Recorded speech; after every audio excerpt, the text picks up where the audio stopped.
After arriving at the back mountain of Huishan Temple, everyone's pace and interest diverged, so they gradually split up. Little Tuzi Wenyu and Mu Siyu went to Wentuzi's secret base, leaving Wenjing and Morongshu behind. Spring on the back mountain was beautiful. Morongshu loved the scenery like this. Wenjing had been busy with court affairs for a while, and his demeanor had become more reserved. The once gentle and refined young master now looked even more charming. Although Wenjing was working with his father, he still worked hard. He handled things skillfully, so Wenjing had been very busy lately. Sometimes, even during rest time, he was still busy. Although he saw Morongshu less often, Wenjing would always invite Morongshu out to play whenever he was free. He often sent small gifts and wrote letters to share his feelings. For Wenjing, taking a break to share his life with the young girl was a habit, but for Morongshu, it was very romantic. Every time Morongshu received Wenjing's letter, her mind would think of the words. In the past, carriages and horses moved slowly, letters traveled far, and a lifetime was only enough to love one person. Today was a rare day out, and it was their alone time. Wenjing was very excited and looking forward to it. Sure, shall we go to the peach orchard first, then to the love wish tree? Wenjing really wanted to go with Morongshu to the matchmaking tree to hang a wish tag. He hoped to grow old with his Shuer. Morongshu was very interested when she heard about the wish tree. She happily said, "Yes, let's go. We didn't get to go last year, but this year we must see it.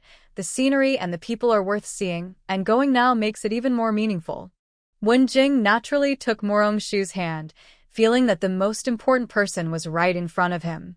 Holding hands with Wenjing made Morongshu very happy. Her Zhu was really getting better at saying sweet words. They held hands and looked very matching from behind. As they walked further away, Song Yanran finally let go of Ning Xian's hand. The two of them came out from behind an old tree. Ning Xian was finally able to speak. She asked in surprise, "Elder sister Yanran, Shuer and third young master when are actually a couple? Did you only realize that after seeing so many times? Doesn't your drawing book teach you how to notice these things?" Yanran teased, remembering how Ning Xian loved to draw in her sketchbook. "I usually look secretly. I dare not let my mom find out. I didn't know about this. No wonder every time I see Shuer and Wen Sangongzi, they are together. I was so slow to notice," Ning Xian said a little regretfully. She thought she should have noticed earlier. "Stop worrying. What can you do if you find out early? Besides, discovering things suddenly can be more exciting." Yanran comforted Ning Xian, linking her arm. "Is it true that my cousin also knows?" "That everyone knows except me," Ning Xian asked, not willing to accept it. Usually, everyone was calm when they met, but maybe everyone knew and she didn't. "Of course not. After all, Yu is here to keep you company," Yanran said, and her words made Ning Xian feel even sadder. "Sniff, sniff, I am so stupid. But Shuer has such good taste. Look, she and Wen Sangongzi are so well matched, talented and beautiful. A perfect pair made in heaven," Ning Xian said, increasingly convinced that they were a good match. "Who says they aren't? We all think they are a perfect match. Wen Sangongzi is gentle and caring in front of Shuer, but he is also decisive and strong in court." Yanran recalled her father's recent praise of Wenjing and told Ning Xian, "I know that. That's what the drawing book says. One thing attracts another. Wen Sangongzi likes Shuer, so he treats her especially well." Ning Xian finally thought the descriptions in her sketchbook were very accurate. "Oh, this description is very accurate. It seems our Xianer finally found the right drawing notebook," Song Iran said happily, holding Ning Xian's arm as they walked forward. "Big sister Iran, can you tell me the story about Shuer and Mr. Wen? Xianer feels like she's missed out on so much." "Please, Iran," Ning Xian begged, swinging Song Iran's arm and acting cute. Song Iran was a bit dizzy from her swinging and reached out to stop her. "Stop swinging me. I told you I would share with you, but you're making me dizzy. You're the best, Iran. I promise I won't swing anymore," Ning Xian said happily, excited that Song Iran was willing to share. The two of them chatted happily as they walked. Meanwhile, Murong-shu and Wen-jing had reached the wish tree for love. Since it was spring, many people from the back of Huishan Temple gathered there. The more people who make wishes, the more likely they are to come true. Murong-shu and Wen-jing watched others write their wishes on tags and hang them on the tree, trying to hang theirs as high as possible. The wish tree was very old, with a trunk that had weathered many storms. It seemed to tell stories of time passing and beauty, making people believe it could help fulfill their wishes and keep good things going. When Song Yiran and Ning Xian arrived, they just missed Murong-shu and Wen-jing. "Yiran, why didn't I see Shuer and Mr. Wen?" Ning Xian looked around, but she couldn't find the people she was looking for. "You kept saying you wanted to make a wish, so why are you looking for them now?" "It's like we're secretly following them," Song Yiran said, knowing Ning Xian was lively and curious, but surprised at how gossipy she was. "Let's go make our wishes first. This year, I want to hang my wish as high as possible, hoping everything I wish for comes true," Ning Xian said. She was eager to find out about Murong-shu and Wen-jing, but her main goal was to make a wish. "I thought you wanted to wish for a good match," Song Yiran teased. "Yiran, you're annoying. I'm not talking to you. I'm going to get a wish tag now," Ning Xian said shyly, running to join the line for the tags, leaving Song Yiran alone. Every year, Song Yiran came to the love wish tree, but she never made a wish. Today, she decided to hang a wish for herself. "May I find true love and stay together forever." Ning Xian quickly retrieved the wishing tags. She and Song Yiran each took one, then the two young girls carefully carved their words. As Ning Xian carved, she said, "It would be great if my cousin came today. She's good at this and could help us hang the wishing tags. With sincerity, things will work out. If we are honest and sincere, our wishes will come true," Song Yiran comforted Ning Xian. Soon they finished writing their wishes. Then they looked for their favorite branches to hang the tags. Song Yiran chose a spot with fewer tags. She tried several times to hang her tag, but couldn't get it to stay, feeling a bit discouraged. At that moment, a long, graceful hand reached over and hung her wish tag in the spot she wanted. Surprised, Song Yiran turned around quickly. Because the path behind her was uneven, she almost fell.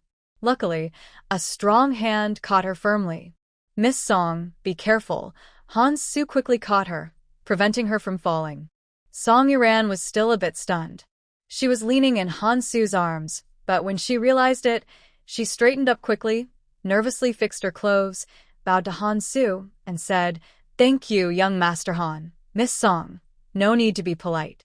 The ground here is uneven, so you should be careful." Han Su quietly moved his hand back from her waist and warned her again with concern. "Yiran understands. Young Master Han, why are you here alone? Why aren't you with my second cousin?" Song Yiran asked curiously. Han Su and her second cousin are very close. Since they got off the carriage, they had been together. "I just met Miss Ning. Brother Mu was called away to help hang his wish tag, so he asked me to see if Miss Yiran needed help." Mu Siqing was pulled away by Ning Xian. The Mu family's young master, except for the youngest, the sixth young master, is known for being talented and brave. It's no secret in the capital. Ning Xian saw Mu Siqing and asked him to help hang her wish tag higher up. Mu Siqing and Han Su came to the wishing tree to find Song Yiran and Ning Xian. Their mother had told them before leaving to take good care of their younger sister, so Mu Siqing, feeling worried, brought Han Su along. After Ning Xian stopped him, Mu Siqing asked Han Su to come find Song Yiran. "Young Master Han and my cousin are also here to hang wish tags?" Even though this is the love fortune tree, many students come here every year to make wishes for good exam results. Song Yiran thought Mu Siqing and Han Su were also here to hang their wish plaques. "No, since this is about seeking a marriage, I won't hang one for now," Han Su said. He felt that his most important thing at the moment was his studies. Maybe after high school he would have a chance. Oh, hearing Han Su's answer, Song Yiran automatically understood that Han Su didn't need a wish for marriage. She felt unexpectedly a little sad, even thinking that Han Su might have been hurt before and hasn't moved on. I mean, It's not that the wishes here don't work, but I want to leave more opportunities for other lovers, Han Soo quickly explained when he sensed Song Iran's mood changing. Song Iran was a bit stunned. She didn't expect that Han Soo's reason for not hanging a wish plaque was like this. She felt a strange little happiness inside. Seeing that Song Iran didn't speak, Han Soo couldn't quite read her mood. He looked up at the wish plaque he just helped her hang and asked, "Miss Song, your wish plaque should be hung a bit higher." "No need, this is good enough," Song Iran replied. She remembered that Han Soo had just helped her hang the plaque. She tilted her head to look at Han Soo, feeling unexpectedly happier. She thought that if the person she would grow old with was Han Soo, that might be pretty good too. "Iran's sister, is your wish plaque hung up? Do you want young Master Mu to help? He hung mine very high. This year, my wish will surely come true." Ning Xian's cheerful and excited voice interrupted the delicate atmosphere between Song Iran and Han Soo. Hearing the voice, Song Iran looked up. Mu Sking and Ning Xian had come over together, Ning Xian's face full of excitement and admiration. "Young Master Han has already helped hang it, so you don't need your second cousin's help," Song Iran said, feeling a little guilty. Ning Xian looked at Han Soo, then carefully examined the hung wish plaque, nodded confidently, and praised, "Young Master Han hung Iran's sister's plaque very high too. Her wish will definitely come true." Han Soo remembered the wish on the plaque he had glanced at earlier, and suddenly felt a bit more hopeful. After hanging the wish plaques, they didn't stay long. Ning Xian was eager to go to the peach grove. The group headed toward the peach grove together. Throughout the walk, Han Soo kept his hand tightly clenched behind his back, so much so that his palms were sweaty on this bright spring day. Mu Sking tried several times to talk to Han Soo, but found that he seemed to be lost in thought. He asked worriedly, "Brother Han, are you troubled today?" Hearing Mu Sicheng ask her questions, Han Soo only came back to himself. Seeing Mu Sicheng's caring eyes, Han Soo felt a bit guilty and replied, "Thank you, Brother Mu, for your concern." "Z," Han Soo's courtesy name, "has no worries. I was just thinking about the questions we discussed earlier and lost focus. Brother Han, since we're out to have fun, don't think about those things. Look, Yan Rand and Miss Ning have left us behind." Mu Sicheng pointed at the two young ladies ahead, who were chatting and making a fuss. "It's my fault." Han Soo looked and agreed that it was true. Mu Sicheng had fallen behind because he was waiting for him. "All right, I'm not angry with you. Let's walk faster so we can catch up with them," Mu Sicheng said. Han Soo apologized, but Mu Sicheng felt a little embarrassed. He was just worried about Han Soo, not upset with him. Meanwhile, the two young ladies in front were talking about them. "Big sister Yenran, that young Master Han is really wonderful. Are you not tempted?" Ning Xian teased, holding Song Yenran's arm. "Young Master Han is indeed very talented, but we're not a good match," Song Yenran said with a bit of bitterness. Her mother had already started looking for a husband for her before the new year. "Not a good match? Young Master Han is well educated and will surely pass the exams this year. It would be a good match." Ning Xian thought Song Yenran felt Han Soo's family background didn't match the Song family, which was why she hesitated. "My mother started choosing a husband for me before the new year," Song Yenran said helplessly. She wanted to choose her own partner, but that seemed unlikely. Although her mother hadn't told her directly, it was an unspoken understanding between them. "Has she already picked someone for you?" Ning Xian thought Song Yenran's mother had already chosen someone and felt a little disappointed. "Probably not yet. My mother was very eager before the new year, but after the new year, she suddenly stopped talking about it," Song Yenran said. She thought her mother hadn't liked any of those candidates. "Then there's still hope," Ning Xian winked playfully. But Song Yenran wasn't so optimistic. Although nothing was decided yet, she wasn't sure her mother had no other plans. With a big exam coming up, it might be too late by then. Thinking about this, Song Yenran felt a bit sad. Maybe she and Han Soo were just destined apart.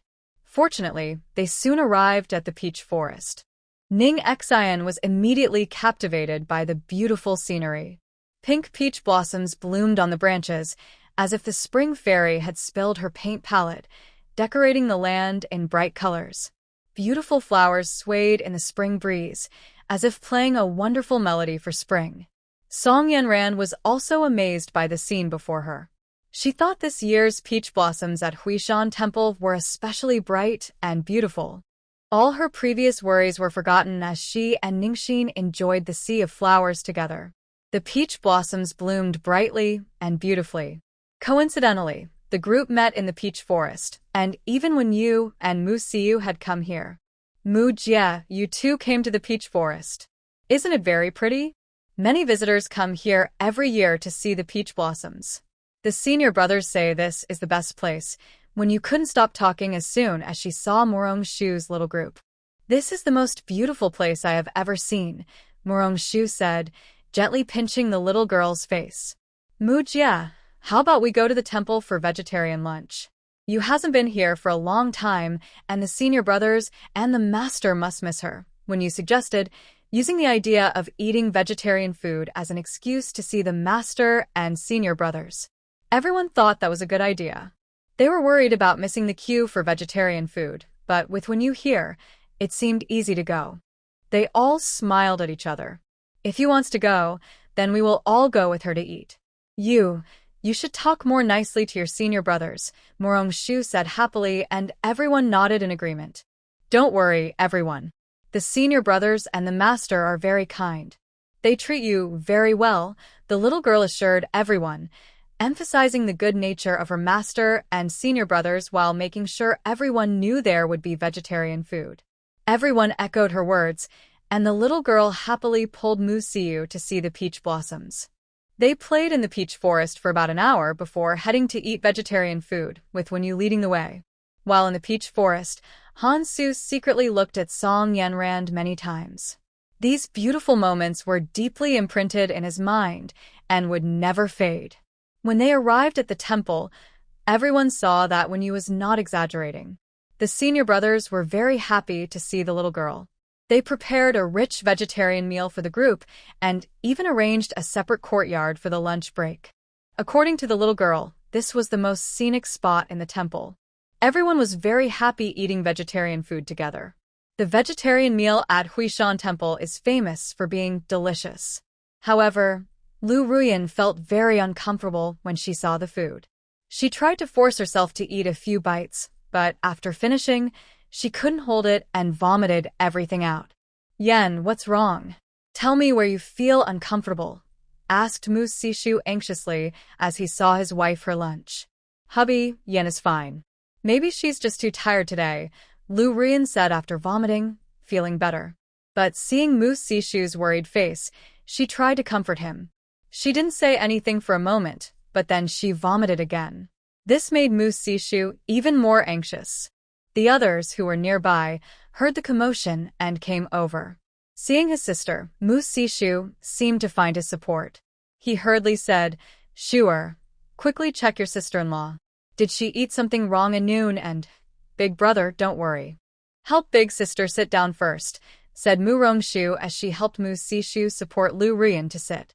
She then noticed her brother's hands trembling. Because he cared so much, he was so nervous. Mu Rongshu asked Lu Ruyan some questions. Based on her answers, she initially thought it wasn't food poisoning. She carefully checked Lu Ruyan's pulse again. Her expression changed from worry to surprise, then to joy. The others looked confused but didn't dare to disturb her. Mu Sishu was both anxious and confused. After Mu Rongshu finished checking Lu Ruyan's pulse, he asked hurriedly, Shuer, what's wrong with my wife? Good news and bad news. Which do you want to hear first? Mu Rongshu asked her brother with a smile, secretly hoping he wouldn't get too excited. Tell me the bad news first. I can handle it. Mu Sishu chose the bad news. The bad news is that your wife is pregnant and might have morning sickness. The good news is that she is pregnant, Mu Rongshu said, having just confirmed Lu Ruyan's pregnancy. Everyone was stunned. No one expected that Lu Ruyan's severe vomiting was because she was pregnant. Sister, do you mean Yen is pregnant with my child? Mu Sishu asked happily. He and Yen had been looking forward to their first child. They never thought it would happen so soon. Yes, congratulations, big brother. You're going to be a father, Mu Rongshu said, smiling at her brother's silly expression. Yen, my sister says we're going to have a baby. That's really wonderful. Mu Sishu held Lu Ruyan's hand, feeling both excited and happy. Hubby, Ruyan heard everything, Lu Ruyan said herself, also very excited. She didn't expect to be pregnant so soon. Sister, will big sister-in-law's severe morning sickness affect her health? Mu Sishu worried when he saw how badly his wife was vomiting earlier. Big sister-in-law's sickness is normal pregnancy nausea. It can be worse in the early months and will get better or go away later. Don't worry too much. I'll make some tasty snacks for her to see if that helps. Thank you for your effort, sister, Mu Sishu said, feeling a little more at ease after hearing that there is a way to help. He trusted his sister very much. It's nothing really. Shuer is very happy. Soon, we'll have a little nephew or niece, Mu Rongshu said happily. She could already imagine the lively scene in the Mu family because of this baby. Especially the grandmother, who had been waiting for her great-grandchild for years. Now that the big sister-in-law is pregnant, she must be very happy. The Mu family will soon have 4 generations living together. The others, who were frightened when Lu Ruyan vomited earlier, now learned she was pregnant and felt very happy. Everyone congratulated Mu Sishu and Lu Ruyan again. Big brother, big sister-in-law might be tired today. You should rest in the guest room this afternoon. There's nothing urgent in the house. Why not stay overnight tonight and go down the mountain tomorrow? Considering Lu Ruyan's condition, Mu Rongshu suggested staying overnight. Both I and my wife will listen to you. I'll go talk to the host about it, Mu Sishu said. As a first-time father, he knew nothing about pregnancy, so he would do whatever his sister advised. He just didn't want his wife to be in any danger. I'll go. I'll tell the master and senior brother. We'll stay in this courtyard. The scenery is nice, and it's a private place. Yor hasn't seen the master in a long time, so it's a good chance to keep him company, said the little boy happily. He had already chosen the courtyard. Then thank you, Yor, Mu Sishu said gratefully. It saved him a trip. Right now, he just wanted to stay close to his wife and couldn't bear to leave her side. Seeing her feeling unwell made him very worried. No need to thank me. Yor is happy to help everyone. I'm going now, the little boy said happily, not forgetting to bring along his little friend Mu Sishu. Mu Sishu saw that Lu Ruyan looked a bit tired, so she took her back to the side room to rest, since everyone had just finished lunch and needed a break. Back in the room, Mu Sishu was still very excited. Carefully, she helped Lu Ruyan sit on the bed, took off her shoes, and covered her with a blanket. Yuan, you should rest well first. Your husband will stay here with you, Mu Sishu said as she moved a small stool to sit beside Lu Ruyan's bed. Lu Ruyan was indeed a little tired, but she couldn't sleep with someone sitting next to her. She pouted and said, Husband, stay with me for a while. If you leave, I won't be able to sleep. Mu Sishu was surprised for a moment. She had only wanted to watch Lu Ruyan sleep, but she didn't expect her wife to want her company. She didn't mind and simply took off her shoes, then lay down beside Lu Ruyan, holding her. Lu Ruyan rested her head on Mu Sishu's arm, feeling very safe. She quickly fell asleep, smelling the familiar scent on Mu Sishu. Mu Sishu gently poked her wife's face, satisfied, and closed her eyes. Mu Rongshu returned to her room to rest for a little while. Thinking that her sister-in-law had vomited her lunch, she guessed she might be hungry when she woke up. She decided to skip her own rest and go to Huishan Temple's kitchen to prepare some food for Lu Ruyan. As Mu Rongshu quietly closed the door and headed toward the kitchen, she met Wen Jing, who asked softly, Ziyu, why aren't you resting for a bit? Wen Jing didn't answer directly. Instead, he asked, Sure, where are you going? I'm going to make some food for my sister-in-law. The pregnant lady gets hungry quickly. She'll be hungry when she wakes up, Mu Rongshu explained at the door. I'll go with you to the kitchen. I know all the monks here. Wen Jing decided to go with Mu Rongshu. He just wanted more time to be with her. Ziyu, aren't you going to rest? Mu Rongshu was a lively person and worried that Wen Jing might not have enough strength. I want to stay with Shuer. As long as I'm with her, I won't feel tired, Wen Jing softly explained, holding Mu Rongshu's hand. All right, let's go. I'll make an extra bowl for you, Mu Rongshu said. She noticed that Wenjing had eaten very little at lunch and felt sorry for him, so she wanted to make him an extra bowl. Wenjing felt happy inside. His Shuer cared about him the most. Because it was lunchtime, there were few people on the road. Mu Rongshu thought everyone was resting, but what she didn't know was that Wenjing deliberately chose a less crowded path so he could hold the young girl's hand a little longer. Because of Wenyu, the people in the temple were very friendly to Wenjing, so they easily borrowed the back kitchen. The kitchen was well stocked, except there was no meat. Mu Rongshu looked around and decided to make sour soup noodles. Although there was no meat in the back kitchen, there were eggs. Mu Rongshu picked 2 eggs. The pickled vegetables in the jar had been prepared earlier.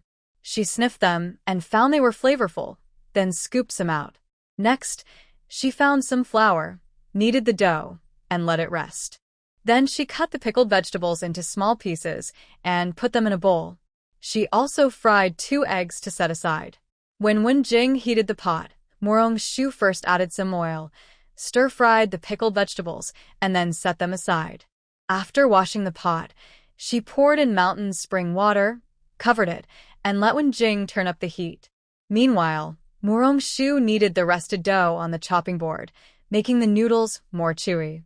Once Wenjing had boiled the water, Mu Rongshu demonstrated how to make hand-cut noodles. Wenjing was very surprised. He didn't expect the young girl to be so skilled. When the steaming noodles were ready, both Mu Rongshu and Wenjing were hungry. Mu Rongshu served her sister-in-law's portion first, then divided the rest into 2 bowls for herself and Wenjing. Although there were no tomatoes and the noodles didn't look very fancy, the soul of the sour soup noodles was still there. After tasting a bite, Wenjing was conquered by this simple yet delicious dish. How does it taste? Mu Rongshu guessed the flavor from Wenjing's expression, but she still wanted to hear him say it himself. It's very delicious. Shuer is amazing. Wenjing took another bite, looking eager. Mu Rongshu couldn't help but smile and scooped some more from her bowl to give to Wenjing. Shuer, you should try some too. Wenjing, feeling sorry for Mu Rongshu, who had been busy all this time, urged her to taste the tasty noodles. Mu Rongshu nodded obediently, took a sip of the noodle soup, and the sour flavor immediately awakened her taste buds. She happily finished the rest of the noodles. She thought her sister-in-law would definitely like this taste. Thinking about their overnight stay, she asked Wenjing, "Ziyu, when will we descend the mountain today?" Wenjing was momentarily stunned by the question, then looked very aggrieved and asked, "Shuer, do you not want me to stay overnight?" Mu Rongshu was caught off guard when asked. She had never said he couldn't stay overnight, but seeing his sad expression, she patiently explained, "Ziyu can stay overnight. I just worry it might affect Ziyu's morning routine, then take a day off. It's rare to have you out to play." Wenjing decided to stay overnight when Mu Rongshu discussed it with Mu Sishu. Mu Rongshu could tell from Wenjing's expression that the decision was made long ago. She tidied up the dishes and brought some sour soup noodles to her sister-in-law, Lu Rian. When they returned to the yard, Mu Sishu was just leaving to check the kitchen for something to eat. Seeing his sister and Wenjing carrying food boxes, Mu Sishu felt very grateful. "Big brother, is sister-in-law awake?" Mu Rongshu whispered, afraid of waking Lu Rian. "She's already awake. I was about to get some food from the kitchen." It was thoughtful of Shuer to think of this. "Thank you," Mu Sishu said, feeling a bit shy. He saw that his sister was still busy in the kitchen. "Big brother, don't be so polite. Just take it in. I specially made sour soup noodles for sister-in-law. I promise she'll love it," Mu Rongshu said, handing the food box from Wenjing to her brother. Hearing that his sister made it for his wife made Mu Sishu even happier. He knew her cooking skills well and gratefully said, "Thanks, Shuer. All right, big brother, if you keep thanking me, the noodles won't taste good. Hurry and take it in. Ziyu and I won't go in," Mu Rongshu urged Mu Sishu. "Okay, I'll go now," Mu Sishu said, even a little hurried. Mu Rongshu watched, almost laughing. She didn't expect her usually calm big brother to have such a side. "Shuer, come sit in my room?" Wenjing asked when he saw Mu Rongshu ready to rest. Doesn't Ziyu want to rest for a while?" Mu Rongshu thought Wenjing was planning a nap, so she was about to go back to her room. "I got a new painting," Sure, do you want to see it? Wenjing said, his eyes flickering a bit. Then lead the way, Murong-shu said, now very curious about what kind of painting it was. Since they all lived in the same yard nearby, they quickly reached Wenjing's room. As soon as they entered, Wenjing pushed Murong-shu gently against the door and called out affectionately, Sure. Murong-shu playfully blinked her eyes, causing Wenjing's face to turn red. The courage he had carefully built up suddenly disappeared in that moment. Just as Wenjing was about to give up, Murong-shu pulled him back and kissed him directly. Wenjing was stunned. Until the soft sensation from her lips faded away, he was still dazed and hadn't reacted. Murong-shu looked at his silly expression and smiled, asking, Ziyu, do you want it like this? Wenjing stammered, Sure, I'm sorry. Ziyu was too impulsive. Is Ziyu regretting it or blaming Sure? Murong-shu suddenly wanted to tease Wenjing, so her words became playful. Sure, no, it's not that. I'm talking about myself, Wenjing hurriedly explained, afraid Murong-shu might misunderstand. Murong-shu covered her mouth and laughed. Ziyu, I was just joking with you. Look at how nervous you are. Wenjing finally realized that Murong-shu was teasing him. After her joke, he felt less nervous. He pressed Murong-shu against the door and kissed her again. This time, he was more skilled than before. Until Murong-shu was almost out of breath, Wenjing finally let her go. Before crossing over, Murong-shu had never been in a relationship and didn't know much about kissing. She was open-minded, but not experienced. She also didn't know what kind of shock Wenjing had received today. Wenjing held Murong-shu tightly and nervously asked, Sure, are you satisfied with Ziyu's evaluation? When can Ziyu be officially recognized? Today, Wenjing was stimulated by Murong-shu and Lu Rian. He also wanted to ask Murong-shu for a proper status, to be openly with the girl he loved, marry her, have children, and live happily ever after. Murong-shu finally realized Wenjing was asking for formal status. Last year, she had promised Wenjing a probation period. They had gotten along very well, and she had forgotten about it. She thought love and marriage should happen naturally, but she forgot that in ancient times, it required 3 matchmaking ceremonies, 6 wedding invitations, a grand sedan, and a red bridal carriage to be recognized. This was the so-called bridegroom being married and the concubine being chosen. I think Ziyu can start preparing the betrothal gifts, Murong-shu said, giving Wenjing a reassuring smile, which made him very happy. The betrothal gifts are already prepared. We're just waiting for Shure's approval, Wenjing said, pulling Murong-shu to sit on a chair, full of joy. His Shure was finally going to become his legitimate fiancé. Then I'll be waiting for Ziyu to come and propose marriage. Murong-shu felt quite excited when she thought about it. She could even imagine the lively scene. It is my great honor. I have waited a long time, Wenjing said affectionately, looking at Murong-shu. Marrying her was the most important and meaningful thing in his life. My father and mother should agree, but I think my second uncle might oppose it, Murong-shu joked with Wenjing. If his second uncle knew she was getting married, he might be so upset he would cry. Don't worry. I plan to ask the emperor to grant us a marriage. I want Shure to become a girl everyone in the capital admires.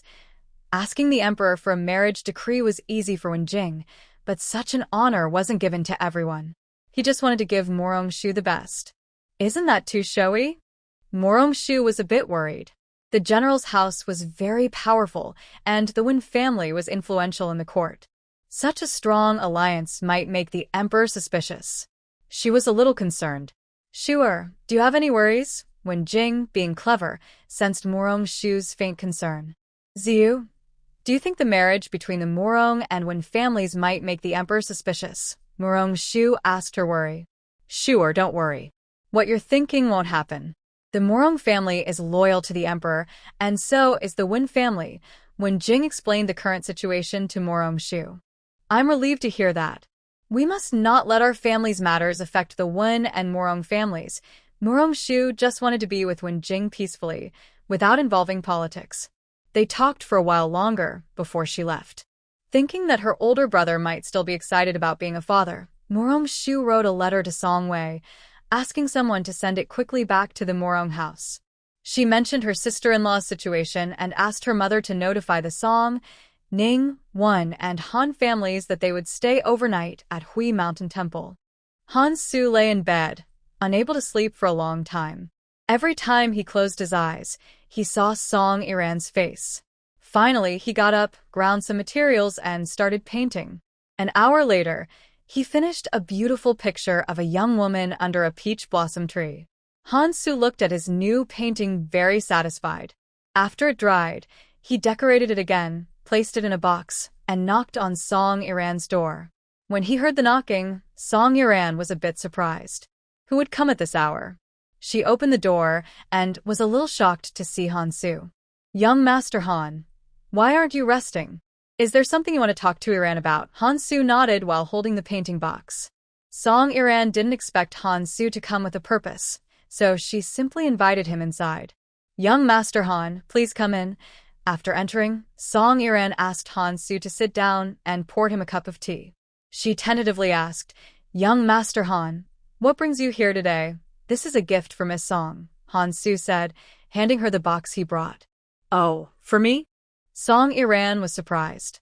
She didn't expect Han Su to come with a gift and she felt a bit shocked. She was about to open the box to see what was inside, but was stopped by Han Su. Miss Song, perhaps you should wait a little before opening it. Feeling a bit embarrassed, Song Iran nodded. It was not proper to open the gift in front of him, so she said politely, My apologies, young Master Han. Thank you. No need to thank me. I just painted this on a whim at midnight. It's most suitable as a gift for Miss Song. Han Su thought that keeping a portrait of a young woman was not appropriate for unmarried people. He just wanted to capture this beautiful scene. After finishing the painting, he realized it might not be suitable to keep, so he decided to give it to Song Iran directly. Han Su didn't stay long. After having a cup of tea, he took his leave. After he left, Song Iran eagerly opened the painting. When she saw her own portrait, she was very shocked. Han Su had put a lot of effort into this painting, making it very lively and vivid. The girl standing under the peach blossom tree had a bright, happy face, looking extremely joyful. It showed that the painter was very attentive to detail, observing expressions and movements carefully. Looking at the painting, Song Iran was lost in thought for a long time. The feeling of excitement returned, and she thought maybe she should also fight for her happiness. She believed Han Su might also have feelings for her. But because there were many uncertainties between them, they both hesitated. Song Wei was overjoyed when she received a letter from her daughter. She didn't expect her eldest son and daughter-in-law to have a child so soon. She quickly shared the good news with Madame Mu and Rong Qing. They all felt very happy. Even though Lu Ruyan and her group hadn't returned yet, Song Wei started making arrangements. That's wonderful. I never thought I would see my great-grandchild or granddaughter born. In the future, I can also show off to your father-in-law, Madame Mu said happily. She had been in poor health before, often sick and weak. If Mu Rongshu hadn't helped her recover, she might not have had this chance. Mother, please don't say such things again. Our good days at the Mu family are still ahead, and I believe you will live a long life, Song Wei quickly advised, worried that the old lady might recall sad memories. Mother, the eldest sister-in-law, is right. You need to watch over Xiqing, help Si Jin get into high school, and see Si Yuan become a top martial scholar. Most importantly, you want to find a good husband for Shuer. Neither I nor my sister-in-law have your good judgment, Rong Qing said with a joking tone, but each word touched the old lady's heart. Ha ha ha, Shuer isn't interested in that young man from the Wen family. Do you think I don't care about my granddaughter just because I don't often go out? Although the old lady didn't go out much, she knew all the gossip about her granddaughter very well. Mother, you really are well informed, Rong Qing teased with a smile. I'm just a bit curious. Why does that third young master Wen follow Shuer around all day? He looks at her with tenderness, but why doesn't he come to propose marriage at our house? The old lady pondered this question for a long time without an answer. Today, when the topic came up, she discussed it with her two daughters-in-law. Mother, my sister-in-law, and I are also curious. But you can't let your husband know about this, or he'll start disliking third young Master Wen, Rong Qing whispered with a smile. Why should I care about him? When a man grows up, he should get married. When a woman grows up, she should run her household. Shuer is so outstanding, only third young master when is somewhat suitable for my little darling. If the second son causes trouble, just wait and see how I deal with him, the old lady said confidently. In her eyes, her granddaughter was the best, and no one else was good enough. Mother, Shuer is still young. Our focus now is on Siqing's marriage. Shuer can wait. There's no rush. Besides, if third young master when comes to propose at our house, we might not want to refuse, Song Wei said sincerely, truly reluctant to see her daughter, who had just returned home, get married. That's true. For now, we should focus on arranging Si Shu's marriage and pregnancy. She's the eldest granddaughter of our Mu family. You and Qinger should work hard. As for me, I can't wait for my little great-grandchild to be born, the old lady said with great anticipation. Understood, mother. We'll get ready right away and make sure to take good care of Yenna, Song Wei said happily, her face full of joy. After Song Wei and Rongqing left the old lady's courtyard, they immediately sent someone to notify each household. Then, Song Wei went to Lu's residence. Since she hadn't sent a formal invitation in advance, she asked someone to announce her presence and waited at the gate. Today, Lady Lu was at home. When her servant reported that Song Wei had arrived, she was so startled she broke out in a cold sweat. She didn't have time to prepare and hurriedly went to the gate. Why are you here? Is Yue in trouble? Lady Lu asked anxiously when she saw Song Wei looking worried at the gate. Sure, don't worry. It's good news. Let's go inside to talk, Song Wei quickly comforted her, realizing that her rush to Lu's house had caused her friend to worry. I'm glad everything is fine. Come inside and rest, Lady Lu said, finally feeling relieved. She took Song Wei's arm and led her into her courtyard. In Lu's courtyard, after drinking the tea brewed by Lady Lu, Song Wei told her about Lu Ruyan's pregnancy. Lady Lu was very happy and held her hand, saying many kind words. When she learned that her daughter and son-in-law wouldn't return from Hui Mountain Temple until tomorrow, Lady Lu and Song Wei discussed going early the next morning to pick up her daughter and daughter-in-law. Remember, we agreed to meet at the city gate early tomorrow. Luckily, Shuer is here. She knows medicine, or I wouldn't feel at ease tonight, Lady Lu said, showing her concern for her daughter and son-in-law. Don't worry. Shuer is skilled in medicine, and she even wrote me a letter to reassure me. We'll go first thing tomorrow, Song Wei said, holding Lady Lu's hand to comfort her. With Shuer here, I feel much better, Lady Lu said confidently. She trusted Shuner's medical skills completely. Not only is she talented in beauty treatments, but she is also very good at pregnancy care. Others might not know, but she was well aware that the heir lady of the Wen family and the princess of Jinshan were both under Shuer's care.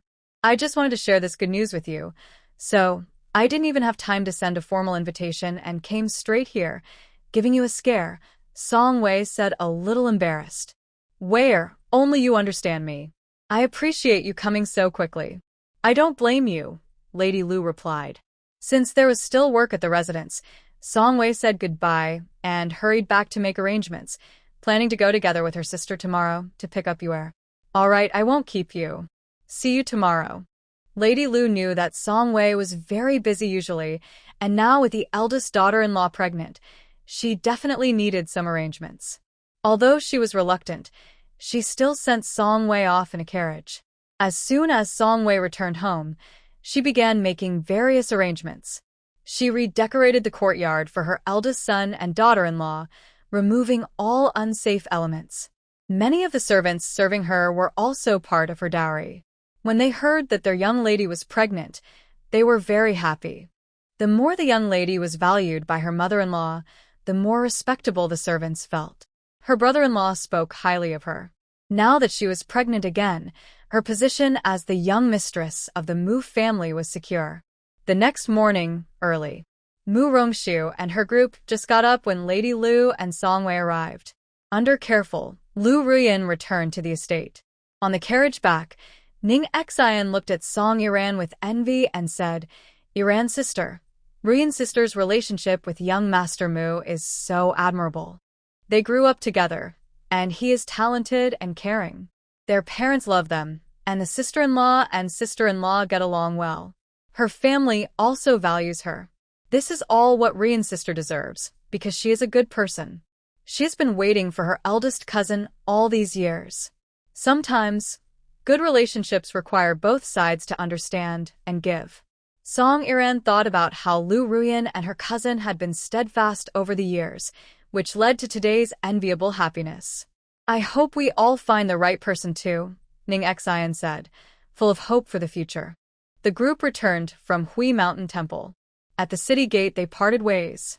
This time, Mu Siqing went to see Han Su, and Song Iran was invited by her aunt, Song Wei, to the general's residence. Wen Jing took Wen Yu back to the estate to rest briefly, then went to the old lady's courtyard for lunch. In the afternoon, she took Wen Yu to the palace to see the empress. Lu Ruyan had just returned to the general's residence when second Aunt Rong Qing and the old lady came to visit her. Lady Lu and Lu Ruyan were a bit surprised. She didn't expect her grandmother, who rarely left her courtyard, to come. Grandmother, why are you here? Ruyan is just about to go to your courtyard, Lu Ruyan said, trying to go forward to help her grandmother, but was refused. Sit down quickly. You just had a baby, so be careful. Grandmother will have your second aunt help you, the old lady said, stopping Lu Ruyan from standing up to bow. Old lady, you are the elder. Ruyan should sit and pay her respects, Lu Ruyan replied respectfully. Lady Lu smiled as she supported her daughter. Since we're at home, there's no need for formalities. I just want my little great-grandson to be healthy. Yener is now a key protected person for our Mu family. The old lady, supported by Rongqing, sat down with a loving look at Lu Ruyan, even glancing at her belly. Having such a kind and generous elder like you is a blessing for Yener and for our Mu family. Everyone in the capital admires our family's good traditions. Since Yener married in, even I get compliments about having such a good family connection. Lady Lu spoke beautifully, praising not only the old lady but also the Mu family. It's all thanks to Wei and Qing'er managing the household well. Marrying such a good wife is a blessing for my son. The old lady was very happy to be praised, but she knew that her daughters-in-law and brothers' harmony kept the family strong and lasting. Grandmother, mother, and second aunt are the hardest workers in this family. And now we also have our great contributor, the eldest sister-in-law. Morong Shu praised the women in the family, making them a little shy. Sure, check your eldest sister-in-law's pulse. Will the bumpy ride in the carriage affect the baby? Morong Shu, who had not spoken before, finally found a chance. His main concern was Lu Ruyan's pregnancy. His words made everyone laugh. Morong Shu understood his father's nervousness and immediately checked Lu Ruyan's pulse. As she began to take her pulse, everyone stopped talking and watched intently. With so many eyes on her, Morong Shu felt a little nervous. Right after she finished, Morong Shu's father eagerly wanted to ask questions. Lu Ruyan tugged at his sleeve, and Morong Shu didn't keep them waiting. He told everyone, the eldest sister-in-law's pulse is steady and the baby is fine. Tomorrow, I will do a detailed blood test for her. Everyone don't worry. Hearing that the baby was healthy, everyone relaxed. Then Morong Shu, a bit silly, asked, Sure, your sister-in-law is afraid of pain. Can you check my pulse too? Morong Shu was caught off guard by his older brother's question. After a moment, he found his voice and said, Big brother, the pregnant one is the eldest sister-in-law. Pregnancy can make people a bit slow-minded. Maybe it's transferred to you. How about I also check your pulse? His playful words made everyone laugh. After realizing what he said, Morong Shu blushed quickly. Then he asked another silly question. Sister, is your sister-in-law's baby a boy or a girl? Everyone who was laughing just now suddenly stopped and looked at Morong Shu with curiosity. Morong Shu is now a bit worried about her older brother's intelligence. She walked around her brother a few times and joked, Shuer's medical skills aren't quite at the level where just touching the pulse can tell if it's a boy or girl, but my master once said that whether it's a boy or girl is decided by the man and has nothing to do with the woman. So, What does Big Brother think? Will the sister-in-law have a boy or a girl? Murong-shu's words surprised everyone. They had never heard of such a saying, but since it was said by the Mountain Valley Taoist, they believed it to be true. The Mountain Valley Taoist is always the one Murong-shu blames when things go wrong. It must be a girl. I like girls, Mu Sishu confidently said. There's another saying. If the mother is clever, she will have a son. If the father is clever, he will have a daughter. Do you think you are smarter, Big Brother, or is the sister-in-law smarter? Murong-shu asked with a smile. If he wanted a girl, he had to admit he was smarter than his wife. Mu Sishu hesitated, but couldn't say it out loud. Everyone was already comparing who was smarter and guessing the baby's gender in their minds. Madame Mu and Songwei both thought it would be a girl. Lady Lu and Rongqing believed it would be a boy. Even Song Yanran secretly looked at the two of them, guessing the gender. Having a boy deserves a reward, and having a girl deserves a special reward. If she looks like Auntie, that's even better, the old madam said excitedly, thinking about having a cute little granddaughter just like Shuer. Obviously, Song Wei and Rongqing thought the same.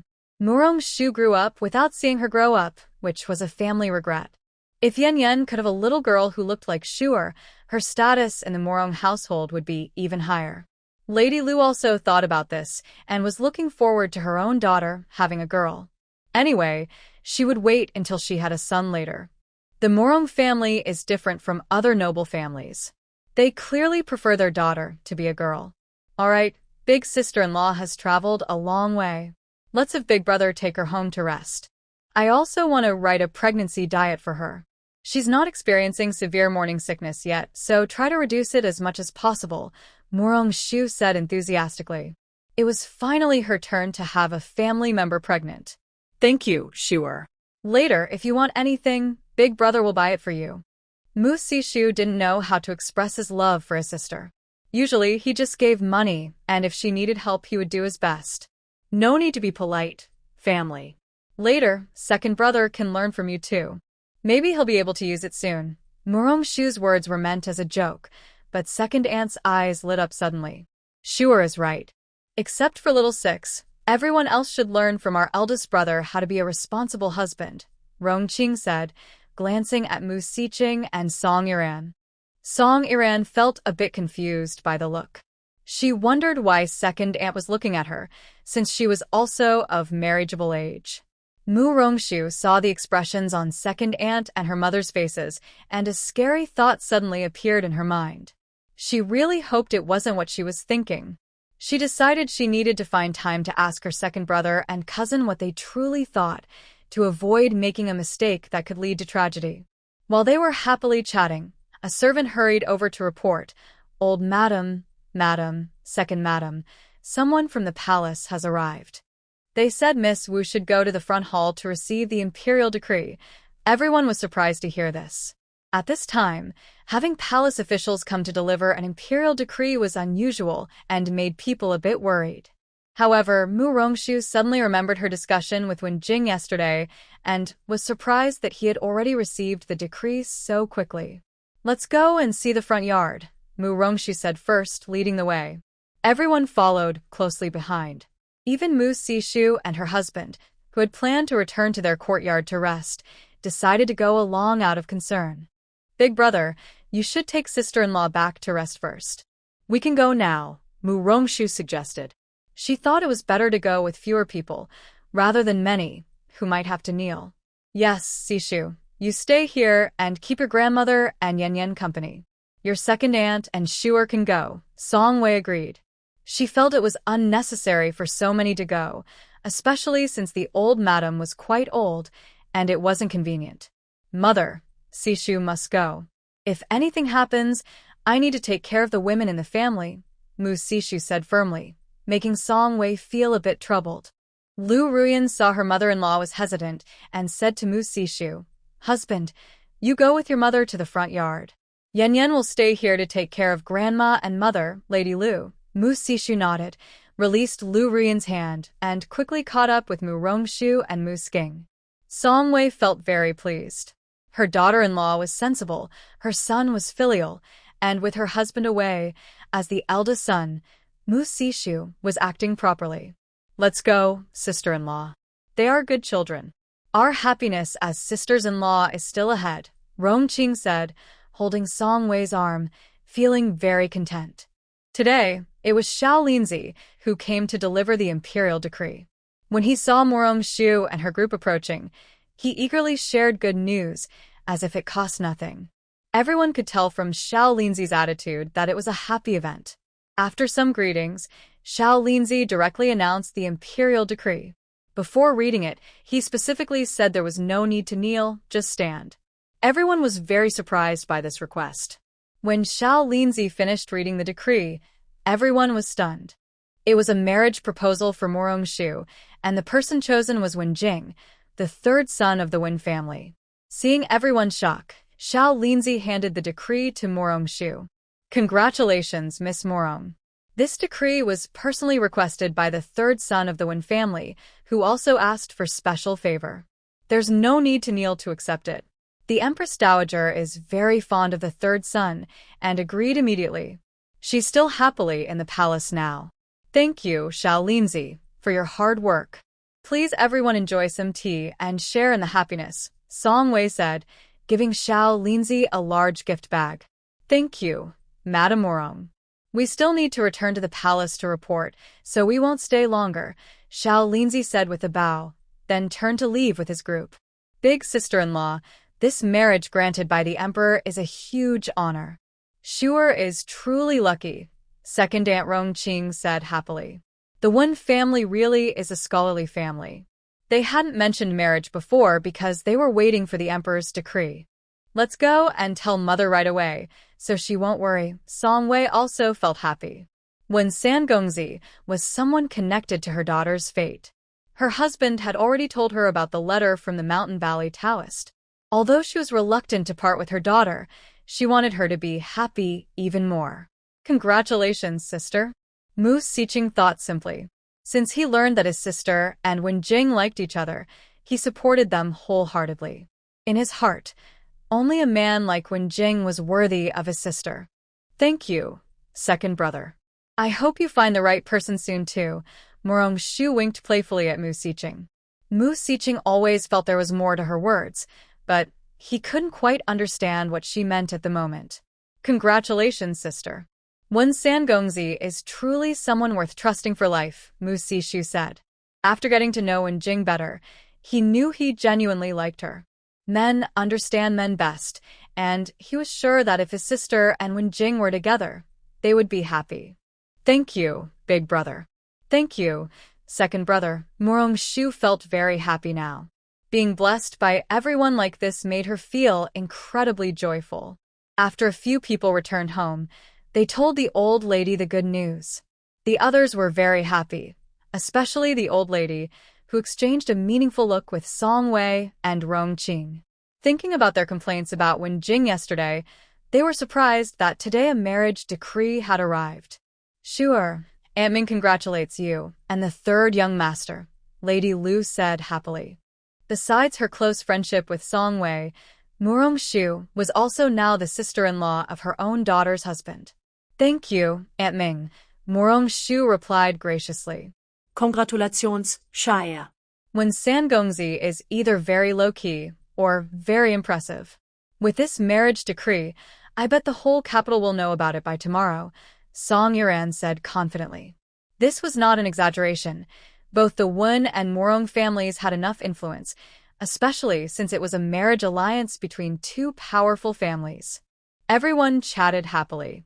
Lu Ruyan was so excited that she temporarily forgot her morning sickness. Her favorite couple was officially engaged, and she was thrilled. Well, I wonder if my older brother and husband will cry when they see this decree tonight, Rongqing said worriedly. Murong sure was okay, but Murong-Si was the most difficult. He loved his little niece very much. If he found out she was taken away by Wen Sangongzi, Rongqing couldn't imagine how crazy her husband would go. Qinger, watch over the second brother these days. Don't let him cause trouble or ruin Shu'er's engagement. Just wait and see how I deal with him, the old lady said, feeling a headache at the thought of her second son, though she truly loved him. Grandmother, second uncle wouldn't be so reckless. He'll definitely be happy for sure. Murong-shu thought her second uncle was the best. Yes, yes, yes, your second uncle is the best, the old lady said with a smile, patting her granddaughter's forehead. Her granddaughter was always right. Because Lady Lu had other matters to attend to, she left for her own residence first. Song Yuran then took Murong-shu to the Gui Ning courtyard to share a little secret. As Rong Qing predicted, when Murong-si returned home that night and heard about the marriage decree, he was so upset he couldn't walk straight. Eventually, Murong-shu pulled him into the study and said something. When he came out, he was no longer causing trouble, but still looked very sad. That night, Murong-si was increasingly angry as he slept. He finally blamed Wenyi for everything. After he finished venting, Rong Qing was already asleep. Murong-si didn't sleep well all night. Early the next morning, he went to court without waiting for Murong-shu. Murong-shu sighed helplessly, realizing it would be a restless day. After the early morning started, colleagues were surprised to see that Muse and Wenyi, who hadn't argued in a long time, began to argue again. The emperor found their quarrels headache-inducing and left the court early. The civil and military officials, worried about being involved, quickly went to do their own work, not even daring to watch the lively scene.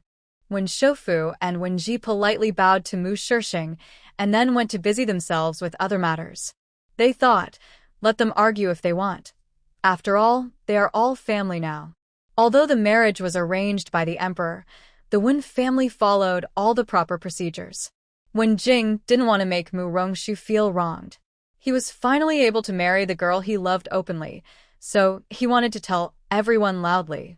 The Wen family carefully chose a good day and went to Mu's house to propose marriage, ask for the bride's name, give gifts, and set the wedding date. Despite Mu's family's reluctance, after discussing, they decided to hold the wedding in early spring next year. Mu Si was unhappy about this for a long time, which made him dislike Wenyi even more. They often argued, but Wenyi was more boastful. One day, he got a little carried away. At the Hamlin Academy, they argued again. Wenyi proudly said, "Your little niece will call me second brother in the future, ha ha." Mu Si was initially angry at his boastfulness, but then he thought, wait, I am the elder. Smiling mischievously, he said to Wenyi, "Of course, you must call me second uncle. But have you forgotten? Your third younger brother will call me second uncle too, since I am older." Haha. So, when heir, go ahead and call me second uncle. Wenyi was stunned. He had been so caught up in boasting that he forgot about this. Although Mu Si was annoying, he was indeed Murong-shu's real second uncle. Wenyi couldn't argue with Mu Si, so he started to act stubborn. "Who cares if I call you second uncle? We are colleagues. If you want to hear someone call you second uncle, go ask my third younger brother. He'll be happy to do it. We each have our own way. I don't care. I am your elder. If you're not convinced, next time I see Wen Laomu, I will ask her to judge." Mu Si brought up Wen Laomu, and Wenyi immediately looked a bit timid. "Calling you second uncle, so what? You're not as impressive as your older brother. You still haven't had a daughter." Wenyi's words hit Mu Si right in the heart. Mu's fingers trembled as he pointed at Wenyi and said, "You, don't be too much. You talk as if you can have a daughter. I wish you a lucky son this time, and next time another lucky son, have a bunch of sons." Wenyi was immediately annoyed by Mu's words. His wife's due date was near, and his beloved daughter was about to arrive. Now Moose was wishing him to have a son, and he couldn't stand it. "You only have sons. My wife's next baby must be a daughter. I am smarter than you. I am the one in our family who can have a daughter." When he was so angry he stammered, but it didn't change his strong wish to have a daughter. He believed he was the smartest in the family and would definitely have a daughter. Moose wanted to argue with him a little more, but suddenly he saw Steward Yi walking over outside the window. Moose immediately stopped talking and smiled as he asked Wenyi, "Second one, do you only like your wife's daughters?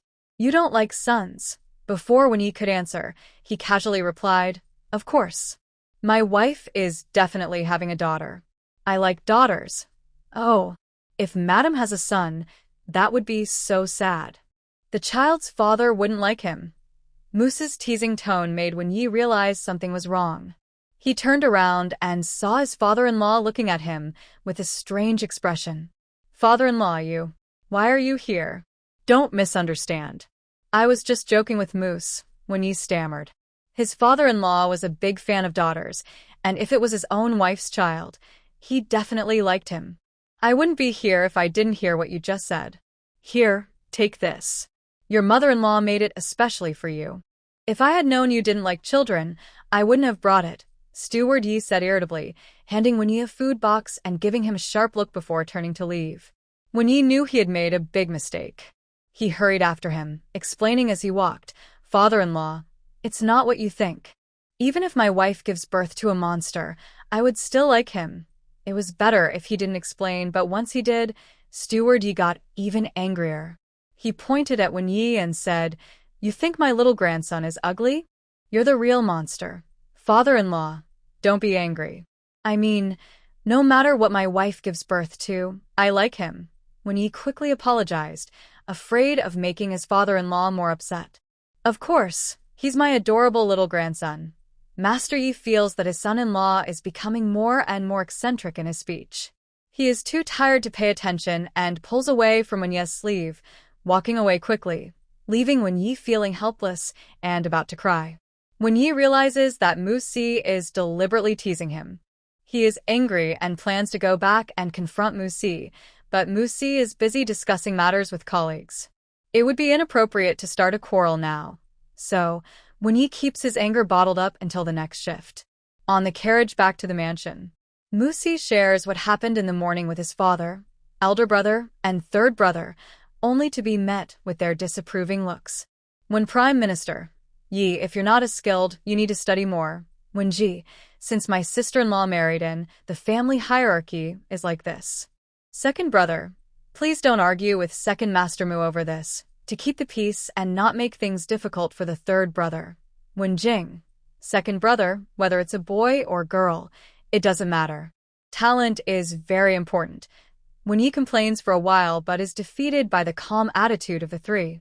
He stubbornly says, I am the smartest son in the family. My wife is definitely having a girl. Father, get ready to hold a granddaughter. When Prime Minister glances at him without raising an eyebrow and says, Yi, I know you've done your best. Don't push yourself too hard. Your wife is a clever girl. When Ji and when Jing can't help but laugh. The Prime Minister's words are almost like saying, your wife is smarter than you, so just accept it. When he understands what his father means and, seeing his elder brother and third brother laughing at him, says stubbornly, Elder brother, you haven't had a daughter either and you're laughing at me? When Ji laughs and says, your eldest sister-in-law is clever. Big brother knows he's not as good, so he doesn't worry about it. Maybe we shouldn't hope for much, and instead, look forward to the third brother giving us a granddaughter after he gets married. That's exactly right. The Prime Minister agrees wholeheartedly. When he feels even more sad, but he firmly believes his wife is carrying a girl. As soon as he returns home, he goes to find his wife and talks to the baby in her belly. The father and sons look at Wen-ye's antics with helplessness and shake their heads. The Prime Minister pats Wen-jing's shoulder and says with anticipation, Jing, you have to work hard. Wen-jing is stunned and looks at their father walking away, uncertain, and asks, Elder brother is father. Haraha, third brother, you have to work hard. Arwen family is counting on you. Father and I both believe in you. Wen-ji also pats his younger brother's shoulder and leaves. At this moment, Wen-jing felt an unprecedented pressure and suddenly thought that maybe he wasn't capable enough. Murong-shu has been very relaxed lately. Every day, she visits her grandmother's courtyard to pay her respects. Based on old Madame Murong's health, Murong-shu has also adjusted her grandmother's medicine recipes. Grandmother, from now on, we will follow this new recipe. I specially replaced the bitter medicines for you. Murong-shu knew that the old lady was afraid of bitterness, so she substituted some herbs and also prepared a medicinal meal recipe for her maid to give to her. Since Miss Fifth returned, the old lady no longer fears taking medicine, especially because these medicinal dishes are quite delicious, the maid said happily to Murong-shu. She couldn't help but smile when she thought of how the old lady used to dislike bitter medicines. It's not that I'm afraid of bitterness, it's just that those doctors' medicines are too bitter. Look at the medicines I prepare. No bitterness at all. My health is getting better, and all those so-called good medicines that are bitter and good for illness are just lies. The old lady refused to admit that she was once afraid of bitter medicine and refused to take it. It must be that the doctor's medicines are too bitter, not that grandmother doesn't want to take medicine. Morong-shu teased her grandmother with a smile. Only my little sweetheart understands me best, the old lady said affectionately about Morong-shu. My favorite person is grandmother. No, I mean, grandmother is good to everyone. Morong-shu truly liked her grandmother's personality. The two of them had a very good relationship, and every visit was a happy occasion. I also like Shuer the most. Recently, why do you come to grandmother's place every day? If you have time, you could go out and play with your friends. You don't need to come here every day. The old lady noticed that her granddaughter, who used to love going out, had stopped going out recently and became curious. Recently, there's not much work at the shop.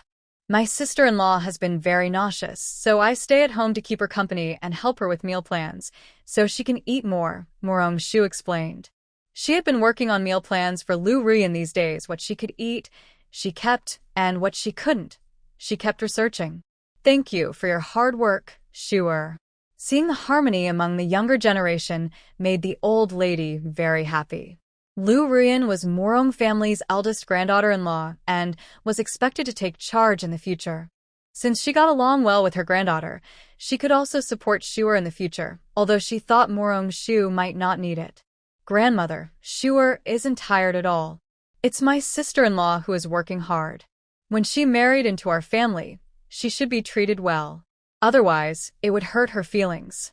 Morong-shu understands that women face many difficulties, especially in ancient times when women were expected to see their husbands as their world. Shuer is right. The old lady also agrees with her granddaughter. She used to treat her daughter-in-law well, and now she is very happy in her old age. Grandmother, Shua plans to cook herself today. If there's anything you'd like to eat, just tell her in advance. Morong-shu remembers she promised to make new dishes for her eldest sister-in-law at noon and plans to prepare some for her grandmother too. My granddaughter's cooking is so good that grandmother likes everything she makes, the old lady says. She believes that sincerity matters most, and she truly thinks Morong-shu's cooking is excellent. Every dish is very tasty. Then Shuer will start cooking now. If there's anything you don't like, just tell me, Morong-shu says, knowing her grandmother isn't picky about food. She plans to prepare some dishes suitable for the elderly to send to her grandmother. Miss, the butler has bought the ingredients you need. Would you like to take a look? Xiaodao enters, bows, and speaks to Morong-shu. Of course, I will go see. Grandmother, I will take my leave now. Morong-shu stands up and bows to her grandmother. Go quickly. Don't delay your work. The old lady smiles and encourages her to get busy. Morong-shu and Xiaodao head straight to the main kitchen. That way, not only did old lady Morong enjoy the delicious meal made by her granddaughter, but the men in the household also ate well. After lunch, Morong-shu leaves with Xiaodao. Recently, the weather has caused allergies, so she specially developed skincare products for sensitive skin to send to Yinfeng Tower. Before going there, she stops at a dessert shop. Musi is very happy to see the lunch sent by the household servants, especially since they emphasized it was made specifically for Miss Wu. Musi feels proud and, seeing the generous portion Morong-shu sent, he invites colleagues to share. Most of all, he enjoys hearing others praise his little niece. Although Musi and Wenyi argue daily, Wenyi is a foodie and loves good food, so he joins in for a meal. While everyone is happily eating, a servant from the Wen family rushes in to report, Second Master, Second Madam has started her move. Old lady asked you to return quickly. Wenyi is shocked, dropping his chopsticks. Recently, he's been very anxious, worried that his wife might suddenly act. He orders the servant, let's go, head home, and send someone to pick up Miss Morong from the Morong residence. Moose heard she was going home and stopped eating. He called Wenyi and said, Wenair, I came by horse today, so I'm faster. I'll take you to find Shu'er. Wenyi didn't expect Moose to take him back. He gratefully said, "Thank you, second Uncle Moose. There's no need to be polite now. Let's go. We'll pause our fight for now." Moose had been through moments like this. He saw Wenye's worry and nervousness, so he deliberately said those words to help Wenyi feel less tense. They quickly left. The others looked at each other, surprised that Wenyi and Moose were so close. But they were even more curious about why Miss Moose was invited to the childbirth of the second lady. Moose rode quickly with Wenyi back to the mansion. Luckily, there weren't many people on the street at this time. When they arrived at the Moose residence, they found out that Morong-shu had gone out. Moose asked someone to send Wenyi home first, then he went to find Morong-shu himself, without even entering the mansion. Finally, they found Morong-shu at a small dessert shop. Seeing her, who should have been on duty, Moose was very surprised. "Second uncle, why are you here? Shu-er, come with me quickly. Lady One is about to give birth." Moose didn't have time to say much to his young niece.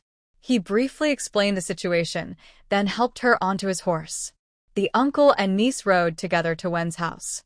Little Tao was stunned. What should she do now that Miss had left? Zhu, seeing his sister look so confused, urged her, "Why are you just standing there? Hurry and get in the carriage to Wen's house." "How can second master take care of Miss alone?" Little Tao finally reacted. Under Zhu's arrangement, she got into the carriage and headed to Wen's house. Zhu also sent someone to inform the lady of the house, worried about second master's ability to handle everything alone. When Morong-shu and Moose arrived, Lady Wen had already sent people to wait at the door. Seeing Morong-shu, she was very happy. She hurried forward to bow, and then led the two inside. But Moose refused. He said to Morong-shu, "Shu-er, I won't go in. I need to go back to work. If there's anything, send someone to tell me. Don't worry, second uncle." Shu-er understands. Morong-shu knew her uncle's concerns, so she agreed that he should go back to his duties first. After Moose left, Morong-shu asked the young maid who was guiding her, "How long has Lady Wen been in labor?" "Since before lunch. She still hasn't given birth." Second master is very worried. The maid, who worked in Lady Wen's courtyard, looked anxious. "First babies are like this. Let's go and see," Morong-shu said softly, comforting the worried maid. When Morong-shu arrived at Mrs. Wen's courtyard, she saw the old Lady Wen, the main Lady Wen, and Wenyi all waiting there. Lady Wen was advising the old lady, "Mother, you should go back to the courtyard and rest." The midwife said it's still early. "When it's closer to time, the daughter-in-law will send someone to notify you. Your second sister-in-law is having her first baby. I don't want to worry you. You don't need to stay here. If I can't hold on, I'll go to the side room to rest for a while. You don't need to worry about me. Go see if there's anything you can do to help," the old lady Wen said, not wanting to return to her own courtyard. She felt more at ease waiting here. "Old lady, Lady Wen, second master, Miss Morong has arrived," a young maid announced happily. Hearing this, everyone stood up to greet her. Of course, except Wenyi, who had been standing and pacing in front of the old lady the whole time. "Shu-er is here. That's wonderful," the old lady Wen said happily. Since Morong-shu helped deliver the Empress's baby when she was in labor, the old lady trusted her very much. Plus, she was now engaged to her third son. "Auntie Lady Wen, second master, greetings." Morong-shu bowed politely. However, Lady Wen gently held her hands to stop her. "We're family, Shu-er. No need to be so formal. Second sister-in-law started labor at noon, and she still hasn't given birth. Please go in and check on her," Lady Wen said sincerely. She liked Morong-shu very much. Every time they spoke, her tone was gentle. "Miss Morong, thank you so much. I won't forget this kindness." Wenye's eyes were red, as if he might cry at any moment. He cared deeply for his wife, who was in pain inside the room, and he felt very distressed. "It's nothing. Sure, go in and check. Everyone, don't worry." Morong-shu finished greeting everyone and went into the delivery room first. The midwife was explaining the precautions for childbirth to Mrs. Wen. Mrs. Wen was in good spirits and looked quite calm, not at all exhausted. When Morong-shu entered, She was very happy. "Sure, you're here." They said it will still take some time before she gives birth. Morong-shu's arrival eased Mrs. Wen's nerves, making her feel more confident. Wen's second master is almost crying outside, but Mrs. Wen is still smiling. "Please extend your hand so Shuer can check your pulse," Morong-shu joked, noticing Mrs. Wen's good condition, and took her pulse casually. Morong-shu stayed in the delivery room for a while, observing that Mrs. Wen's contractions were regular and the baby was doing well. It would still take some time before the baby was born. However, when the second lady experienced her contractions, she looked very distressed. Morong-shu hesitated for a moment, then quietly whispered a few words into her ear. The second lady first showed joy, then nodded firmly. Then, the second lady found an excuse to send everyone out of the room. Morong-shu put a blindfold on her and performed a detailed check. Based on her condition, she administered painless medication. Not long after the painless treatment, the second lady felt numbness in her lower body. The previous contractions disappeared, and she felt much lighter. "Sure, it really doesn't hurt anymore. Your master's secret medicine is very effective." "Thank you, Shuer," the second lady said gratefully to Morong-shu. "Madam, this secret medicine is very draining to use each time, so please keep it a secret." Morong-shu asked her to keep it confidential. In this uncertain time, she could only attribute this to her master. "Don't worry, Shuer. I trust you. I won't tell anyone else." The second lady thought that each use might harm Morong-shu's health. She felt guilty, but also knew this matter must not be shared outside. Morong-shu was not only her benefactor, but also someone the Wen family could not afford to lose. "Madam, if you want anything to eat, I can ask someone to prepare it. The effect of this secret medicine can last for a while. I will call Auntie, the eldest lady, and the second young master to come in." Morong-shu thought it would be better for them to see her. "Actually, I am a bit hungry. Please ask them to come in," the second lady said happily, even feeling hungry.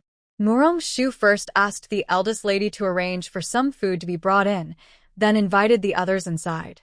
They all looked surprised to see the second lady acting as if nothing was wrong. But no one asked why.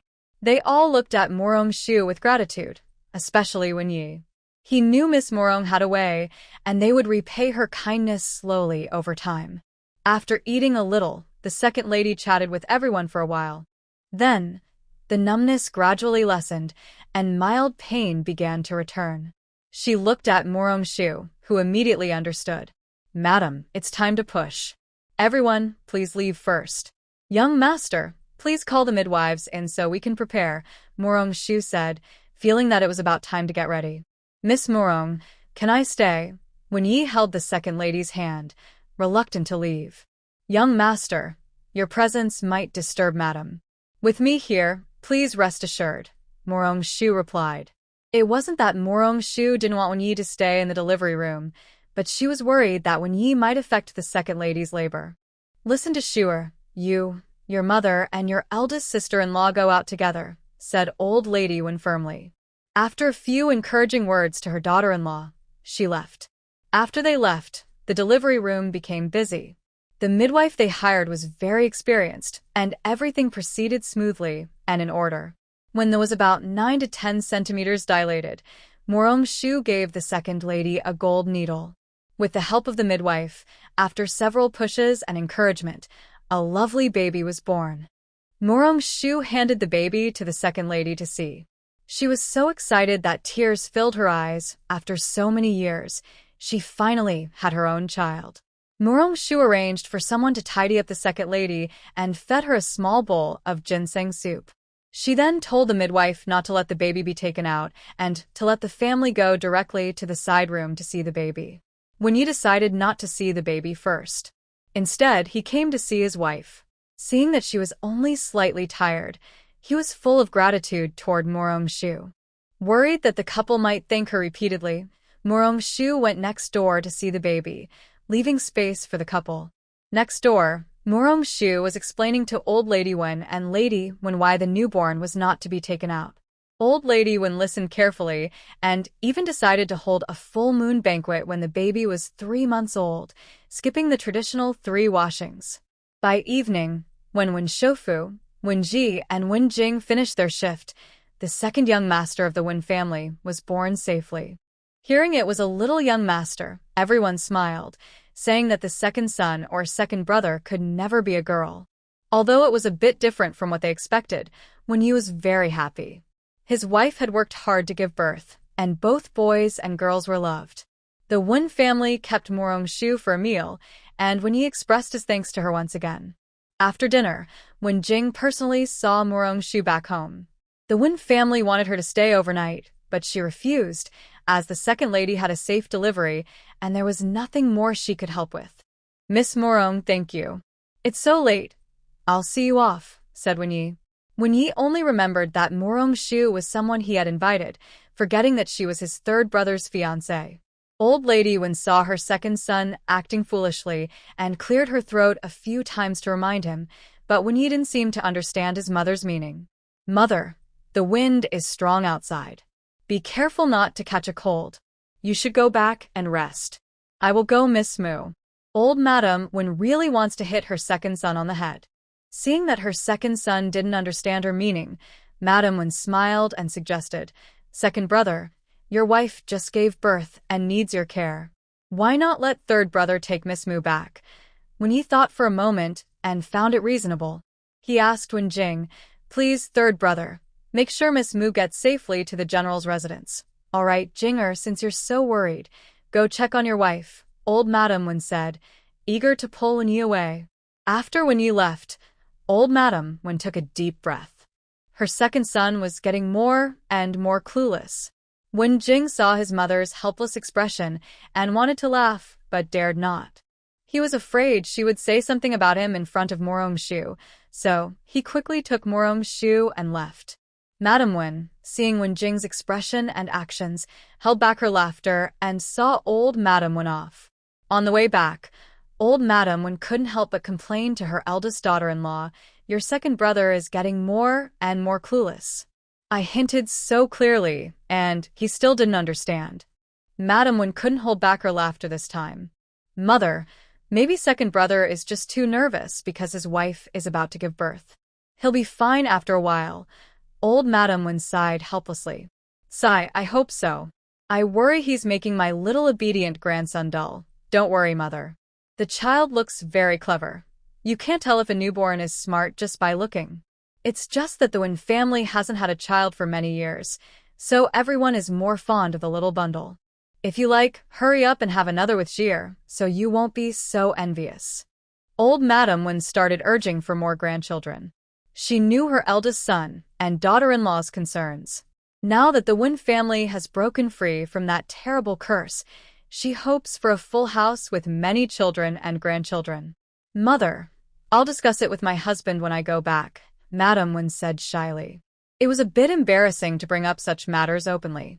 Hearing that her eldest daughter-in-law was willing to have more children, Old Madam Wen was very happy. As for her eldest son's thoughts, they didn't matter now. She would talk to him about it later. Wen Jing hesitated for a moment and asked, "Sure, I heard second brother say that when second sister-in-law gave birth, it was different from other women. Did you do something?" Morongshu didn't expect Wen Jing to ask so soon. She blinked playfully and asked, do you have any thoughts? I am just worried about how it might affect Shuer's health. Maybe Shuer thinks Ziyu is selfish, but to Ziyu, Shuer is the most important." Morongshu didn't expect Wen Jing to say such touching words at this moment, and she felt very happy inside.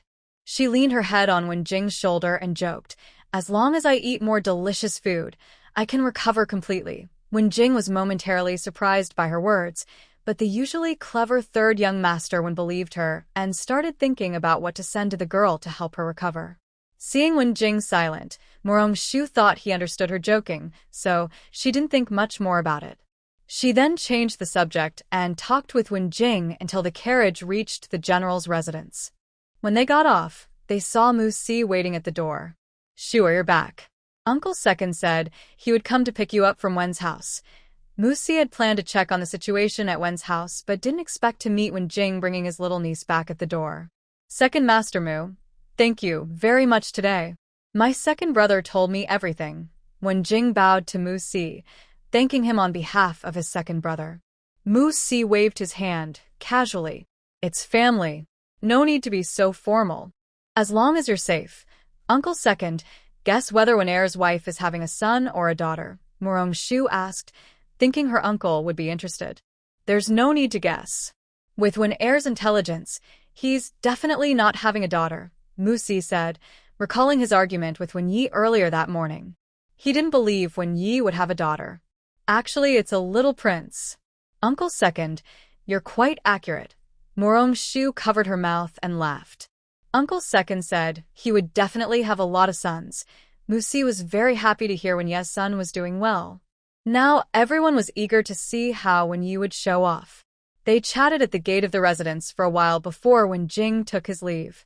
When Wen-jing returned to Wen's house, he asked someone to go to the storeroom to find some tonic supplies, planning to deliver them to Morong-shu early the next morning. In the courtyard of the second madam. Although she didn't tell Wen-yi the details of her childbirth, she emphasized that Morong-shu had used a secret medicine on herself. Wen-yi had guessed this before, but now that he had confirmation from his wife, he felt even more grateful to Morong-shu. Hubby, I haven't been able to go out recently. Tomorrow, ask the maid to bring some tonic from my storeroom to Shu'er to help her recover. Madam, rest assured. Tomorrow morning, I will go to pick up mother-in-law first, then head to the Mu residence. Since it was too late today, I didn't go to Ye's house to share the good news. I heard you plans to go early tomorrow. Thank you for your hard work, husband. After resting, the second madam is now in good spirits. Thank you for your effort, madam. Wen-yi feels very sorry for his wife's suffering and is grateful that she bore their eldest son. All of this is thanks to Shu'er. Maybe this is fate. Sometimes I wonder if Shu'er came to save our family. Ever since the third brother found Shu'er, our life has been getting better and better. The second madam understands this deeply. Without Morong-shu, Wen-jing's curse might not have been broken, and Wen-jing and Wen-yu could be in a different situation. If it weren't for Morong-shu, she might not have become pregnant so quickly and given birth to a son. The second madam believes that there is a natural destiny at work. She feels that Morong-shu's arrival has made their lives more complete. Madam, I understand. How about naming the baby Enan? Wen-yi suddenly thinks this name is very good. The second madam understands the meaning behind her husband's choice and happily agrees. As you wish, husband. I hope he will be grateful and kind-hearted. When the child is a bit older, let the third brother teach him. Look how sensible Yu'er has become under his guidance. Even though the baby is just born, Wen-yi has already planned his future. I will follow your wishes, husband. The second madam trusts Wen-jing and also trusts Morong-shu. Next year, they will also get married, and soon there will be children. When the children grow up together, they will develop a close bond. The next morning, Wen-yi began preparing to go to Ye's house to share the good news. In this era, the timing of announcing good news is also important based on the birth time of the lady. If the baby was born in the afternoon the day before, they announce after breakfast the next day. If born late at night, they announce after breakfast on the same day. Ancient people are quite superstitious, believing that announcing in the morning is more auspicious. Besides the timing, the order of sharing the news is also important. First, the maternal family of the newborn, then the maternal aunt's family, and finally other relatives and friends. The baby's aunt is in the palace, so Wen-yi plans to have the third brother report the good news when he goes to court, while the maternal grandfather must be informed personally. When the son-in-law reports to the father-in-law's house, he also needs to bring a dyed red cooked chicken egg, an even number for boys, an odd number for girls. Old Master Wen counted the red lucky eggs several times, worried that his second son might make a mistake. Mother, I can't have counted wrong. Please rest for a while, Wen-yi protested, seeing his mother doubting him. You're always so impatient. What if you make a mistake? It might cause misunderstandings with the bride's family, the old lady said, showing her distrust of her second son. Wen-yi felt wronged by his mother's words, but he dared not speak, fearing she would scold him at any moment. After breakfast, Wen-yi couldn't wait to leave quickly. Madame Yi was very happy to see her son-in-law holding the red lucky eggs. She quickly tidied up and went to Wen's house with him. When they arrived, She was delighted to see her daughter with a rosy face and her eagerly awaited little grandson. While chatting with her daughter, she learned that her son-in-law still needed to go to the Mu family to deliver a thank you gift. Upon asking further, she found out that Mu Rongshu had helped her daughter a lot. She was very grateful and sent a carriage full of gifts to Mu Rongshu after returning home. The next day at court, Magistrate Yi specially went to thank Mu Shi and Mu Si, which surprised the two of them. Madame Wen explained a reason for not washing the third child, and with Madame Ye's support, she accepted whatever was good for her granddaughter and grandson. So, the full moon celebration and the 100-day celebration for the baby were combined. Wen's family held a very grand 100-day celebration, a high-profile event. Even the Empress personally attended and awarded many rare treasures. 3 months later, the little bundle was chubby and adorable. Madame Second specially dressed him in a festive little outfit, making him look even more charming. Song Iran and Lu Ruyun were very excited, staring at their slightly rounded bellies, full of anticipation. Wenyu was also very happy, introducing everyone to his younger brother Wen-en, a name given by Prime Minister Wen. He was satisfied after people complimented him a few times. Madame Second Wen's health was very good. Mu Rongshu not only provided her with a medicinal recipe, but also taught her some exercises to recover. At first, she was shy about doing them, but after seeing their benefits, she persisted. After the 100-day celebration, Wen Jing took Mu Rongshu to Juxian Pavilion. Now, Wen Jing visits once a month. The shopkeeper was very welcoming. Although there weren't many people today, the questions from students had been left early. Wen Jing picked some from the question wall and took them upstairs. Ziyu, you go ahead and do your work. I'll go find the shopkeeper. Morong Shu remembered the last time Princess Mingyue asked the shopkeeper to help find her beloved. Sure, if you're bored, go for a walk. I'll come find you when I'm done. Wen Jing was worried that the young girl might find these things boring, so he suggested she go out for a bit. I need to talk to the shopkeeper about something. I'll come back upstairs soon. Morong Shu explained briefly, and then went downstairs. Seeing Morong Shu come down in person, the shopkeeper thought Wen Jing had an important message for him. He bowed and asked, Miss Morong, is there something you'd like to tell me? Morong Shu nodded and asked, is there any news about the person in the portrait Princess Mingyue sent last time? The shopkeeper was surprised that Morong Shu was asking about this. After a moment of hesitation, he replied, not yet, but I feel like I've seen the person in the portrait before. Hearing that the shopkeeper thought the person looked familiar, Morong Shu was a little excited and asked, could I see the portrait? Of course. Miss Mu, please wait a moment, said the shopkeeper, hurrying to get the portrait. The portrait had been kept in Juxian Pavilion for some time, and many people had come to ask about it. The shopkeeper wanted to find the person in the picture even more than June Mingyue did. He quickly found the portrait and handed it to Morong Shu. Miss Morong, please take a look. Morong Shu didn't open it right away. Instead, she asked the shopkeeper, may I take it upstairs to look at it with young Master Wen? Of course. Miss Morong, please do. If you find out anything about the person in the portrait, let me know, said the shopkeeper, not holding much hope. With the shopkeeper's permission, Morong Shu took the portrait upstairs to find Wen Jing. She planned to wait until he finished his work so they could look at it together. Wen Jing saw Morong Shu come back so quickly and asked, why didn't you stay out a little longer? She placed the portrait on the table, poured herself a cup of tea, and smiled. There's nothing particularly interesting. I just came back up. But I brought the portrait of the person Princess Mingyue was looking for. Wait a moment. I need to finish my work first, Wen Jing said, knowing the girl wanted to look at the portrait with him, so he hurried to finish his tasks. Soon, Wen Jing finished and sat next to Morong Shu. She handed him a cup of tea, and they shared a knowing smile. After a short rest, Wen Jing opened the portrait. He looked at Morong Shu with a strange expression, hesitating. Why are you looking at me like that, Ziyu? Morong Shu asked, a bit confused by Wen Jing's expression. Wen Jing directly handed the painting to Morong Shu. Why are you acting so secretive? Let me see. Morong Shu took the portrait and was also stunned. She uncertainly asked, is this my second brother? Wen Jing nodded and said, It should be the second young master from a few years ago. So, the Princess Manhwa has been eager to find my second brother. They are all in the capital, so how could they not know each other? Shu found it hard to believe. When Jing explained, your second brother didn't stay in the capital often before.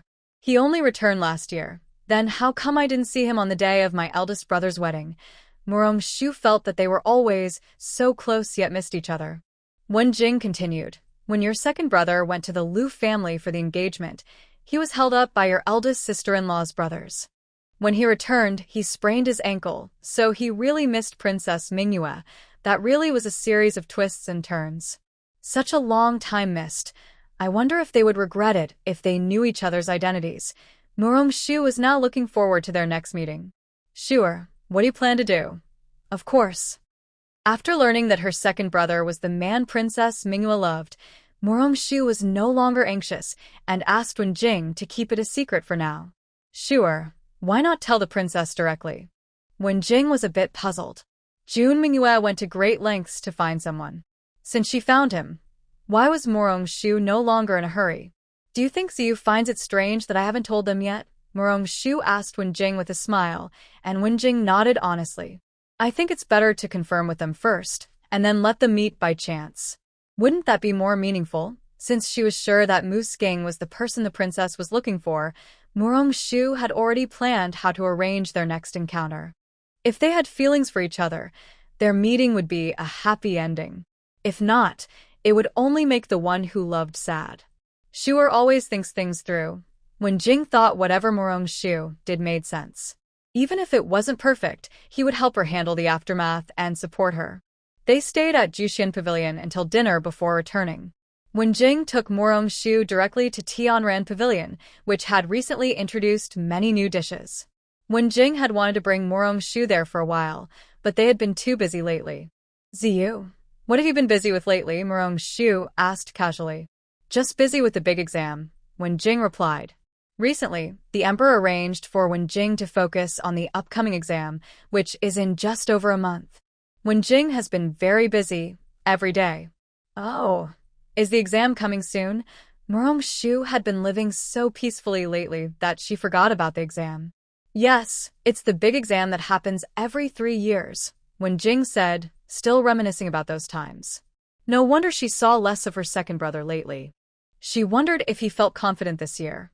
With your second brother's skills, he should easily be in the top 3, Wen Jing said, having tutored Xiqing and knowing his level well. Top 3? Is second brother so talented? Shu didn't expect her second brother to be so impressive. Your second brother is probably the most talented among the younger generation of the Morong family. Ziyu, that's not fair.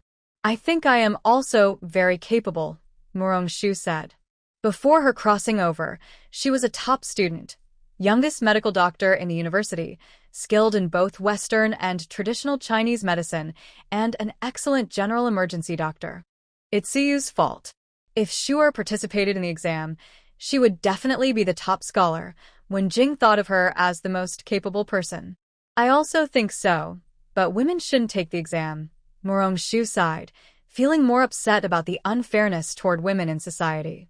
Shu wants to go. No, I was joking. Shu quickly shook her head. She was feeling headache from reading and just wanted to be a happy little pig. Her quick refusal made Wen Jing smile. He then served her some of her favorite dishes. Shu appreciated his kindness and finished everything. Ziyu, you should eat too. You've lost weight recently. Shu noticed Wen Jing looked better than before, though he had become a bit thinner. Yes, Wen Jing obediently ate all the dishes Shu had served him. She thought he looked thinner and wanted him to eat more because she liked him a bit plumper. After the meal, some dishes remained untouched because they were too full. Shu thought it was a waste and asked the waiter to pack the leftovers. The shopkeeper was surprised to hear Miss Morong wanted to pack food, thinking she loved those dishes and was asking the kitchen to prepare more for her to take away. Before going to the kitchen, he went upstairs to ask Shu if she wanted anything else. Shu didn't expect the shopkeeper to misunderstand, so she explained everything to him. She also suggested that in the future, if customers have leftovers and the staff don't mind, They could pack them up instead of wasting them, especially for someone like Wen Jing who always orders a lot of dishes. The Tianran Pavilion is a high-end place, so only people with some status or enough money come here. They always order plenty of food, so wasting leftovers would be a real shame. Thank you for your idea, Miss Morong. I will inform the staff today, the shopkeeper said, clearly knowing Morong's importance in Wen Jing's mind. He treated her words as if they were commands from a young master. When they left Tianran Pavilion, Wen Jing carried a food box for Morong. The staff looked a bit surprised, but Wen Jing didn't care. Back at Gui Ning Courtyard, a few young maids were still awake. Morong handed them the food box, saying, "There's a lot, and I haven't tried it. Do you want to eat some?" "Wow, thank you, miss." "Today was another day of failing my diet," said one of the maids. Usually they got along very well with Morong. Xiao Tao asked Xiao Ju to heat up the food, and then they laid out the dishes in the yard, chatting and eating together. Morong was already full, but she liked to stay and have fun with them. The small courtyard felt very warm and cozy. Soon, everyone ate until they were stuffed. They also asked Morong for some digestion pills. "I knew you guys dared to eat so much because you were waiting for me," she joked. "We're just showing our love for you, miss," Xiao Tao said with a smile. Morong gave each of them a digestion pill and told them to rest early tonight. She wouldn't need to get up early tomorrow to serve, as she planned to sleep in. "Miss, when you weren't here today, the lady sent someone to ask when you'd be free. She wants to start embroidering the wedding dress," Xiao Ju said, worried because her young lady was very afraid of sewing. "I refuse. I don't want to embroider. Let my mother find someone else to do it," Morong said lazily. She was fine with her sewing wounds, but not with embroidery. "Do you think that will work?" Xiao Tao asked, smiling as if to say, "Miss, just stop struggling." "Whatever, I'll deal with tomorrow's things tomorrow. You all go rest now. Xiao Tao can stay and keep me company," she said. She didn't like having a lot of people taking care of her. Her maids in the courtyard were the fewest. "Thank you for your kindness, Mississippi. Xiao Tao, let's go too." Morong took Xiao Tao back to her room. Thinking about the embroidery wedding dress, she asked, "Xiao Tao, do I really have to sew the wedding dress myself?" Xiao Tao looked at her with a tired expression and said, "Miss, you don't have to sew the whole dress yourself. We can find the best embroidery lady, and you only need to do the last 2 stitches. But if the Wen family finds out, it might not be good. I'm not going to sew it. It's too hard. Tomorrow, you can tell the lady that your miss hurt her hand recently and can't pick up a needle." Morong decided to give up on the task. "Miss, how can you lie to the lady?" Xiao Tao protested. "Xiao Tao, this isn't lying. It's a kind of white lie. Do you understand?" Morong explained. Xiao Tao nodded confusedly, thinking her miss had a good reason. Then, she, who usually doesn't waste energy on worries, turned her mind away from this matter. Taking good care of her miss was her main job. The next day, Morong quietly went to her second brother Mu Siqing's courtyard. "Little sister, why are you here today?" Mu Siqing was busy reading and didn't know that Morong had been feeling lazy for a long time. In his mind, a girl like his sister, who is already engaged, should be very busy. "Of course, I'm worried that second brother is tired from studying, so I brought a refreshing sachet to help you stay alert," Morong said, signaling Xiao Tao to bring out the sachet. Of course, Morong didn't make the sachet herself. It was made by some young maids in her courtyard. She had put mugwort, mint leaves, and other herbs inside. Mu Siqing was very happy. He didn't expect his sister to give him a sachet. He eagerly took it and said, "Thank you, sister. It looks like you're getting married soon. You even know how to make sachets. You're so lucky to marry such a good girl." Morong mouth twitched at his words. Just giving him a sachet made him think so much. His imagination was really rich. "Second brother, don't be jealous. After the big exam, you can get married too." Morong deliberately shifted the topic to marriage. "Sure, actually, I don't want to marry so soon. Can you help me persuade mom?" Mu Siqing had already decided that after the big exam, he would try to find Yuer.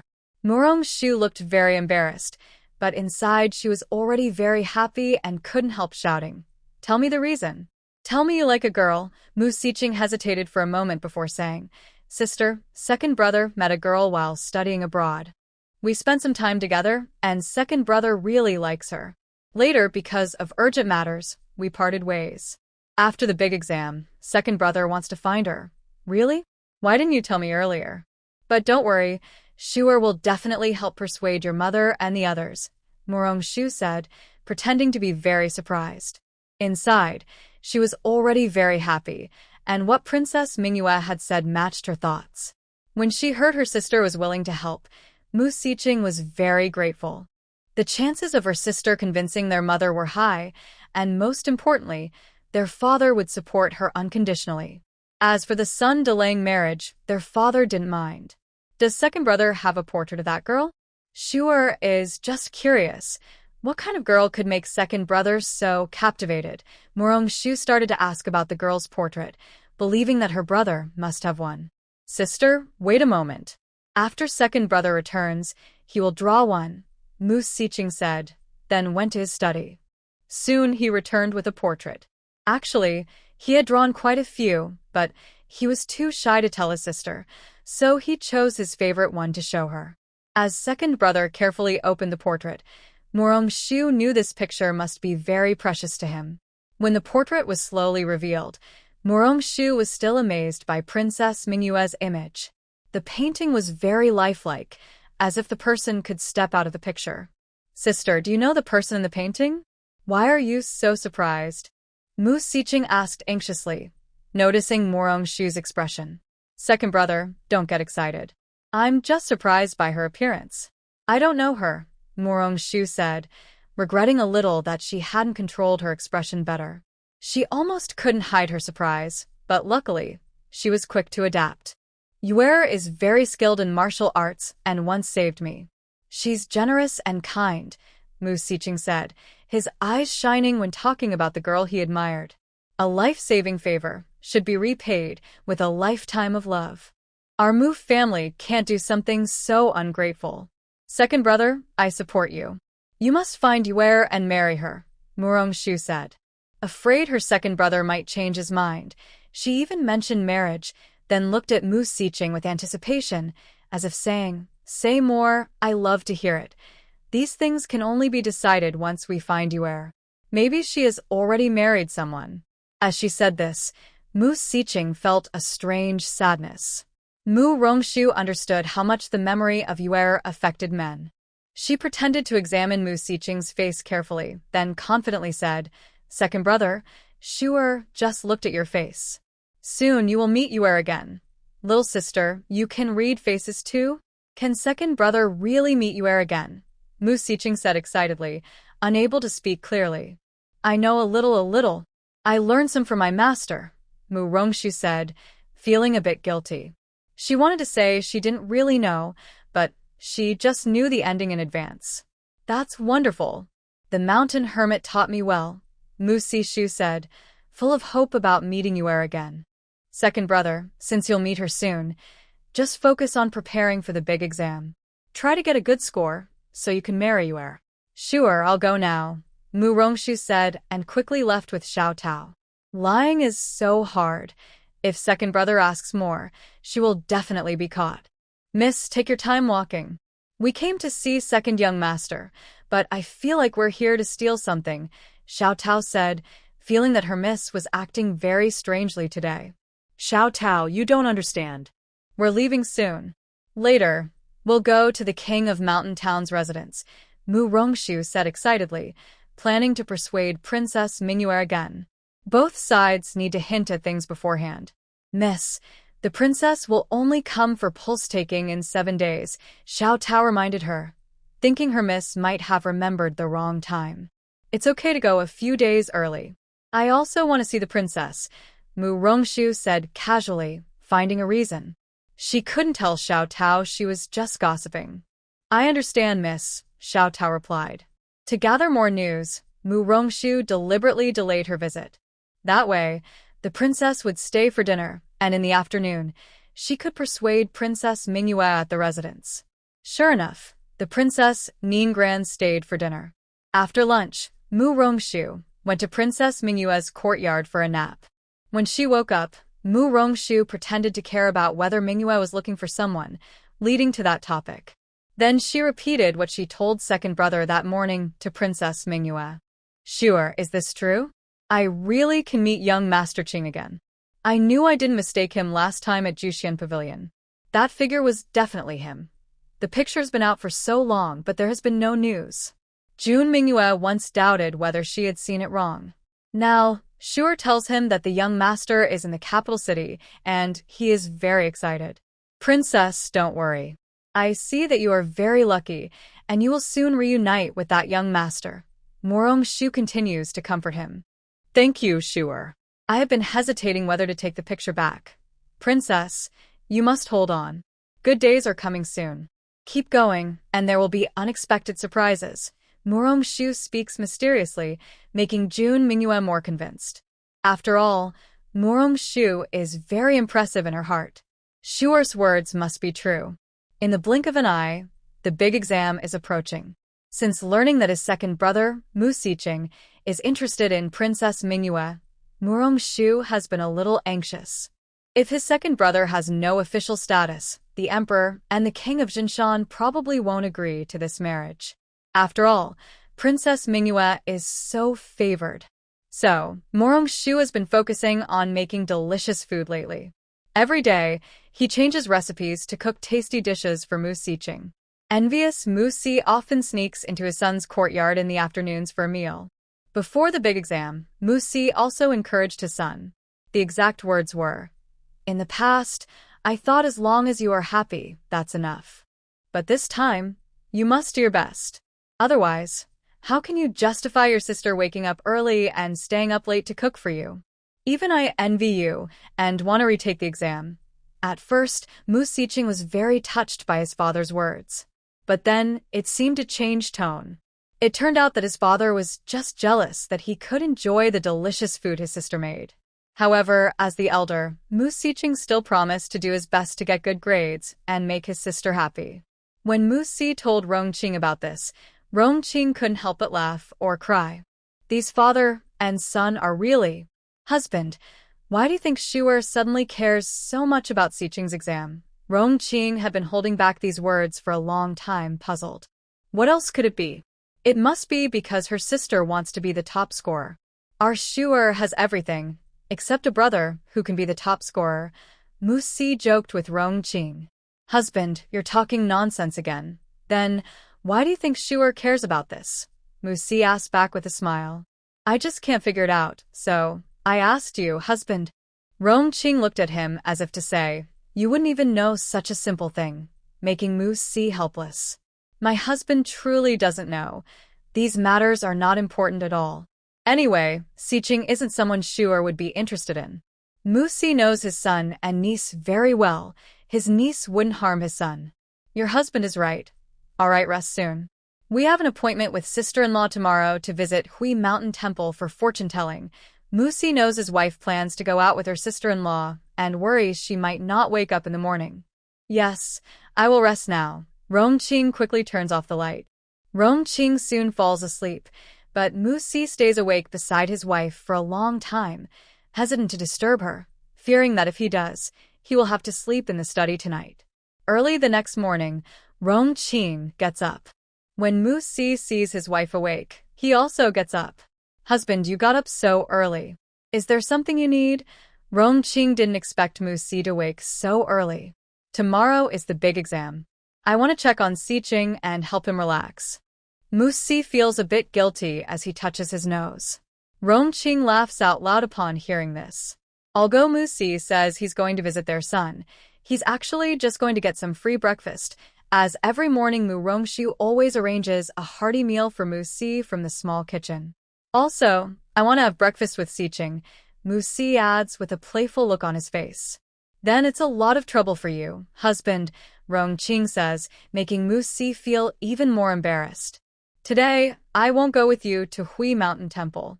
I will stay at home to explain the exam tips to Siqing, Mu Si says seriously, as he has plenty of experience from past exams. Don't worry, husband. Qinger will take good care of himself and sister-in-law. Rongqing says, preferring Mu Si to stay home and give advice rather than go to Hui Mountain Temple. After finishing his preparations, Rongqing is approached by someone from Songwei. He then leaves with his sister-in-law, while Mu Si rushes to Xiqing's courtyard. When Mu Si arrives, little Si sees him and is surprised, stammering, "Second master, is there something you need?" "Young master isn't up yet. I will go wake him." "Come back." "No need to wake him. Let your young master sleep a little longer. I will sit in the courtyard and wait for him." Mu Si stops the boy from leaving. "Yes, second master." The servant responds politely, standing aside, worried Mu Si might have other plans. Don't worry about me. "Go ahead and do your work." Moose sent the servant away to do his own tasks, not needing him to wait nearby. "Second young master, if you need anything, just call me." When the servant tried to leave, Moose stopped him and asked the question he cared about most. "When will the people from Miss Five's courtyard arrive?" Replying to second young master, "They should arrive in about half an hour." The servant answered honestly. "All right, go ahead. I'll take a walk first. When the people from Miss Five's courtyard arrive, be sure to call me." Moose decided to stroll around for a bit, as waiting idly felt strange. "I'll remember." The servant nodded and left respectfully. Feeling bored, Moose wandered into his son's courtyard.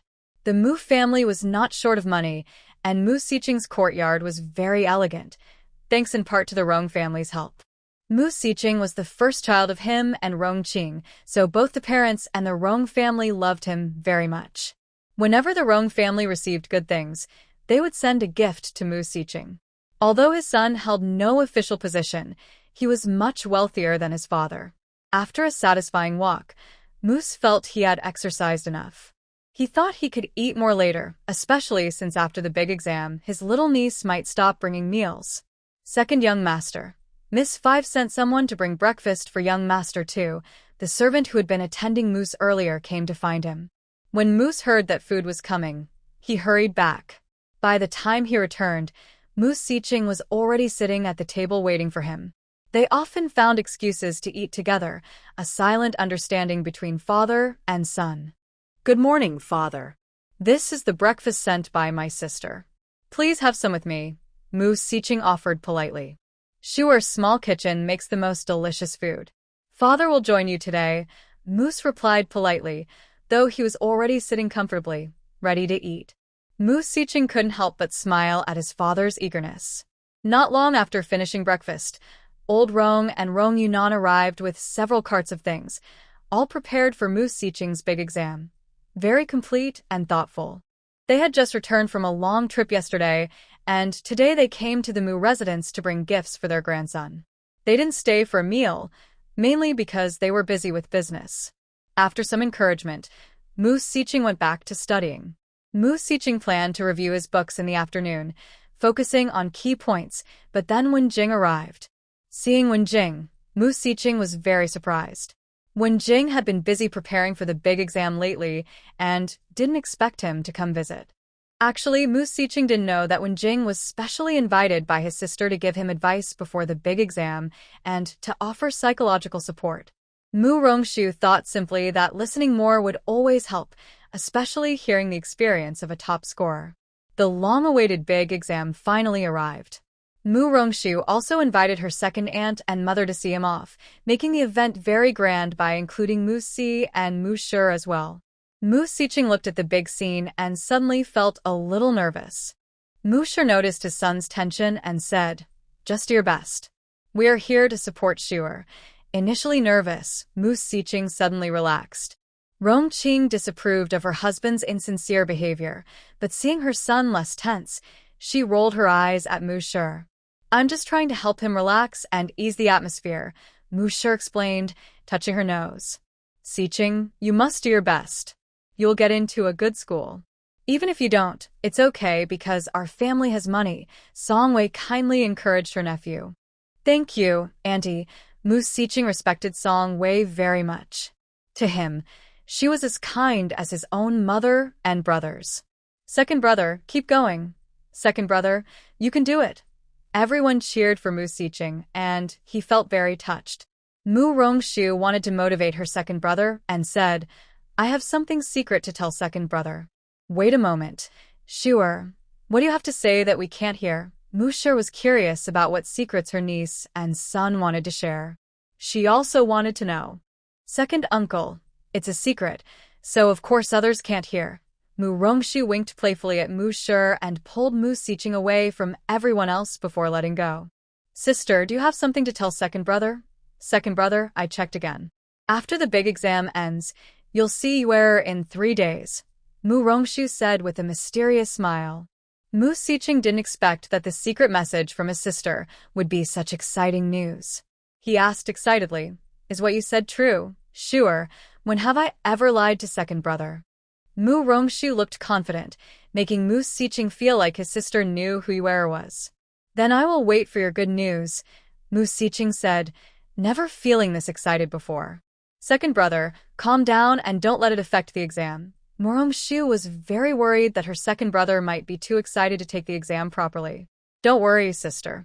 I know how to control myself, Mu Sicheng said, calming down after being excited. Brother Mu, what a coincidence. I was just wondering if you had already gone in. Han Su and Lady Han came over. After exchanging greetings and offering some encouraging words, Mu Sicheng and Han Su went into the exam hall. Before leaving, Han Su spotted the person he had been thinking about among the Mu family members. Today, Song Yenran was sent by Madame Song to deliver the exam papers for Mu Sicheng. Song Yenran didn't understand why her mother insisted she come, but since her cousin usually took good care of her, she came anyway. Song Yenran had already seen Han Su and Lady Han. After Han Su went inside, she approached Lady Han to say hello. Lady Han was very happy to see Song Yenran, whom she hadn't seen in a long time. Mu Rongshu returned to the mansion without any issues. She then invited Song Yenran to Zhuangzi Lane. Lady Han had grown some vegetables herself and invited Mu Rongshu and Song Yenran to sit in the small courtyard. Since Han Su wasn't home, the two happily went there. The big exam lasted 3 days. Besides essays, there were also tests on physical strength and other skills. After the 3 days, the results would be announced. The top 3 students would be personally promoted by the emperor and tested again on the main hall, where questions would be asked. Mu Rongshu had already learned all this from Wenjing.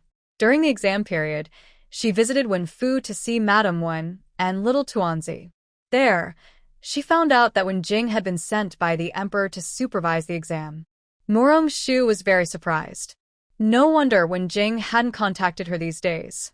On the day the exam ended, Ning Yi, the second master of the Ning family, sent someone to inform Mu Rongshu that a batch of cattle and sheep she had asked her friends to buy had arrived. He asked if she wanted to go see the farm. Bored at home, Mu Rongshu took Xiao Tao and went to the farm. Mu Sishu and others went to pick up Mu Sicheng, but didn't see Mu Rongshu. Mu Sicheng was a bit worried and asked, Mother, why didn't sister come today? Older sister-in-law, look at her. Her eyes are only on her sister. Rongqing joked with Song Wei, smiling. Sure went to the farm for something. She probably won't be back until evening. You just finished your exam, so let's go back to the mansion and rest, Song Wei said, feeling sorry for her nephew, who looked thinner. The big exam was really exhausting. Thank you, Auntie, Mu Sicheng replied politely. Let's go back quickly. Mother has prepared your favorite dishes, Rongqing said, feeling distressed seeing her son looking thinner. Back at the house, Mu Sicheng finished eating and went to sleep. These past few days, she had been very tense. Now that she finally relaxed, she quickly fell asleep. At dinner, Rongqing saw how peacefully she was sleeping and didn't want to wake her. She kept the food warm in the small kitchen, waiting for her to wake up and eat. To her surprise, Mu Sicheng slept until the next morning. Thinking about what her sister said, that something would happen within 3 days, Mu Sicheng felt she needed to go out to have a chance to meet whoever was coming. Otherwise, she might never meet them in her own yard. So, she left without eating breakfast. When Mu Rongshu came looking for her, she was already gone. She hadn't come to see her second brother yesterday because she returned home late. She didn't expect to miss him again today. Mu Rongshu sighed helplessly. Love was full of twists and turns. Miss, the princess has arrived and is waiting for you at Gui Ning courtyard. Little Ju hurriedly reported. Not long after Morong Shu left, Princess Mingyue arrived. Got it. Let's go back, Morong Shu said, hoping her second brother would come back soon. No one expected that her usually shy second brother would leave so early. Princess Mingyue had lunch at Morong Shu's Gui Ning courtyard. In the afternoon, she had other matters at the house and left. Her carriage, driven by Mingyue Jun, passed by Musicking. Seeing the carriage come from her own house, Musicking asked the gatekeeper, "Who is that carriage just now?" "The second young master's carriage. It's Princess Mingyue from Zhenshan Wang's estate. She's very close to the fifth young lady and often visits the house," the gatekeeper replied carefully when asked. Since it was her sister's friend, Musicking didn't think much and asked, "Have any women come to see me these days? If anyone does, please tell me immediately, no matter the time." The gatekeeper was surprised and momentarily forgot to answer. Could the second young master have a girl he likes? He hadn't seen anything himself, so he decided to be more careful in the future. "Remember, especially if it's a girl, tell me right away," Musicking emphasized again. "Don't worry, second young master. I'll remember," the gatekeeper quickly replied. "Princess, what's wrong?" The young maidservant caring for her asked worriedly when she saw the princess suddenly look upset. "Chunner, I just felt my heart beating very fast, like a familiar feeling," Mingyue Jun said, even a little hopeful. That familiar heartbeat was back again. Early in the morning, Rongqing and Song Wei sent people to wait nearby. As soon as the list was announced, they would know the results. Musicking remained calm. "Little Peach, please deliver this painting to the second young master.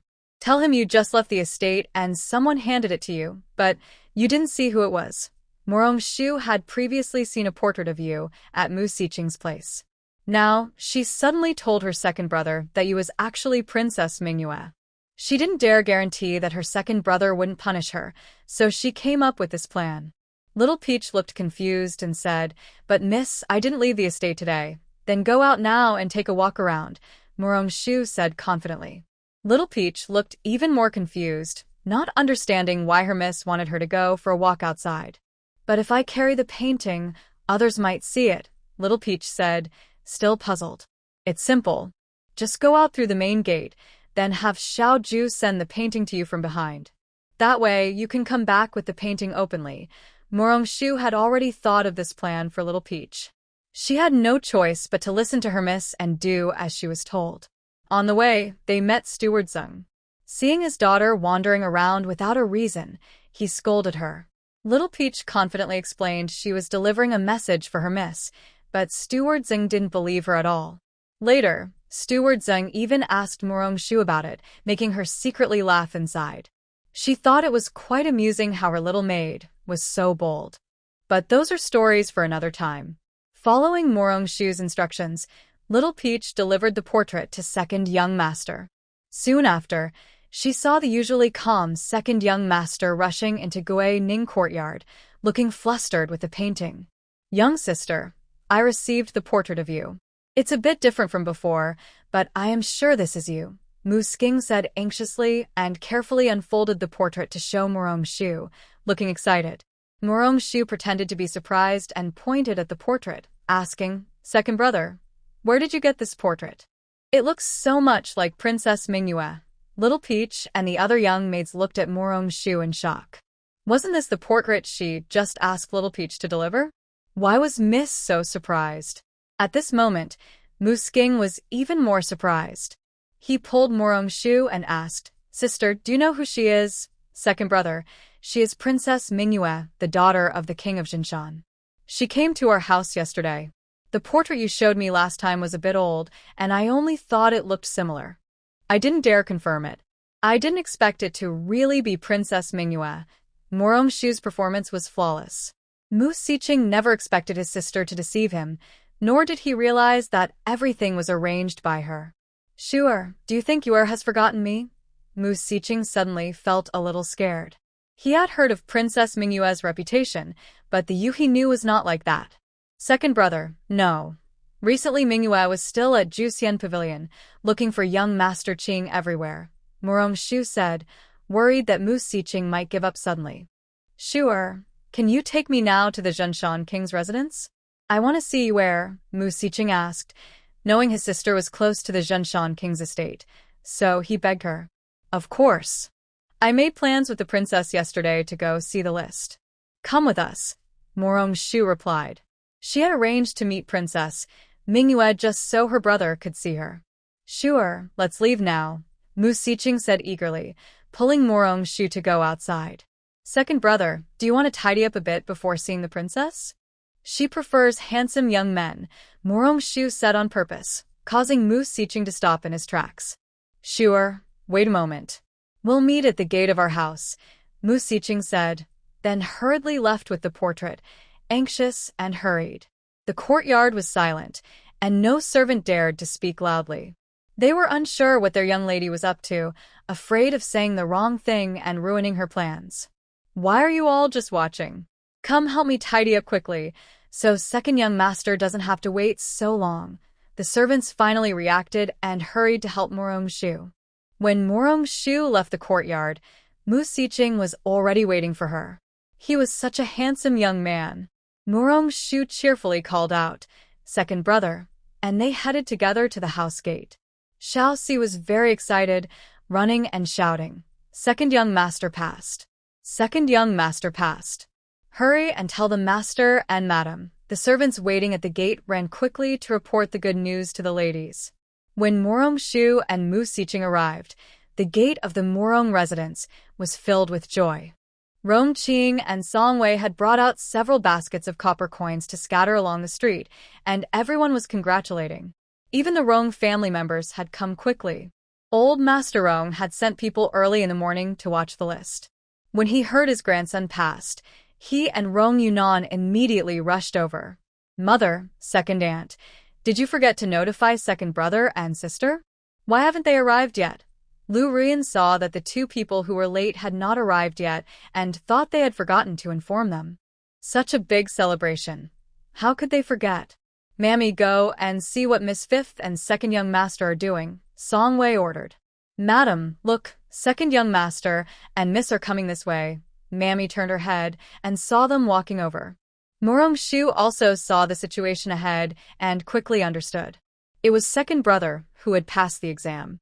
He happily said, congratulations, second brother, on passing. Mu Siqing was very happy too. He didn't expect to pass and to find you error as well. Thank you, sister. If it weren't for when brother's tutoring, maybe second brother wouldn't have passed. Mu Siqing was very grateful. If Wen Jing hadn't taken a liking to sister, he wouldn't have helped him. Then later, second brother should thank Ziyu properly. Why not let second brother host a feast for us? Shu just wanted to find a reason for second brother to show his feelings. That's settled then. Let's go to the palace first. Even though passing the exam made him very excited, he didn't forget to visit Yue. Now he felt more confident. Let's go right now. The princess must also be waiting for second brother. Shu teased Mu Siqing. The two approached the elders to pay their respects. Everyone praised Mu Siqing, and Rongqing was so excited that tears filled his eyes. The marriage arrangement with the Song family could finally move forward. Old Lord Rong was so excited that his hands still trembled. His grandson hadn't just passed. He ranked in the top 3. That meant he would be personally received and appointed by the emperor, which was a great honor.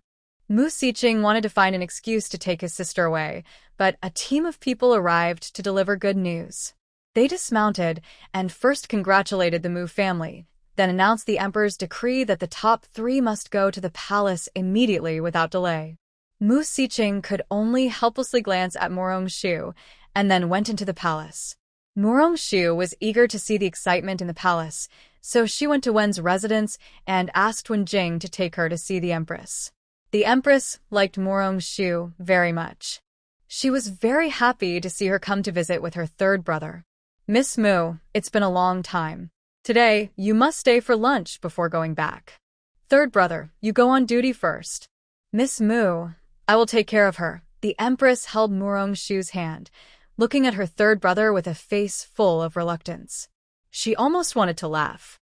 In the past, when Jing often advised his sister not to like the emperor, thinking that the emperor was too old for her and not a good match.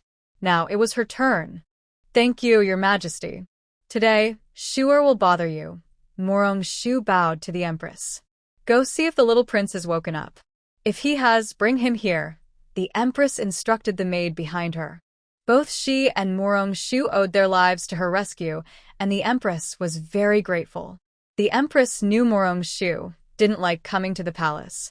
She usually sent her new toys to Morong's house. But today, seeing Morong-shu enter the palace, Wen-ching was a bit surprised. I'm very happy that Miss Morong came today, said the Empress. Morong-shu would still be her third sister-in-law, and they should get along well. Today, I just wanted to see you and the little prince, Morong-shu said with a smile. Then you should stay and play in the palace longer. The little prince will be happy to see you. The toys you sent through third brother are very nice, and the little prince loves them very much, the Empress said.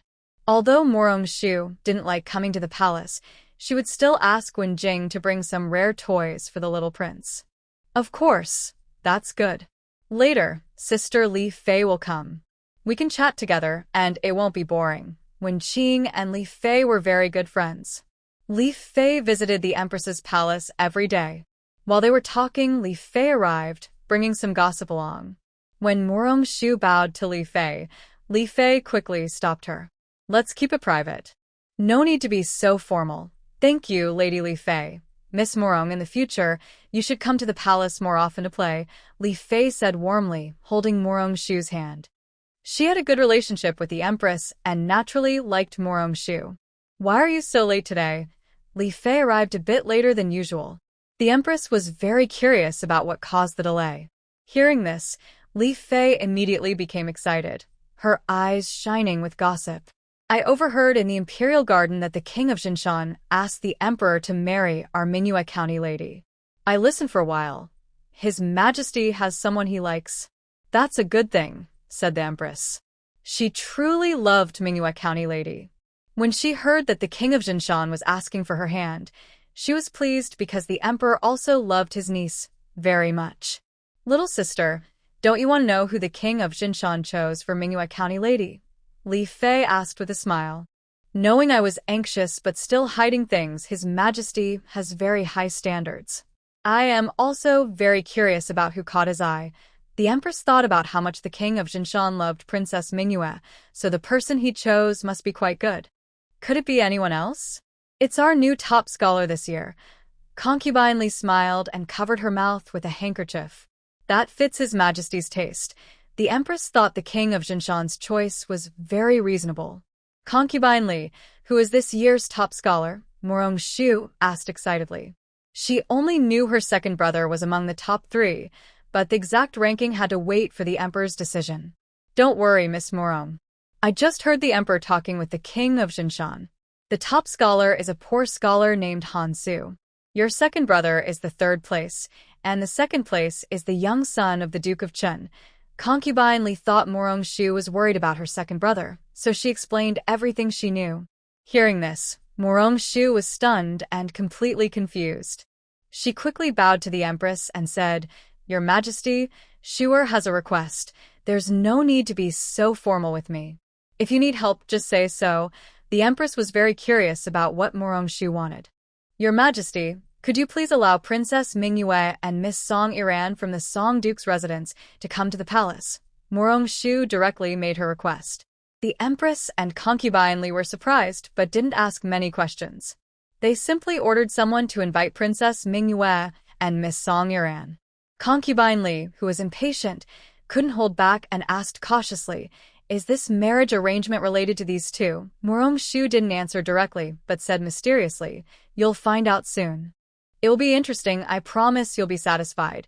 That's wonderful. Concubine Li and Wen-ching immediately became excited when they heard there was something interesting. Your Majesty, you can arrange for someone to wait in the main hall.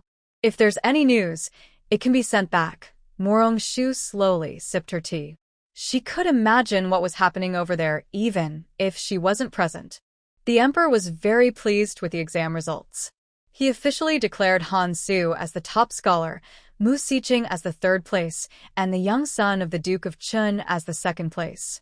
The students were very excited and knelt to thank the Emperor. The king of Jinshan had been watching eagerly. The emperor couldn't ignore his gaze.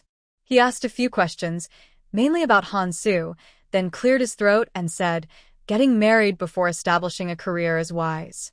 Han Su, you are at an age where marriage should be considered. My niece, Princess Mingyue, is virtuous and kind. How about I grant her to you in marriage?" Han Su and Mu Siqing were so surprised that they forgot how to react. Only the voice of King Jinshan, Xia En, was heard.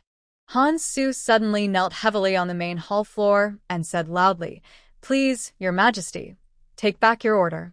I have a beloved woman. She once saved my mother's life. I swore that if I passed the exam, I would go and ask for her hand. If I accept the marriage granted by Your Majesty, it would be unfair to Princess Mingyue." Everyone was stunned.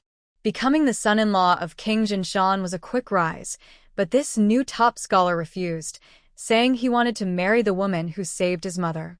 "Is the woman you want to marry in the capital?" the emperor asked, suspicious. It seemed too coincidental that she was the one who saved his mother.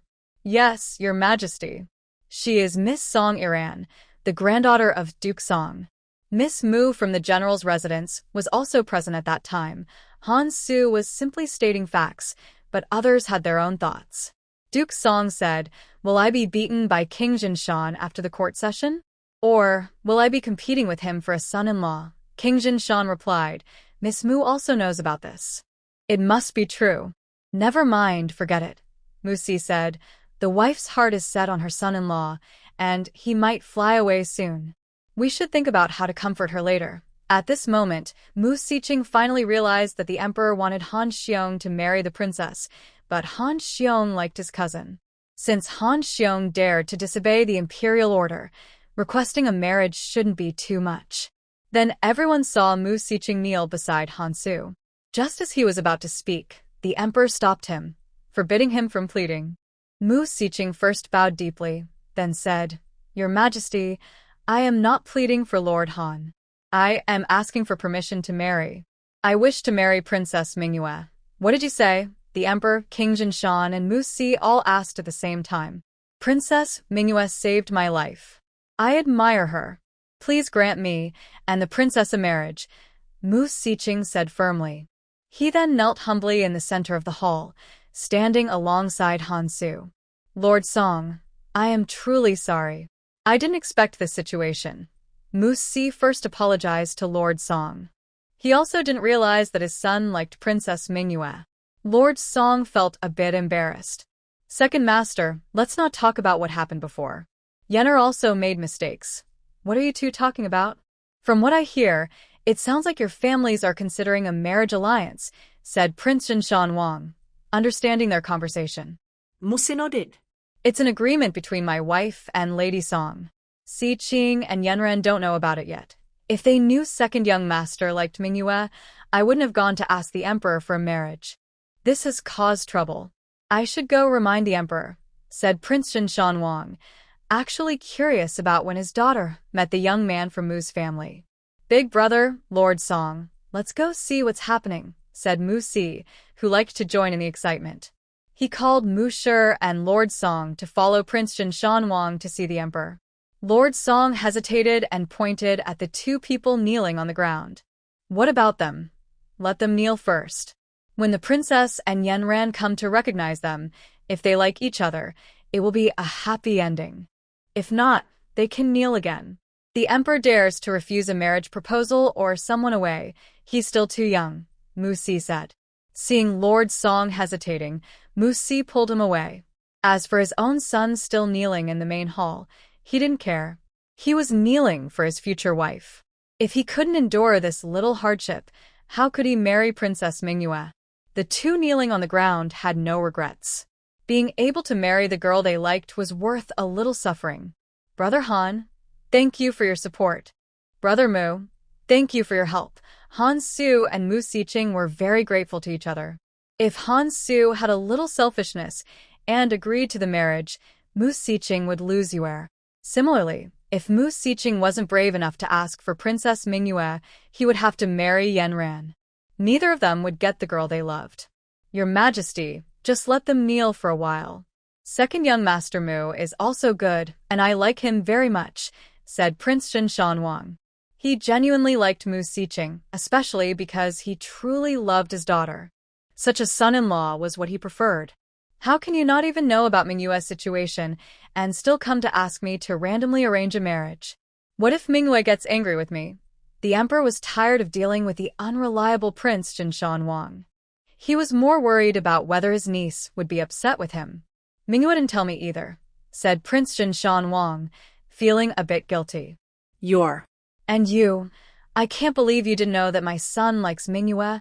The emperor complained about the king of mountain and then started scolding Mu Si. Your Majesty, please calm down. I truly didn't know. Mu Si sincerely had no idea. And you, your daughter saved someone's mother and you didn't know. Lord Song was also scolded. He dared not argue, as he genuinely was unaware. However, he was quite pleased with Han Su, the prospective son-in-law. From what I know, a few years ago, second young Master Mu was saved by Lord Mingyue. They have been looking for each other. Young Master Han and Miss Song are also in love.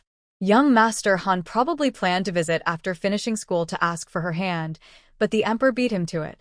Wen Jing, who had been silent, explained everything to everyone. The emperor's face darkened even more, and this time he glared sharply at the King of Mountain. The King of Mountain looked quite wronged. He didn't understand why the emperor was glaring at him. He was already having a tough time, having made such a mistake, and he wondered how the princess consort would deal with him when he returned home. The emperor was very annoyed now. He wondered how to explain to his niece when she arrived. He told the official nearby, "Quickly send a thicker mat to the top scholars. The ground is cold." "Yes, Your Majesty." The official hurriedly ran out to deliver the order.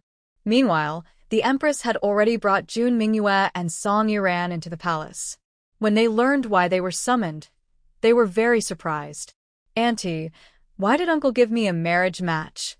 Jun Mingyue thought her uncle wouldn't give her a marriage without reason. Something must have happened. "Princess, I know about this. It was Lord Mountain who asked the emperor early this morning to arrange a marriage for you and the top scholar. The emperor even asked if the princess knew about it, and Lord Mountain said you liked Han Zhuangyuan." The concubine Li told Mingyue everything she heard. Mingyue was very angry.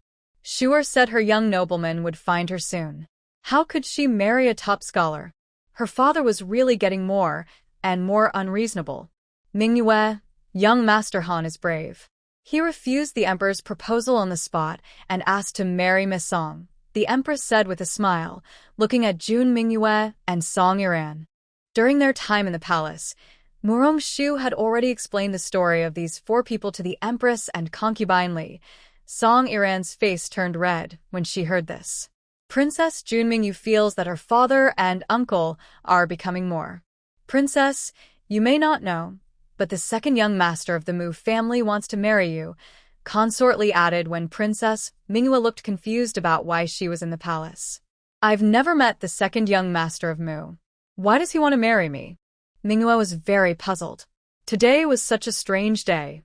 "Princess, we are not sure either, so the emperor left the decision to you and Miss Song. Why don't you go to the main hall and see? They are still kneeling there." The emperor said you can only choose if you accept them. The empress, holding back her laughter, explained to Mingyue and Song Yiran. Song Yiran's face turned a little pale. She liked Han Su, but she didn't expect Han Su to refuse the emperor's marriage proposal for her. "Empress, Yiran wants to go to the main hall to see." Song Yiran decided bravely after a brief hesitation. "Will Mingyue go?" Consort Li asked curiously. "Yiran, I know the way. I'll take you. You and young Master Han have feelings for each other. Don't miss this chance. To prevent uncle from making a match, I'll go with you." Princess Mingyue was worried that her uncle might make things difficult for Han Su and Song Yiran, so she decided to go with Song Yiran to the main hall and also tell young Master Mu that she has someone she likes and won't accept his marriage proposal. Princess Mingyue planned to confront her father and uncle and also tell Mu Siqing that she didn't like him and wouldn't agree to his marriage proposal. Seeing Mingyue heading to the main hall with a strong attitude, the empress told the palace servants to take a shortcut and inform the emperor that the princess had arrived. The servants quickly ran to the main hall. eager to inform the emperor before the princess arrived. The king of Jinshan was a bit anxious, walking back and forth muttering, "Why haven't Manhwa and Miss Song arrived yet? Prince, why are you so worried?" Outside, it's my son kneeling. "Look, I'm not worried," Museo said leisurely while drinking tea, not at all anxious. "But kneeling outside is my daughter's beloved. Why shouldn't I be worried? They've been kneeling so long. What if they kneel badly?" The king of Jinshan said confidently, but the emperor was already ignoring him. Princess Manhwa might not even like him.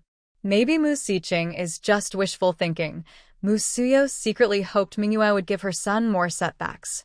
Young Master Second said it was a life-saving grace, so they must know each other. The king of Mountain only hopes that Mu Siqing is the person his daughter likes.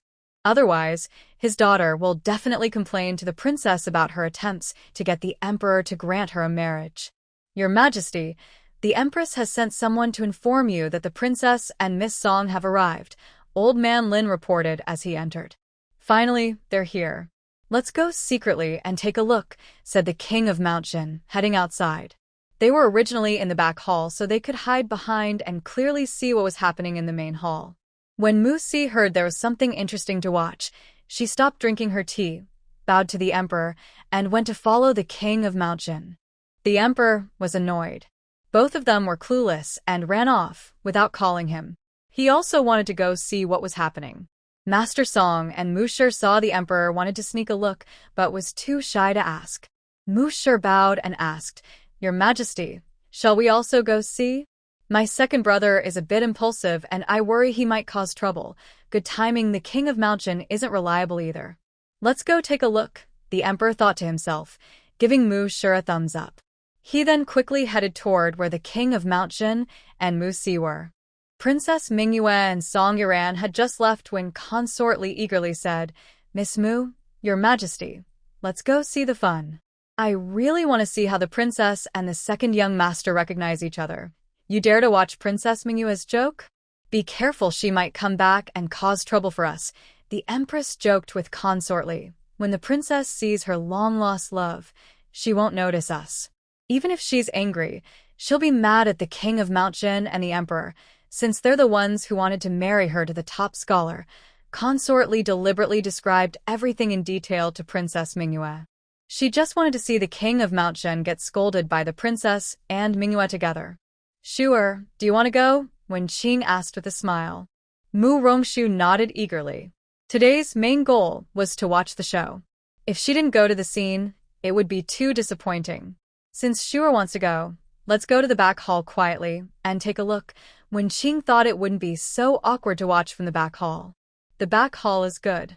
"You're so clever, sister." Consort Li agreed happily with the empress's decision. The group happily headed to the back hall. When they arrived, they saw the emperor and others secretly watching, so they naturally joined in. On the way to the main hall, Song Yiran looked a bit anxious. Yiran walked slower. Jun Manhwa noticed she couldn't keep up with Song Yiran's pace. "Sorry, princess." Yiran was walking too fast.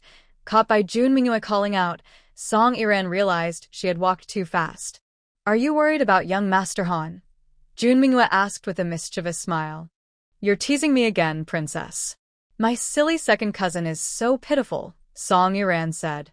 Although she didn't know why her second cousin suddenly wanted to marry Jun Manhwa, she believed there was a reason.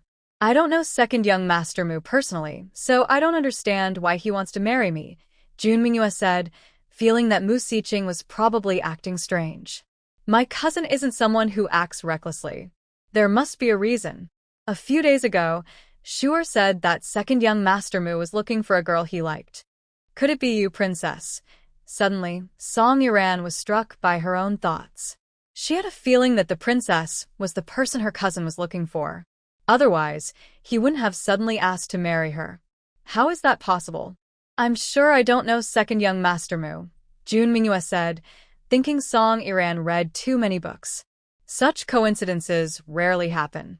"All right, there's no point in guessing here. Let's go see for ourselves at the main hall," Song Yiran said, trusting her instincts. She was eager to go and see. The two walked to the main hall and looked from afar at the figure kneeling straight and tall. June Mingyue was stunned. Though only in the background, she was sure it was her beloved Qing Gongzi. Tears unexpectedly welled up. Song Iran didn't understand why June Mingyue was crying. She gently called, "Princess." June Mingyue wiped her tears and, controlling her excitement, moved toward Mu Siqing. Mu Siqing, who was kneeling, seemed to sense something. He turned his head around, thinking he was hallucinating from kneeling too long, and saw Yue and his cousin. "Brother Han, pinch me. Is that the princess and my cousin up ahead?"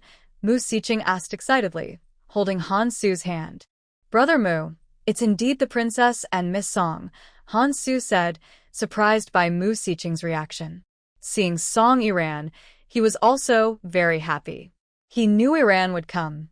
Mu Siqing wanted to stand up, but was held back by Han Su. "Brother Mu, the emperor hasn't told us to get up yet." Mu Siqing knelt down again, staring intently as June Mingyue approached him. The emperor, hiding behind, watched Mu Siqing kneel again and, feeling disappointed, said, "Why are they kneeling again? Get up." Everyone else looked at him. Jin Shanwang was surprised and said, "Your Majesty, they haven't been told to get up yet." The emperor, hearing this, shyly touched his nose and said, "That's not the main point. Look at Mingyue and the second young master. Their expressions definitely have a story. This time, Mingyue won't come to complain to me." June Mingyue walked up to Mu Siqing and squatted down. Mu Siqing excitedly grabbed Mingyue's hand and said, "Yue, I finally found you." "Ah Qing, I also finally found you," Mingyue replied.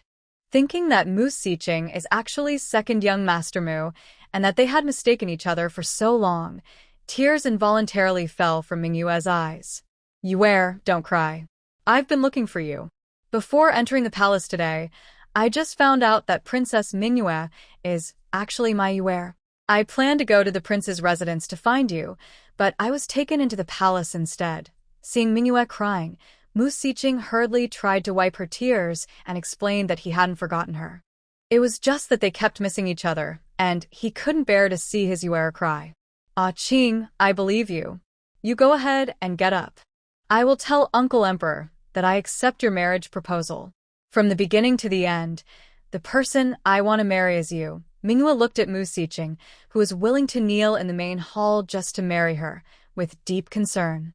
Although there was a cushion, Mingyue didn't want him to kneel and tried to help him up. Irad, no. "The emperor won't agree, and we won't get up," Mu Siqing said firmly.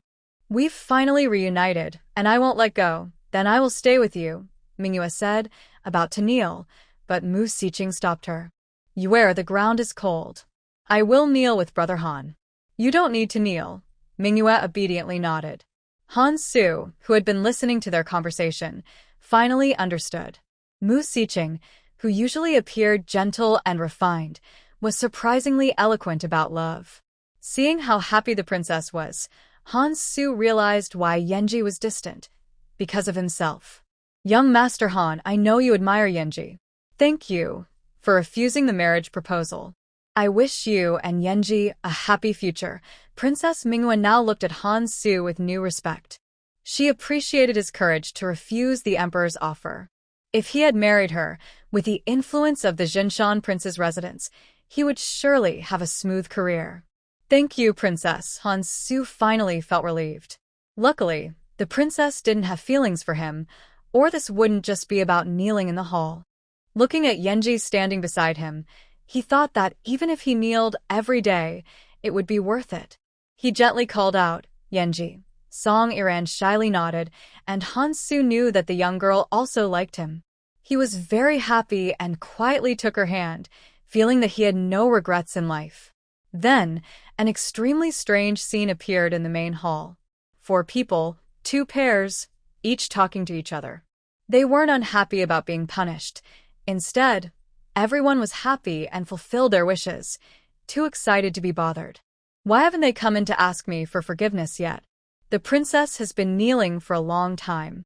Little Lin, go bring a small stool for the princess and Miss Song, so they don't get tired." The emperor was very anxious, upset that they weren't coming to plead, and also worried about his children. "Your Majesty, words are sacred. King Jinshan reminded the emperor why they were punished to kneel. It's all your fault. If you hadn't foolishly allowed Manhwa to be betrothed, this wouldn't have happened. The emperor was furious and wanted to hit King Jinshan. It was all his bad idea. I was only asking your majesty to grant the marriage. I didn't say refusing the marriage should be punished with kneeling, King Jinshan muttered softly. Everyone else was holding back their laughter very hard. That means it's all my fault. The emperor was even angrier. King Jinshan didn't dare answer, but his expression clearly said, yes, it's your fault. The emperor felt very wronged and decided not to pay attention to King Jinshan anymore, or he might get too angry and die. He sadly called out, Qing'er, look at him. Your Majesty, quickly send someone to notify the new top scholar and the third-place scholar to get up. Are you waiting for Manhwa to realize and start arguing with your brother? The Empress pointed out the problem sharply. The Emperor and King Jinshan finally reacted.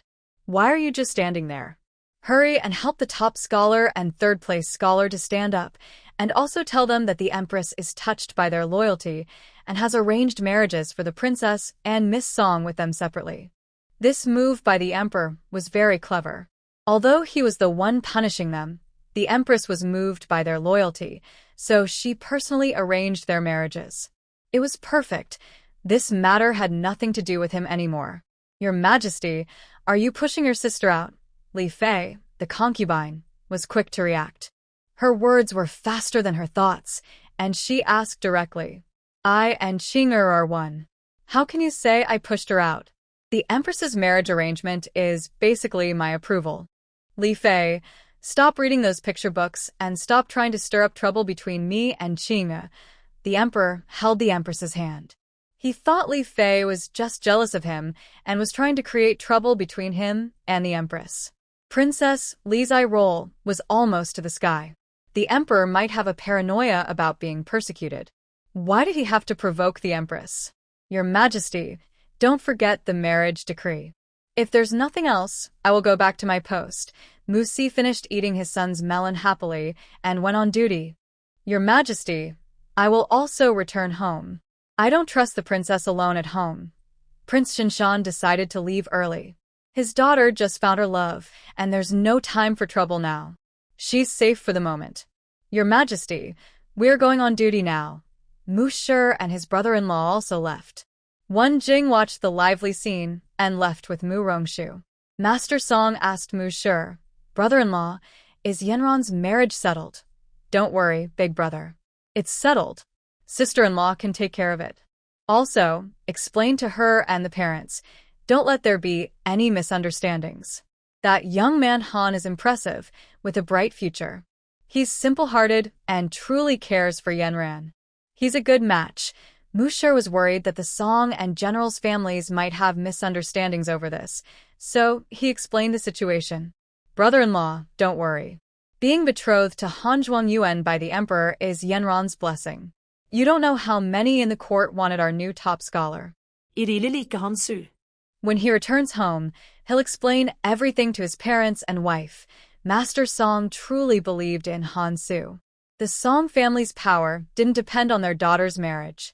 Han's family was poor, but Han Su was capable. After a few years of experience, he would surely achieve great things. However, they didn't expect the Emperor's marriage decree to arrive faster than their return home. When the Song and Mu families received the decree, they were stunned. Rong Qing received the marriage decree and was completely confused. Stammering, she asked Song Wei, sister-in-law, is it possible this decree was sent by mistake? Young sister-in-law, that probably won't be wrong. Once your husband and second brother return, they'll know what's going on. Calm down first. Song Wei saw her sister-in-law was excited and tried to comfort her. But I and Madame Song already discussed this. Now suddenly getting a marriage decree, how can I explain it to Madame Song? Rong Qing was even more anxious thinking about this. Young sister-in-law, don't worry. First, go ask your mother in her courtyard. I'll go to the Song residence now to explain the situation. Song Wei decided to check the situation at her parents' house to avoid misunderstandings. Thank you, sister-in-law. If Madame Song agrees, we still have Si Jin. Rong Qing even wanted to arrange for Mu Sijin to marry Yanran. Young sister, don't worry. I will go to Song's house right now, Rong Qing said urgently. Not daring to delay, Song Wei immediately arranged for the coach to go to Song's residence. As soon as the carriage arrived at Song's house, it bumped into the eldest sister-in-law who was about to leave. Where? What a coincidence. I was just about to visit the general's residence to find you, said Madame Song, seeing her younger sister-in-law return. She sighed in relief, but didn't know how to start talking. Big sister-in-law, I also have something to discuss with you, and mother. Let's go inside, said Song Wei.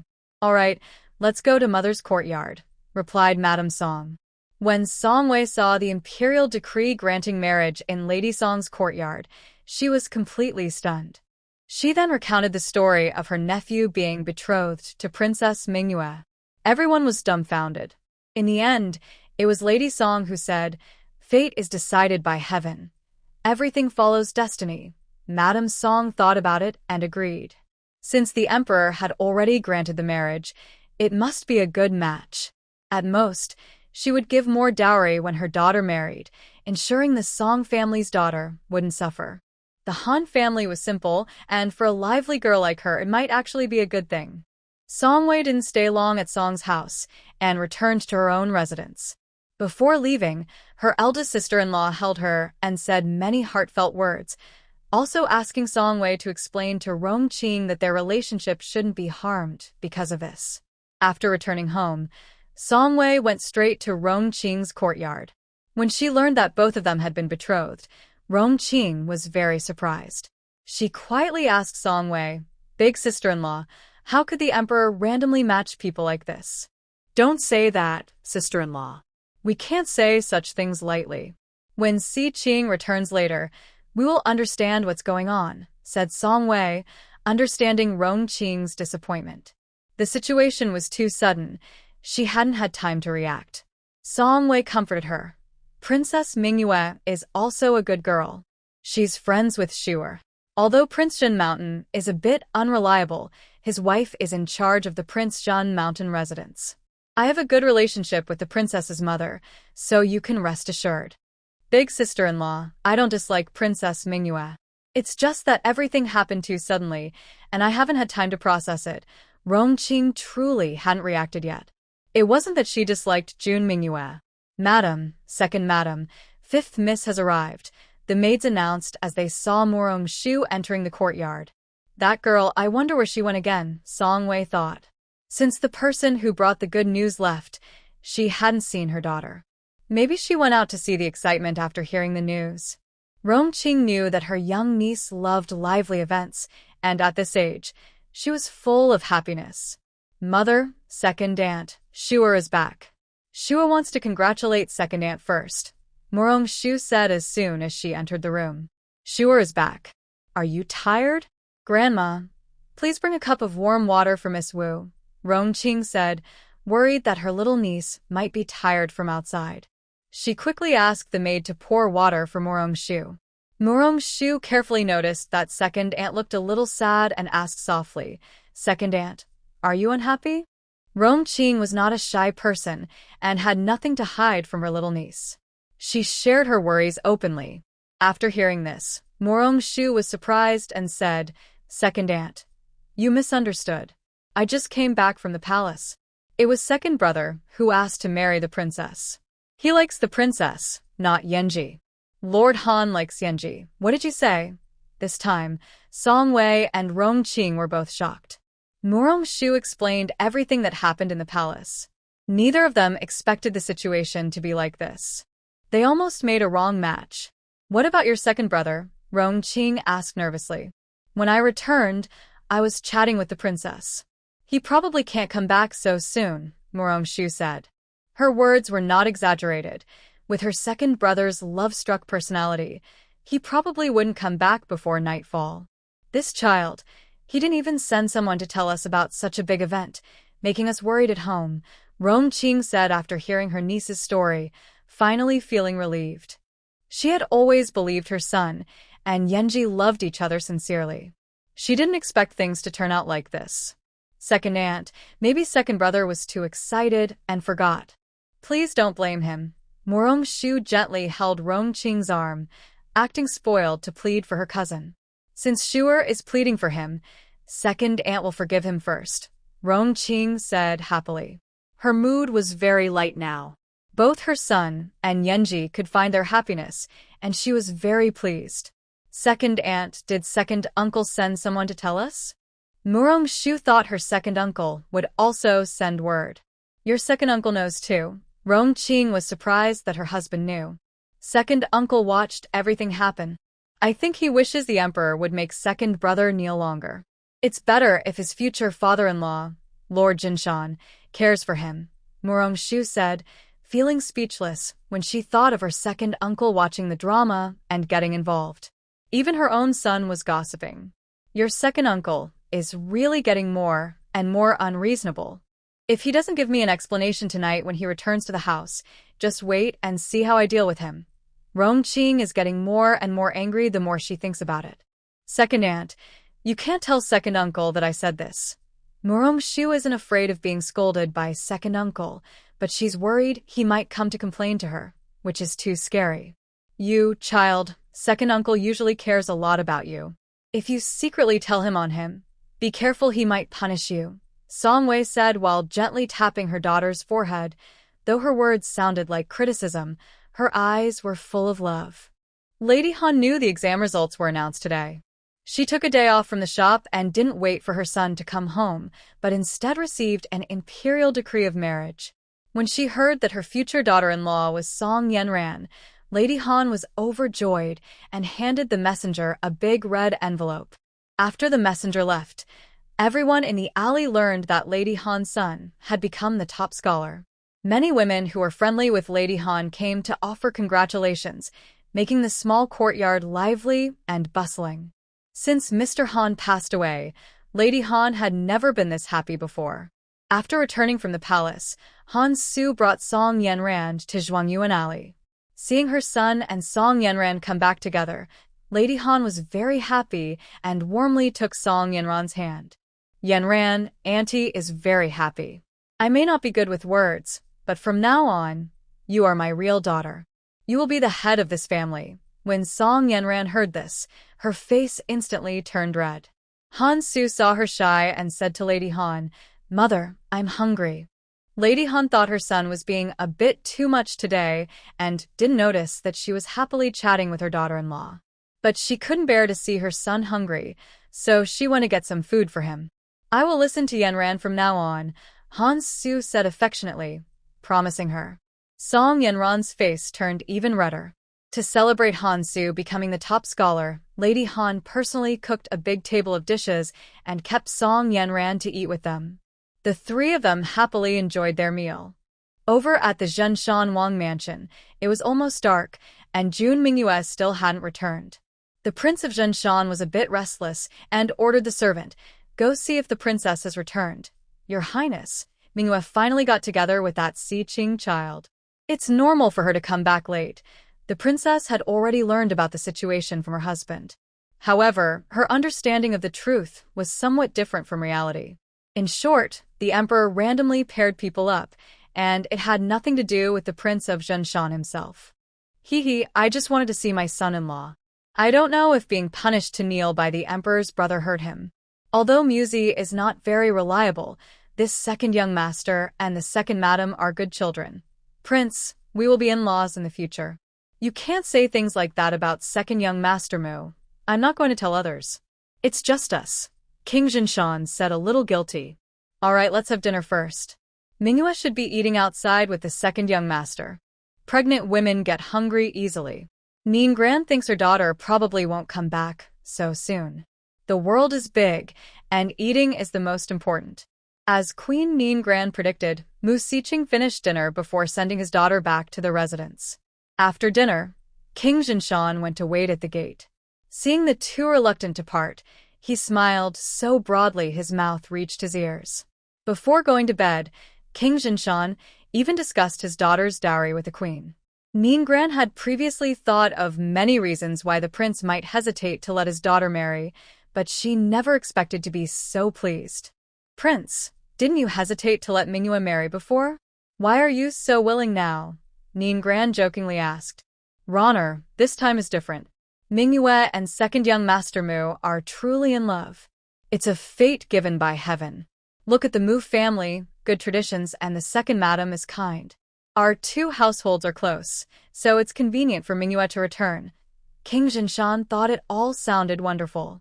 Most importantly, second young Master Mu is capable himself.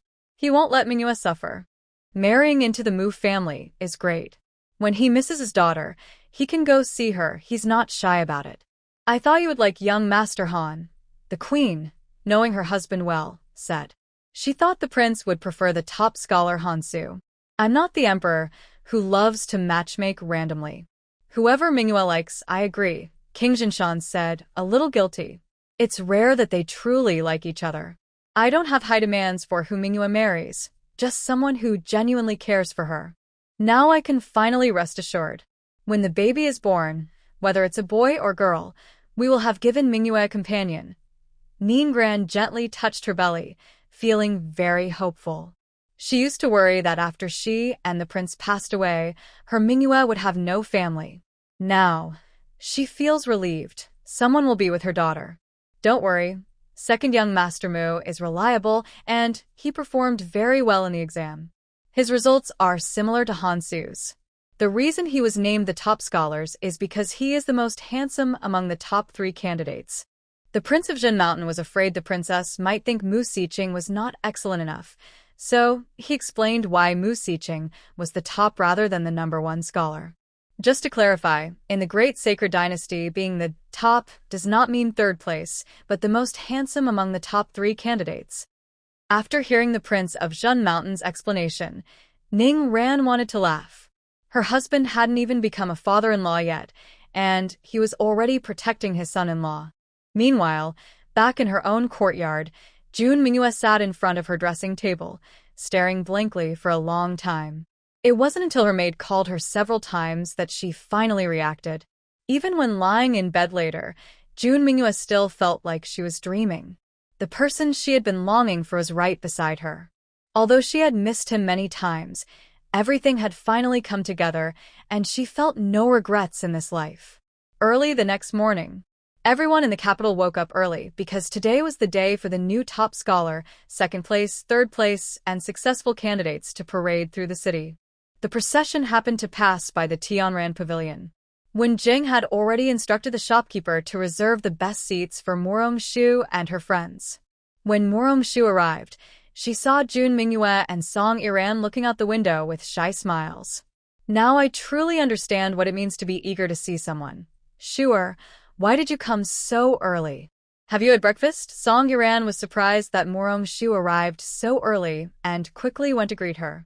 Yes, sure, the parade will start in a while. Sit down and have something to eat first. June Mingyue also came over, worried that Morong Shu had gotten up too early and hadn't eaten breakfast. Some people are so early that I want to see if they're happy about finding their ideal partner. I haven't slept all night, Morong Shu teased Song Iran and June Mingyue with a smile. Sure, although Song Iran was usually lively, she felt a bit shy when teased by Morong Shu. The most important thing was that she really hadn't slept last night. This morning, she had her maid cover her dark circles before leaving the house. If it weren't for wanting to see Han Su, she wouldn't have gone out. Sure, did you already know that young Master Qing is your second brother and just didn't tell me? June Mingyue was too excited yesterday. Now that she had calmed down, she wanted to understand the key point. Just a little earlier than you, my second brother, and I were going to find you, but the emperor stopped us. I am the most loved sister of second brother, so you can't be mad at me. If you want to blame someone, blame your uncle. Morong Shu pitifully linked her arm with June Mingyue's and blamed everything on the emperor. June Mingyue wasn't really planning to scold Morong Shu. Seeing her pitiful look, she softened her heart and also blamed everything on the emperor. Later, I will go to the palace and settle this with uncle. June Mingyue thought angrily about how uncle and father gave her a mismatched marriage with Han Su, almost ruining her good relationship with Iran. Don't be angry, princess. If you get angry, you won't look pretty. Second brother will feel sad if he sees you upset, Morong-shu said as she sat with Jun Mingyue at the table. She hadn't eaten breakfast yet, so she took the chance to eat something now. Sure, you eat more. The princess and I have already finished. Song Iran sat beside her, also keeping her company.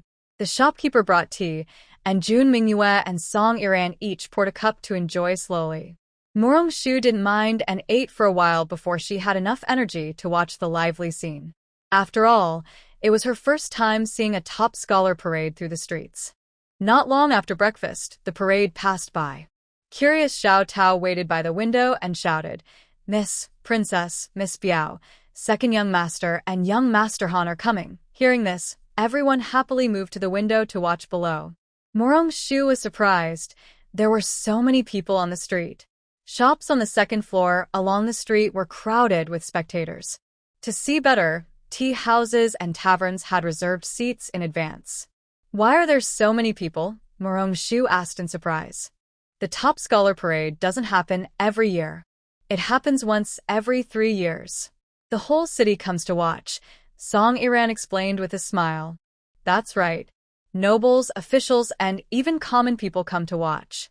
Some unmarried young ladies from noble families also participate by throwing handkerchiefs to choose a husband. Married women don't throw handkerchiefs, but if a young man sees a girl he likes, he will catch the handkerchief she throws," Song Iran explained, making Morong-shu think of what she saw on TV before. "Wow, this is so interesting. Princess, cousin, did you prepare handkerchiefs today? Remember to throw them later," Morong-shu asked the two people with a mischievous smile. I have prepared something," Song Yenran stammered. "I also prepared mine. When Aching comes over later, I will throw it," Princess Mingyue said confidently, looking forward to it. Morong-shu gave a thumbs up to Jun Mingyue and joked, "The princess is truly a brave woman." Everyone was amused by Morong-shu's words. They all started joking and playing around, and at that moment, happiness felt very real. The crowd grew closer. Leading the group were 3 fine horses riding side by side, followed by this year's top scholar, with the top scorer Han Su in the middle, the third-place candidate on the left, and the second-place candidate on the right. They all wore golden headdresses and bright red robes, holding official edicts, riding golden-saddled horses with red manes. They were surrounded by banners and drums, looking very grand. Next to them, people held signs with words like "Silence" and "Please make way." Although the crowd was crowded, no one dared block the road. When they entered the main street, many handkerchiefs were thrown from shops, tea houses, and taverns on both sides. It was said that this year's top scholar, second-place candidate, and third-place candidate were very young and handsome, so more young women than usual came to watch. When they finally saw the men in person, everyone couldn't help but feel lucky for Princess Mingyue and Song Yenran. Such handsome men, even in dreams, would make anyone wake up smiling. Although the top scholar and third-place candidate had been arranged to marry by the emperor, there were still other candidates and scholars. Just choosing one was a great gain. Han Su and Mu Sihing sat steadily on their tall horses. When the procession reached near Tianran Pavilion, they finally noticed the people at the second-floor window. Both smiled, causing other young women to cheer loudly, and their handkerchiefs fluttered even more. "Princess, your fiancé smiled at you," Mingyue Princess's maid happily shouted. Her words made Mingyue Princess blush. Just as she was about to stop her excited maid, Song Yenran's maid excitedly said, "Miss, your fiancé also smiled at you. His smile is so nice, and he's a perfect match for you." The two young maids' words made Morong-shu laugh so hard she almost fell over. They called him fiancé so quickly. Looks like the royal palace and Song's family really approved of second brother and Han Su. "Princess, Miss Biao, quickly throw your handkerchiefs. My second young master and Lord Han are coming." Xiao Tao, lively and energetic, was afraid Mingyue Princess and Song Yenran would miss the chance to throw their handkerchiefs. When Jun Mingyue and Song Iran prepared to throw their handkerchiefs, they were interrupted by a loud cry from Song Iran's maid, "Miss, look across the way." They looked up at the window opposite. Morong-shu's face turned cold with anger because the woman there was Miss Li, who had previously been pestering Han Su and demanding to run away with him. Sure, Iran, what's wrong?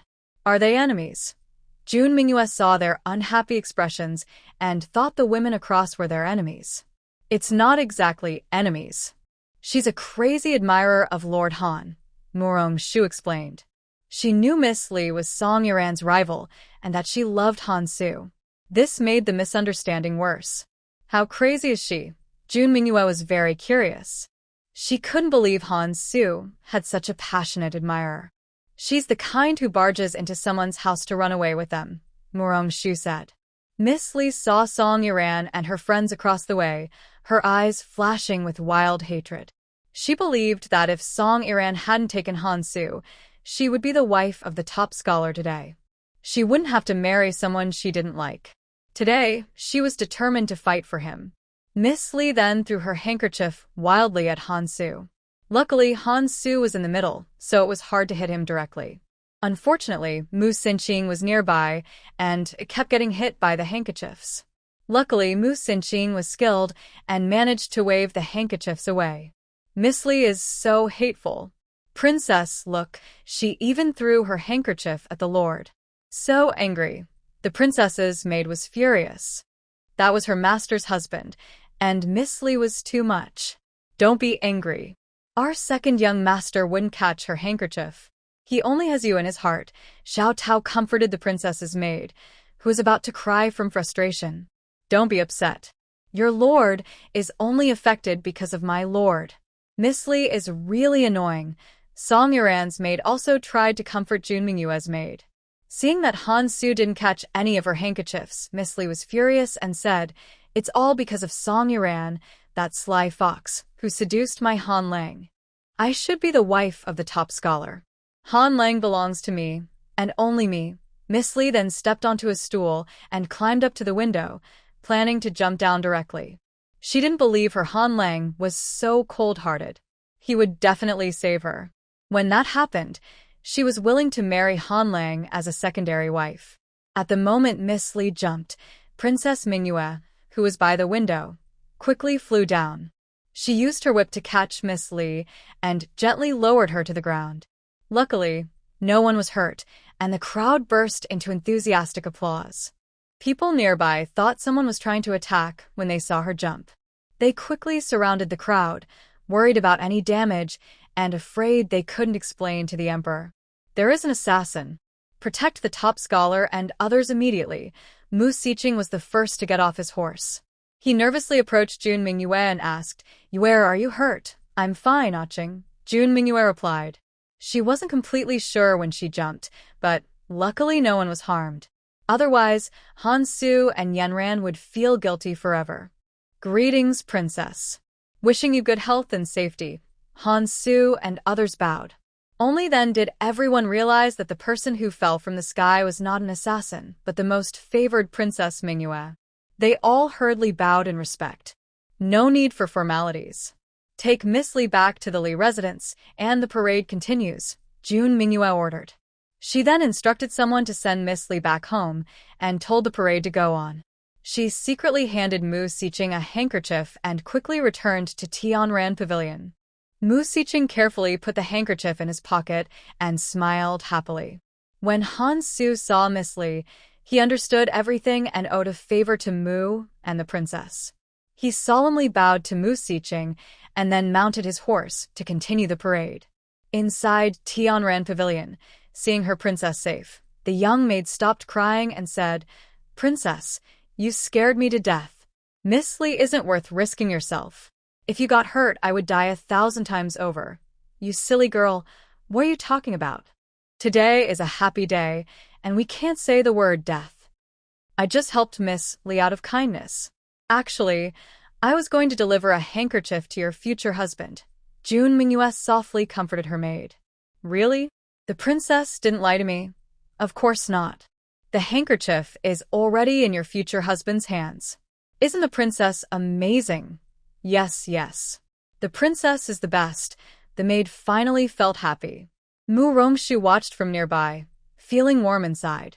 The mutual care between master and servant was so touching. But she didn't envy them because she also had someone special. Song Yanren only just recovered from her shock. She bowed deeply to Jun Mingyue. Although she didn't say thank you, as a longtime friend, both she and the princess understood each other perfectly. Many years later, Song Iran still remembers today and remains very grateful to Princess Mingyue. Without her help, the happy days would not have been so peaceful and comfortable. I did not kill Bo Ren. Bo Ren died because of me. Although the street parade was related to Miss Lee, it did not affect everyone's enthusiasm. Song Iran did not throw her handkerchief away, but planned to give it privately to Han Su. Seeing the group riding tall horses, Morong Shu first understood the true meaning of the old poem. In the spring breeze, the horses' hooves are swift, and in one day, you can see all the flowers of Chang'an. She finally understood why ancient people were so eager to take exams. As long as they ranked high, wealth and honor would follow. After the parade, students could rest for a few days before the emperor held a banquet and granted official positions. In the Great Sage Dynasty, top scholars usually worked in the Hanlin Academy. At the banquet, Han Su was appointed as a Hanlin compiler and was given a 2-story courtyard in a busy area, very close to the Song family. This prime location was thanks to Princess Mingyue's efforts. She went to the palace to complain to the empress, making the emperor feel guilty. Mingyue then used this opportunity to ask the emperor to compensate Han Su and Song Iran. The emperor was very pleased with the top scholar he personally appointed. He not only granted official positions that didn't require traveling outside and a luxurious house in a busy area, but also awarded many precious items. Emperor Mu Siqing directly sent him to the Ministry of Rites for training. Normally, this wouldn't be suitable, but since he was not only a top scholar but also the fiancé of Princess Mingyue, it was acceptable. Even if he went to the Ministry of Rites, the officials there wouldn't dare to say anything against the rules. Otherwise, the protective Prince Jun would stand up for him and make the officials doubt their lives. Once the official appointment was settled, both sides began preparing for the wedding.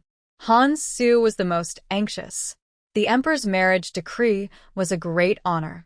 Everything was almost ready. Lady Han personally sent an invitation to Madame Song. It was their first meeting. Since a public banquet at a tavern was inconvenient, Madame Song invited Lady Han to her house. Lady Han genuinely liked Song Iran. She brought generous gifts to show her respect during her first visit. Madame Song felt very happy. The Song family was not short of gifts. What mattered was the sincerity. Today, Madame Song also invited Song Wei and Morong Shu. Song Wei, as her aunt, was genuinely happy for her niece. She arrived early with Morong Shu. "Thank you for your hard work, Wei. Have you had breakfast?" Mrs. Song held her young sister-in-law's hand warmly. "Big sister-in-law, Shuer and I ate breakfast before coming here, and you don't know how worried my mother was. She woke me up before dawn," Morong Shu said with a smile. Poor Shia. "If you feel tired later, go rest in your cousin's yard," Mrs. Song said, noticing the girl looked less energetic than usual, thinking she should take a nap. "Don't listen to her. I called her according to her usual schedule," Wei explained with a smile to her older sister-in-law. "Kids need to sleep more." Mrs. Song always thought of Morong Shu as a little child. "Auntie, Shuer is no longer a little girl," Morong Shu protested, feeling like a woman who is a bit too old to be called a child. "You're not little anymore. You'll be married next year," Wei said with a sigh. "That's true. I wonder when Yanran will get married. Today, her mother-in-law came to discuss it with us. Maybe next year. I really don't want to part with her now," Mrs. Song said, feeling both excited and reluctant about her daughter's marriage. "Next year is good. We can celebrate the new year at home, and the new house is nearby, so visiting won't be a problem," Wei comforted her sister-in-law, understanding her feelings. "Auntie, our top scholar is willing to go against the emperor's order for his cousin. Are you worried he won't treat her well after marriage?" Morong Shu had long noticed that her second brother and Han Su were love-struck and would surely cherish their wives. "That's why I trust him to marry your cousin." "Don't worry, Auntie. Lady Han really likes your cousin. Maybe after they marry, our top scholar won't have much status, and we'll need you to love him a little more," Morong Shu said, recalling the saying, "Mother-in-law's opinion of her son-in-law gets better over time." Auntie believes in Shuer. If she says Lady Han is good, then she must be. Mrs. Song trusted her niece's judgment. Madam, Miss, the young lady, Lady Han, and the young master have arrived, a servant hurriedly announced. So early? Mrs. Song thought Ware had arrived early, but it seemed the future son-in-law's family was eager to visit and discuss the marriage. Of course, they came so early because they couldn't wait to visit and talk about the wedding. Murong-shu winked playfully. Mrs. Song and Ware both seemed to have anticipated this and laughed together. Little sister and Shuer, go to our mother's courtyard first. I will go to greet Lady Han. The daughter's future husband's family has already arrived at the gate. Not going to greet them would be rude. Madame Song hurriedly went outside. Murong-shu held her arm, chatting and laughing as they headed to the old lady's courtyard. Today, Han Su and his mother dressed very formally. The young man looked lively and energetic, and his outfit made Madame Song feel more pleased. The more she looked, the more she liked him. Son-in-law, I greet my mother-in-law, father-in-law, and elder brother, Han Su said politely, bowing to everyone. From now on, we are one family. No need for formalities. Come inside with your mother to rest. It's been a long journey, Madame Song said warmly, taking Han Lady's hand and inviting her and Han Su inside. Madame Song's friendly and natural attitude made Han Su and Han Lady, who had been a little nervous, relax quickly. Everyone happily headed to the old lady's courtyard. Duke Song and the old lady are the oldest in the Song family, so Han Su and his mother should pay their respects first. On the way, Lord Song couldn't help but talk to Han Su. Recently, everyone who met him congratulated him and envied him. Refusing the emperor's marriage proposal and insisting on marrying his daughter not only avoided punishment, but also got him into the Hanlin Academy. Many people were jealous. Although Han Su was meeting Lord Song formally for the first time, he was confident and answered every question perfectly. Lord Song grew more pleased the more he listened. When they reached the courtyard gate, they heard laughter and happy voices inside. Han Lady finally relaxed, realizing the Song family liked her son very much. They first bowed to Duke Song and the old lady, then greeted each other. Han Su and his mother felt the warmth from everyone there. After chatting for a while, Duke Song took his son, grandson, and son-in-law to the study, leaving the ladies to discuss the wedding date. Han Lady tentatively asked, "In-laws, what do you think? Our family doesn't speak for two families. We plan to have the children marry next year," Madame Song said directly, not shy about sharing her true thoughts. Hearing this, Han Lady's face lit up. "That's wonderful. Han Su and I also hope for that. You know our family situation. The emperor has given us the key to the house, and Su has checked it. It's repaired very well, but Su is worried that Yanran might find it uncomfortable, so he wants to make a few small changes." Lady Han smiles as she explains to Madame Song and Song Wei, her face full of happiness. Nearby, Song Yanran blushes without realizing it. "Our son-in-law is very thoughtful. If we need skilled workers later, just tell me. My family side is good at this," Madame Song says happily. She is pleased that her daughter is well taken care of. Another reason is that Su and I want to give Yanran a big wedding. We didn't have time to prepare before, so we married in a hurry. Yanran might feel a little wronged. This is the real reason why Han Su didn't want to rush into marriage. He promised that if he was lucky enough to marry Yanran, he would give her the best. 1 year might not be enough for perfection, but he will do his best. Hearing this, Madame Song is even more pleased. She happily says, "We'll listen to what the son-in-law says. Su, let me discuss something with you today. If the Song family has no objections, how about we set the wedding for next autumn? Autumn is good. It gives us enough time to prepare," Madame Song says happily. "Then we will follow the usual wedding process. Even though it's a marriage arranged by the emperor, it's a once-in-a-lifetime event. We can't skip any steps. Yanran shouldn't have any regrets." Lady Han speaks sincerely. Madame Song can tell she means it. Every detail is for her daughter's happiness, showing that the Han family truly wants to marry her. "You've thought of everything for Su and Yanran. Since the son-in-law has plans, we'll follow his lead," Madam Song says. There's one more thing I might need your help with. Lady Han hesitates, but feels it's better to ask Madam Song. Please, family, just say it. We're all one family. No trouble at all, Madam Song replies, trusting that it's nothing too serious. I'm not familiar with Beijing. Could you introduce me to a reliable matchmaker? I'm worried I might not handle the wedding process well and cause trouble for both families. Lady Han sincerely explains her concern. She just wants everything to go smoothly and avoid any unhappy surprises. Madam Song reassures her, don't worry, I'll find someone for you soon. If you need any help in the future, just ask. She is very satisfied with the Han family's careful planning. With the lady's help, I feel at ease, Lady Han said happily. Yenji, take this. When you have free time, go look at it. If there's anything you don't like, just tell Sewer so he can make changes. Lady Han took a set of keys from her sleeve and handed them to Song Yenji. She was so surprised she forgot to catch them. Madam, what's this? This is the key to the second courtyard, granted by the Emperor. Suno said he wants to renovate it according to your preferences. When you're free, go take a look. In the future, it will be your and Sewer's wedding house. Seeing Song Yenji staring blankly, Lady Han directly placed the keys in her hand. Madam, I don't know anything. Aksu has decided everything, Yenji said shyly. Good girl, these keys should have been yours. Suo has already asked the Emperor to put the house in your name. In a few days, the documents will be ready, Lady Han explained with a smile.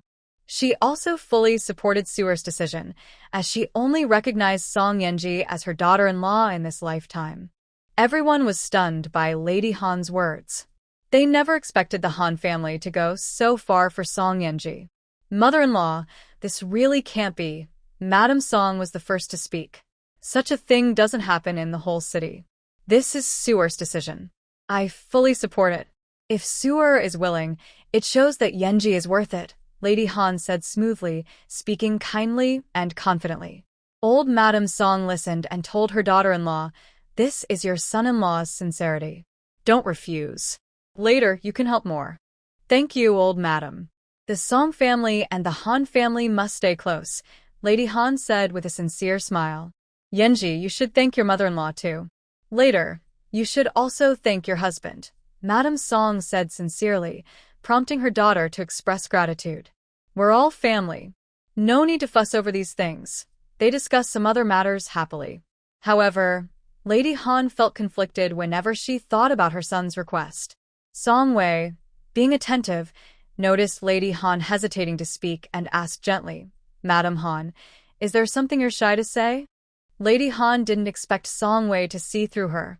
Though she felt a bit shy to speak, she made up her mind and said, Dear, Aksu is a bit bold to ask me. Please, when you talk to Madam, see if you can help. Yenji is lively and well-behaved. After the engagement, could we not be so strict with her about learning rules? Mrs. Han's voice grew softer and softer. If it weren't for her son's repeated pleas, she wouldn't have been able to say it. The others momentarily forgot how to react after hearing this. Song Yenran remembered once complaining to Han Su about following rules, and her face instantly turned red. Murong Shu also seemed to think of this and couldn't help but laugh out loud. Sure enough, love-struck brain number 1 was online. Song Wei felt a bit embarrassed seeing her daughter laugh and called out, Sure, Madam Mu, there's no need to mind. Miss Mu must be enduring a lot. Mrs. Han knew Murong Shu's personality and didn't mind at all. She herself thought her son's demands were too unreasonable. After this distraction, Madam Song finally reacted and gave her daughter a meaningful look. The old madam quickly stepped in to help. All right, since your son-in-law is already asking for her, let's let her learn a little less. Mother, the daughter-in-law understands, Madam Song replied with a smile. She didn't expect Han Su and her daughter to be so close, to the point that she wouldn't even let her learn the rules. Mother-in-law, our family doesn't have many rules.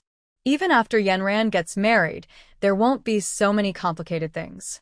As for the housekeeper and such, I believe you've taught enough over the years, Mrs. Han said. She just wanted her son and Yenran to live happily. If there's anything you don't understand, isn't your mother-in-law here? We should visit more often. A son-in-law is half a son. Our family has no rule against returning to your parents' house. As long as you don't mind, they can come back every day. Mrs. Han truly didn't care about these things. Look at what you're saying. I wish they would come back often. How could I dislike it? Madame Song finally relaxed, surprised at how open-minded Mrs. Han was. That's great. Our two families are close. When the weather gets better, I will go out for a walk too, Mrs. Han said, making Madame Song very pleased. Truly a good marriage. At this moment, servants came to report that the people who went to the study earlier had returned. When Han Su entered, because everyone in the room had been watching him after Mrs. Han's message, he felt inexplicably nervous. Song Yenran wanted to find in the ground to hide in. She was so embarrassed. Why did her grandfather and the others have to come back now? Could they not wait a little longer? The old madam saw her granddaughter blushing and shyly helped her out. The adults are talking. Yenran, take Lord Han and Shuer to your courtyard for tea. Upon hearing that she could leave this awkward situation, Song Iran immediately bowed and took Morong Shu and Han Su away. Lord Song looked confused, while Duke Song's expression was full of meaning. Song Iran's older brother even suspected that their mother and Lady Han had spoiled her and Han Su's marriage plans. Overall, everything felt strange. After Song Iran, Han Su, and Morong Shu left, the atmosphere in the room quickly returned to normal. The strange feeling earlier was mainly because all the women in the family kept looking at Han Su, which made everyone curious. Song Iran took Han Su and Morong Shu back to her courtyard. The attentive servants brought tea, but Morong Shu didn't want to be a third wheel. He said he had woken up too early and went to Song Iran's private room to rest for a while. When only Han Su and Song Iran were left, Han Su finally asked his question. Why did everyone look at me like that just now in Grandma's yard? Han Su's question made Song Iran blush again, remembering the awkward moment. She said shyly, "It's because of what Andy asked me to say earlier." Suddenly, Han Su understood. It was because of that. He smiled and said, "Who is it that complained to me before about not wanting to learn manners? I even helped you tell your mother-in-law. If you're not grateful, that's fine, but why are you blaming me now? Such things shouldn't be said so openly. It's embarrassing. And don't call her mother-in-law so casually. We're not married yet." Song Iran was once again stunned by Han Su's boldness. She thought Han Su was not like this. The emperor has already granted us marriage. Who else do you want to marry? Your mother is my mother-in-law, Han Su said confidently. Since seeing Mu Siqing's skill in charming Manhwa princess, he found it easy to speak sweet words to Song Iran. It was like unlocking a new skill in a game. Truly a master at applying what he learned. If you keep talking like that, I won't talk to you anymore, Song Iran said, feeling a little shy and unable to resist Han Su's words. Iran, don't be angry. We finally have a moment alone. Let's talk, okay? Han Su quickly tried to comfort her, knowing she was shy. I'll give you this, she said shyly, handing Han Su the handkerchief she was supposed to throw away during the street parade that day, but hadn't had the chance. Thank you, Iran. The embroidery is beautiful. Morong brother has told me several times that Manhwa princess's handkerchief is not as pretty as yours, Han Su said happily. Han Su was not exaggerating. Mu Siqing had shown off to him a few times, which made Han Su think he hadn't, and he felt sad for several days. You're just talking nonsense. Second cousin is modest and reserved. How could he be showing off his handkerchief to you? Song Iran knows what kind of person her second cousin is. She thinks Han Su is overreacting. He's no longer the same second cousin you knew. You'll see when you meet Yainer next time. Now, we all have fiancés, Han Su said seriously at first, then his tone turned playful. Song Iran knew he was joking again. If you like, I can find time to sew a small pouch for you. That way, you'll be better than second cousin. Song Iran really plans to give Han Su a pouch, just hasn't found the time yet. If it's too hard, forget it. Yainer just wants to be happy every day. My father once told me that a real man stands tall and strong. He must never let his wife suffer or be bullied. That shows a man's weakness. When my father was alive, he treated my mother very well and never made her feel wronged. Although Han-su's father has passed away, his teachings remain in Han-su's heart. He always remembers them and never forgets.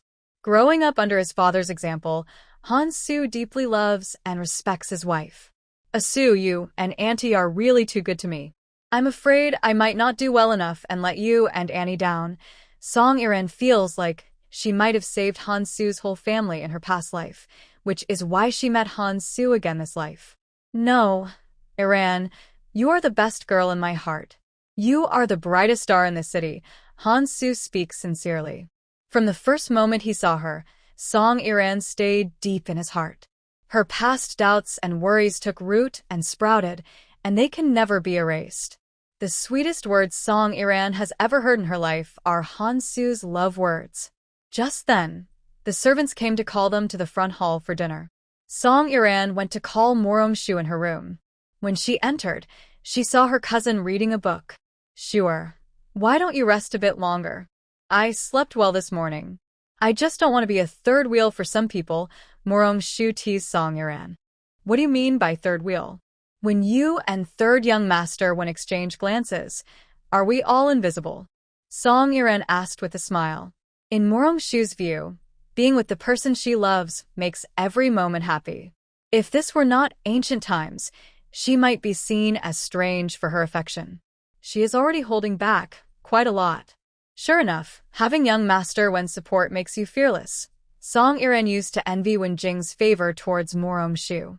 Now, she understands what it feels like to be confident and unafraid. It's because someone keeps calling me darling and teasing me all morning. After lunch, I plan to go find Ziyu. Morong-shu really misses Wen-jing. The feeling of love is so strong that she wants kisses, hugs, and to be lifted high. Let's eat first, okay? I'm worried you might be too tired to go, Song Iran said, making Morong-shu stand up and tease her. The two playfully argued. When they finished and came out, Han-su had been waiting for a while. When they reached the front hall, everyone was there. Madame Song quietly looked at her daughter and knew they had a good time today. She felt more at ease. Madame Han had planned to leave after visiting, but since they got along so well, she was warmly invited to stay and was treated very kindly. After lunch, Han-su greeted Madame Song and then took Song Iran and Madame Han to the new house. Madame Han had never seen it before, and she was very happy to have Song Iran with her. Song Wei was kept behind by the old lady and her older sister-in-law. Morong-shu talked with them for a while before slipping away, saying she was going to find Wen-jing, not joking with Song Iran. After leaving the Song residence, she told the coachman to take her to the best pastry shop in Beijing. She also bought some desserts from a small sweet shop before heading to Wen-jing's shift place to find him. Morong-shu had the badge Wen-jing gave her, but Wen-jing's shifts relied on recognition. Morong-shu didn't plan to go inside. She just wanted to deliver a little love and invite Wen-jing to dinner before heading back. When the guards at the door stopped her, she wasn't angry. She smiled and said, "I won't go in. Please deliver these snacks to young Master One or call him out." "Who are you?" The guards thought Morong-shu was a fan of Wen-jing and worried that reporting her might get Wen-jing in trouble.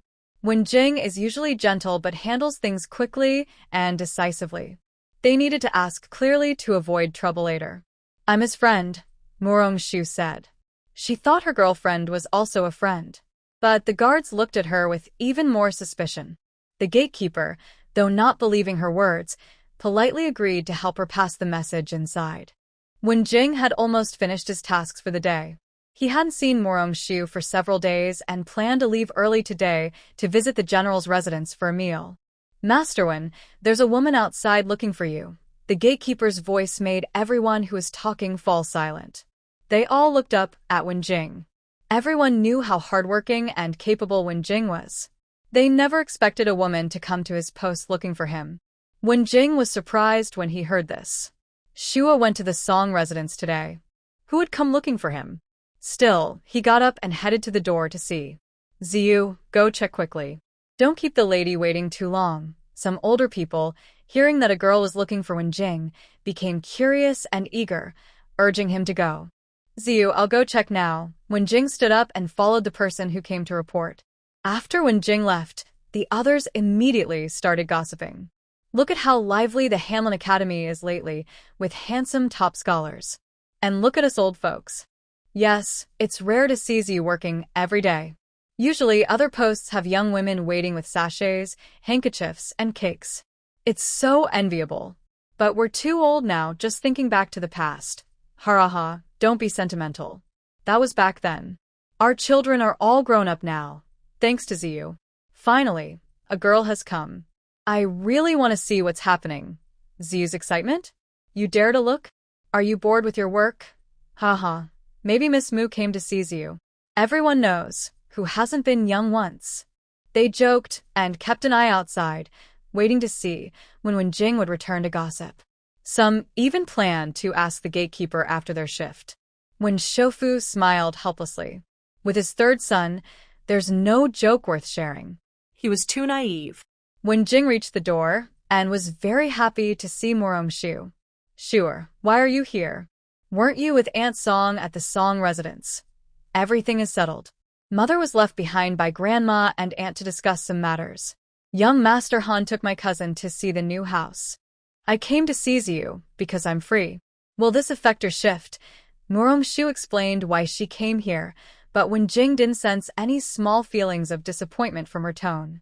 He gently patted the young girl's head and said, I'm almost done with my work. You can go inside and wait for me for half an hour. Tonight, I'll take you to a nice place to eat. Hearing this, Shu was very happy and asked cheerfully, Really? You'll be done soon? Don't sneak away, okay? Knowing when Jing, Shu was worried he might leave with her just to keep her company, so she thought he might stay up late again tomorrow to handle work. Ziyu, you go inside and get busy. I'll wait for you in the carriage. I won't go in. Shu refused to enter, afraid of being watched. When Jing understood her concern and smiled, saying, Okay, sure, wait a moment. I'll be right there. Ziyu, take your time. There's food in the carriage. Please bring some in. Shu remembered the snacks and desserts she brought and called out to Jing, who was about to go inside. Jing didn't expect Shu to bring food. It seemed she originally planned just to visit and leave, but now that she stayed, he was very happy. Thinking Shu might not be able to carry everything alone, she asked the coachman who brought her to help carry the snacks and desserts inside. Before giving the desserts to them, Shu took out 2 portions and handed them to the gatekeepers, saying, This is what I brought. Please try some. Thank you for helping me call Gongzi inside. Miss Mu, you're too kind. This is very valuable. I accept it. The gatekeeper was surprised by Shu's warmth and generosity. Keep it. It's just a small token of my appreciation, Shu said, then turned to leave after giving them the items. The 2 gatekeepers were stunned. No one had ever treated them like this before. These were treats for the adults inside, and they felt unworthy, but they respected Shu even more. When they opened the food box, they were amazed, some of the most expensive cakes and desserts in the capital. They couldn't afford such things, but they knew how generous Miss Mu was. When Jing came in carrying the food box and snacks, the others quickly went to greet him. Jing handed the box and snacks to them and said, This is a gift from my fiancé for all of you. Please enjoy. Ziyu has some matters to attend to and will leave early. They were already hungry, so these snacks and desserts arrived just in time. Especially the hot drinks. One elder, who was told by the doctor not to drink certain things, was very strict at home. Today, seeing these treats, he couldn't resist. He immediately took a sip and was very satisfied. Ol' Mr. Chung, eat less so your blood sugar doesn't go up again. Otherwise, your wife might not let you have anything to eat. When Shofu specially reminded him when he saw Mr. Chung happily eating. It's okay. I rarely indulge myself in a year. If I can't even enjoy my favorite food, what's the point of living? Although I say that, I eat more happily than anyone else. When Jing was about to finish packing his things and leave, when he heard his father advise Mr. Chung. He put down his belongings and approached him. Mr. Chung thought he was trying to take his food, so he quickly protected his meal and warned, The delicious food is over there. If you want to eat, get it yourself. Don't take mine. When Jing was amused by Mr. Chung and patiently explained, Old Mr. Chung, I'm not trying to take your food. I want to tell you that my fiancé is good at medicine. Maybe she can help with your illness. Would you like to try? After saying that, when Jing left, the others looked at each other in surprise. Old Mr. Chung excitedly asked, "Does Ziyu mean her fiancé can cure my illness?" The others uncertainly replied, "Probably. Why is this person leaving so quickly?" "Wait for me." Old Mr. Chung, no longer craving sweets, wanted to chase after Wen Jing. Old Mr. Chung, wait. If I'm not mistaken, Ziyu is probably on a date with Miss Mu. Oh, what should I do? Take some time to visit Miss Mu at the Mu family. That's all I can do. I need to eat some more sweets to cheer myself up. The others all fell silent. Wen Jing and Morong Shu went straight to Shun's restaurant for seafood. It wasn't because Wen Jing liked seafood, but because Morong Shu loved it. Morong Shu hadn't eaten seafood for a while. Recently, she was very busy. Her second brother and cousin were both betrothed at the same time, making the Song and Mu families extremely busy. Today, the Song and Han families finally agreed on a wedding date. Tomorrow, second aunt planned to take Song Wei and Morong Shu to Zhenshan Wang's residence to discuss the wedding dates for Mu Siqing and Princess Manhwa. Because the Zhenshan Wang's wife was pregnant, the wedding date hadn't been finalized yet. Rong Qing decided to visit the princess in person. The waiter quickly brought out the dishes Morong Shu ordered. Even the head chef came along. He wanted to ask Morong Shu for her opinion since she hadn't been here for a long time. It was a rare opportunity. "Chef Zhang, why are you here too?" Morong Shu was a bit surprised to see the head chef come out. "Miss Mu, you haven't been here for a long time. Is the food not to your taste? Today, I tried a new recipe. Please try it and give me your opinion." Master Zhang looked at Morong Shu eagerly, no longer the usually aloof person in the kitchen. "Master Zhang, I've been very busy lately. There's a happy event at home. I will definitely try the food later. I trust your cooking skills. Today's dishes will surely be delicious." The menu was provided by Morong Shu, and she also taught Master Zhang how to cook some dishes. He has always been very grateful to her. Because he learned how to cook seafood dishes, he is now the head chef at the Shun family restaurant. He earns more money and his family's life is getting better. He feels this good luck is brought by Morong Shu. Many restaurants offered him higher wages than Shun family restaurant, but he refused. He knows Morong Shu has a share in the restaurant's profits. As long as the restaurant stays open, he will keep working here. "Miss Mu and Mr. Wen, please enjoy your meal. If you want anything, just ask the kitchen. I won't disturb you." Master Zhang was perceptive. After greeting them, he left. Morong Shu couldn't hold back anymore. When she saw Master Zhang leave, she quickly picked up a shrimp ball and ate it. The delicious taste made her even happier. When Jing saw the girl eating happily and gave her another, then took one for himself. Inspired by Morong Shu, Wen Jing thought the shrimp balls tasted especially good today. Wen Jing knew that the girl loved boiled shrimp most, so he carefully peeled a shrimp for her. Morong Shu happily accepted the food, occasionally feeding Wen Jing in return. They enjoyed their meal sweetly. Master Zhang knew Morong Shu loved seafood porridge, so he specially cooked a small clay pot for her. "Ziyu, try this porridge. Master Zhang's cooking gets better and better," Morong Shu said as she prepared to serve herself and Wen Jing a bowl of seafood porridge. "Sure, eat first." "Let me do it." Wen Jing didn't want Morong Shu to serve him. He wanted to take the spoon himself, but she refused. Wen Jing took the porridge Morong Shu handed him and placed it in front of himself. He also helped her serve some dishes before drinking the seafood porridge. "Thank you, Ziyu." "It's so good to have you," Morong Shu said happily, very satisfied with her fiancé. Wen Jing smiled at her words. "Is that really enough?" His Shuer is so easy to please.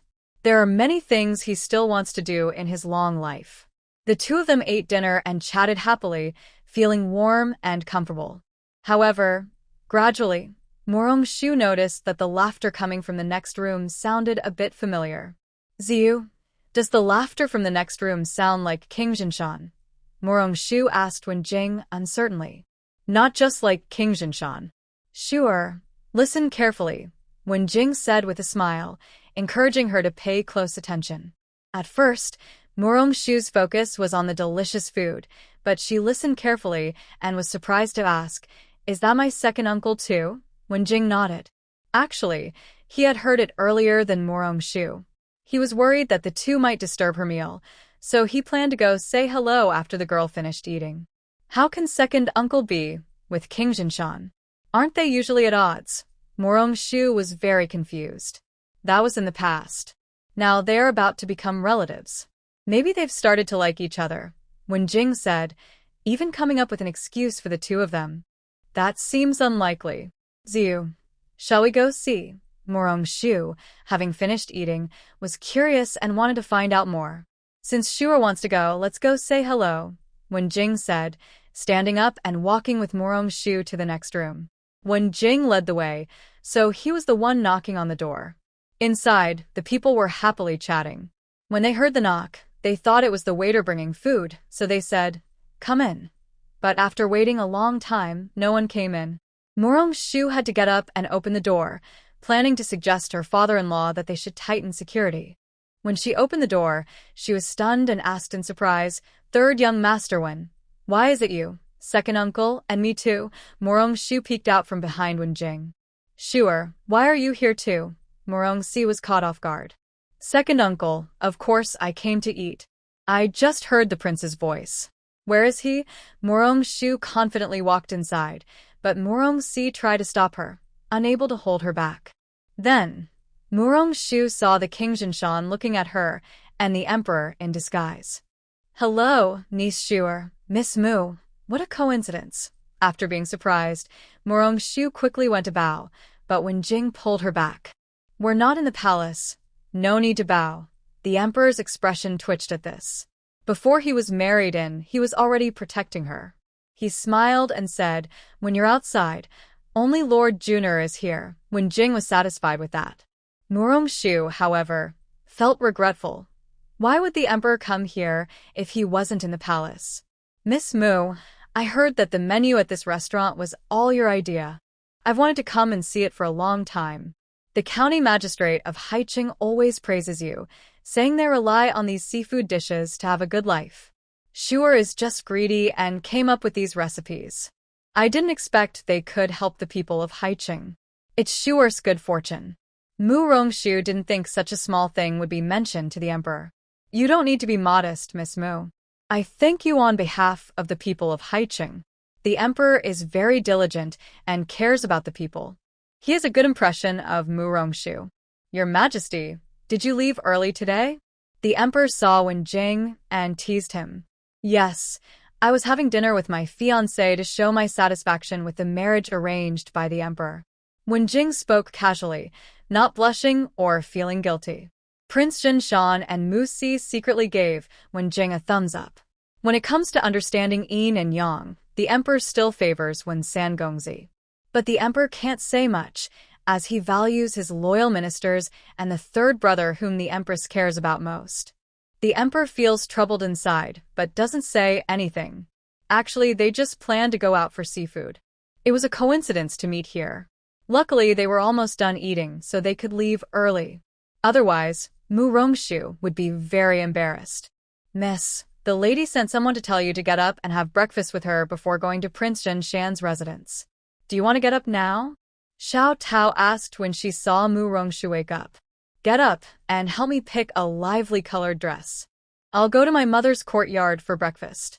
Murong-shu knew she had important matters at the prince's residence today, so she planned to go straight to her mother's courtyard for breakfast. "Understood, Mississippi.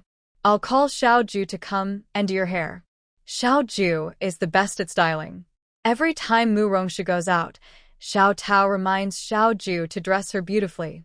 "Thank you, Xiao Tao." Tell Xiao Ju not to make it too fancy. Murong-shu was worried Xiao Ju might overdo it, especially since today's main guest was Princess Manhwa. "Don't worry, Mississippi. We know what to do." Xiao Tao happily went to call Xiao Ju. Murong-shu smiled helplessly. She always said that, but they still made her look very grand. As expected, they dressed her very elaborately. Luckily, the maidservant of Princess Manhwa also dressed her up nicely, so Murong-shu didn't look too overdone. These are stories for later. After getting ready, Mu Rongshu went directly to Song Wei's courtyard for breakfast. Before leaving, I noticed that second brother Mu Sking had a pouch hanging at his waist. Mu Rongshu looked carefully, but couldn't tell what was embroidered on it. Seeing his sister staring at his pouch, Mu Sishua proudly said, "Sure, isn't this pouch very pretty? You just finished embroidery yesterday." Mu Rongshu looked very pleased, which made Song Wei and Rongqing smile. Rongqing had been patient all morning about this pouch, but since her son treasured it so much, she held back from saying anything. It's clearly embroidered by the princess. Second brother and the princess have a very good relationship, Mu Rongshu thought to himself, admiring his brother's courage. One dares to give, the other dares to accept. I also think you is very talented, so I brought her to meet you today, Mu Sking said shyly. Song Wei and Rongqing found it hard to hold back their smiles, but since Mu Sking was brave enough to bring her out and treasured her so much, as her aunt and mother, what could they say? The group got into a carriage and headed to the Prince of Jinshan's residence. Early in the morning, the Prince of Jinshan had already started giving orders to his servants. Since the princess was pregnant, the prince took charge of the reception himself. When June Mingyue arrived, she quietly asked her mother-in-law, "Mother, what's wrong with father? What's wrong?" "Well, you heard that Aunt Song and your grandmother are coming, so he's been busy since early morning," the princess replied helplessly. She didn't know what had gotten into her husband. Ever since their daughter was granted a marriage, the Prince of Jinshan had become especially active. Hearing this, June Mingyue felt a little embarrassed. "Arrange for someone to wait at the gate of the house. When the Mu family arrives, report immediately," the prince ordered again, worried. "Don't worry, Your Highness. I will personally wait there and make sure no one from the Mu family is treated poorly," the maidservant serving the princess said with a smile. So Rongqing and her group were welcomed into the house by the maid. They went straight to the residence of Princess Ning. Even Mu Sking first paid her respects to Princess Ning. Don't ask why, just know that the Prince of Jinshan was in the princess's courtyard. Princess Ning had met Mu Sking before, but today she found him especially handsome. The first thing that caught her eye was the pouch at his waist. It was very eye-catching because she couldn't tell what animal was embroidered on it. The fabric was the same as the one the Empress gave Mingyue last Mid-Autumn Festival. She used to think that her daughter and Mu Siqing's relationship developed too smoothly from meeting to marriage. She worried that married life might not be as wonderful as she imagined, and since her daughter was impulsive, she feared they might not last long together.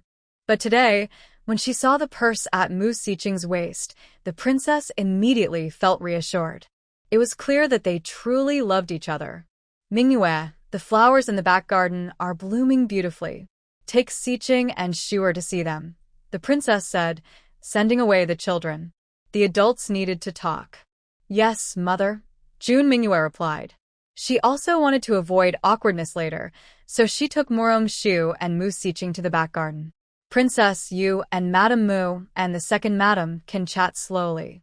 I have some matters to attend to," King Jinshan said, seeing his daughter and son-in-law leave. He decided to leave first, worried that Song Wei and Rongqing might feel uncomfortable. "If the prince has something to do, go ahead. I will take care of things here," Ning Ran said, noticing that King Jinshan was probably worried about Song Wei and Rongqing feeling awkward, so she agreed. After King Jinshan left the princess's courtyard, he asked the person at the door, "Did the princess go toward the back garden?" "Prince, they just left not long ago," the person replied. Hearing this, King Jinshan quickly headed toward the back garden. After the prince left, the atmosphere among the others became much more relaxed. They discussed the wedding date. Since Mu Rongshu was getting married in spring, Rongqing wanted to set the wedding in summer. The princess thought that by then, she would have recovered from childbirth, about 5 or 6 months, and found it suitable. So, the wedding of Princess Mingyue and Mu Siqing was scheduled for the next summer, giving the palace more time to prepare. Rongqing was surprised that the princess agreed so easily. She had initially thought that if the princess didn't want a summer wedding, they could move it to before the new year. The wedding date was roughly set, and they discussed some wedding details. Rongqing was very thoughtful, and the princess was very pleased. The conversation became more and more joyful. Over at King Zhenshan's side, they finally found Murong-shu and the others in the back garden. Seeing King Zhenshan approach, they looked a bit surprised. Mingyue, the princess, was the most direct. "Father, why are you here? I just went for a walk, worried that Siqing might be bored wandering the garden with you," King Zhenshan said casually. "Since the prince is here, come along. Siqing has something to ask you." Murong-shu bowed to the prince, making his visit less awkward. "That's great. Let's walk and talk," the prince replied. The king of Mount Zhen was more pleased with Mu Siqing. Indeed, a son-in-law is better. Now he understands how to care for his feelings. He was very touched. In the future, he would protect his son-in-law more in court. Mu Siqing's father was not very reliable, so the emperor would exploit his nephew-in-law. His own son-in-law deserved his love and care. Mu Rongshu watched the harmonious relationship between her father-in-law and her brother-in-law. She couldn't help but think that people can really change. She used to think the king of Mount Zhen was a difficult father-in-law, but now it seemed the opposite, at least for her second brother. Thinking that they would all be family in the future, Mu Rongshu wanted to share good news with the king of Mount Zhen. She had hesitated before but decided to tell him now because he was her second brother's father-in-law. "Prince, I have something important to tell you, but you must stay calm first, okay?" The king of Mount Zhen nodded vigorously.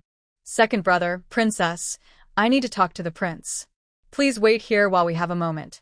"You can continue exploring," Mu Rongshu said, seeing the king of Mount Zhen nod. Both were smart people. Hearing her words, they understood she wanted to speak privately with the prince. Jun Mingyue smiled and said, "Then I'll take Aching to look around. You two can wait here." Jun Mingyue pointed to the stone table nearby, then left with Mu Siqing. Mu Rongshu looked at the stone table and thought it was perfect. She said to the king of Mount Zhen, "Your Highness, please come over here." The king of Mount Zhen understood and told the servants, "Bring the tea. The princess and I need to talk here. Don't disturb us unless it's urgent." The servants quickly left. Xiao Tao stood steadily behind Mu Rongshu. Without her lady's command, she wouldn't leave. The king of Mount Zhen thought the matter was very important. Seeing Xiao Tao's hesitation to leave, he looked at Mu Rongshu. She smiled and said, "Your Highness, don't be nervous. It's fine that my maid knows." Only then did the king of Mount Zhen relax. He looked at her with anticipation and asked, "Niece Shu, we are now family. If you have something to say, just tell me. If you need help, don't hesitate to ask." Mu Rongshu heard this and burst into a smile. The king of Mount Zhen was really adorable. He used to call her Miss Mu, but since her second brother and the princess got engaged, he called her Niece Shu every time. "Your Highness, don't worry. It's actually about the princess. I haven't told you before, but the princess is expecting twins." "What did you say? Are you my family's princess?" King Zhenshan was initially surprised and then became speechless. Murong-shu was caught off guard and blurted out, "Are there other pregnant princesses?" The king nodded and explained, "Princess Hui of the King of Wisdom is also pregnant." "I thought you were talking about her." Murong-shu was speechless. How could she think of that? If someone is pregnant, why would she tell you? Prince Shu has not met Princess Hui and doesn't know if she is pregnant. "What I am talking about now is your princess," Murong-shu explained with a smile. "Haha, I didn't expect my princess to be expecting twins." King Zhenshan was very happy. He wanted to go to the palace to show off. "Prince, this is also what I want to tell you. Twins require more care for the mother. Shu has been considering giving the princess a reduction in pregnancy. After some treatment and acupuncture, her condition stabilized. I assessed her health before telling you." Murong-shu explained why she hadn't told everyone earlier. "Shu, do you mean that this might harm the princess's health?" "I only have one request. Her safety comes first," King Zhenshan said, more concerned about his princess than his happiness about the twins. "Don't worry, Prince. Shu understands," she replied. That's good. Shu, if the princess needs any supplements in the future, just tell you to take you to the palace warehouse. As long as it's good for her, it's fine. If the palace doesn't have it, just say so, and I will ask the emperor," he said. Seeing that Murong-shu was confident, King Jinshan took a deep breath. He planned to have the steward copy the list of supplements from the warehouse today and send it to Murong-shu, so she could prepare them for the princess. The princess has a balanced diet. Just continue with the meal plan I gave you. No need for extra supplements. That might even have the opposite effect. Murong-shu was worried that King Jinshan might have someone cook all the supplements for the princess, which would cause trouble. Everyone listened to Shu's niece, King Jinshan said with a cheerful smile, even showing a bit of flattery. There is one more thing I need to discuss with the prince. Murong-shu's expression became more serious. Shu, just say it. As long as it ensures the princess's safe delivery, I will agree to anything. No need to discuss. King Jinshan looked tense, noticing her serious expression. Considering the health of the princess, I might need to use a special method for the delivery, which was created by my master. I wonder if the prince would be willing to accept this. Twin pregnancies are always difficult. Murong-shu has prepared a final plan for the princess's delivery, cesarean section. Sure, my niece, I trust only you. No matter what your final plan is, I will follow your advice. I only wish for the princess's safety, said the king of Jin Mountain, bowing to Murong-shu. Murong-shu quickly stood up to return the bow. This was the first time she saw him take such a serious attitude since she knew him, which shows how much he cares about the princess. Shu'er will do her best. The method I suggest is only for emergencies, but we must prepare now, as the princess will give birth soon. Since she considered a cesarean section, Murong-shu practiced many times.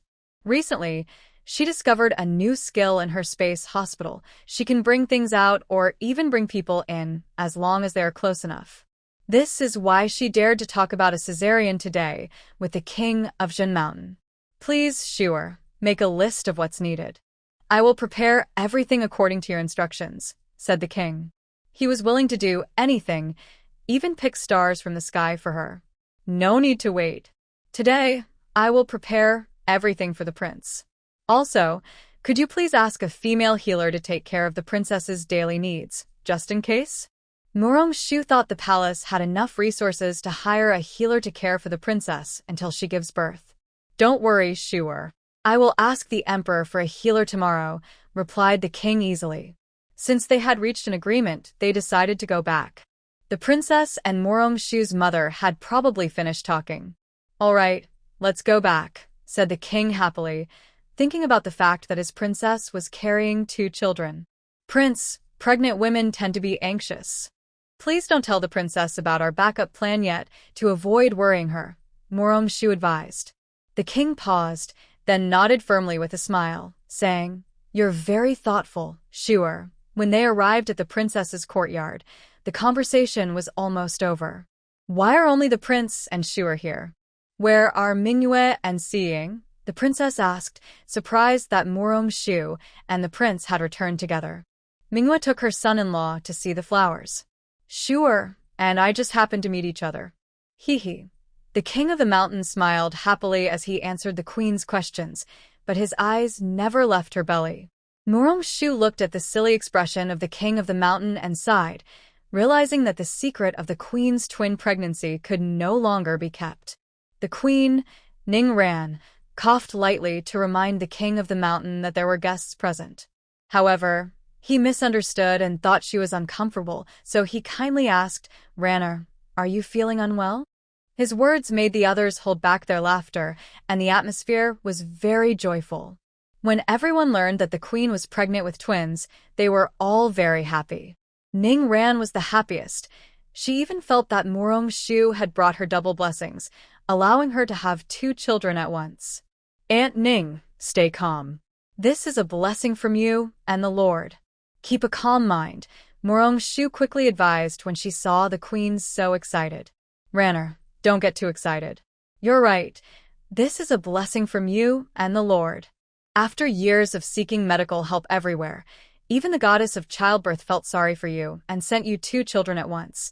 Song Wei and Queen Ning Ran had a very close relationship, so they truly felt happy for her, whether they knew she was pregnant or now that she was expecting twins. No, it's all thanks to Shu'er. She brought me and the Lord this blessing. Ning Ran held Song Wei's hand, speaking sincerely from her heart. "You're too kind." Song Wei was happy to be praised, but Ning Ran's words were a bit exaggerated. However, what the king of the mountain said next made Rong Qing start to appreciate Morong Shu as well.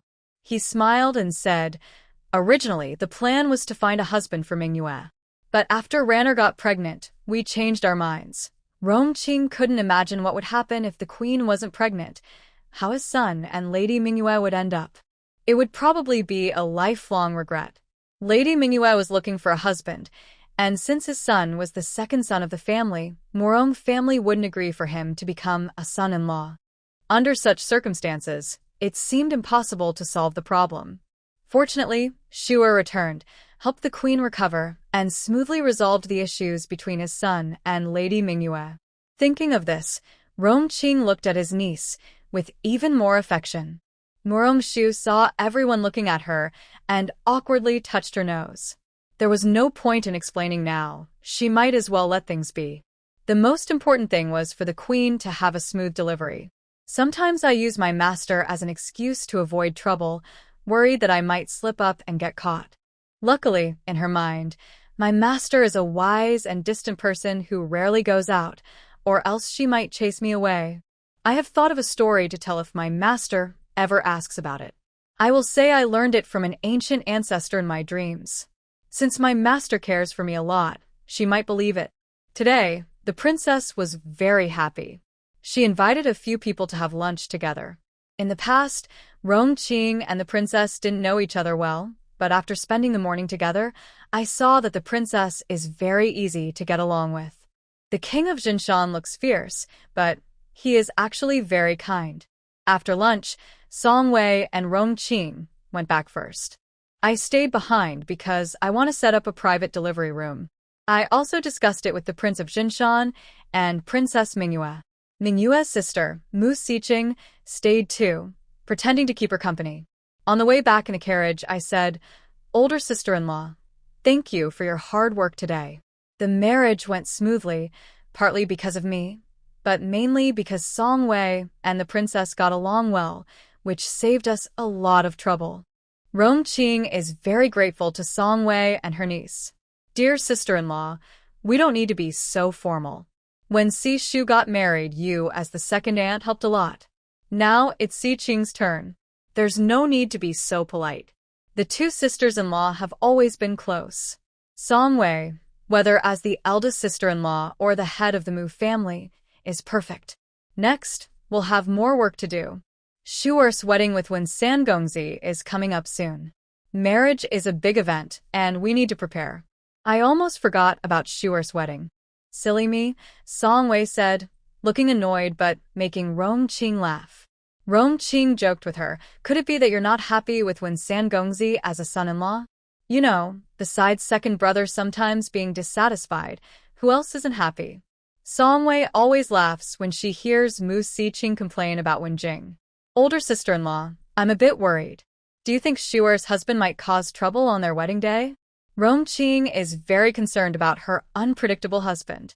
Don't worry, dear. The higher the mountain, the higher the magic. Just remind your mother a few days before the wedding, and I'm sure she'll keep second brother in check, Song Wei said with a smile. "You're right, older sister-in-law. I was overthinking." Rong Qing understood Song Wei's advice and felt relieved. In fact, she was even a little excited. After the two sisters-in-law returned home, they first went to the old lady's courtyard to tell her about the results of their discussion at the Wang residence. The old lady was very happy.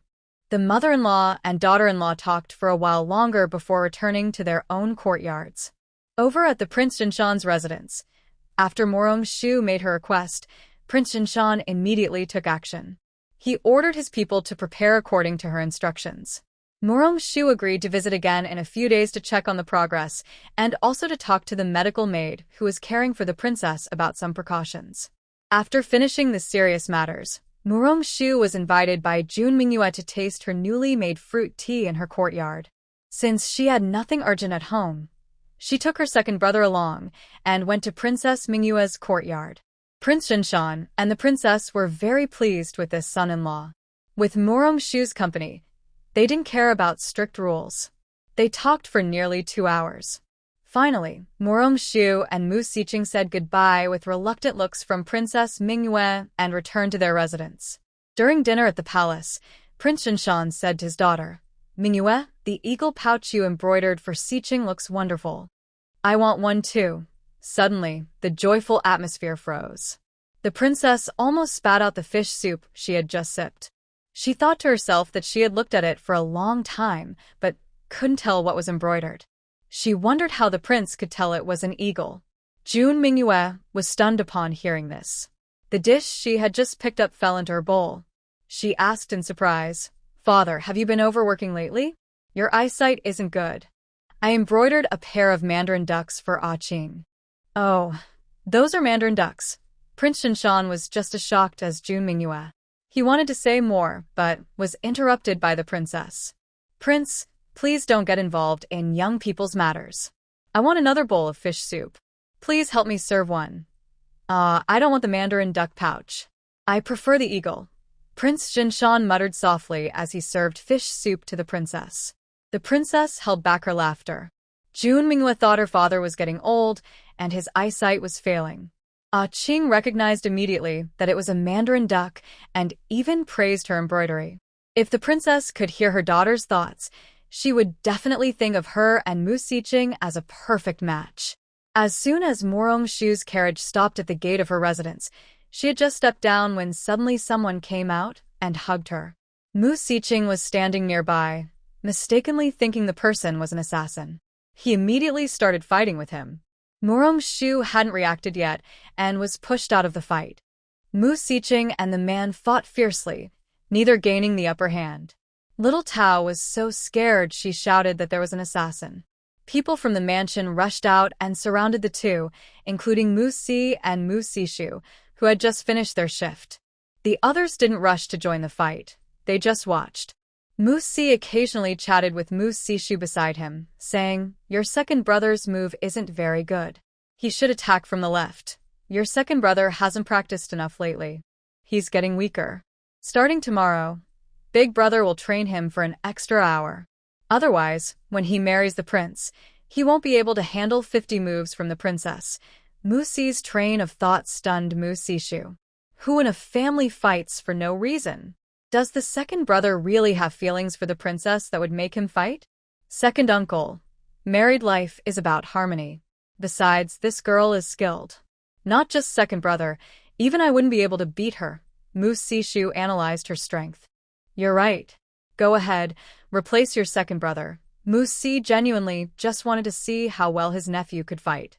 Mu Sishu smiled twitchet. So in second uncle's eyes, he and his second brother are just tools. Replacing his second brother was just second uncle wanting to watch the show.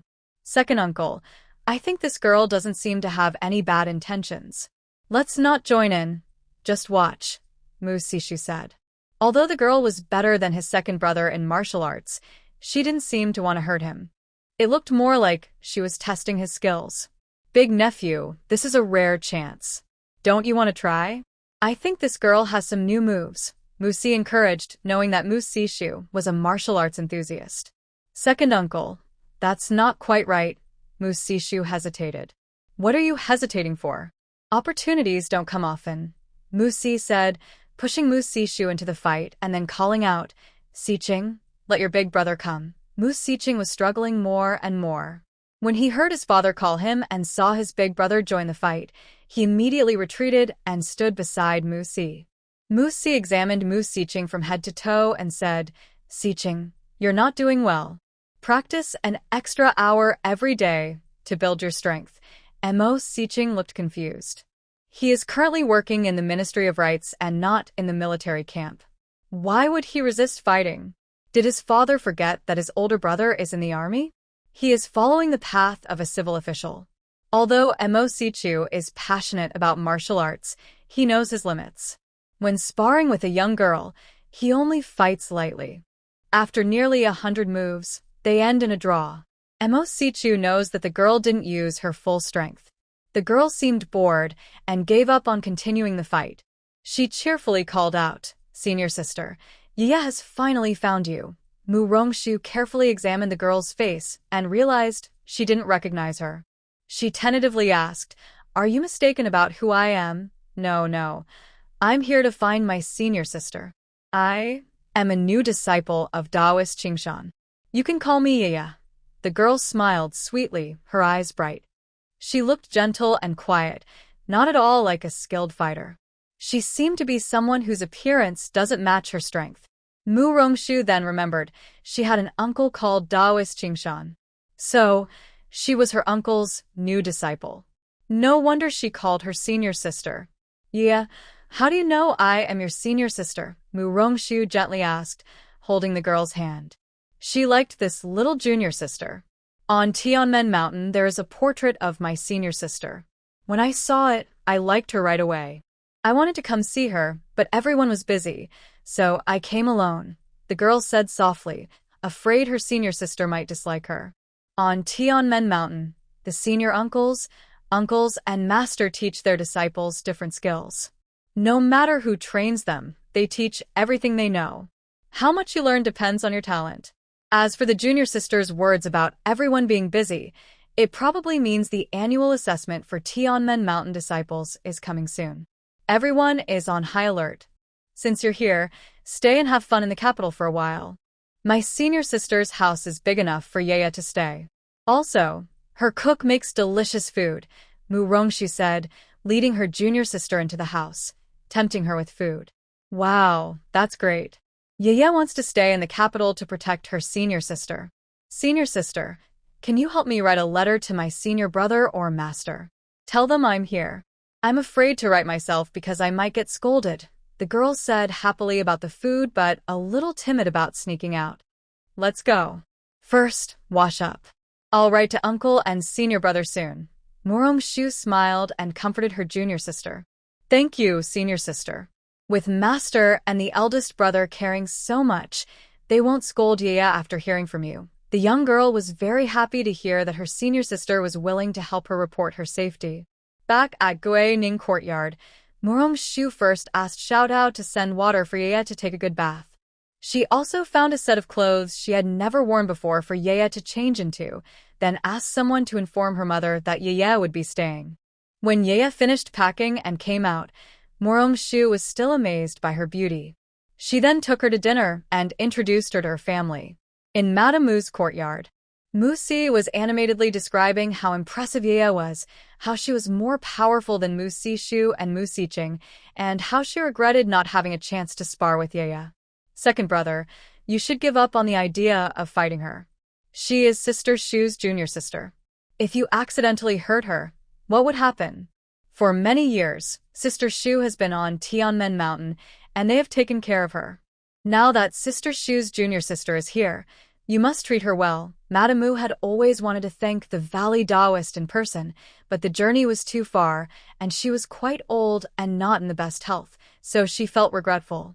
Now, since people from Tianmen Mountain had come to their house, they must be treated well. Mother, don't worry. My daughter-in-law will take care of everything. Song Wei and Madame Mu shared the same feeling and were very attentive to this matter.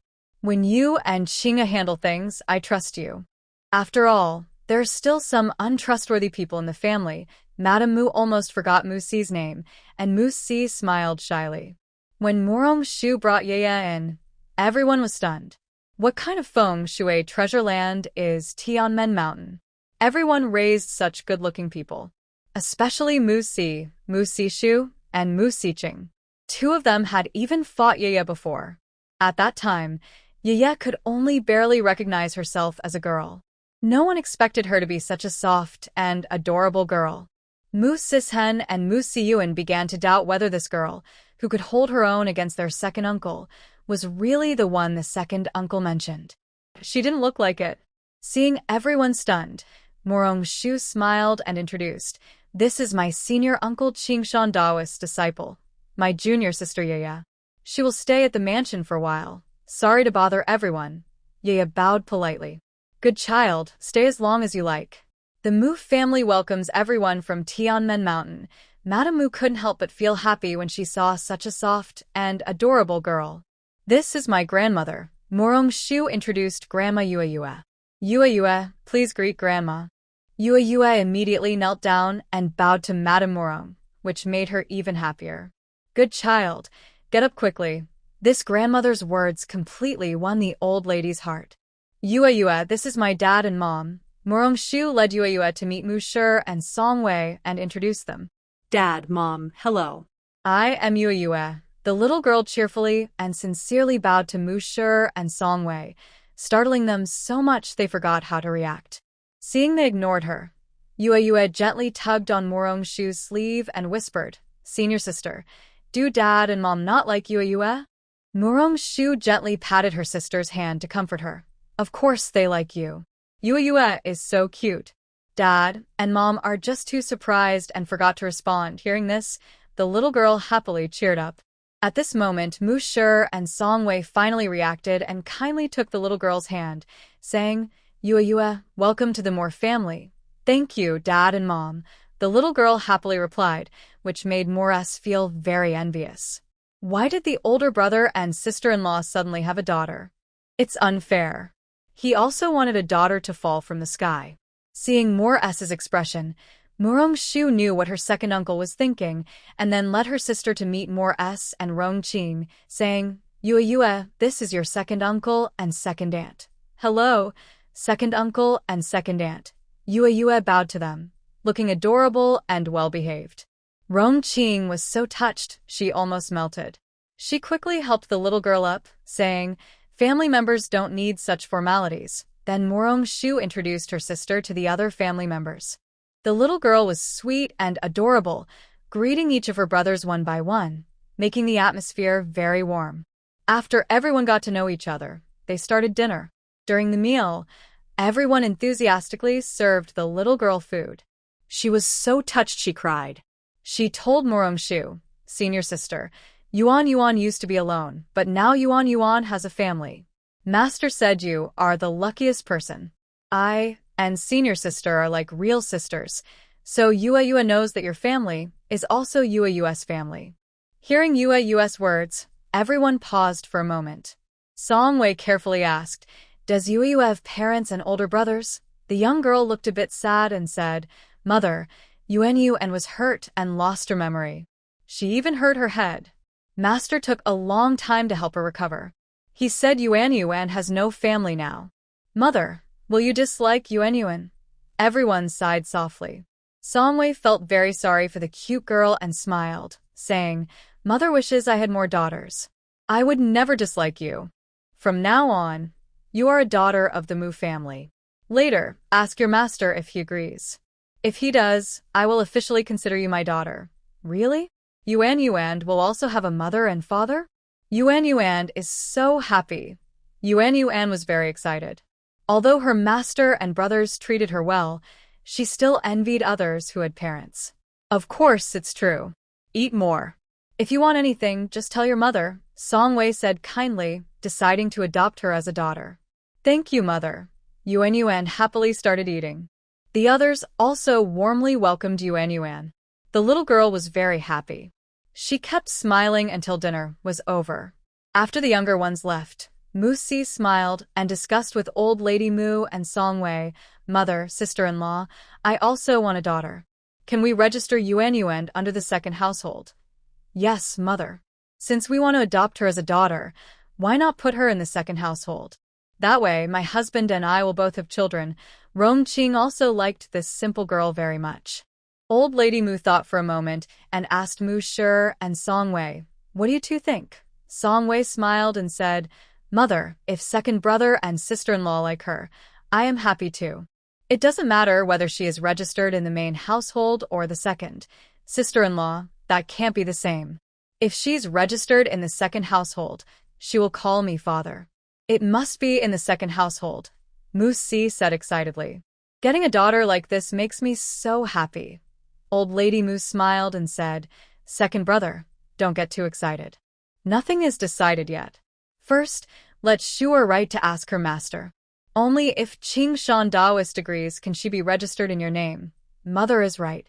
But writing the letter will take time. Tomorrow, I will talk to Shuer and Yuan about this. I want her to call me father first.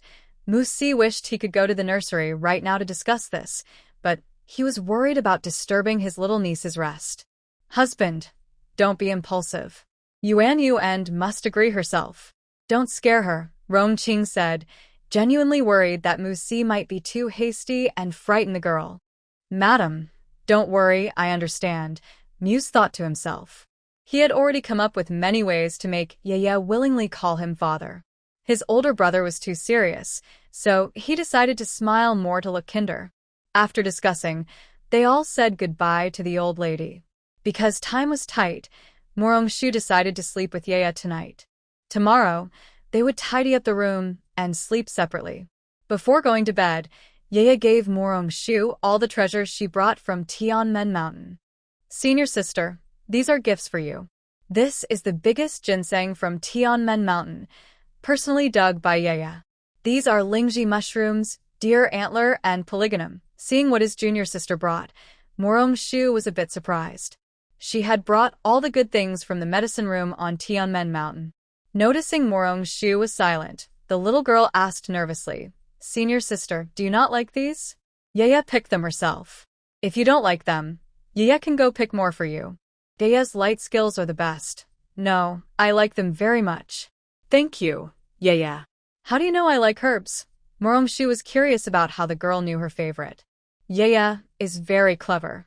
When the senior brothers couldn't learn medicine well, I heard the master scold them. He said, your junior sister learns it in one try, but you guys can't remember after many tries. Yaya imitated Master Qingshan Daoist's tone to scold, making Morongshu laugh out loud. She looked just like her senior uncle. I'm not good at medicine either. The master must be talking about you. Yaya also asked the eldest senior brother, and he said your medical skills are the best. The girl looked at her with a pleading expression, melting Morongshu's heart. She reached out to pat her head and praised, yeah, you're amazing. At dinner, you said your head was hurt. Would it be okay if I check your pulse? Morongshu asked gently. Thank you, senior sister. The master said your medical skills are the best. Maybe Yaya can remember things from the past, the girl said, worried she couldn't remember her past. Put your hand here. I'm going to start now, Morongshu said softly, gently helping her place her hand. She carefully checked her pulse and found that Yaya had suffered a serious injury and hadn't fully recovered yet. Finally, she helped Yaya wear an eye mask and did a brain CT scan. Seeing the brain injury, Morongshu understood the situation. Since Yaya was her junior sister and now like her own sister, staying in the capital was good. She could slowly help her recover.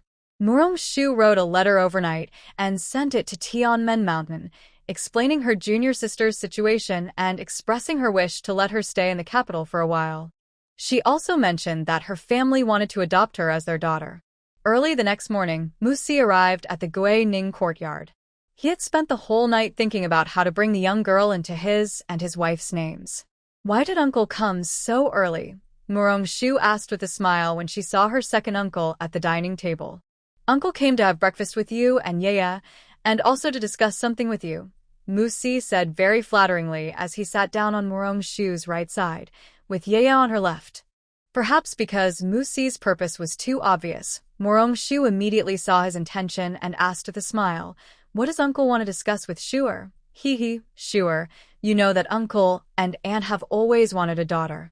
Yesterday, when I saw Yaya, I thought if I had a daughter, she would be just as adorable. I want to ask if Yaya can be registered under my and aunt's names, Musi asked excitedly. Morongshu had already guessed that her second uncle came for this reason. Thinking that it might be good for Yaya to be registered under her uncle and aunt's names, fulfilling their wish, she replied, Uncle, please wait a couple of days. Once Master Bo and the senior brother reply, we'll see. If they agree and Yaya agrees, I fully support it. Sure, don't worry. You will always be number one in Uncle's heart, Musi said happily when he heard his niece's support, proudly emphasizing her importance. Then Morongshu turned to her junior sister and asked, Yaya, if Master Bo and the senior brother agree, would you like to be my second uncle's daughter? Yaya thought seriously for a moment. She remembered her gentle aunt and the second brother who had played with her yesterday, as well as the man in front of her with eager eyes. She nodded. Seeing Yaya nod, Musi was so happy he became a bit incoherent. Sure, Yaya agrees. Now I will also have a daughter, senior sister. Does that mean I should call Uncle Daddy in the future? Will Daddy buy me candied hawthorn?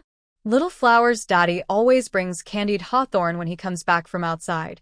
Yaya asked Morong Shu expectantly. Yaya can have as much as she wants. In the future, Daddy will take you to the street every day to buy it. Ha ha ha. Moose now thinks everything is beautiful. Today, he happens to have a day off. Regardless of whether he can officially recognize her, he decides to take Yaya and Shu out shopping.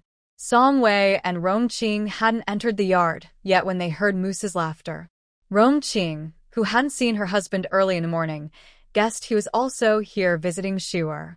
Rong Qing and Song Wei came in and saw that a few people were still having breakfast. Rong Qing smiled and said, "Why haven't you finished breakfast yet? Big sister-in-law, and I also plan to take you out to see the town. Second aunt and mother, please wait a moment. We'll finish eating soon." Morong Shu called out to Song Wei and Rong Qing, inviting them to sit down. The others stopped fussing and hurried to eat breakfast. Yeah? Are you used to living in your senior sister's courtyard? After breakfast, would you like mother to help you pick a nice courtyard? Song Wei gently asked Yaya. No need, mother. I want to stay in the same courtyard as my senior sister, Yaya replied happily. She liked living with Morong Shu and didn't want to choose a different courtyard. Seeing the little girl looking at her, Morong Shu said to Song Wei, Mother, just let Yaya stay with me in Gui Ning courtyard. We can keep each other company. The little girl nodded excitedly. Yes, yes. I want to stay here with my senior sister. And Yaya can protect her because Yaya is the best at light skills. She can even outrun the senior brother. Song Wei was happy to see the girl so cheerful and decided to let her stay. As long as she was happy, it was fine. Mother, I promised second uncle that I would call him Daddy in the future. But I also have to call second aunt Mother. Does that mean I can't call you Mother anymore? The girl asked sadly. Has Yaya already decided? Rong Qing asked excitedly. I think I have, but I need to wait for my master and senior brother to write back before I can be sure. I'm afraid senior brother will be angry, the girl whispered, her voice getting softer. She secretly ran away from home. Her master probably wouldn't be mad at her, but she was very afraid that senior brother would scold her. If your senior brother doesn't agree, I will challenge him myself, Moose said, full of determination. His mind was only on his daughter now. Anyone who tried to stop him from becoming a father to Yaya, he would get angry at. Second uncle, senior brother, is very strong. You're no match for him. He can catch Yaya in an instant. Yaya warned kindly when she heard Moose wanted to challenge her senior brother. But her words only made Moose feel more hurt. After breakfast, everyone went shopping together. Moose insisted on going along, and Rong Qing, tired of arguing, simply let him come. When they arrived at Silver Phoenix Tower, the shopkeeper was very happy to see his son-in-law. He thought that his young lady and her husband had a good relationship, since he always accompanied her when she went shopping. Rong Qing took Morong Shu and Yu to visit both the first and second floors. He bought many clothes for Yu and Morong Shu. Second aunt, Shu'er has plenty of clothes. Today, our main goal is to pick out clothes for Yu. It's not that Morong Shu was reluctant to spend money, but she simply had too many clothes. Morong Shu and Yu loved Moose very much.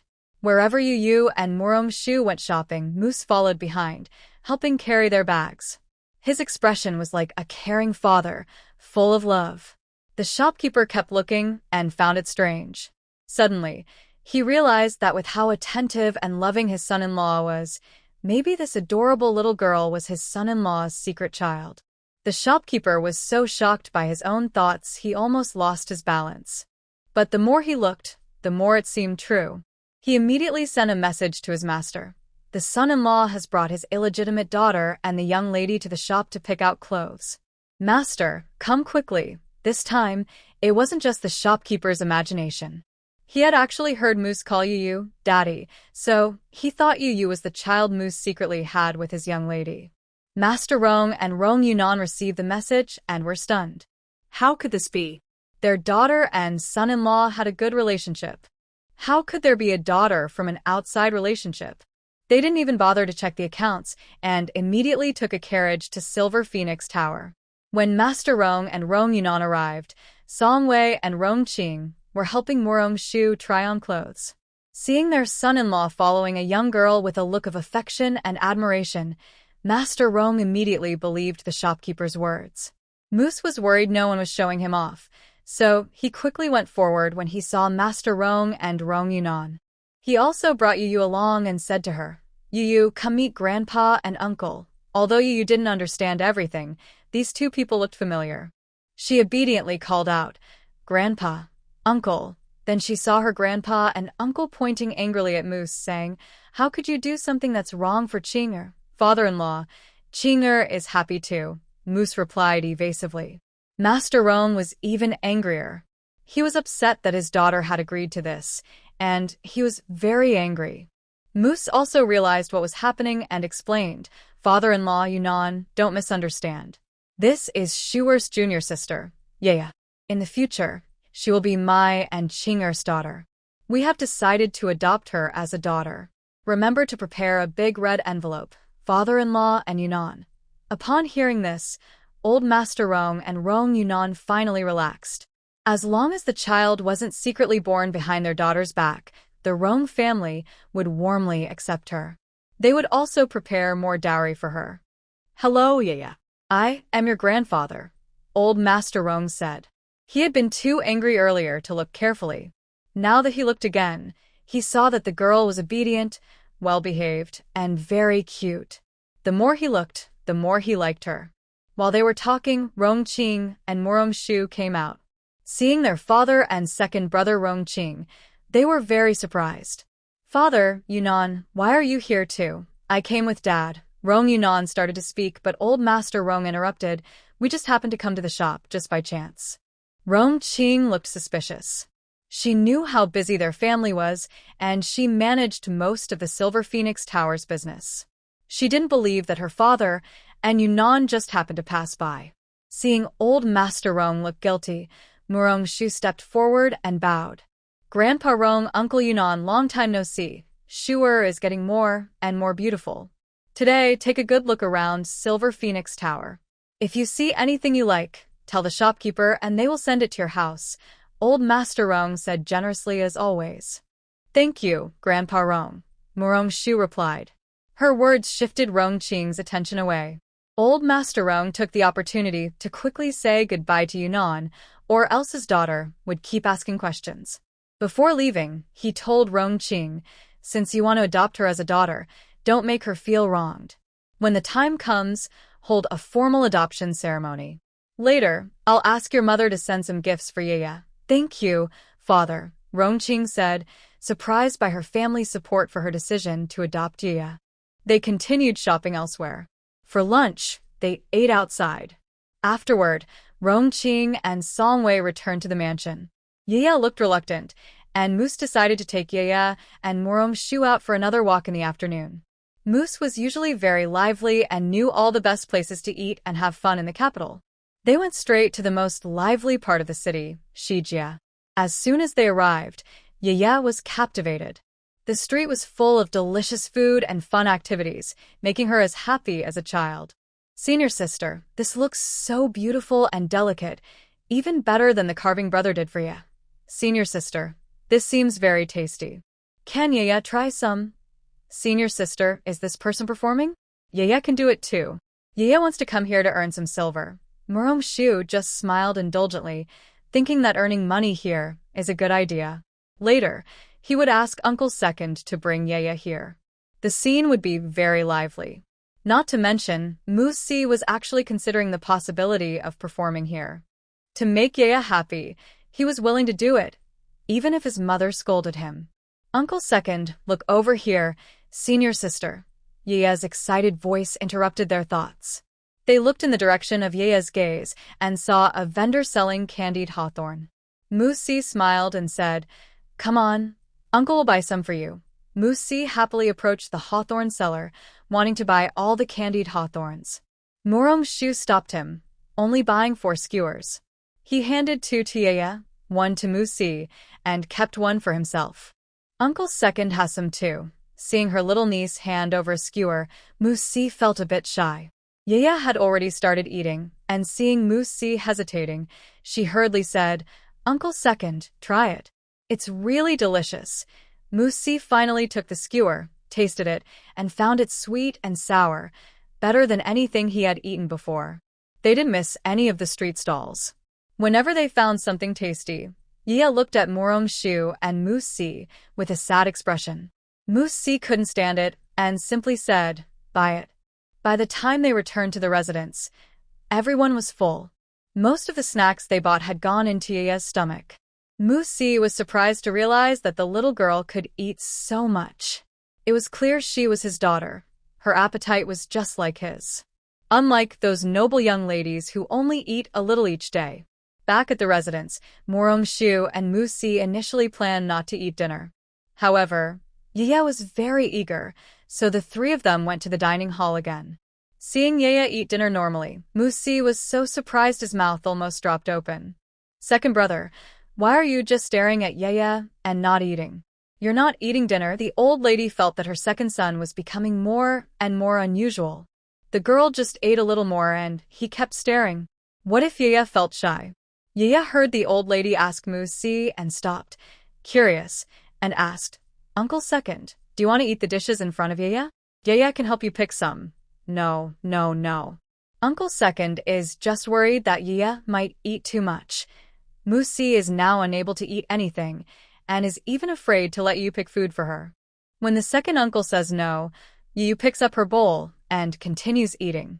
Musi quietly tells Rongqing, after dinner, have the kitchen send some digestion tea for Yu. She's been eating all afternoon. What if she overdoes it? Rongqing is surprised. It turns out her husband is worried Yu might eat too much and get upset. He quietly tells the maid to prepare some digestion tea, and she immediately goes to arrange it. After dinner, Morong-shu also worries Yu might overeat, so she takes her for a walk. Her brothers are all at home today and join them. Even Musi pulls her eldest brother along. So what was supposed to be a walk for just two people turns into a group walk. Yu loves lively company.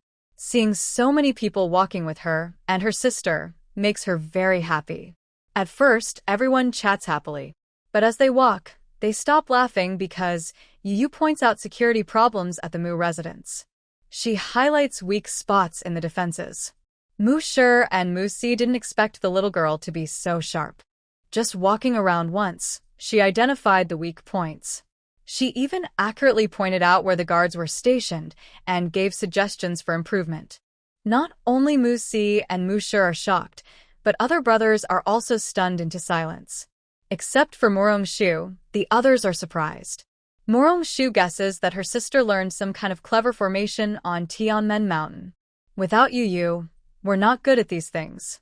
Why not let Yu help redesign the defenses? Otherwise, her sister would be scared to live here. Morong-shu says happily, holding her sister's arm. Don't worry, sister. Tomorrow, Yu will strengthen the residence's defenses to keep you safe. Don't be afraid. Yu is very good at this, the girl promises confidently.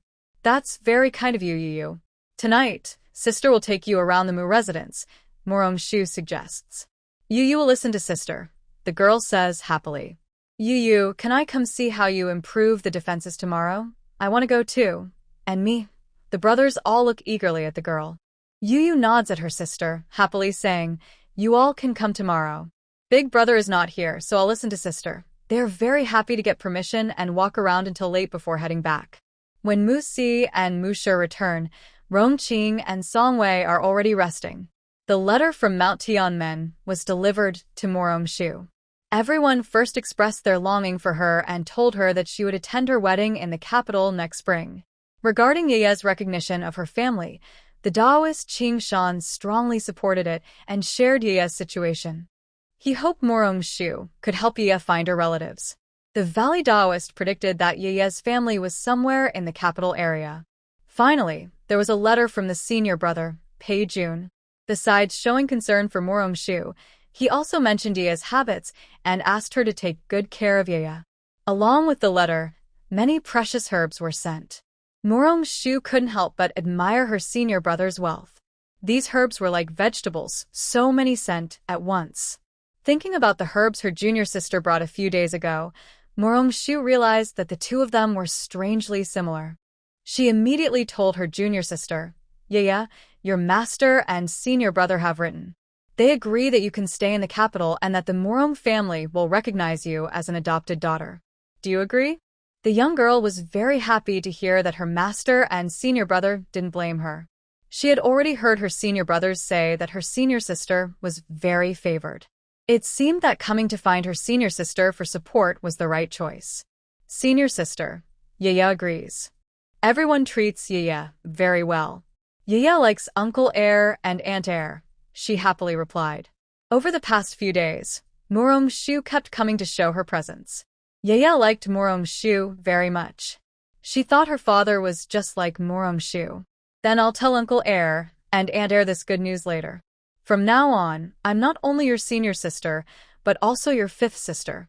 You will be the sixth miss of the Murong family, said Murong-shu. She didn't expect to have such a special connection with Yaya. Yaya simply followed her and called her father and mother innocently. When her second uncle decided to recognize her as his daughter, she felt that fate was truly wonderful. Yaya is very happy. As soon as she thought about being part of the family with her senior sister, she felt very joyful. Keep drawing your pictures. I'll go find Aunt Air and Mother to tell them about this. Murong-shu decided to go herself, since Yaya was still busy drawing a diagram of the 8 trigrams. Thank you, senior sister. Yaya can finish the drawing this morning. Once I set up the 8 trigrams, even if father and the others come, they won't be able to enter. That way, the Ningyuan courtyard will be safe, said the young girl. Not only did she improve the defenses of the Murong residents, but she also raised the security level of the Ningyuan courtyard significantly. Good. Our Yaya is the best. Sister, you go ahead first, Murong-shu said as she took Xiao-ju to her mother's courtyard, then to her second aunt's courtyard. Before leaving, she specifically asked Xiao Tao to stay and take care of Yaya. Xiao Tao liked Yaya very much and had no complaints about her lady's arrangements. When Song Wei heard the news, she happily said, "That's wonderful. Your second aunt and second uncle must be very happy. Mother, let's go find your second aunt together." Yes, yes. I also want to tell second aunt this good news as soon as possible. The mother and daughter happily linked arms and went to Rongqing's courtyard. Rongqing was very happy when she learned that Qingshan Daoist and Yaya both agreed. She immediately discussed with her older sister-in-law, Song Wei, about holding a family acceptance banquet. Murong-shu wanted to laugh and reminded her, "Mother, second aunt, maybe we should ask grandmother first." Hearing this, the two sisters-in-law paused for a moment, then took Murong-shu to the old lady's courtyard. In the old lady's courtyard, seeing her precious granddaughter and daughter-in-law coming together, the old lady was a bit surprised. She had already invited everyone for the morning, and now they came together again. She wondered if something had happened and asked the two daughters-in-law, "Why are you here to see mother at this time? Did something happen?" The two women nodded in unison. The old lady's face changed when she heard this. Something serious must have happened. She was about to ask what urgent matter it was when her second daughter-in-law happily said, "Mother, Qingshan Daoist agreed that Yaya can recognize me and my husband as her adoptive parents." Hearing this, the old lady's face immediately lit up with joy. She hadn't expected things to go so smoothly.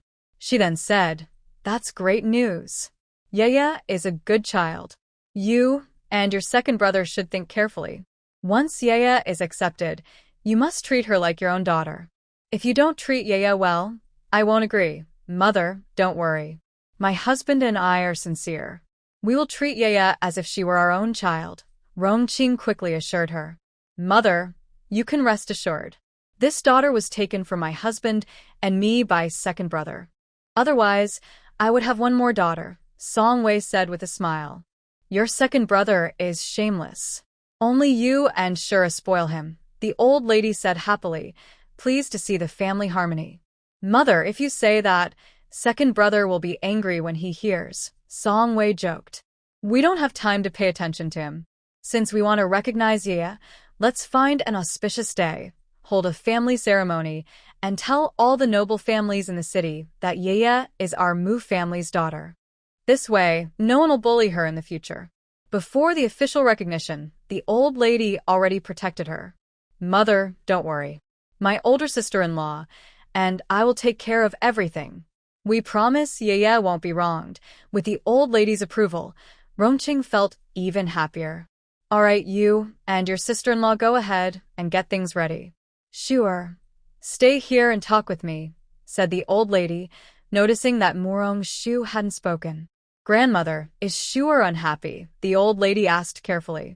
Grandmother, Shuer isn't unhappy. She was just thinking about something. Look at this. Shu handed the letter from her master to the old lady.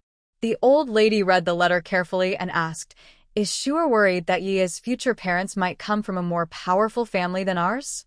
That would make your second aunt and second uncle sad. Shu nodded first, then shook her head and said, I'm more worried that such a family might bring greater harm to Yaya. The old lady smiled and said, your second uncle is straightforward. Since Yaya is registered under your second aunt's name and is the true daughter of the Mu family, even if her biological parents are found, would your second uncle allow anyone to mistreat her? Instead of worrying about your second uncle, you should worry about others. Hearing this, Shu burst into laughter, thinking of her second uncle's personality. She believed that no matter what happened in the future, her second uncle would protect Yaya. Moreover, her second uncle was not alone. Behind him were the entire Mu family, as well as the Rong, Song, Wen, Lu families, and the royal residents. Thinking through all this, Shu suddenly felt happy. Grandmother, I think I was overthinking. You, at such a young age, think too much.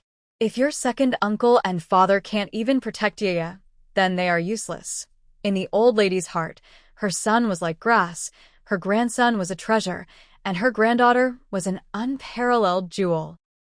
Shu couldn't help but laugh, and the two of them enjoyed a very happy conversation. After Musi returned, he was even happier when he heard about this. He told everyone he had a daughter, making many believe that the second lady was pregnant. A week later, the family recognition ceremony was held. Early in the morning, the Mu residence was bustling. Shu had already sent invitations to her close friends, especially Ning Xian. Moose even went to the main gate to greet the guests. His cheerful smile from waking up never faded. Several young family members, except Shu, stood with him, looking very pleasing to the eye. The youngest, Musiu, felt that today's father looked a bit silly. He quietly reminded him, Dad, please control your expression a little. Otherwise, you don't look very smart. The others all held back their laughter. Moose was not angry. He quickly composed himself and asked his youngest son, Is this okay? Dad is so happy he can't help himself. Please remind me to behave, Siu. That's much better. Keep it up, Dad, and don't embarrass Sixth Sister, Siu said happily to his father. Don't worry, I remember, Moose said, straightening his chest to look more serious. While they were talking, the carriage from Zhengshan Wangfu arrived. Moose Xiqing was the first to notice and remind Moose, Father, the Wangfu's carriage has arrived. Moose didn't expect the Zhengshan king to come so early. He hurried to greet him, saying, Oh, Your Highness, why are you here so early today? Come in and rest for a while. Soon, you'll see my precious daughter, Yaya. The Zhengshan king was speechless at Moose's exaggerated and boastful expression. He said impatiently, You're always showing off at court, but today you've gone crazy and come to the gate to show off. I also have a daughter, but I've never shown off like you, Your Highness. That's not the same. You wouldn't understand my happiness. Your daughter will soon be my daughter-in-law, and I'll have another daughter. Just thinking about it makes me happy. Moose was someone who could climb up on his own with just a little push, which made the Zhengshan king so angry, he wanted to hit him. Father, please invite Your Highness inside, Moose Xiqing said quickly, worried that his father might continue to boast and ruin Yaya and Mingyue's marriage plans. So he stopped his father. Hearing that it was ordered by Rongqing, Moose immediately stopped boasting and told Moose Xiqing, Take the princess to your mother's courtyard. Shuer and Ye are there. Come back early. Mu Sicheng felt a little embarrassed when his father spoke. Although he really wanted to see Ye, he knew today was not the right time. The Zhenshan king heard Mu say that his son-in-law wanted to clarify something with him. But then Manhwa princess held him back, saying, "Father, do you remember what mother said before she left? Let's go see Ye first." The king of the mountain reluctantly followed Mu Sicheng and her daughter inside. He was taken to the men's lounge, where Mu Shi personally kept him company. When Princess Manhwa entered, the servants had just finished tidying up Ye, causing Morongshu, Rongqing, and Songwei to exclaim, "This is so beautiful." Hearing the servants at the door bow and greet, "Second young master, the princess is here." Morongshu quickly went out to welcome her. Today's first guest had arrived. After greeting and exchanging pleasantries, Morongshu formally introduced Ye to Jun Manhwa, saying, "Ye, come here. This is Princess Manhwa, also the second brother's fiancée. From now on, we should call her second sister-in-law." Princess Manhwa blushed shyly at Morongshu's words. Just then, Ye sincerely said, "Hello, second sister-in-law. I am Ye. You are very beautiful and a perfect match for second brother." Hearing this, Princess Manhwa became even more shy. The little sister was very straightforward, but she liked her. When the Morong family's second branch suddenly decided to recognize a foster daughter, she was a bit worried about getting along with her younger sister-in-law. But she found the girl to be very innocent and direct, which reassured her. "Little sister, I brought this for you. I chose it carefully because it matches you very well." Princess Manhwa handed Ye a gift. Curious, the girl opened the box, revealing a white jade hairpin. Song Wei and Rongqing, both knowledgeable, immediately recognized its value. Ye liked it very much and sweetly said, "Thank you, second sister-in-law. I like it very much. Mother, can I wear it today?" Rongqing was surprised that her daughter liked it so much and smiled. "Of course. This was a gift from second sister-in-law Ye, so you should wear it." The girl was delighted to hear she could wear it, and she happily said to Rongqing and Princess Manhwa, "Thank you, mother." "Thank you, second sister-in-law." Soon, Song Yuran and Ning Xian arrived. Song Wei and Rongqing hurried to greet the ladies, while the other young ladies were left to Lu Ruyan and Morongshu. Worried about more people arriving later, Rongqing also asked Princess Manhwa and Song Yuran to help. Both of them brought gifts for Ye, who liked them all. But she only wore the white jade hairpin given by Princess Manhwa. The princess felt warm inside. This new sister-in-law was truly like family. The young girls hadn't seen each other in a long time. They gathered happily, chatting and laughing. What surprised Ye most was that her senior sister not only had a shop in the capital but also had a fiancé, and they had already been betrothed. "Senior sister, is your fiancé very powerful? Can he beat Ye?" In Ye's heart, her senior sister is the best. She must be a very talented person to deserve her senior sister, like the handsome eldest senior brother. He's not skilled in martial arts and not as impressive as Ye, but he has his own good points, Morongshu explained in simple words that a young girl could understand. Ye wasn't sure if she understood, but she nodded obediently. "Ye, don't worry. You will see him at the banquet later," Song Yanran said with a smile. She had heard that Ye was quite skilled in martial arts and was looking forward to seeing the lively young master one. The girl silently made a note in her mind. Later at the banquet, she would see what the young master her senior sister looked like, and whether he was more handsome than the eldest senior brother. She always thought her senior sister would be with the eldest senior brother. She had even been scolded by him for it.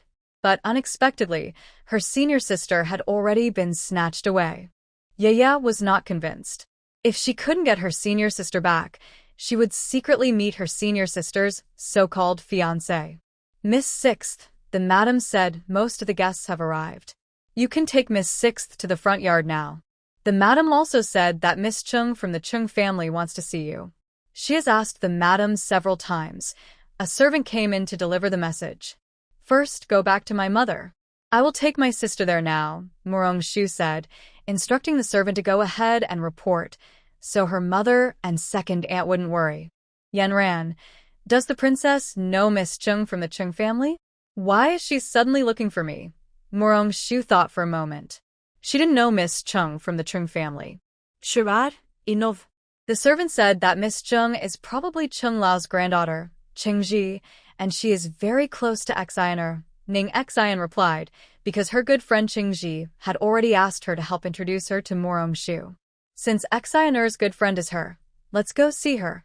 Morong-shu felt relieved when she heard Ning Xian knew her. As long as she wasn't here to cause trouble, it was fine. When they arrived at the front hall, they found that everyone had arrived early. Rongqing and Songwei introduced Morong-shu and Yaya to the ladies and madams, receiving continuous praise.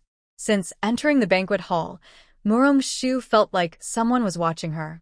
During the brief moment when her mother, second aunt, and the ladies introduced Yaya, she looked toward that gaze and met the eyes of Chingji. Chingji had wanted to come forward and talk, but there were too many people at that moment. She was afraid Morong-shu would leave again. So since Morong-shu entered, her gaze never left her. Morong-shu smiled kindly at Chingji, then quietly stepped back and approached her warmly. Miss Chung, I heard from Xianer that you wanted to see me. Chingji was caught off guard. She hadn't prepared her words and stammered. Today I came to the general's residence to congratulate Lord Mu and Lady Mu on the birth of their daughter, and also to meet Miss Mu. Morong-shu bowed slightly to Chingji. Thank you for coming, Miss Chung. This isn't the place for conversation. When the banquet ends, you can stay a little longer and we can talk more then, okay? Chingji didn't expect Morong-shu to be so easy to talk to and kind. She also looked very beautiful, and even the adopted daughter recognized by the Mu family was very pretty. Thank you, Miss Mu. Chingji knew this wasn't the place to talk, so she bowed to Morong-shu. Just as she was about to return to her seat, Ning Xian pulled her away. Originally, everyone thought it was just a simple family introduction ceremony, but it turned out to be so grand that people had to reconsider the importance of this adopted daughter. Because Yaya had lost her memory before, Daoist Qing Shan named her Yaya, not knowing her family name. After the Mu family adopted her as their daughter, they let her take the Mu surname and be on par with Morong-shu, calling her Morong-yu. Yaya was a bit older than Mu Siyu, so at the Mu residence, she directly replaced the original 6th young master and became the 6th young lady. The original 6th young master became the 7th young master. Mu Sijin joked with his youngest brother. 6th brother, you've become smaller again this time. Mu Siyu, feeling hopeless, said, Mother can't just acknowledge a sister? I was the youngest before and I still am. Mu Siyu's words made everyone laugh. They all knew he liked Yaya very much. Whenever he had free time, he would go to Guining Courtyard. Yaya was not only skilled in martial arts but also good at making small crafts. She loved her younger brother and could make anything he described. Such an older sister, Mu Siyu wished there were more like her. Anyway, his mother had enough money to support her. The Rome family was all present today, and the gifts they brought made everyone comment. No wonder they are the richest family in the capital. When the auspicious time arrived, the family introduction ceremony officially began. Yaya respectfully offered tea to the elders in turn. She also changed her way of addressing Mu Si and Rongqing, calling them father and mother, and bowed. Please accept this bow, father and mother. Ah, good girl. Get up quickly. The ground is cold, Mu Si said happily when Yaya called him father. He quickly helped her up, and her adorable appearance made others unable to look directly. Moose prepared a big red envelope and handed it to Yaya, saying, Good girl, this is from your dad. Inside is some silver notes. Buy whatever you like in town. Thank you, Dad. The little girl happily took the silver notes. This is from Mom. This is from Aunt. This is from Uncle. This is from Grandma. This is from Big Brother and sister-in-law. At first, Moose and everyone else gave Yaya their prepared red envelopes. Yaya was stunned. She couldn't believe there were so many. Seeing the girl look surprised, Morong-shu took over and smiled. Here, take these. They are for changing your way of addressing everyone. From now on, we are a family. The little girl nodded happily after hearing her senior sister say they're family, then softly said to Morong-shu, Senior sister, I think I forgot to prepare a gift for 7th brother. Hearing this, Morong-shu smiled and said, Seventh brother doesn't care for these things. Later, you can make him some toys. That will make him happier than this. Yes, yes. Yaya will listen to senior sister. The girl decided that she would make toys tonight to make seventh brother happy. After the family ceremony, it was time for the feast. When Yaya was at Tianmen Mountain, everyone didn't focus on food. But when a plate of delicious, beautifully arranged dishes was brought out, Yaya's eyes widened in amazement. Senior sister, these dishes are so pretty. Can we really eat them? The others thought Yaya had lived a hard life before and looked at her with sympathy. Only Morong-shu knew Yaya just loved good food. She patted the girl's hand and said, "Don't worry, Yaya. Eat happily. Later, I'll take you to a restaurant outside to eat. Yes. Yeah, if you like. Tomorrow we'll go to the best restaurant in the capital," Jun Mingyue said sincerely, feeling sorry for the girl. As her fiancé's sister, Yaya deserved to enjoy good food. Right. We'll all go with you. Ning Xian and Song Yenran nodded in agreement. I'll ask my mother later. If she agrees, we'll go out tomorrow, Yaya said happily, excited about the idea of eating delicious food. Go if you want. Second Aunt is just reluctant to hold you back, Morong-shu said affectionately, patting the girl's head. Yaya was really adorable. Sometimes, Morong-shu didn't want her to remember the past, worried she might lose her happiness now. While they ate, they decided on their plans for tomorrow. At the men's banquet, Muse carried a wine cup everywhere, toasting others happily.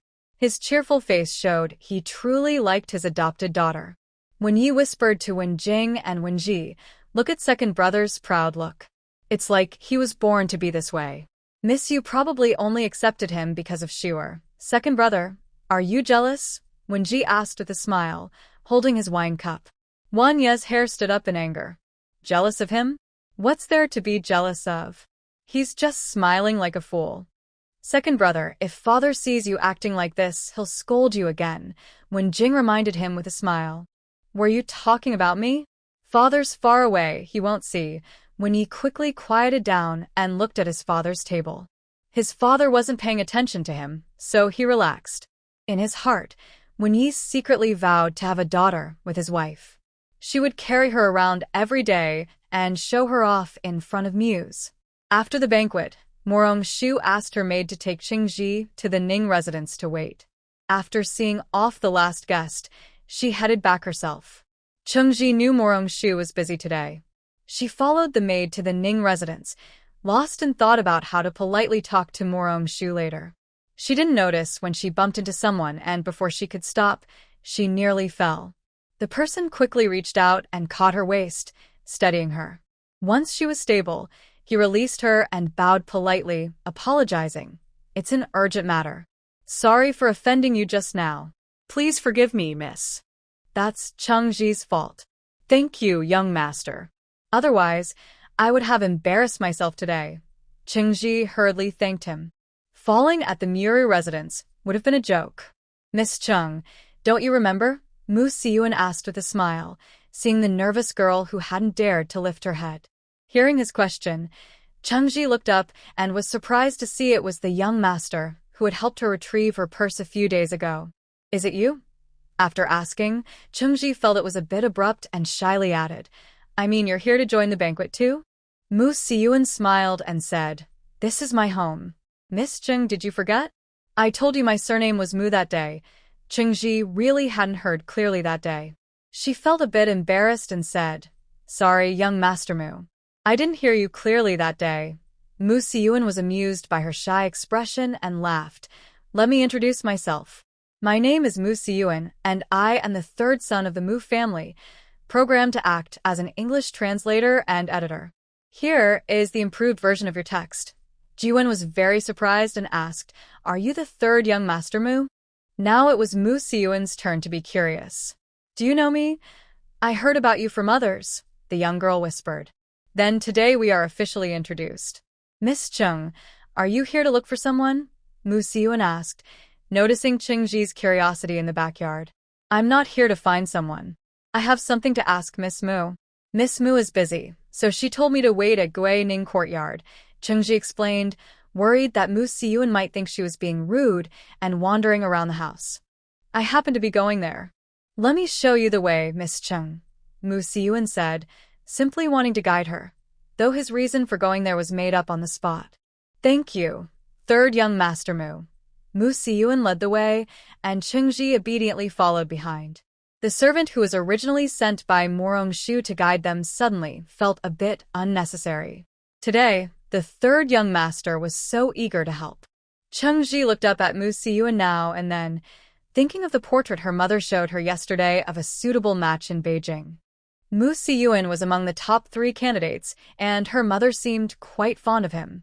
Thinking of this, Chengji's face turned red. Mu Siyuan stayed with Chengji at Gui Ning courtyard until Morongshu returned, then politely excused himself. Morongshu looked at his third brother with a meaningful gaze before warmly entertaining Chengji. Chengji hesitated for a moment before saying, Miss Mu, my grandfather heard that third young master Mu is skilled in medicine, especially good at treating his illnesses. My grandfather feels a bit shy to ask for medical help directly, so I came to ask Miss Mu first. Morongshu finally understood that Chengji was visiting today to ask him to see her grandfather. As for how her grandfather knew about his medical skills, it was all thanks to her fiancé. Since old Master Cheng trusts me, I will go to your house tomorrow to check his pulse. Would that be convenient for old Master Cheng? Morongshu asked cautiously. Miss Mu, there's no need to trouble you. My grandfather is also attending a banquet at the house today. If it's convenient for you, we can visit him later, Chengji said, knowing Morongshu was busy and didn't want to take up too much of her time. Also, she and her grandfather were secretly seeking Morongshu's help, not daring to tell their family, fearing it might go wrong and disappoint their grandmother. Of course. Please come with me to the front yard. Father and old Master Cheng should be there, Morongshu said, surprised that old Master Cheng was so eager. If they could check his pulse today, it would save a lot of time. Chengji was very happy to hear this. The 2 young girls went to the front yard together. On the way, they met Mu Siyuan again. Morongshu thought this coincidence seemed a bit too deliberate. Her curiosity was immediately piqued, and she carefully observed the 2 of them. She nodded with satisfaction, thinking they looked a good match. In the main courtyard, they indeed found Old Sheng and General Mu. When they saw the group coming in, Mu Shi was surprised and asked, Shuer, why are you here? Morongshu smiled and bowed to Old Sheng and Mu Shi, saying, Of course, I came to see Old Sheng. Both Mu Siyuan and Mu Shi were a bit surprised. They hadn't heard that Morongshu knew Old Sheng. It was I who asked Miss Mu to help me see a doctor, Old Sheng said shyly. I'm sorry for not informing you when I asked your daughter to come to my house. Shuer, come and check Old Cheng's pulse. Mu Shi finally understood why Old Cheng stayed after the banquet and kept talking to him. Now it made sense. Yes, father. Old Cheng, please sit. Shuer will check your pulse first, Morongshu said seriously once she got into her work mode. Old Cheng and Chengji looked at her in surprise. Old Cheng cooperated and sat down. Morongshu checked his pulse carefully, asked some questions about his habits, and based on his symptoms, she initially judged that Old Cheng's blood sugar was a bit high. She took out silver needles and told Old Cheng, I need to do a further diagnosis. I will take some blood from your finger with a silver needle. It won't hurt. Please don't move, Old Cheng. Hearing that she would take blood, Old Cheng's face turned pale. He was very afraid of pain but wanted to get better. He said in a tentative tone, Miss Mu, please be gentle. Grandfather, we should trust Miss Mu. If you're scared, Jir can help cover your eyes, okay? Chengji went to comfort her grandfather. Yes, yes. Jir, hold Grandpa's hand, Old Cheng said, relying on his granddaughter like a lifesaver. Morongshu looked at the lively grandfather and granddaughter and almost wanted to laugh. She quickly pierced Old Cheng's fingertip with a gold needle, took some blood, and dropped it onto a special blood sugar test. She then placed it into a space hospital blood glucose meter for testing. The others didn't quite understand what was happening. They only saw Morongshu take Old Cheng's blood, drop it onto a paper-like thing, and then put it into her sleeve. After a while, she took it out again. Old Cheng, your blood sugar is a bit high. You should watch your diet, rest well, and avoid staying up late, Morongshu said casually, giving her usual medical advice. Miss Mu, is there a way to treat this? Old Master Ching looked at Morong-shu with hope. He really wanted to eat and drink normally again. Seeing his eager expression, Morong-shu nodded and added, "We need Old Master Cheng's full cooperation for it to work." Old Master Ching asked casually, not expecting the young girl to really have a solution. He was so excited that he hurried over to Morong-shu and said, "Miss Morong, as long as it can be cured, I am willing to cooperate fully." "Grandfather, don't get too excited. Let's listen to Miss Morong carefully." Chengji quickly held back his grandfather, worried he might scare Miss Morong. "Since Old Master Chung is willing, I will first prepare a treatment plan for him to try. We can see the results after some time." "That's wonderful. Thank you, Miss Morong." Old Master Chung was very happy. Morong-shu quickly wrote a treatment plan using her father's writing tools. She gave a few special recipes for people with high blood sugar, which her grandfather had researched before. She also included exercise recommendations and promised to send some pills in a few days. The combination of these methods would be effective. Old Master Chung and Chengji thanked Morong-shu many times. Then, the grandfather and grandson said goodbye and returned to their home. On the way past Mu Siyuan, Old Master Ching quietly told him her mother is helping her find a match. Mu Siyuan was surprised to hear this, and his eyes lit up with joy. "Third brother, what's wrong?" Morong-shu and Mu Shi were a little farther away and didn't hear what Old Master Ching said to Mu Siyuan. But from Mu Siyuan's reaction, it seemed to be good news. The father and daughter eagerly waited for Mu Siyuan to share the news, but he bowed and then turned to leave. "Father, sister, I have something to do. I'll go first." The father and daughter were stunned. He just left without saying anything. Only after Mu Siyuan ran far away did they realize what had happened. Morong-shu tugged on Mu Shi's sleeve and said, "Father, let's go find mother." Maybe third brother went to see her. Mu Shi thought her words made sense, so they went together to look for Song Wei. When Song Wei and Rongqing saw all the guests leave and return to their courtyard, they saw their second son come to see them. She was a bit surprised. "Siyuan, is there something you want to tell mother?" Mu Siyuan hesitated for a moment and then said to Song Wei, "Mother, Madam Chung is helping Miss Chung find a match." Song Wei was momentarily stunned and casually said, "Miss Chung is also of age to marry.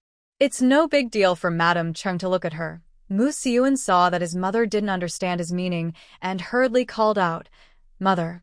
Before Song Wei could say anything, her son interrupted her. Suddenly, a bright idea struck her, and she asked happily, "Yuan, do you mean?" Mu Siyuan nodded sincerely and asked, "Please, mother, go to the Chung family to visit. I like Miss Chung Ji." Hearing this, Song Wei was very happy.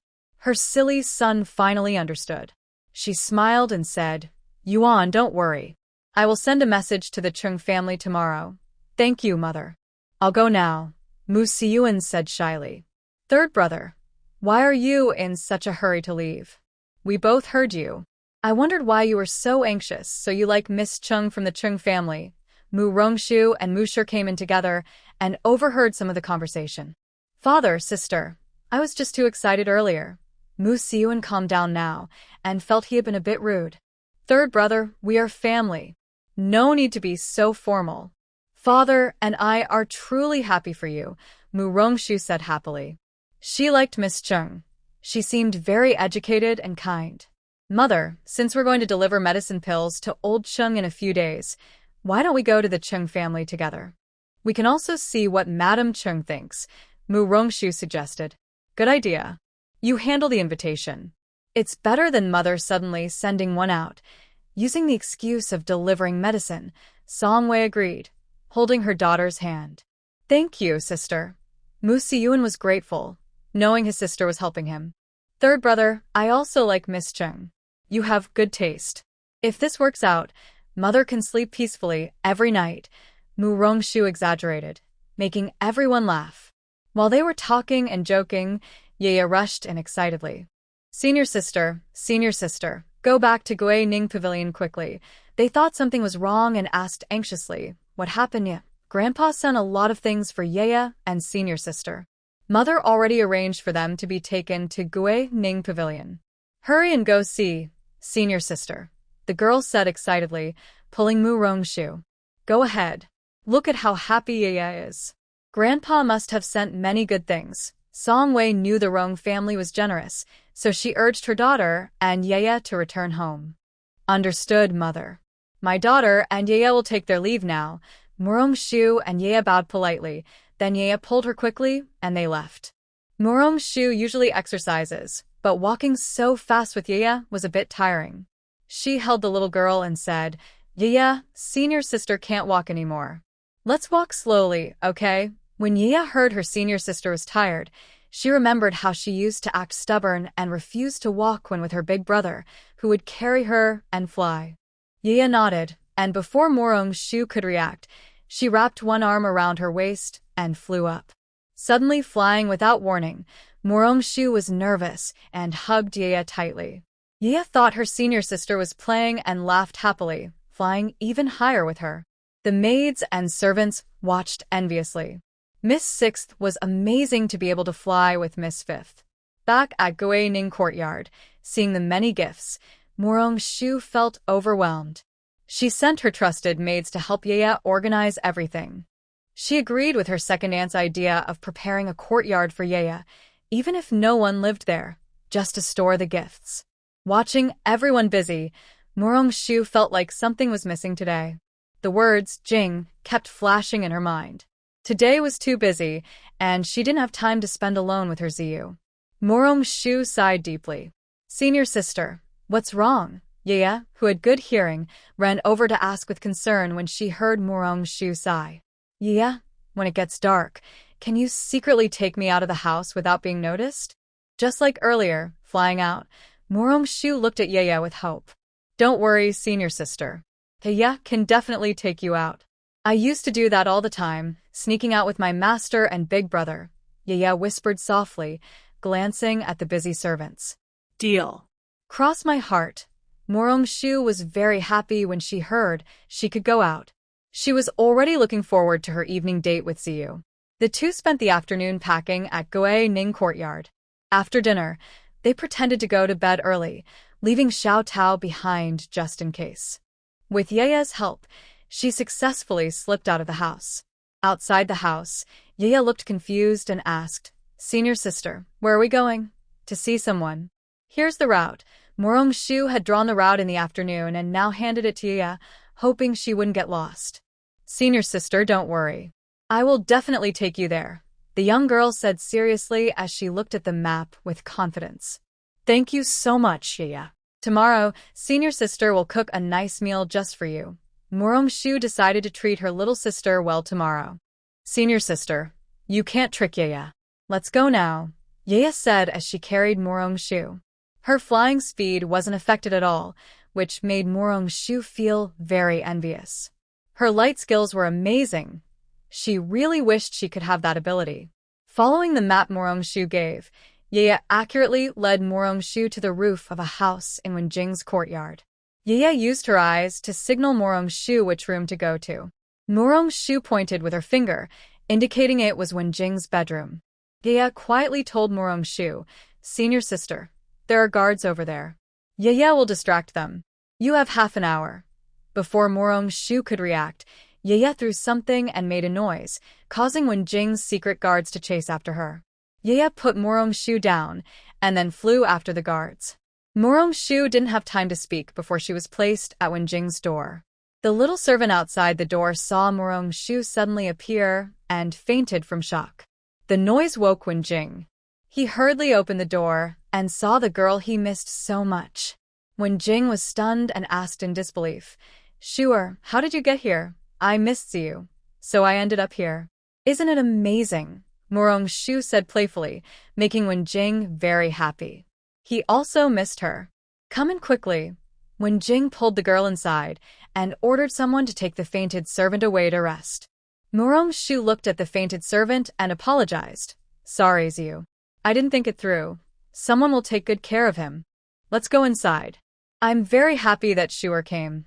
Wenjing held her cool hand and felt very touched and happy.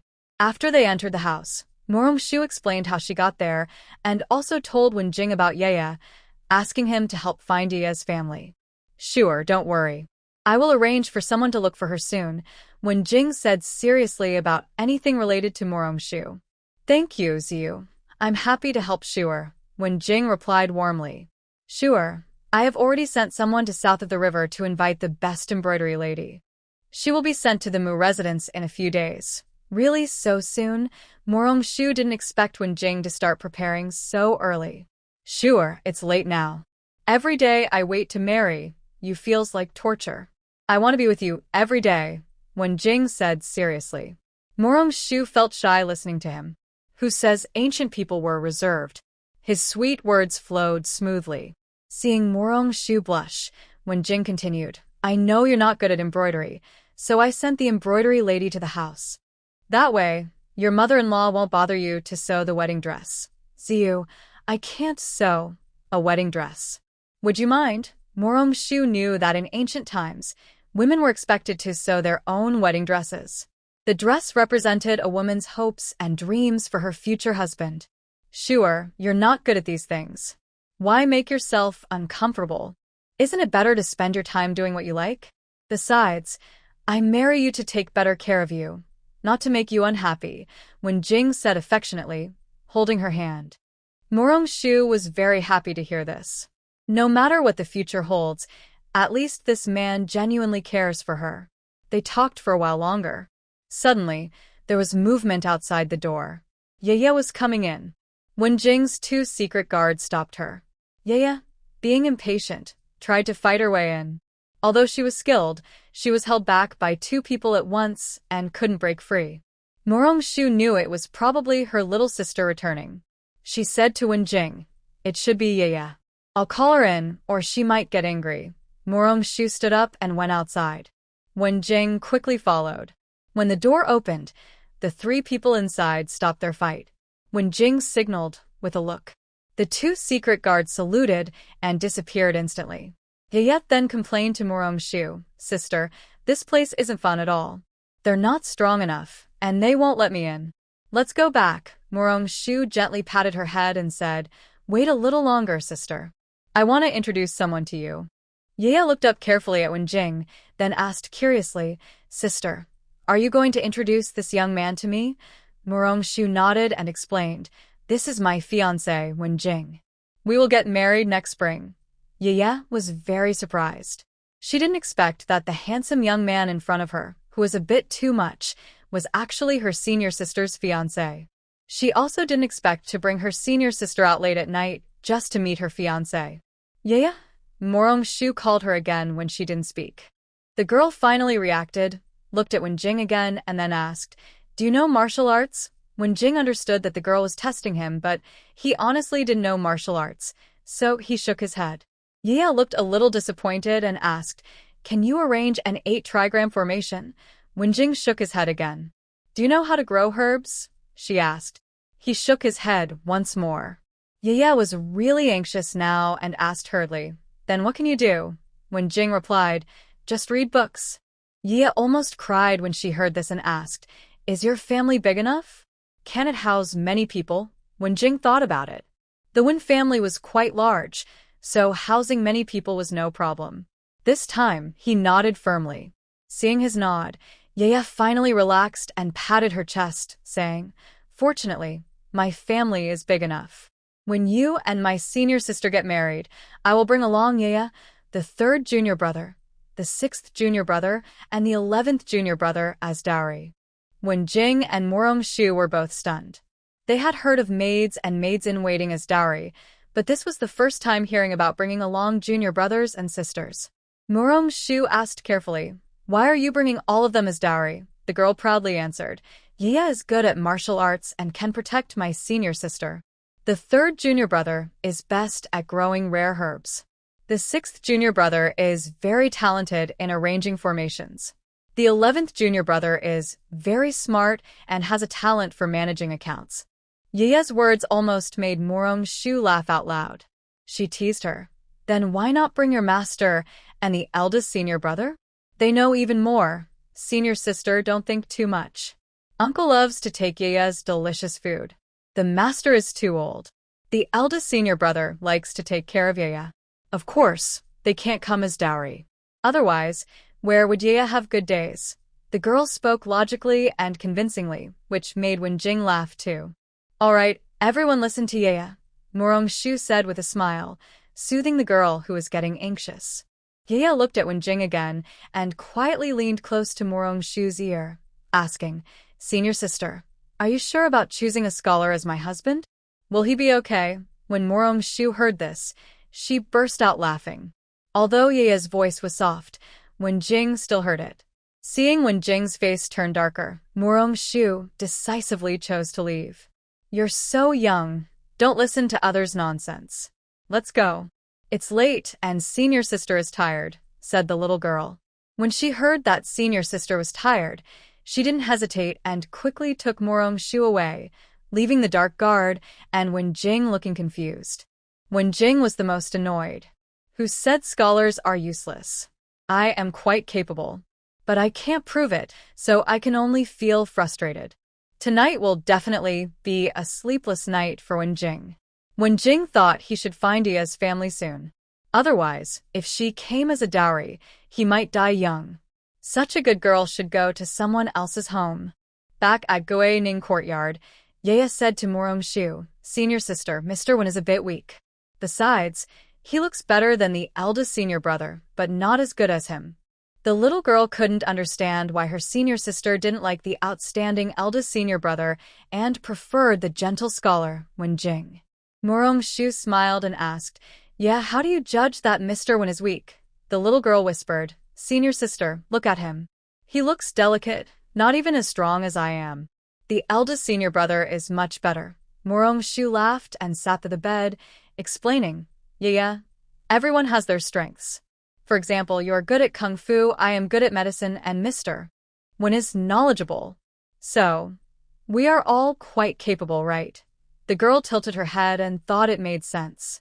But then she remembered the stories in her picture books and whispered, But the ones who are best at lying are scholars. Silly girl.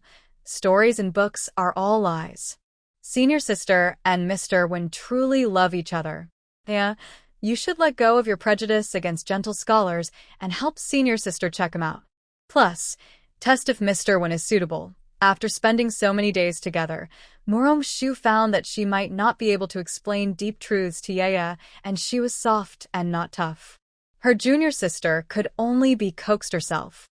All right then, Ye will help senior sister check him out first. If he dares to wrong senior sister, I won't let him go, said the girl, planning to put Wenjing through a test period. Thank you, Ye. Morong-shu patted the girl's head. Senior sister, how should I call Mr. Sanwen in the future? The girl suddenly remembered her way of addressing Wenjing and asked Morong-shu uncertainly. Morong-shu thoughtfully suggested, How about calling him brother-in-law? You are now Miss Morong of the Morong family, so you should call him brother-in-law. Ye doesn't want to, the little girl said unhappily. Morong-shu smiled and asked why. The girl pouted and said, He hasn't given Ye any money to change her way of calling him, so Ye doesn't want to call him brother-in-law. Hearing this, Morong-shu chuckled. Now she understood what Ye was upset about. It was because Wenjing didn't give her any money to change her way of calling him. That's because he didn't know if Ye was willing to call him that, so he didn't give any money. Once Ye calls him that, the money will be there, Morong-shu explained with a smile. Really? The little girl asked excitedly. Morong-shu nodded. Then can you give me a box of silver? That way, Ye can buy candied hawthorns, the girl said, thinking about the silver and feeling that calling him brother-in-law might not be so bad after all. If Ye asks for it, it should be possible. How about next time she sees Mr. Wen and asks him for the money? Morong-shu found it amusing to think of Ye asking Wenjing for silver. If that's the case, Ye is willing to call him brother-in-law, the girl said. She thought that if she could get the silver, she might as well be a little weaker. Anyway, she was going to be married into the family, and since he was her senior sister's beloved, she would reluctantly protect him too. Ye is so good. Let's rest early, okay? Morong-shu looked at the innocent girl, her voice gentle. The girl nodded and then got up to return to her own room. With the idea of getting the silver early, Ye decided to go to Wenjing tomorrow morning to ask for the money. The next day, before dawn, Yaya quietly got up and followed the same route to Wen's residence. She was in a hurry, wanting to return before her senior sister woke up. When Yaya arrived at Wen's house, Wen Jing had just gotten up. The dark guard saw that it was the girl they fought with yesterday, and this time he didn't stop her. Morong's people were considered allies. Yaya obediently waited at the door. She knew she couldn't enter the men's quarters without permission. Her senior brother had taught her that. She used to run into other senior brothers' rooms and was often scolded harshly. When Wen Jing opened the door and saw Yaya, he thought he was dreaming early in the morning. He quickly looked behind her, thinking Morong Shu was with her, but was disappointed to find she wasn't. Don't look anymore. Senior sister didn't come. It's just Yaya here. Yaya came to see you about something. Yaya saw Wen Jing looking for Morong Shu and immediately interrupted his search. Wen Jing was very surprised, thinking something had happened to Shua, and asked anxiously, "Did something happen to Shua?" Senior sister is still sleeping and hasn't woken up. I came to find you, the young girl explained. Hearing this, Wen Jing relaxed and then asked, "Why is Miss Sixth so eager to see me?" Yaya directly reached out her hand in front of Wen Jing and said, "Give it to me." Wen Jing was stunned. He was sure he hadn't taken anything from the girl and asked confusedly, "What?" "Money, the fee to change your address." Senior sister said she wants to call you brother-in-law. You haven't given Yaya the fee yet. Yaya wants money, Yaya said, seeing Wen Jing look confused, thinking he was a bit slow. Wen Jing finally understood. Shuer's younger sister was here to ask for the fee to change her address. He was very happy inside. He didn't expect that the first time she called him brother-in-law, it was the girl who did it first. He decided to give her more silver notes later. Hurry up, Yaya is waiting to go back. Otherwise, if senior sister wakes up and sees Yaya is not here, she will worry, the girl urged. But you haven't called me brother-in-law yet. Wen Jing just wanted to tease the girl. Brother-in-law, brother-in-law, brother-in-law, give me the silver. Yaya called 3 times in a row, thinking this should be enough now. Wen Jing didn't expect the girl to really call him brother-in-law. He was very happy and said to her, "Wait, I'll go get it for you." Wen Jing turned back to his room, took a full box of silver notes, which was the profit sent by the owner of the natural residence just yesterday. He gave it all to Yaya just for calling him brother-in-law. But when Wen Jing handed the silver notes to the girl, she was unhappy. "No, I want silver, a whole box." Wen Jing was amused and said, "I only have silver notes. Wait for me to find my wife-in-law to exchange a whole box for you." Yaya looked at Wen Jing pitifully and said, "Brother-in-law, you're so poor. You even have to ask your wife-in-law for a whole box of silver." Wen Jing was so surprised he forgot what he was saying. The bodyguard was so shocked he fell straight from the tree. Xiao Si also didn't know what to say. If the 3 young masters are poor, then are there any rich people? After reacting, Wen Jing told Xiao Si, "Go find the housekeeper and ask him to bring a box of silver quickly." Xiao Si, hearing Wen Jing's order, ran off in a flash. Not long after, the housekeeper hurriedly brought 2 boxes of silver. Seeing a girl in their young master's yard, he was so shocked his jaw nearly dropped to the ground. "Young Master San, I brought the silver. I was worried it might not be enough, so I brought an extra box," the butler reported quietly, while secretly watching Yaya. "Send someone to take it back for you," Wen Jing said, worried that the young girl might not be able to carry it. "No need. I brought my own bag. It's just 1 box of silver. Yaya can carry it easily." The girl quickly took a cloth bag from her sleeve, packed the silver inside, and easily carried it on her shoulder, then left swiftly.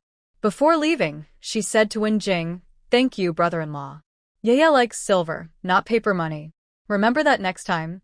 Morong Shu finally finished making medicine for old Cheng. She sent a visit invitation to Cheng Ji in advance, then took her mother to visit the Cheng family. Yaya now loved sticking close to Morong Shu, so she went along today.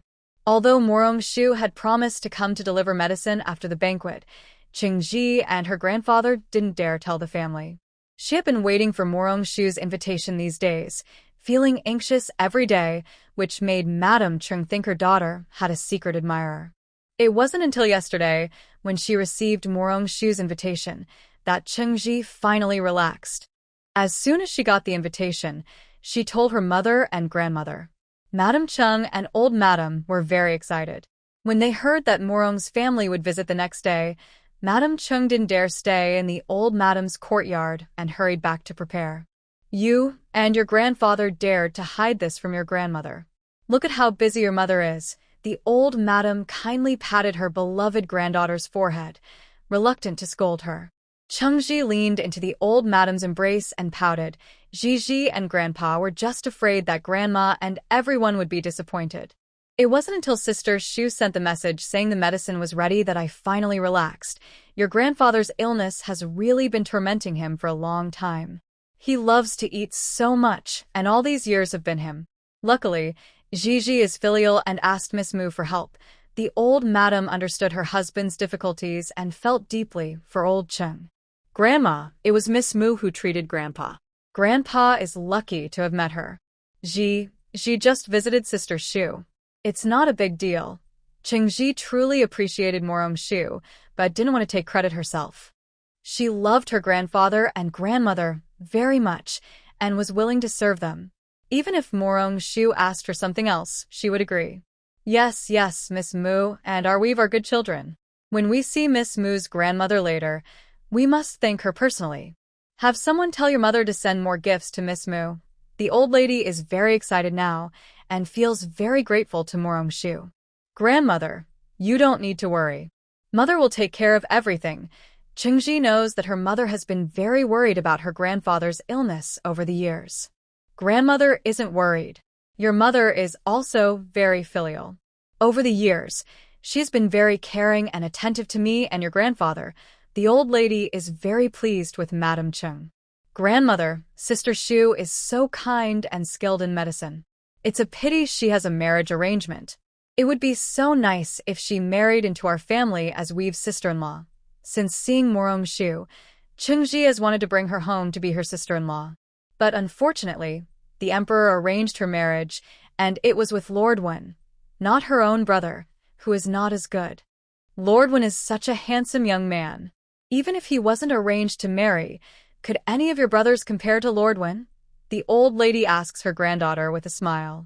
Although the Chung family children are excellent, Lord Wen is even more outstanding. So Weave feels it's a pity. Chengji sighs softly. Seeing her granddaughter sigh, the old lady jokes. Anyway, Miss Mu isn't going to marry in.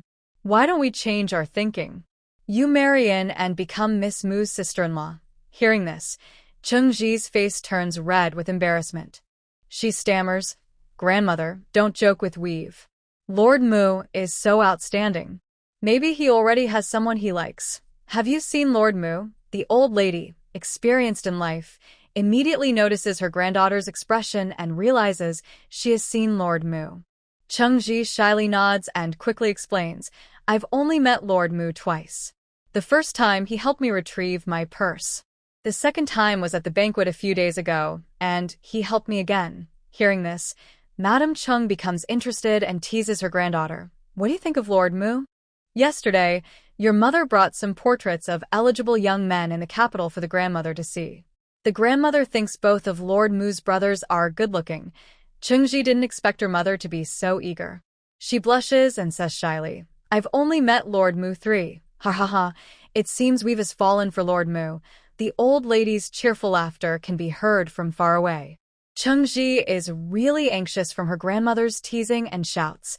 Grandmother, the old lady smiled and said, Grandmother won't say more, or else my good granddaughter will get upset. But Gigi, there's no need to be shy about marriage. When a man is of age, he marries, and when a woman is of age, she gets married. Young Master Mu is a good person with a fine family background and talent. He's a suitable match for Gigi. Grandmother, Gigi should marry someone she truly likes, just like you and Grandpa, or Dad and Mom. Otherwise, Gigi would rather not marry, Chengji said, having grown up in a loving environment, full of hopes for love. That's necessary.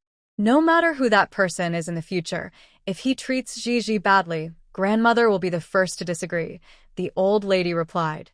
She loved her only granddaughter very much and cherished her deeply. Grandmother is the most understanding grandmother in the world, Chengji praised, making the old lady very happy. Her granddaughter truly meant what she said. Old madam, miss, the lady has sent someone to call Mississippi. The Mu family carriage has arrived, a servant reported. Oh, it's so quick. Gigi should have gone earlier to pick up Sister Shu. Grandmother, Gigi will go now and come back later. Chengji hurriedly bowed to the old lady and then nervously headed outside. Miss, take your time. The servant followed, worried she might fall. The old lady watched her anxious granddaughter with a gentle smile. Her little Gigi had grown up, old enough to marry. The only thing she could do was find her a good husband, so she would be happy all her life. Madame Chung didn't expect Song Wei to come either. After a brief surprise, she warmly welcomed them. They often met at banquets. Although they weren't very close, they knew each other well. Madame Chung was good at socializing, so she quickly brought the two families closer. Song Wei also came with sincere intentions, so they talked happily. Murong-shu and Yu obediently stayed nearby. When Chengji hurried over and saw the scene, she was surprised to see how close her mother and Madame Mu had become. Good evening, Madame Mu, Sister Shu, and Sister Yu, Chengji said politely, bowing. Song Wei quickly helped her up. She hadn't looked carefully before, but today she saw that Gigi was truly graceful, gentle, and modest. No wonder her son liked her. Song Wei was very pleased. Get up quickly. Just call me Aunt Song. When you have free time, come to the mansion to visit Sister Shu and Sister Yu, Song Wei said, increasingly satisfied. She even wanted to ask Madame Chung if her children had suitable marriage prospects. Big sister, this is for you. Yu brought it especially for you. Yu handed Chengji a candied fruit skewer, her treasured gift. Chengji was momentarily stunned, then nodded quickly when Mu Rongshu agreed. She smiled and said, Thank you, Sister Yaya. I like it very much. Yaya was even happier to hear this. Madame Chung and Song Wei exchanged smiles, and Madame Cheng's impression of the Mu family improved even more. The second daughter-in-law of the Mu family, who recently became a daughter-in-law, seemed a bit different from ordinary girls. However, Madame Mu and Miss Mu loved her very much. It was clear that the Mu family truly regarded her as family. If their daughter could marry into such a family, there would be no worries. Jie Shu, the medicinal diet recipe you gave a few days ago, the cook always makes it taste strange. I want to ask you to try it and see if the method is wrong. Chengji had instructed the kitchen to make it again that morning, waiting for Mu Rongshu to come and give guidance. Shall I go to the kitchen with Sister Ye to see? Mu Rongshu asked for Chengji's opinion first. Chengji was very happy and said, Thank you, Sister Shu. I will take Sister Gigi with me. Mother, Madame Chung, I will go to the kitchen with Gigi. Mu Rongshu said after bowing to Madame Chung and Song Wei, then took Ye and followed Chengji. Madame Chung was stunned. The Mu family's young lady was beautiful, skilled in medicine, and even had such a gentle personality. She couldn't help but praise Song Wei, saying, Madame Mu truly knows how to raise a daughter. I envy her. Hearing the compliment, Song Wei was naturally happy and smiled. Miss Chung is also very good. I like her at first sight. Madame Chung immediately understood what Song Wei meant and smiled. My Gigi is gentle. She's reaching the right age for marriage. I worry every day. It's not like Miss Mu, who was directly betrothed to the third prince by the emperor. Madame Mu can relax a lot. Has Miss Cheng's marriage been arranged? Song Wei asked directly, not being one to beat around the bush. She was just asking on behalf of her son, even if it was a bit bold. Oh, it's not that easy. It really worries me, Madame Cheng sighed. Although her daughter didn't worry about marriage, finding someone both families liked and her daughter loved was very difficult. Madame Cheng, what do you think of my son Yuan? Song Wei asked straightforwardly, not hiding her intention. Madame Chung was caught off guard and asked uncertainly, Yuan? Who is that? Song Wei smiled and explained, I mean my second son Mu Siyuan, who is in the Mu residence. Mrs. Chung now understood. It was just as she had guessed. She jokingly said, Young Master Mu, in our capital, every noble family wishes to find a daughter-in-law from a good family. Being recognized by the lady as the future wife is a great blessing, Song Wei said happily, holding Mrs. Cheng's hand. Honestly, I came today on behalf of my silly son to ask if Miss Chung might accept a marriage proposal. How could it be so quick? Mrs. Chung felt like a pillow was being handed to her while she was sleepy. This coincidence was too perfect. I'm relieved to hear that. If Miss Chung is already engaged, I wouldn't know how to explain it to my son. He might even cry again, and that would be difficult for me. Song-wei joked, which made her feel closer to Mrs. Chung. With your words, I can rest assured. I can finally sleep well tonight, Mrs. Chung said happily. Let's leave it at that for now. Later, please ask Miss Chung and Mr. Chung for their opinions. Our family is happy about this. Today's visit was sudden. We can arrange another day to have tea together, Song-wei said, giving the Chung family time to consider. In a few days, I'll invite you to have tea again. My mother often praises you in front of me. She's very happy you came today and wants to meet you, Mrs. Chung replied. That's wonderful. I also want to meet the old lady, but since we came in a hurry, I was worried about startling her. Song-wei was initially worried about being rude by visiting, but now she was happy to be invited. Then I will accompany you to sit in my mother's courtyard, Mrs. Chung said, leading Song-wei to the old lady's garden. They heard that Morong-shu and her granddaughter had gone to the kitchen to help her husband prepare medicinal dishes. Mrs. Chung praised Morong-shu highly, so much that Song-wei felt a bit embarrassed. The old lady was very good at praising people. Everyone was smart. Mrs. Chung, unintentionally, revealed that the relationship between the mother-in-law and daughter-in-law was very harmonious. Mrs. Chung understood that the Morong family was also interested in her granddaughter. When Morong-shu and the others returned from the kitchen, the adults had finished their discussion. They handed the medicine to the old lady to pass on to Mr. Chung. The visitors prepared to leave. Mrs. Chung tried hard to persuade them to stay for a meal, but they declined. After Morong-shu and her group left, the old lady smiled and asked her eldest daughter-in-law, "Does Madame Mu like Gigi?" "Mother, it's that young Master Mu himself who has taken a liking to Gigi. Today, he specifically asked his mother to visit and see what we think. Madame Mu has invited her daughter-in-law for tea in a few days." Mrs. Chung spoke with a joyful smile on her face. "I said that our weaving is so lovely. Surely Lord Mu will like it," she said happily. The old lady, hearing her daughter-in-law, also felt very pleased. "Mother, I will ask my husband later. If he agrees, I will invite Lady Mu for tea in a few days." Mrs. Chung decided to check with her husband before making plans.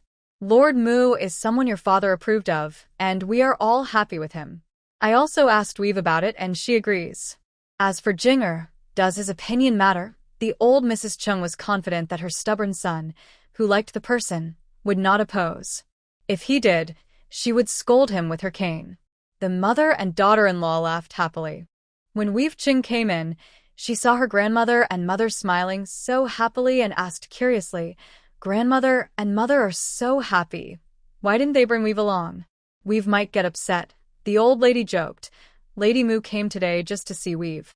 Lord Mu has taken a liking to her, and your mother is worried she might be promised to someone else." Weave Cheng's face immediately turned red with shyness and surprise. She was shy because her grandmother had said it openly, and she was surprised that Lord Mu also liked her. "Do you like Lord Mu, Weave? If you don't, tell your mother to send her back to Lady Mu. We can't let Lord Mu wait too long." The old Mrs. Ching teased her granddaughter, enjoying her shy look. "Following my parents' wishes." The matchmaker's words, Weave. Weave will listen to her grandmother and mother, she said shyly before running away, her face as red as a sunset. The mother and daughter-in-law watched her run out and smiled. Their granddaughter was clever and knew what she wanted. She liked Lord Mu. "Are you reassured now?" The old lady joked with her daughter-in-law. "Mother is so clever. She made Weave admit it right away. Without you, this family wouldn't be complete.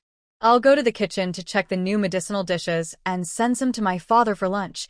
Mrs. Chung happily excused herself. The old lady watched her daughter-in-law's back with a happy smile. A harmonious family brings prosperity, and a kind mother-in-law and obedient daughter-in-law make a happy home. Morong-shu finally finished her work and decided to take Yaya to the dessert shop to look around. During breakfast, Morong-shu said to the young girl, Yeah, today your senior sister will take you out to eat something delicious. Okay? The girl was very happy to hear this and then asked, Senior sister, can we also bring big sister? Yaya likes big sister. After spending time together, Yaya liked Lu Ruyan very much. Both Mu Sishu and Lu Ruyan pampered her a lot. What made her feel most curious was the baby in Lu Ruyan's belly. Every time Yaya interacted with her, the baby responded. Yaya thought the baby liked her, so she often ran into Lu Ruyan's yard. Morong Shu knew about this. When she was free, she also went to her sister-in-law's yard. Yesterday, she just checked her sister-in-law's pulse. The pregnancy was stable, and going out for a walk didn't affect her. Yaya looked at Morong Shu eagerly. Morong Shu thought Yaya was very cute and smiled, saying, Of course. But when we go to the street, Yaya, you must protect Big Sister. The girl was very happy to hear she could go out with Big Sister and nodded excitedly. She forgot about breakfast and grabbed a bun from the table, saying, Senior sister, I will go tell Big Sister. Morong Shu smiled helplessly. Her little sister was so energetic. She wondered how the senior brother usually treated her. She decided to write a letter to ask him later. In Lu Ruyan's yard, the couple was happily having breakfast when they heard Yaya's voice. Big sister, have you finished breakfast?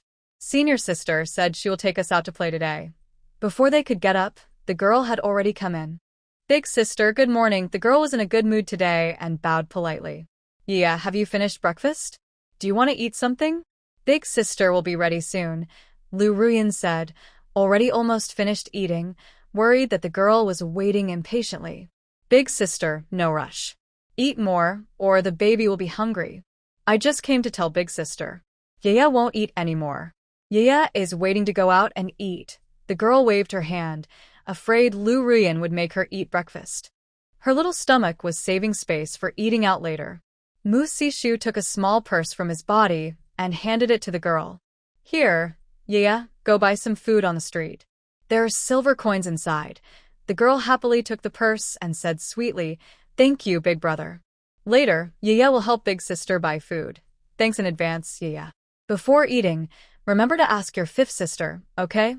Mu Si, the scholar, was worried that the young girl might eat things carelessly. He reminded her to ask Morong Shu before eating. Got it, big brother? Yaya is very smart, the girl said, opening her purse and happily discovering some broken silver coins. She remembered how last time she carried silver coins from Wenjing to a small stall but couldn't buy anything. She was so upset she cried and went back home. Mu Si felt very sad for her.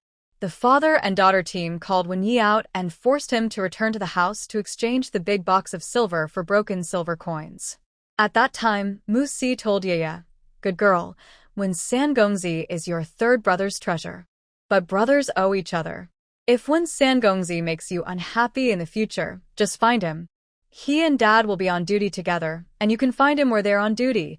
The girl listened carefully and nodded seriously. Wen Yi was so frightened that he immediately went back to the house and asked Wen Shofu to transfer him from the Hanlin Academy. The father and daughter were so intimidating that he couldn't stand them. Wen Yi was very upset when he was scolded. Don't worry, these coins were saved especially for Yaya by Big Brother. Mu Si explained with a smile as he saw the girl smiling at her purse. Big Brother is the best. Brother-in-law is annoying. The girl still felt very wronged when she thought about it. Lu Ruyan and Mu Si laughed when they heard her. Yaya was so adorable. Yaya, your sister-in-law still needs some time to tidy up. Why don't you go find second uncle? Big Brother saw yesterday that second uncle also saved a lot of broken silver coins, Mu Si suggested, worried that the girl might get impatient. When she heard her father had silver coins, the girl didn't stay any longer. She saluted the two and ran off. Big Brother, big sister-in-law, we will meet at the returning home courtyard later. Yaya is going to find Dad and Mom. Husband, how could you lie to Yaya? Lu Ruyan glared at Mu Si. Yaya is lively. If we wait any longer, she might get anxious. Let her do something. You can take your time packing. I saw second uncle saving broken silver coins for Yaya, Mu Si explained with a smile. Ever since Yaya came to our house, it has become much livelier. She is truly a bundle of joy. As long as Ryan is happy, that's good. Be careful when you go out later, Musi said, worried that his wife might be bored staying in the yard every day. He agreed she could go out for a walk, especially with her sister and Yaya accompanying her. He felt at ease. Husband, don't worry.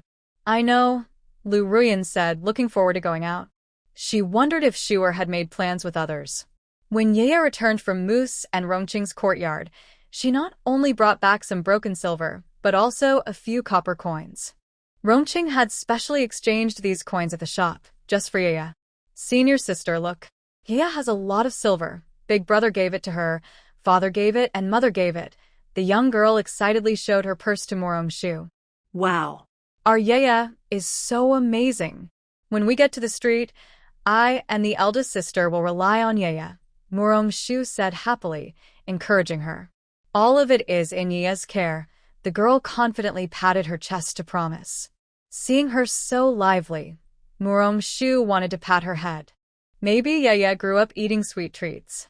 Yaya, today's senior sister also invited Sister Yanran, Princess Manhwa, and Exao. You've met them all. Shall we go together? Morong-shu asked carefully, unsure if Yaya remembered these people. Senior sister said, I remember all of them. Don't worry, I have all the silver coins with me. I will definitely have enough to treat everyone to a meal, the girl answered honestly. Morong-shu was touched by her innocence. Let's go. Senior sister has finished packing. We'll go find the eldest sister, Morong-shu said, holding Yaya's hand as they headed to Lu Ruyan's place. Before reaching Lu Ruyan's courtyard, they met her on the road. Shuer, Yaya, I hope I haven't taken up too much of your time, Lu Ruyan said quickly, though it seemed she was still a little late. It's okay, big sister-in-law. Shuer just finished getting ready too. Morong-shu quickly comforted her, worried she might feel guilty. Morong-sishu watched them until the carriage drove away, then reluctantly prepared to leave. Just then, he was stopped by his second brother. Brother, big sister-in-law, and Yaya have already gone far. If you don't go on duty now, you'll be late, Morong-sking teased. Morong-sishu didn't expect to be teased by his second brother. He patted his brother's shoulder and said, I heard Shuer say she made an appointment with Princess Manhwa today. Morong-sking was stunned. If he couldn't go shopping, so be it. He also wanted to go for a walk. Morong-shu took Yaya and Lu Ruyan to a dessert shop first. Yaya was very happy on the way. It was her first time at the shop. She heard her mother and father say it was her senior sister's place, and the desserts inside were very delicious. Senior sister, big sister-in-law, can Yaya eat 2 portions later? She didn't eat enough this morning. The girl looked at Morong-shu with anticipation, making it hard to refuse her. Our own shop is a place where Yuan can taste everything. If she likes something, tell the shopkeeper, and in the future, he can send someone to deliver some to your house every day. Morong-shu is worried that Yuan might eat too much and get a stomachache, so she wants her to try everything. The young girl is very touched and feels grateful that her senior sister is so kind to her. When they arrive at the shop, it has just opened, so there aren't many customers yet. Seeing the 2 young ladies and the young madam, Erju quickly greets them, saying, Miss 6th, Miss 5th, Madam, please come inside. Thank you all for your trouble. Please tell the kitchen to serve a small taste of each item to Miss 6th and a less sweet portion to Madam. Seeing Yuan and her sister-in-law eagerly watching, Morong-shu instructs Erju. Since Yuan has grown a bit older, Lu Ruyan feels she is becoming more fond of sweets, especially the desserts she used to love. Both of them are happy now. Morong-shu takes them to the backyard, which is spacious and comfortable for chatting while waiting for others to arrive. As soon as they enter the backyard, Yuan exclaims, Wow, this place is so beautiful. There's even a swing. I like swinging. The young girl runs straight to sit on the swing. Xiao Tao quickly goes over to help push the swing. Miss 6th, sit properly. I will help you push. Thank you, Xiao Tao.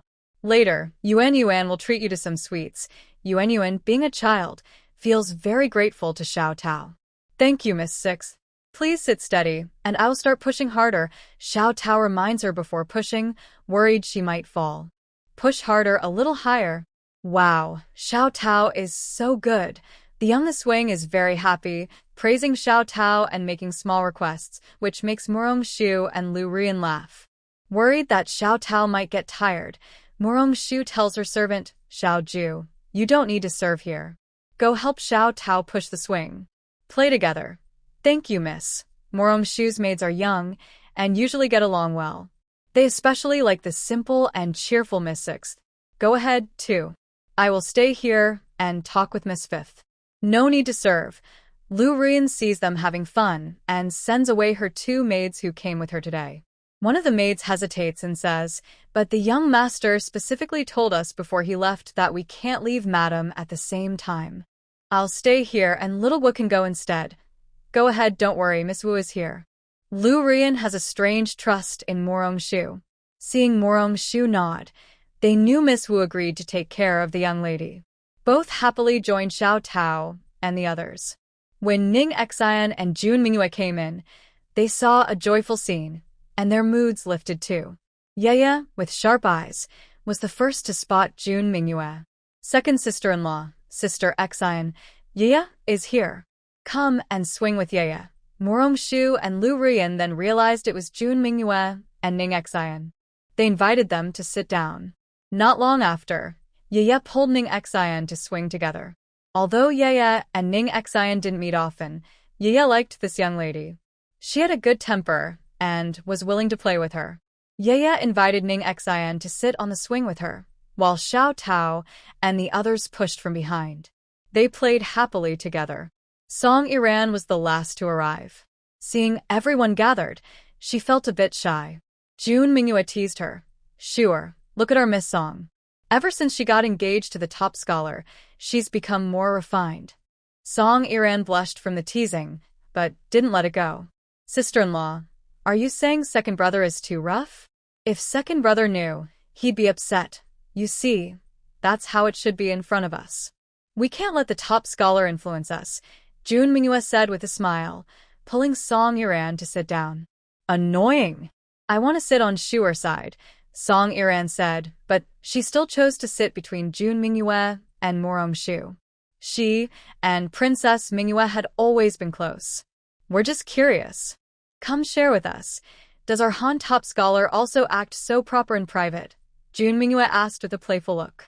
Sharing among friends is the most exciting. Asu is busy every day. We don't see each other much. Song Iran felt a little embarrassed by the question. But I heard someone transferred his house to his fiancé's name. That's really enviable, Jun Mingyue said with a teasing tone, making Murong Shu and Lu Rian laugh.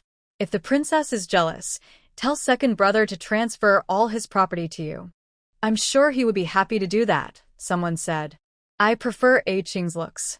Even if I had to live in a thatched hut, I would be happy, Jun Mingyue said, acting as if she didn't understand. This made Song Iran angry enough to want to hit her.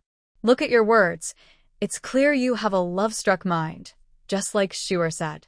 Song Iran couldn't help but roll her eyes. Oh, Shu'er, do you think I'm love-blinded? I'm so clear-headed. How could I be love-struck? Jun Mingyue joked, swinging Murong Shu's arm as if she had to make Shu'er admit she's not lovesick. You too, since you came in, you've been teasing each other, both about your fiancé. If that's not love blindness, I don't know what is, Murong Shu said with a smile.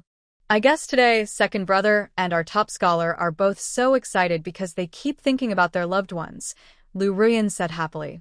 Seeing her friends happy, she felt glad for everyone. They felt a little shy after Lu Rian teased them, but luckily, the desserts were ready, and they stopped talking about it. Yeah, Xer, come eat the desserts, Murong Shu called out to the 2 little girls who were playing happily. As soon as the desserts were ready, Yeye stopped swinging and pulled Ning Xian back. When she tasted the long-awaited dessert, the little girl exclaimed, Senior sister, this is so delicious. Yeye doesn't want to go back to the mansion. Yeye wants to stay here, so I can eat this every day. Her innocent words made everyone laugh. Murong Shu patted her head and said, No need to stay here. If Yeye likes it, senior sister can arrange for someone to bring some every day. But eating too much might make you gain weight, so you can't eat too much at once.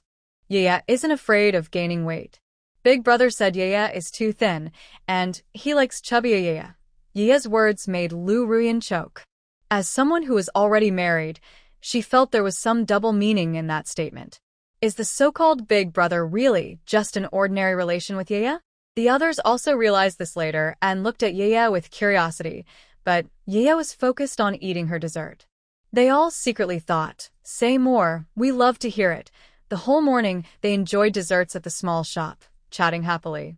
At lunch, Yaya was attracted to the nearby restaurant and pulled Morong's shoe to go with her. June Mingyue smiled and asked the little girl, "Yeah, do you know who owns this restaurant?" The little girl blinked innocently and curiously asked, "Could it be the second sister-in-law?" June Mingyue laughed and said, "I don't have that kind of ability. This restaurant belongs to young Master Win-san, your future brother-in-law." "Second sister-in-law? Are you teasing me? Brother-in-law is poor. The money he gave me was borrowed from his elder sister-in-law," the young girl said with a puzzled look. If she hadn't sounded so serious, June Mingyue would have thought she was joking. Since the others didn't know what had happened before, Morong Shu explained how Ya had asked Wen Jing for money to change the way she addressed him. After hearing this, June Mingyue and Song Yenran couldn't help laughing. Finally, someone could handle young Master Win-san. After laughing, Song Yenran said mischievously to Yaya, "Yaya, your future brother-in-law's name is more useful than money. Next time you buy something in a place like this, just say to put it on my brother-in-law's account. If they ask who your brother-in-law is, tell them loudly that it's young Master Wen Jing." Ah? "Brother-in-law is more useful than money?" Yaya asked curiously. "Yaya, I promise it's true. If you don't believe me, we'll try it later when we eat here. If it doesn't work, I'll pay for the meal," June Mingyue said with a playful smile, making Morong Shu a little helpless. Yes, Yaya, try it later.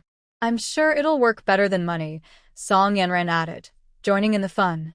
Although Yaya was still unsure, she trusted her sister-in-law and cousin. Happily, she said, "Then I'll ask the shopkeeper later." Seeing that the young girl agreed, June Mingyue and Song Yenran laughed even more. Lu Ruyan also found it amusing, wondering what expression young Master Wen would have when people came to ask him for payment. Morong Shu decided to remind Wen Jing next time they met, to avoid any awkward situations. The shopkeeper of Tien Ranju warmly welcomed them when he saw Morong Shu and her group. "Miss Morong, it's been a while. Did our dishes not suit your taste?" "Please don't misunderstand, shopkeeper. I've just been busy lately. Today I brought my younger sister here on purpose," Morong Shu explained. "Please go upstairs. The private room for young Master Win-san is ready." "I'll go tell the kitchen right away," the shopkeeper said, eager to make sure everything was perfect. The others already knew the way to the private room since they had been there many times, but it was Ya's first visit. She looked around curiously and said with delight, "This place looks wonderful. It's even nicer than the places I've been before. I really like it here. Yaya, my little sister, the food here is also very tasty. You should eat more later." Ningxin rarely goes out, and after dining here last time, she couldn't forget it. Yes, Yaya loves delicious food the most," the little girl said happily. Not long after, the shopkeeper personally came up to serve tea. Yaya told the shopkeeper, "Uncle shopkeeper, please bring out all the signature dishes from your restaurant and charge them to my brother-in-law." "My brother-in-law is Wen-san Gongzi, Wen Jing." Yaya's words almost made everyone burst out laughing. Her learning ability was incredible. Song Iran even praised Yaya, which made Yaya even happier. The shopkeeper was momentarily stunned, then realized that the young girl was probably the second daughter of the Mu family, who had just been adopted, calling her third young master her brother-in-law. That was right. "Don't worry, Miss Lu. I've already told the kitchen to prepare the signature dishes. They will be served soon, and all charges will go to our third young master," the shopkeeper said with a smile, worried that the little girl might misunderstand his third young master. After the shopkeeper left, Yaya excitedly said to everyone, "I didn't expect brother-in-law to be somewhat useful. He can really keep accounts." Yaya's comment that Wen Jing was somewhat useful made everyone burst into laughter. The all-capable third young master, when was actually considered useful just because he could keep accounts. Who in the capital would dare say that? Next time Yaya sees third young master one, she should thank him properly. From now on, we will all follow Yaya to eat for free, Jun Mingyue said, thinking of Wenjing's serious-looking face and feeling mischievous. Next time, Yaya can bring her senior sister to visit him.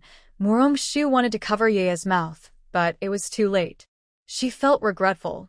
Why didn't she tell Yaya that it was a secret and not to be told? Hearing this, everyone looked at Shu with curiosity. Shu awkwardly smiled. If her little sisters found out she had done something bad, it would be very embarrassing. Sure, come and share with us. Jun Mingyue leaned over, swinging her arm and begging her to share.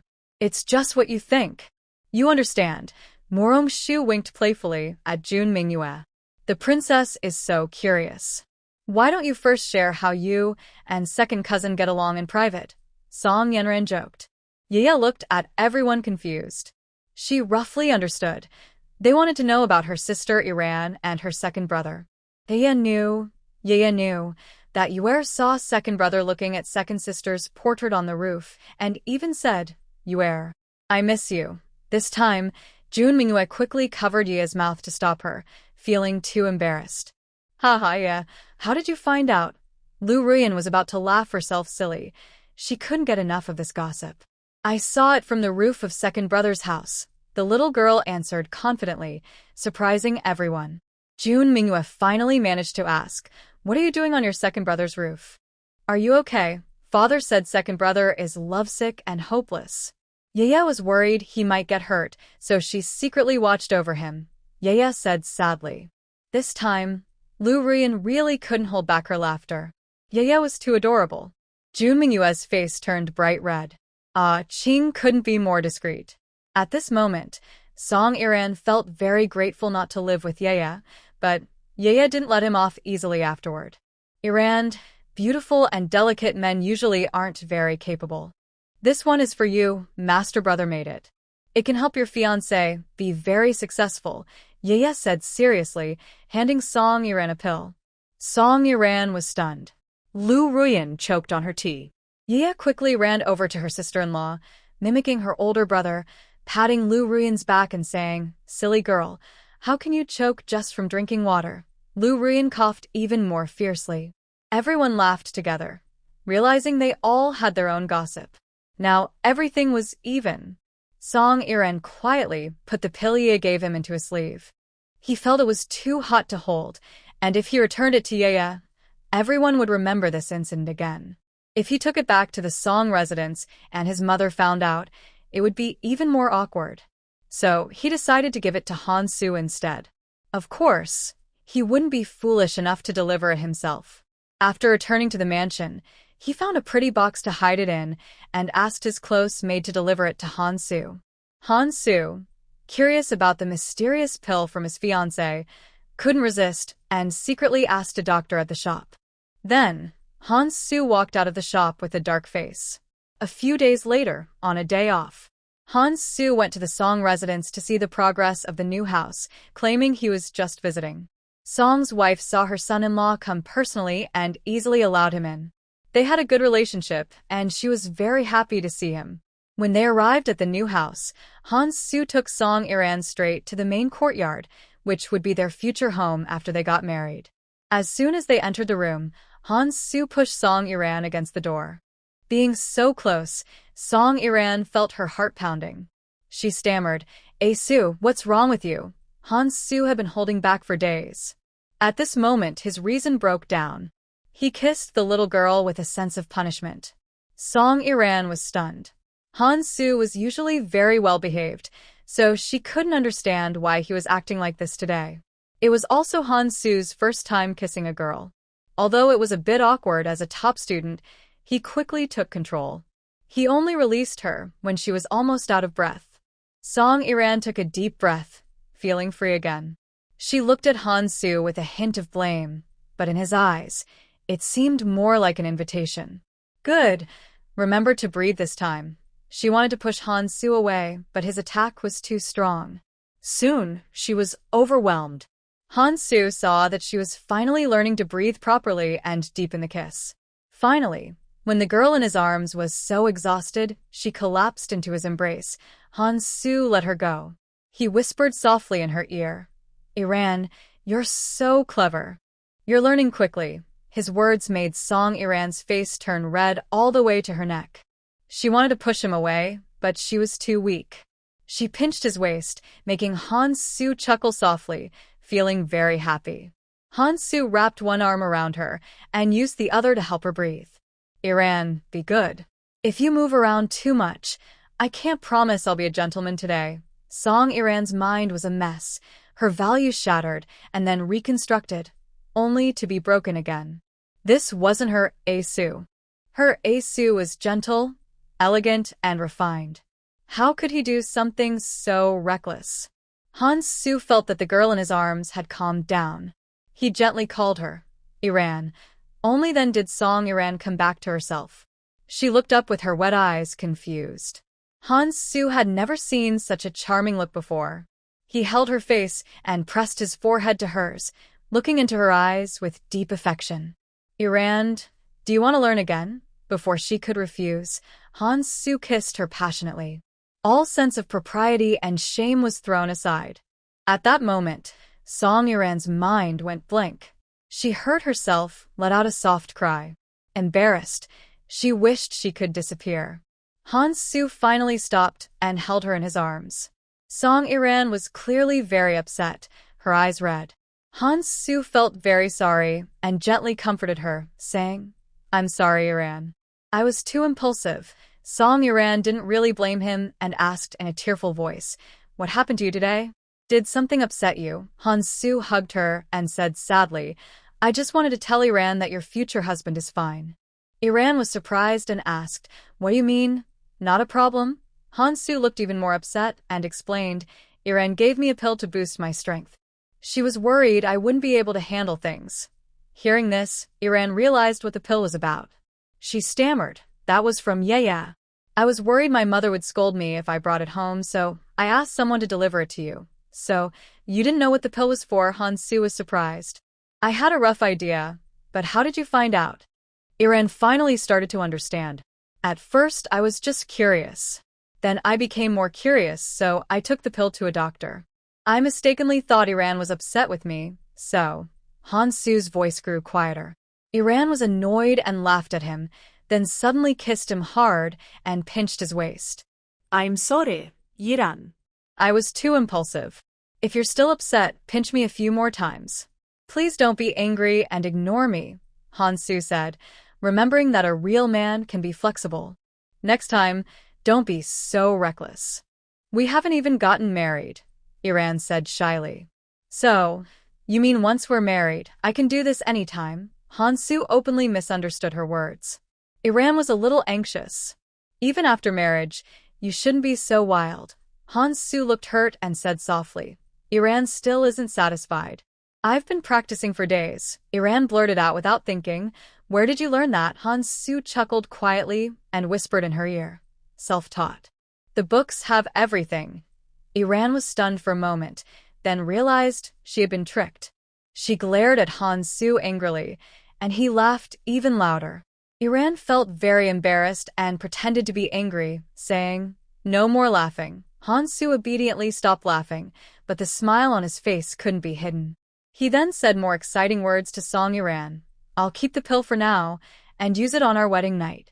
I don't want to disappoint Miss Yea's kindness." Song Iran looked at Han-soo blankly and said, "Ah, Soo, you've changed. Haraha, since I met Iran, I don't even recognize myself. I've liked you for a long time, and I want to marry you soon." Han-soo's sudden confession made Song Iran blush even more. She shyly said, "The wedding date is set. Please be patient a little longer. It's really hard to wait. Iran, please spend more time with me in the future, or I might go crazy." Seeing Han-soo look so distressed, Song Iran finally softened her heart and nodded with a red face. Seeing the girl nod, Han-soo smiled. He turned to invite his colleagues for a meal to thank them for their advice. Han-soo helped Song Iran fix her messy hair and kissed her.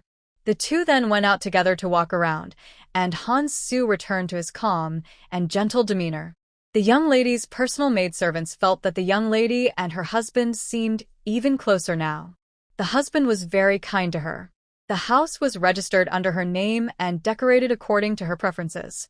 Seeing her happiness, the maids were also happy.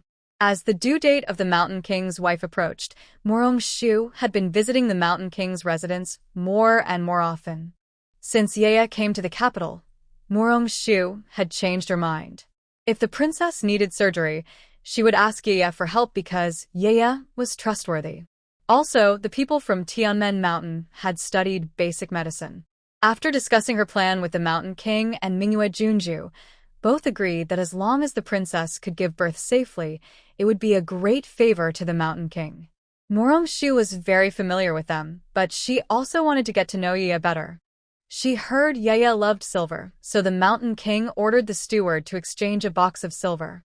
Every time he saw Yeya, he gave her a bag. Yeya thought the Mountain King was very considerate. When the emperor learned about this, he mocked the Mountain King for a long time.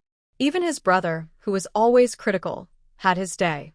One afternoon, Morong-shu and Yeya were relaxing in the courtyard, enjoying the sun. June Manhwa hurriedly ran in and said, "Sure, come quickly. Go to the palace. My mother is about to give birth." Morong-shu was startled and sat up quickly.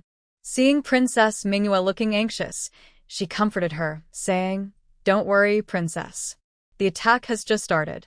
Xiaodao, go get the medicine box. Yue, let's go to the palace." The young girl saw her second sister-in-law's pale face and threw away her snack.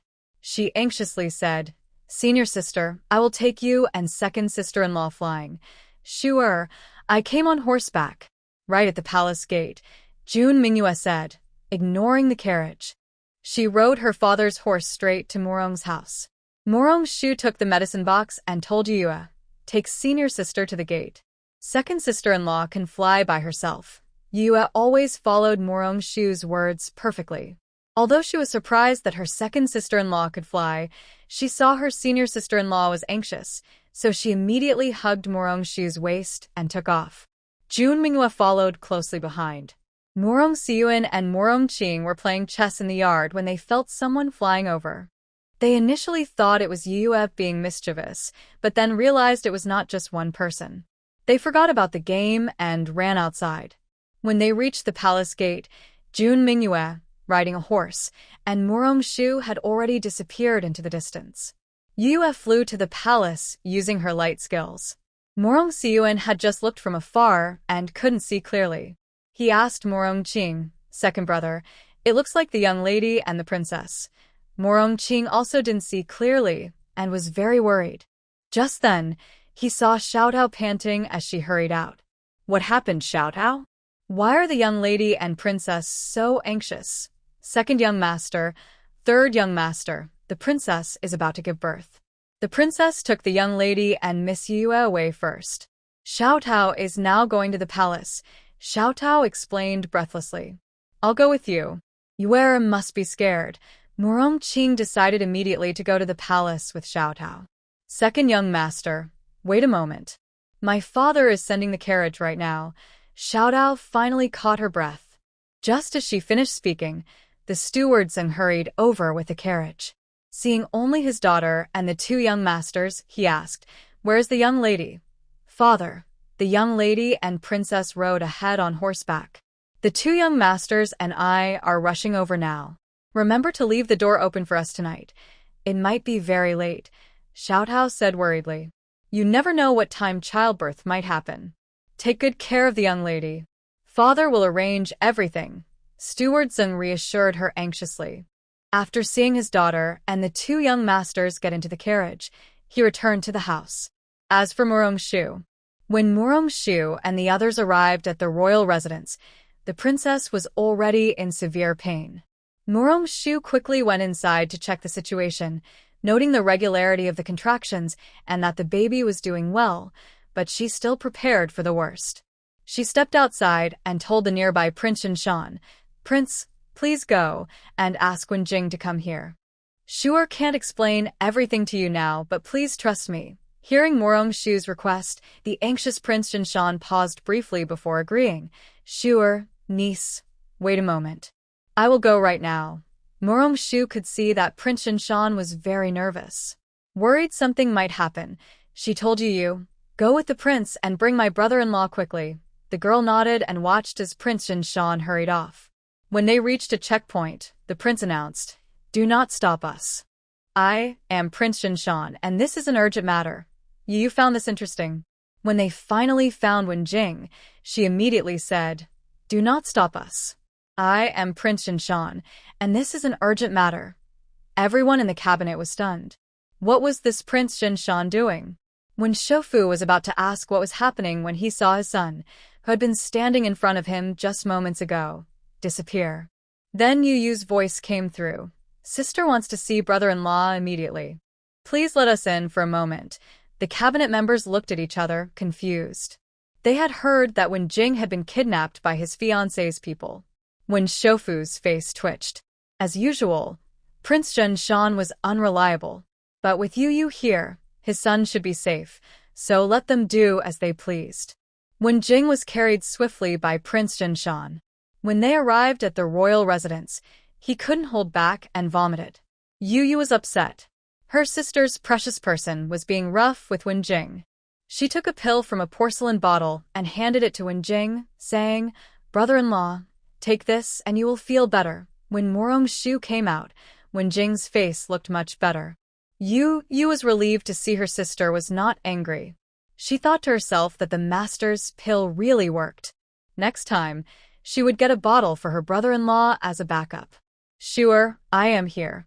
Is there something I can help with? Wenjing asked, knowing Shu was a sensible person and wouldn't bring him here without reason. Ziyu, I can't explain everything to you now. Later, you must not leave this courtyard, or both the princess and I will be in danger. Shu couldn't clearly explain the reason, only that it was serious. When Wenjing heard that Shu was in danger, his legs went weak. Sure, don't worry. I will stay here, the king of Jin Mountain. Upon hearing that the princess was in danger without the prince, stopped feeling nervous and decided to watch closely, staying by her side. Your Highness, now you need to move the princess to the nearby sterile room. From now on, only I, Yaya, and the princess can enter. The princess's maid will guard the door, and Yaya and I will go inside. The sterile room was prepared long ago by Shu. She had already gone in to disinfect, help the princess inside, and now she and Yaya needed to change clothes before entering. Sure, don't worry. I promise, not even a fly will get in, said the king of Jin Mountain, now doing whatever Shu instructed. After Shu and Yaya entered, Yaya obediently covered her eyes. She trusted her sister and knew exactly what to do, as her sister had recently taught her. Ningran also put on a blindfold voluntarily. Shure was someone she trusted, and she was willing to entrust her and her child's lives to her. Ning Auntie, Shure is about to start the checkup. Don't be afraid, Shu said as she prepared to examine Ningran. Shu's ideal was natural delivery, but she found that Ningran's was opening very slowly, and the two babies inside her were very restless. She decided to observe a little longer. After about another hour, Shu noticed that Ningran's hadn't changed, but the babies showed signs of oxygen deprivation. Considering the safety of Ningran and the babies, she finally decided on a cesarean section. Ning Auntie, there might be some pain later. Please bear with it. It will pass quickly, Shu said as she prepared to give Ningran anesthesia and explained beforehand. Sure, do what you need to. Ning Auntie is fine with it, Ningran said, her consciousness gradually becoming blurry. Taking advantage of the space hospital's advantages, Shu tried to bring Yaya and Ningran into the space hospital, but found they were still a little short of the distance. She then told Yaya, go tell the princess to have your brother-in-law sit at the door. The girl quickly went to the door to relay the message. Although her eyes were covered, it didn't affect her walking. She accurately reached the door and called out, second sister-in-law, sister said for your brother-in-law to sit at the door, but you can't come in. Upon hearing the news, Jun Mingyue's face turned a little paler. Mu Sihun quickly supported her. Without needing Jun Mingyue to speak, the king of Jin Mountain pulled Wenjing to sit down. Both Wen Jing and the king of Zhen Mountain were trembling. Seeing Ye return, Murong-shu tried again and found it was successful this time. She then moved Ye and the princess to the space hospital. After preparing everything, the surgery officially began. Although Ye's eyes were covered, she could accurately pass whatever Murong-shu needed. These were things Murong-shu had practiced many times with Ye before. About 15 minutes later, the two babies were born safely. At this time, Ning Ran's consciousness was gradually returning. Murong-shu quickly moved her to a sterile ward. Then she gently tapped the soles of the two babies' feet. Outside the delivery room, the sound of the baby's bright crying could be heard. Everyone outside finally relaxed. Murong-shu tidied up the two children before handing them to the nurse. "Congratulations, Your Highness. You have two little princes. Let the nurse take them to the next room." The princess can't be separated from her children. The king of Zhen Mountain excitedly looked at the children, then asked worriedly, "How is the princess? Can I go in and see her?" Murong-shu understood the king's feelings, but the princess was not in a condition to see outsiders now. "Your Highness, please wait a little. The princess and the children are safe. Going in now might be dangerous for her." The king of Zhen Mountain hesitated, then withdrew his foot from the door. He couldn't risk raining. He waited outside the door. Murong-shu turned back to the room. The princess had woken up. Seeing her, she asked anxiously, "Sure, where are the children?" "Ning-yi, lie down quickly. The little princes are next door, with a nurse watching over them." "Ning-yi, you have a wound on your belly, so you can't move around." Murong-shu hurried over to comfort Ning Ran. Hearing that the children were safe, Ning Ran finally relaxed. A dull pain from her belly made her ask uncertainly, "Sure, my stomach?" Murong-shu decided to be honest but gentle. "Ning-yi, it's an emergency. Shu'er made a small cut on your belly, so the brothers could come out smoothly." Ning Ran was so shocked she forgot to speak. She knew Shu'er was capable, but she didn't expect her to be so skilled, cutting her belly, and still surviving. Ning-yi, seeing Ning Ran silent, Murong-shu thought she was frightened by her words. "Thank you, Shu'er." Aunt Ning always knew that her pregnancy wouldn't go smoothly. "I didn't expect it to be so difficult." It was Shu'er who saved Aunt Ning and the baby. Ning Ran held Murong-shu's hand, tears of gratitude streaming down her face. "Aunt Ning, please don't cry. You can't cry during your confinement. Later, Shu'er will bring the little brothers to see you." Murong-shu quickly shifted Ning Ran's attention. "Shu'er, you just mentioned the little brothers." Ning Ran's focus was indeed diverted. "Aunt Ning, they are twins, both brothers," Murong-shu explained with a smile. Hearing this, Ning Ran was very happy. Things she couldn't understand before suddenly became clear. "Shu'er knew all along, didn't she?" Murong-shu nodded and advised, "Aunt Ning, don't get too excited.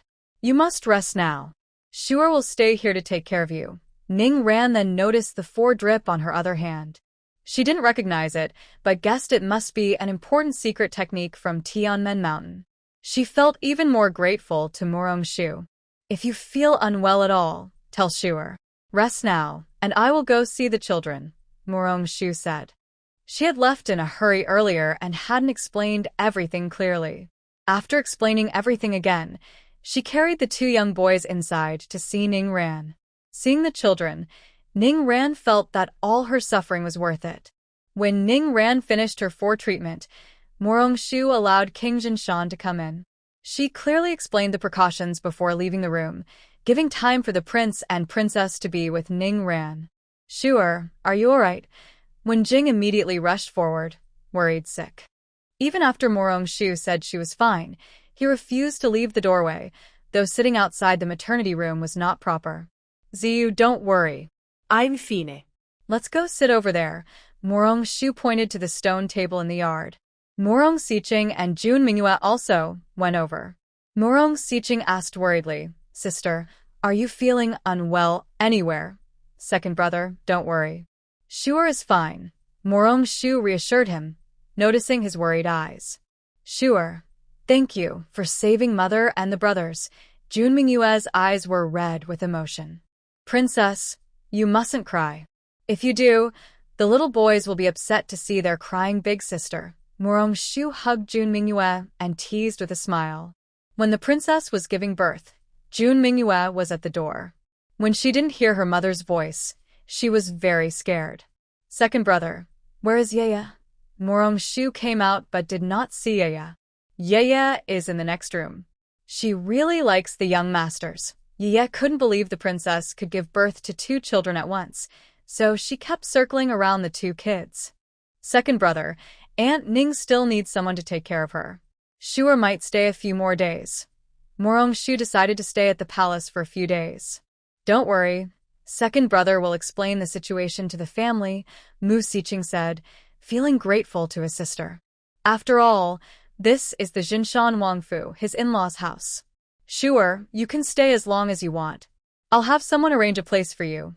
Jun Mingyue was very happy when she heard Morong-shu wanted to stay. With Morong-shu here, she felt more at ease. Princess, there's no need to make special arrangements. Aunt Ning still needs someone to care for her, so I want to stay and look after her. Then I will stay and keep Shuer company. I also want to stay and help take care of the baby. Yaya came out of her room. Wherever her senior sister was, she was there. All right, everyone stay. Yaya is the best, Jun Mingyue said with a smile. Her mood was gradually improving, and the future of the palace looked promising. When Jing stood nearby, waiting for Morong-shu to finish explaining everything, he bowed to Jun Mingyue and Yaya and said, Princess, sixth sister, I have something to discuss with Shuer alone. Please allow it, then Shuer will borrow you for a moment. Jun Mingyue pushed Morong-shu toward Wenjing with a playful look. Yaya wanted to say something but was pulled away by Jun Mingyue. The young girl was a little reluctant and said, Second sister-in-law, Yaya wants to stay and protect senior sister. The palace is very safe. Yaya doesn't need to worry. I've asked the kitchen to prepare her favorite roast chicken and roasted pig's trotters. Are you sure you don't want to try? If Yaya doesn't go, Aching and I will eat it all. After spending more time together, Jun Mingyue knew Yaya's preferences very well. When she heard about the roast chicken and pig's trotters, the girl happily followed Jun Mingyue and Mu Siqing. Morong-shu took Wenjing's hand, and they walked out into the courtyard. As they strolled in the garden, Wenjing finally felt his tense heart relax. Shuer, you can't do dangerous things anymore. I can't lose you. If there's any danger, let Ziyu handle it. Wenjing suddenly said such emotional words to Morong-shu. Morong-shu was momentarily stunned, then suddenly remembered what she told the Jinshan Wang during the princess's delivery. She felt a bit embarrassed, not expecting to scare Wenjing. Morong-shu carefully looked at Wenjing and said, Ziyu, I am not in danger. I only pretended to be more serious to scare away the Mountain King. It was my mistake. Wenjing thought Morong-shu was comforting him and hugged her. Shuer, you don't need to comfort me. I won't allow you to have any accidents. Otherwise, I wouldn't be able to live alone. Morong-shu was surprised by Wenjing's words. She didn't realize how important she was to him. She made a firm decision in her heart. She would never joke with Wenjing again. Ziyu is fine now. If I ever have to leave one day, I will never leave Ziyu alone. Morong-shu thought about how she mysteriously came to this world. She couldn't guarantee she wouldn't return to her original world someday. Wenjing finally relaxed after hearing her words and said affectionately, Wherever Shuer goes, Ziyu will go too. Ziyu can't live without Shuer.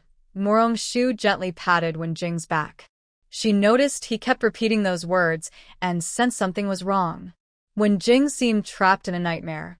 Anxiously, Morong-shu called out several times. Wenjing seemed lost in his own world and didn't hear her. She checked his pulse and found it was very irregular, similar to when he first fell ill. She helped Wenjing sit on a stone bench in the garden and shouted loudly, Xiao Tao, come quickly. Xiao Tao, who was nearby, heard her call and hurried over. Seeing her husband leaning on her with a dazed look, Xiao Tao asked worriedly, Miss, I am here. What's wrong with the husband? Morong-shu shook her head and said, Come help me support Ziyu. I need to give him an acupuncture treatment. At this moment, Wenjing was holding Morong-shu tightly, so she couldn't perform the treatment. Miss, I am here, Xiao Tao said urgently. She didn't care about rules and took most of Wenjing's strength, allowing Murong-shu to give the acupuncture. The gold needle was inserted into Wenjing's body. He gradually became calmer.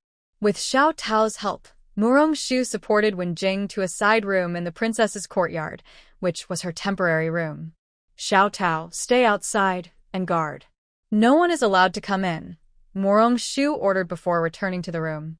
Xiao Tao was very worried, but understood the importance of not disturbing her at this moment. Murong-shu carefully recalled the last time Wenjing fell ill. Sitting by the bed, she held Wenjing's hand and spoke soothing words to him. To her surprise, Wenjing gradually calmed down. She checked his pulse again and found it had returned to normal. She removed the gold needle, and Wenjing slowly woke up. Ziyu, you're awake. Do you feel any discomfort? Murong-shu asked with concern. Sure. What happened to me? Did I have another attack? Wenjing couldn't understand why he suddenly fell ill when he was feeling fine. Ziyu, it's over now. Don't think too much in the future, Murong-shu said, holding Wenjing's hand with a look of worry. She made up her mind to ask the senior brother and master to see Wenjing once they arrived in the capital. I'm sorry to trouble Shuer, Wenjing said with guilt. He felt he not only couldn't help Shuer, but also caused her worry by taking care of him. Ziyu, you're not a trouble. I just feel worried about you, Murong-shu said sincerely, truly concerned about Wenjing's mysterious illness. Xiao Tao, where's sister and brother-in-law? Why are you standing outside? Yi's voice came in. Master is unwell. Miss is giving him acupuncture. Miss said not to disturb, Xiao Tao replied. She didn't want to stop Miss Ye, but she had to follow her orders. Xiao Tao, let Ye come in. Ziyu is fine now, Murong-shu said, worried that the young girl might be anxious. Hearing she could come in, Ye hurried inside. Seeing Wenjing's face even paler than before, she muttered softly, he's so weak. Luckily, I have my treasure. Ye opened her small bag and took out a tiny porcelain bottle, handing it to Wenjing. Take one when you're not feeling well. After you're done, tell Ye. Wenjing was surprised by how caring the girl was. He took the small bottle and thanked her. Murong-shu took the bottle and sniffed it. It was a good remedy. Ye is so generous. She even gives such good things to others, Murong-shu teased with a smile. Do you think this is good, sister? When Ye feels unhappy, she takes one and feels better. Brother-in-law is weak, so he should take more, the girl said, worried about Wenjing. She handed the bottle to Wenjing carefully, afraid he might get sick again, which would make her sister very sad. Where did Ye get these things? Murong-shu wondered.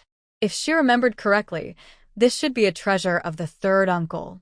Hearing her senior sister ask her, Ye suddenly became energetic. I secretly took it from the third uncle's medicine room. I ate all the others, and only this bottle is left. Murong-shu chuckled and said, You, secretly taking the third uncle's treasures. He'll probably scold you later. The old man can't run faster than Ye. At worst, Ye will take him to the cliff to dig for treasures, Ye thought, laughing at the scene of the third uncle discovering all her treasures were gone. Ziyu, keep this safe. Take one pill every 7 days. It's good for your health, Murong-shu said with a smile, placing the porcelain bottle back into Wenjing's hand. The senior sister is so stingy, the young girl said, feeling that Murong-shu was a bit mean for making Wenjing wait so long to take one pill. Murong-shu gently patted the girl's head and said, Silly Ye, you should know that this pill is very precious. Wenjing looked at Ye in surprise, thinking that the sixth sister was very kind to him. He decided to give the girl some silver later. Besides loving to eat, she also loved silver. Third uncle can make it. When Ye came to the capital, she brought some.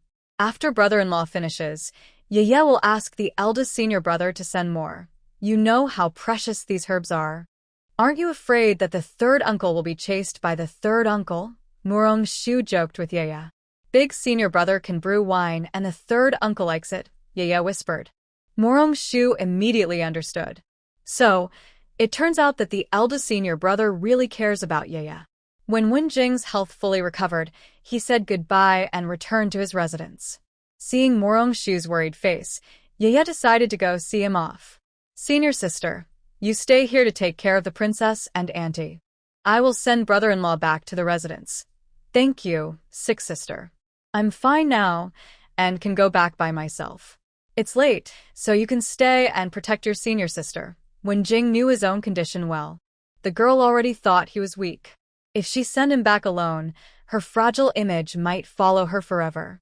If you go back alone, senior sister will worry. Yaya doesn't want her to worry. Hurry up and go. Yaya still needs to see the little baby, the girl urged, turning to leave first, not giving Wenjing a chance to refuse. Murong Shu watched her go, almost laughing. She understood Yaya's meaning and knew her personality. She explained to Wenjing, Ziyu let Yaya send you back. She's worried about you. This time, Wenjing no longer refused. He nodded to Murong Shu and, under Yu Yu's urging, reluctantly left. On the way back in the carriage. Thank you for your effort, sixth sister. Wenjing still felt like he was dreaming. It was the first time in his life that a young girl had sent him back to his house, and he was too shy to refuse.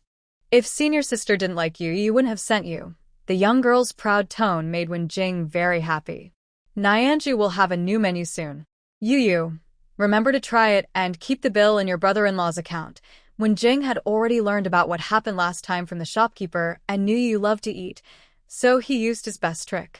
Sure enough, hearing that she could enjoy delicious food made her very happy, and she gave Wenjing a big compliment. You're very good, both to senior sister and to Yu.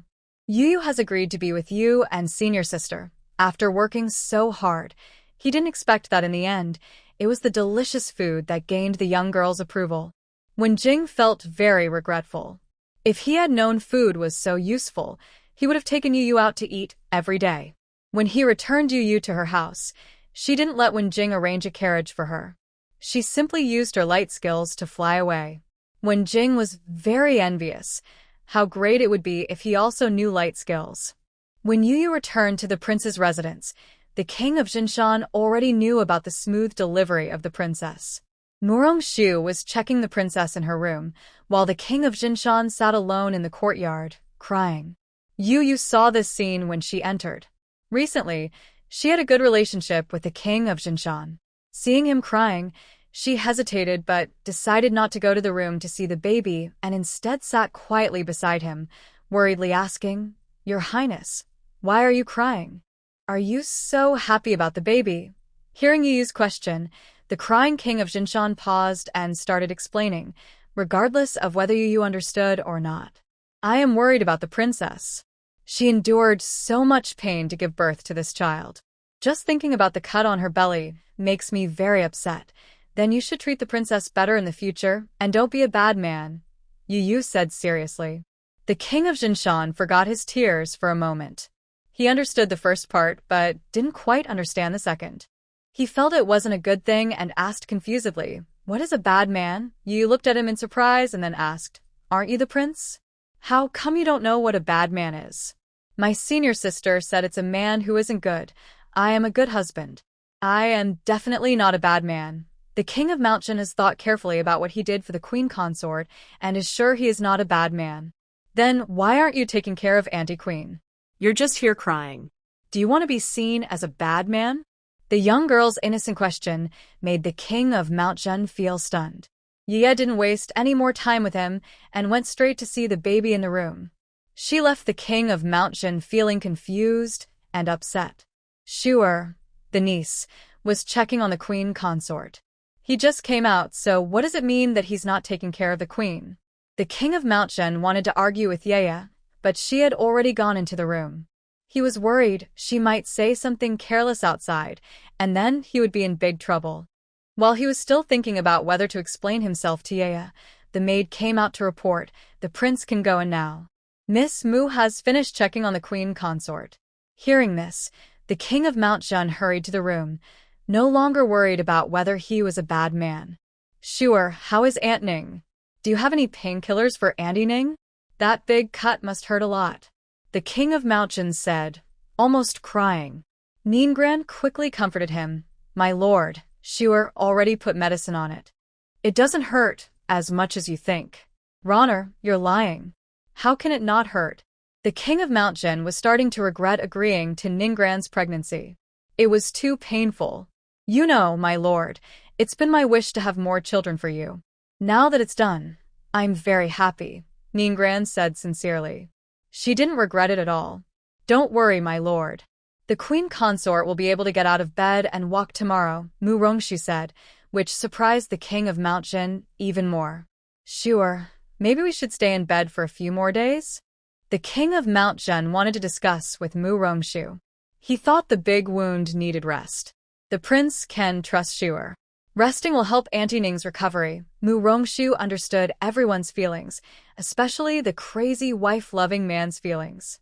Mu Rongshu arranged a pain pump for the queen consort. After surgery, there might be some mild pain, which is usually bearable. The main concern was that lying down all the time could cause blood clots, which could be dangerous for the new mother. My lord, let's listen to Shuer. Look, she even gave me this treasure. It's not as painful as you think. Ningrand pointed to the pain pump. The king of Mount Jin lowered his voice and asked, What is this, Shuer? Your highness, please keep this secret.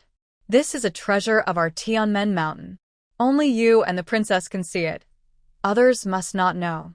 In the next few days, I will trouble you to personally take care of Aunt Ning. The king of Zhen Mountain nodded seriously. Since it is a treasure of Tianmen mountain, he must protect Shuer well. The princess and the children were all saved by Shuer, and he felt even more grateful to Morongshu. On the second day, at Morongshu's request, the princess was supported to try walking on her own. Besides feeling sorry for the princess, the king of Jin Mountain was very curious about Morongshu's medical skills. The king of Jin Mountain had been on the battlefield and knew how difficult it was to heal such wounds. Many soldiers who were injured lost their lives because of it. At this moment, the king of Jin Mountain was a bit interested. He planned to ask Morongshu if she was willing to teach him how to treat such wounds. If she agreed, he would definitely protect her well. In the following days, Morongshu stayed at the king of Jin Mountain's residence to take care of the princess. By the fifth day, the princess Ningrand was no longer in serious condition, and Morongshu and Yeye returned to the general's residence. Now that the princess's condition was stable, the Zhen Mountain Palace became lively again. A few days ago, Morongshu suggested that the palace thank the guests. Except for the people sent by the emperor and the Ning family, others who came to visit politely declined. As soon as Morongshu returned home, Song Wei was the first to go to her courtyard. When she learned that Ningrand was no longer seriously ill, she went to the palace to visit Ningrand that same day. During these days at the palace, Morongshu was worried about the princess's condition and didn't sleep well at night. So, as soon as she returned to Gui Ning courtyard, she lay down and fell asleep. Before sleeping, she muttered that she hadn't seen Jing in several days. Yeye accidentally overheard this. Seeing her tired older sister, Yeye felt very distressed. She went outside to look at the sky, which was still a bit early, then turned around and went to Rongqing's courtyard to find her mother.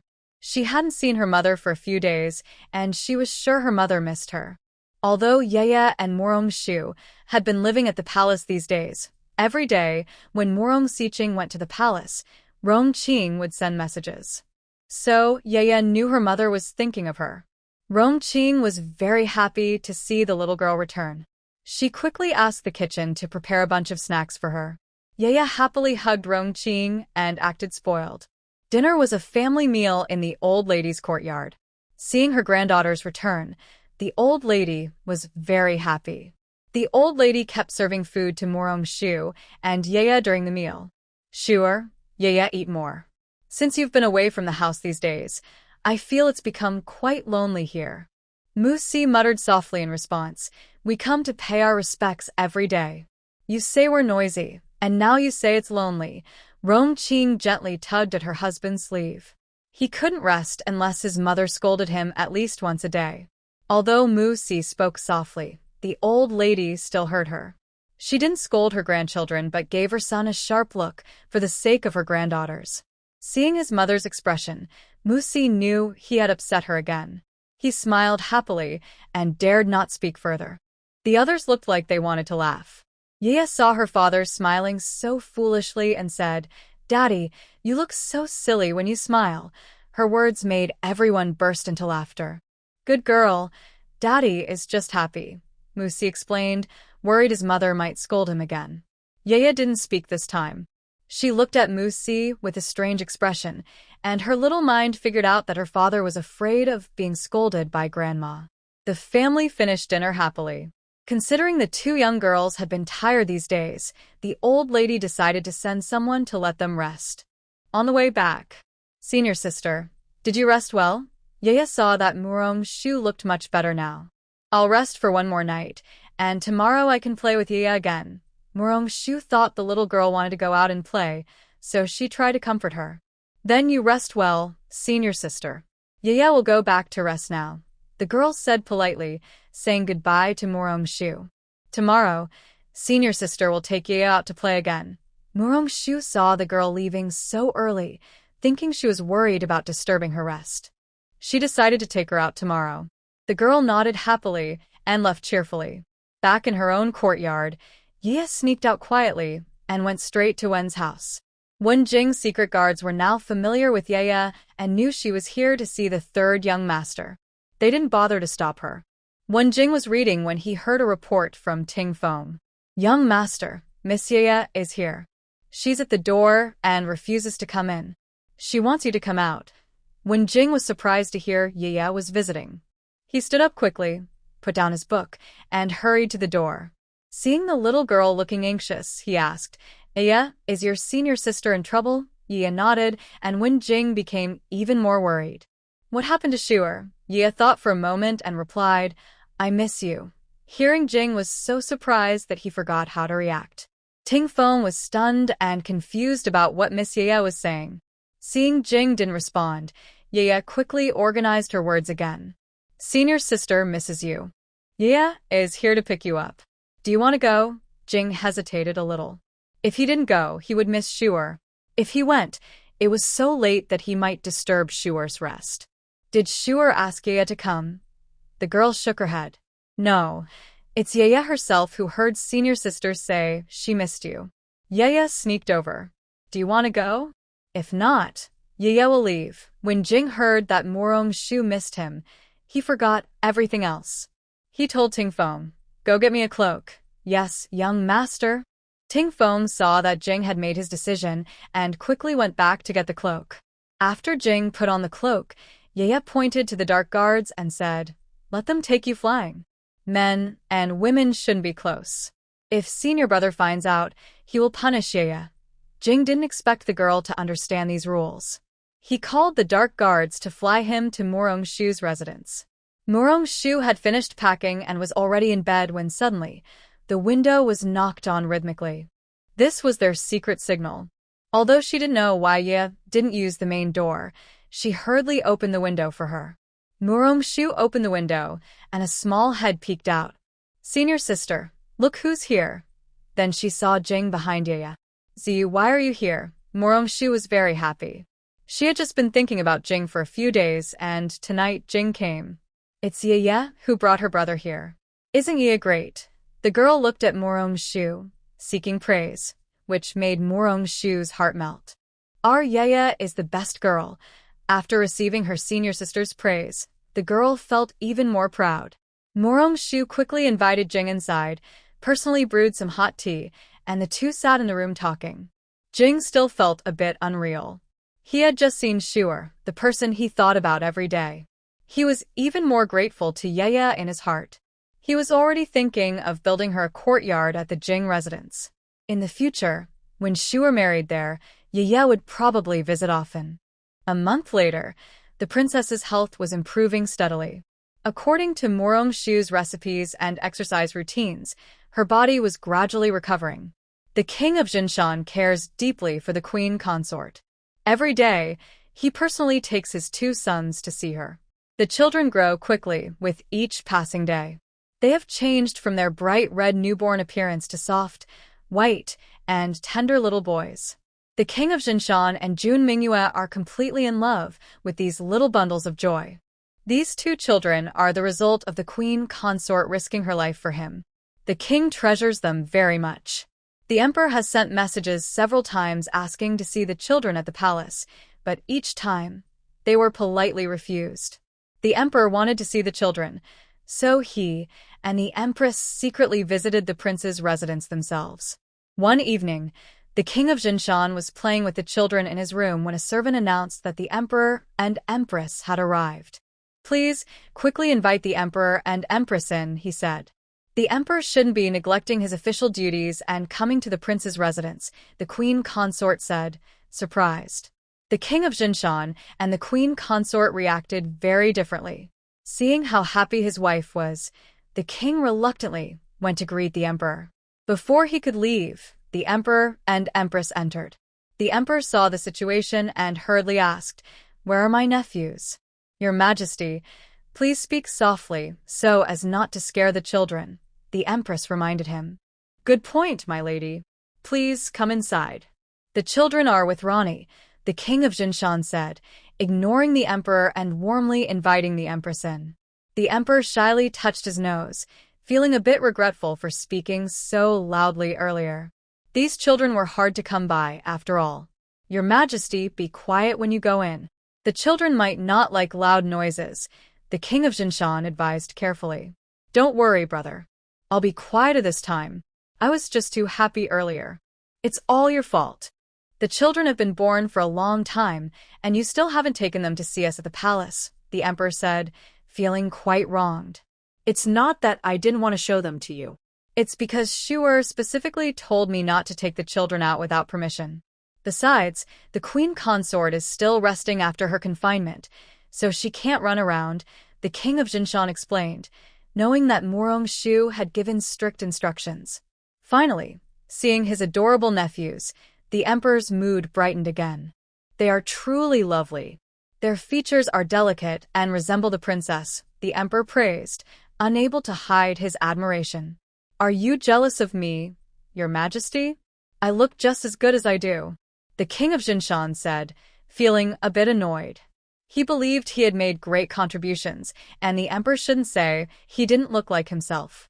"That nose is exactly like brother's," the empress quickly added, noticing the king of Jinshan's gloomy expression.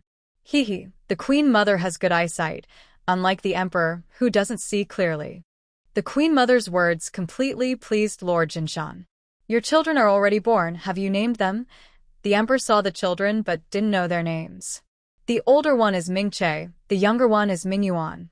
Lord Jinshan had already decided on the names, just like his sister Mingyue. "Good names, just like Mingyue. They sound like siblings. Later, I will have someone send the official decree to crown them as heirs. We can't let our Mingche be wronged." The emperor also liked the names Lord Jinshan chose. "Thank you, Your Majesty. It is their blessing to be loved by you." The princess consort was very grateful to the emperor. "We are family, sister-in-law, no need to be polite. Since they are about the same age as the crown prince, they can study together in the future." The emperor loved his son and nephew equally and had already planned for the future. "Let's talk about that later," Lord Jinshan said with a look that said, "You can't take the children from me." The emperor was annoyed but found it funny, making the princess consort and queen mother smile.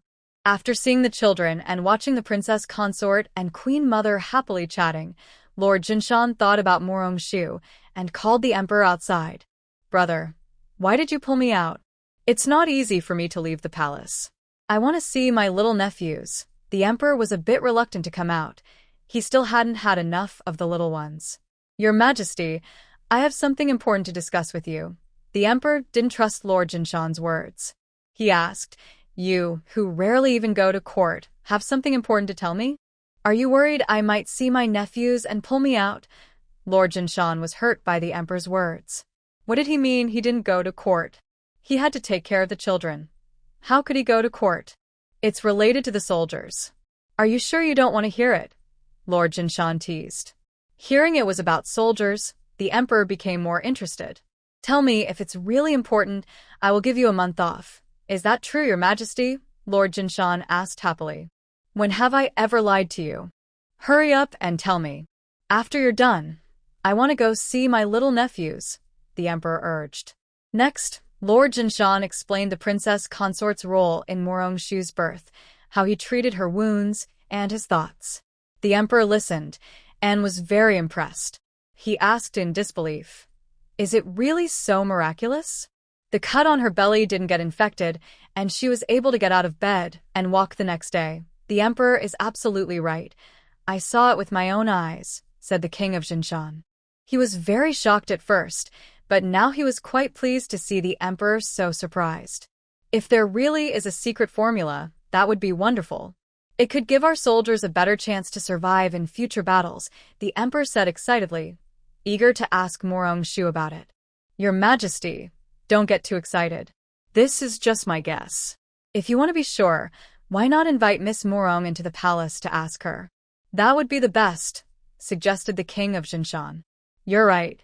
I will ask Morongshu first. If she agrees, I will bring her into the palace. I don't want to scare her, or else Mu Si and Wen Jing will scold me to death, said the emperor, really not wanting to be scolded by those two at the same time. Your Majesty, you are the emperor. Why are you afraid of them? The king of Jinshan encouraged him, enjoying the lively scene. Haha, maybe you can go and talk to her for me. One is the empress's favorite third brother, and the other is our Moon's future father-in-law. Tell me, which one should I offend? The emperor quickly guessed the little tricks in the king of Jinshan's mind. Neither. We can ask slowly. Maybe Shuer will help because of Wen Sangongzi and his second uncle, said the king of Jinshan, trusting that Morongshu would help. Do you really trust Miss Morong? Of course. Shuer is the savior of the princess and the children. I believe in her, the king of Jinshan whispered. Since you trust her, I do too. The Morong family wouldn't have bad people, said the emperor, as if lost in memories. He was very confident in the Morong family, loyal and faithful. So how could their daughter be bad? In a few days, I will call the young lady into the palace to ask. Thank you, brother, said the emperor. There's no need to be so formal between us. As brothers, we should always work together to protect the kingdom and the people of Daxing, said the emperor softly. Work together to protect Daxing, the emperor murmured quietly. The day after the emperor returned to the palace, the imperial decree appointing the heir was delivered to the palace. The whole household was filled with joy. Although the king of Jinshan didn't care much for titles, since it was for his son, he was still very happy. The empress's health had almost fully recovered. The palace was preparing for the child's 1-month celebration. Old Lady Ning, caring for her daughter, arranged for her 2 daughters-in-law and granddaughter to help at the palace. At the same time, the emperor also invited Morongshu and Mu Shi into the palace. Today, Morongshu and Mu Shi entered the palace together. As soon as they arrived, Morongshu was taken to the empress's residence, while Mu Shi went to see the emperor first. After the morning court, the emperor kept Mu Shi alone. Your Majesty, I have something I want to ask for your opinion on, the emperor said with a charming smile. They had a good relationship as ruler and minister. Seeing the emperor smile like that, Mu Shi felt sure he was about to ask for something. Your Majesty, just say it directly. Your smile makes me nervous. How can you think that of me, my loyal subject? The emperor said shyly, rubbing his nose. Then he told Mu Shi about King Jinshan and what he had discussed. Mu Shi listened carefully and felt excited, but he didn't dare promise anything for Morongshu. He thought for a moment and said, Let's first ask Shuer what is going on. If we can find a way, that would be best. I think so too. That's why I invited Shuer to the palace today, so we can discuss it together, the emperor said, knowing Mu Shi would be tempted. Anyone who had fought in wars couldn't help but be interested. But your Majesty, don't get your hopes up too high, Mu Shi warned. The more you hope, the more you might be disappointed. Don't worry, your Majesty. No matter the result, I won't blame Miss Morong, the emperor assured him, thinking Mu Shi was worried about blaming Morongshu. Your Majesty, I didn't mean that, Mu Shi said with some frustration. I know, the emperor replied, confident in Mu Shi's loyalty. After they discussed, they called Morongshu into the room. When Morongshu heard what her father and the emperor said, she patted her head and said, It was my mistake. I forgot such an important matter. I will try to make a medicine that prevents wounds from getting infected. Sure, you mean you can make it? The emperor was very excited, even calling her Sure instead of Miss Morong. Your Majesty, I can't guarantee success, but I will do my best, Morong Shu said, understanding the emperor's feelings. That's very kind of you, Sure. If you need help or any herbs, just go to the Imperial Hospital, the emperor promised immediately when he heard she was willing to try. Thank you, Your Majesty. It will take some days. I will try first. Actually, there is a fruit that could be useful for this research, but now that it's cold, that fruit only appears in autumn, Morong Shu said with a little regret. Fruit? What kind of fruit? Sure, can you draw it first? I'll send someone to find it. The emperor was eager to find out about the fruit, thinking it might be useful. Morong Shu nodded and said, Yes, I can draw it now. You can send people to look for it. These fruits are common in the south. Even if they get damaged during transport, keep them, they are still useful. Since the weather was cold, Morong Shu also hoped the emperor would send people to the south to try their luck. If they found oranges, she could produce a lot of penicillin. The emperor immediately ordered someone to bring brushes, ink, paper, and a palette. As Morong Shu drew the shape of the orange, the emperor excitedly asked, Your Majesty, does this look like the fruit on that tree in the Li Fei Palace? Morong Shu looked carefully at the fruit in the drawing. No wonder he felt it looked familiar when his daughter drew it. Now, with the emperor's reminder, he suddenly remembered. Your Majesty, it's not just similar. It must be the same as the one in Lady Li's palace, Morong Shu confirmed. Let's go and see in Lady Li's palace. Sure, I will take you to look, the emperor decided excitedly and immediately took Morong Shu to identify the fruit. They went to Lady Li's palace. The emperor thought Lady Li might be in the empress's palace, so he sent someone to notify her to return. In the empress's palace.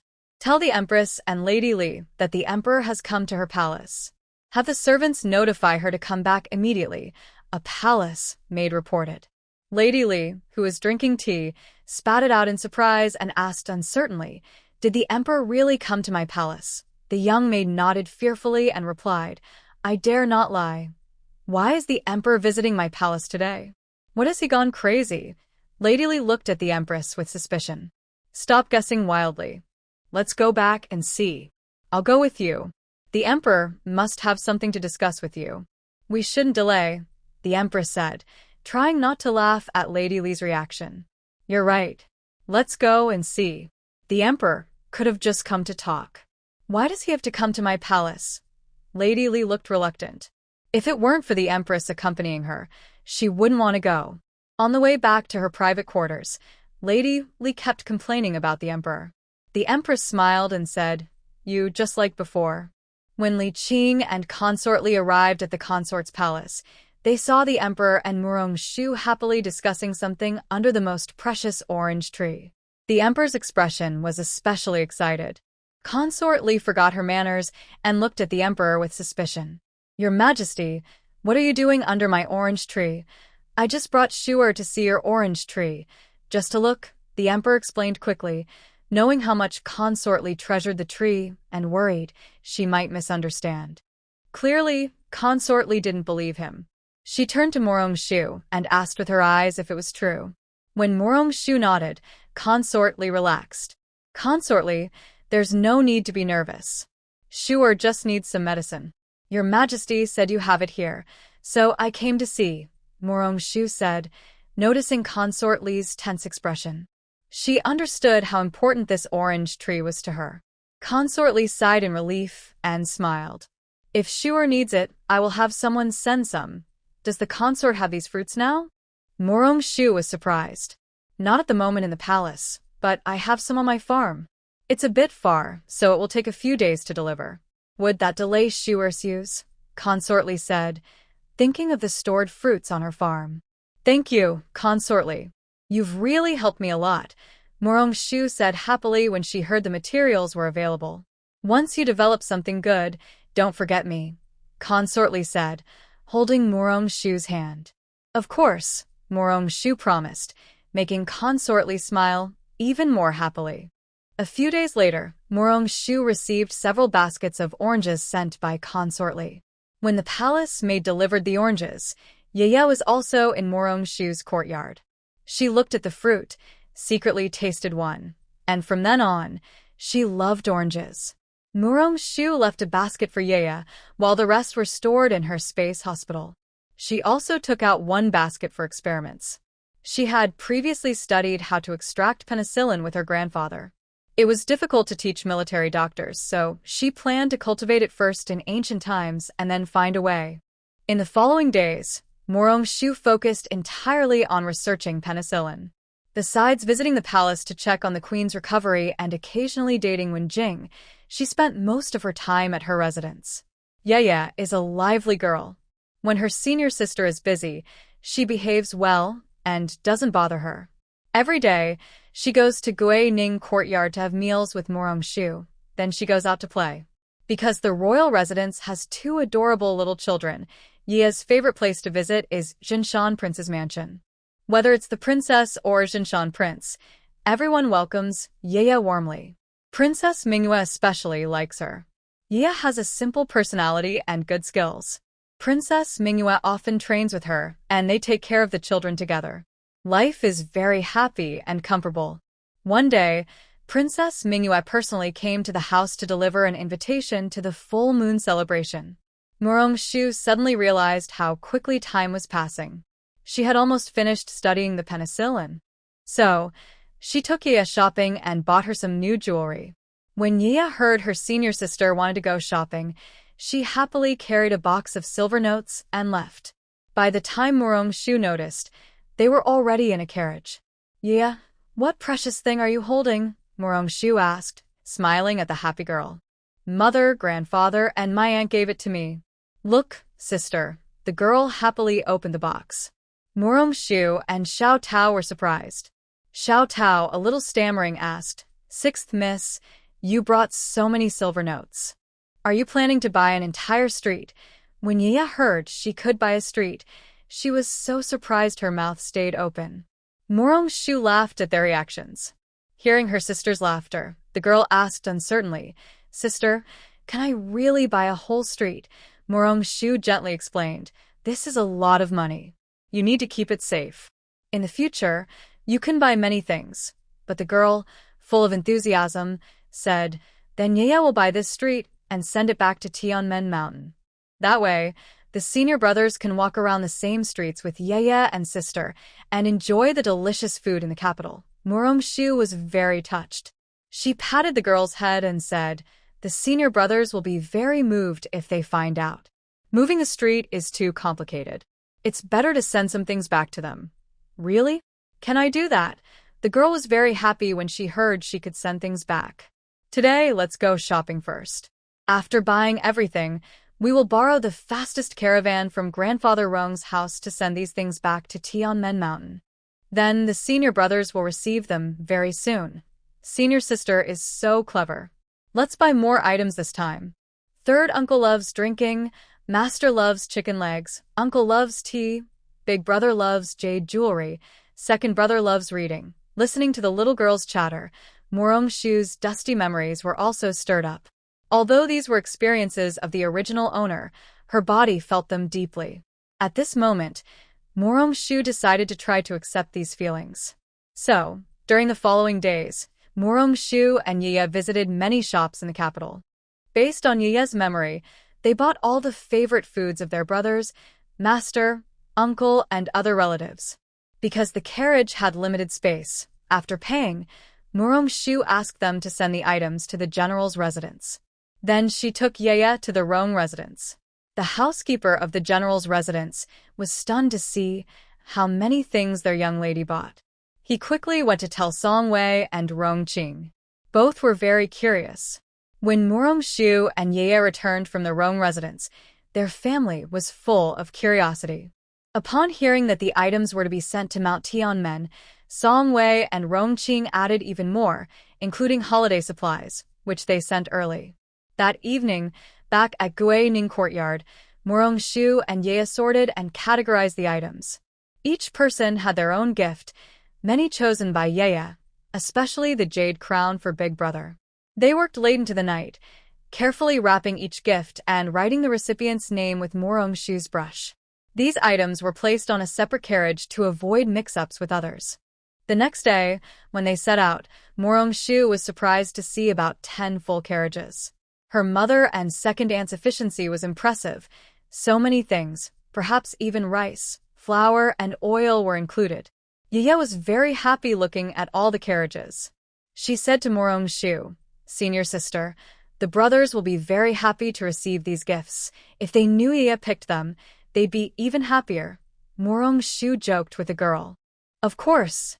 Ye already wrote to Big Brother, telling him that these gifts were carefully chosen by her and her senior sister.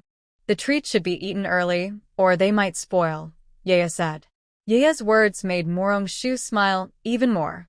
Children are always most concerned about food. Watching the carriages drive away, Morong-shu said to the girl, "Let's go out again. Yesterday, we were so busy buying these things that we forgot to buy new jewelry for Ye. Ye wants to shop with her older sister and record the expenses on her brother-in-law's account." The innocent words of the little girl made Morong-shu laugh. She asked her, "Aren't you afraid you'll spend all your brother-in-law's money?" "No, I'm not afraid. Daddy said that brother-in-law is rich, with lots and lots of money that can't be all spent," the little girl replied, recalling what her father had told her. Morong-shu was amused. So, Uncle Air had told Ye this secretly. No wonder the little girl wanted to keep track of her brother-in-law's expenses. Then today, let's buy more and spend all of brother-in-law's money, okay? Morong-shu looked at her cute little sister and just wanted to spoil her. No. If I spend all brother-in-law's money, he won't have enough to marry my sister. That would be very sad.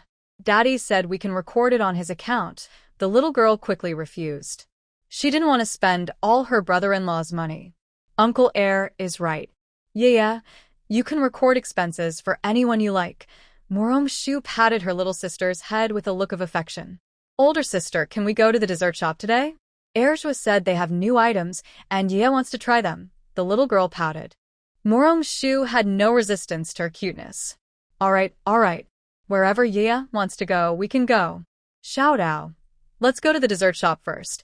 Morong-shu agreed to her request, and then told Xiaodao outside the carriage. Miss understood. Hearing Xiaodao's reply, the little girl was even happier. The full moon celebration for the young master of the Zhenshan prince's residence was officially held. Following Morong-shu's advice, Princess Ningran rested for a full 42 days after giving birth. Although it seemed a bit unconventional for the Zhenshan prince, the princess and the baby were the most important. He didn't care what others said.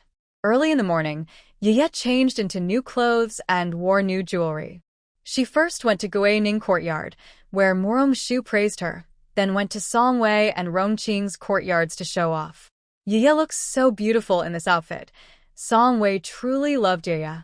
The little girl was innocent and kind, and she was her own daughter and sister. In Songwei's heart, Ye was family, and she looked good no matter what. Great Aunt also looks good in this outfit, the little girl sincerely complimented, making Songwei feel a bit shy. Ye is telling the truth. How can my sister-in-law be shy? Rongqing thought her daughter was right. Her sister-in-law did look good in this dress. Mother also looks beautiful. The young girl praised Songwei and Rongqing, and now it was Songwei's turn to make Rongqing smile. Of course. Mother and second aunt take such good care of themselves that they look beautiful even without dressing up, Morong-shu said as she entered Songwei's yard, hearing Ye complimenting others, and she joined in. You two sisters have been making me and the eldest sister happy early in the morning, Rongqing said with a smile as her niece came in. Shu'er is telling the truth. Second aunt can't accuse Shu'er wrongly, or Shu'er will insist on asking dad and second uncle to judge, Morong-shu said, playfully holding Rongqing's arm. Yes, I won't agree if she's wrong. My senior sister is telling the truth, Ye echoed. Little sister-in-law, look at this. She's learned to complain now. We must agree with that, Songwei said, smiling at her daughter and sister-in-law's good relationship, not feeling upset, and joking with Rongqing. Ye and senior sister never lie. Auntie and mother look good, Ye said seriously, making everyone laugh. All right, let's stop boasting about ourselves. We need to leave for the Prince of Jinshan's residence. Song Wei, who had a good relationship with the princess consort, knew Rongqing was the future mother-in-law of Manhwa princess, so they should leave early. Big Annie, are the melons sold by the princess suite? Dia wants to buy some, the little girl asked innocently, making everyone smile. Good girl. Yeah. They're not sweet at all.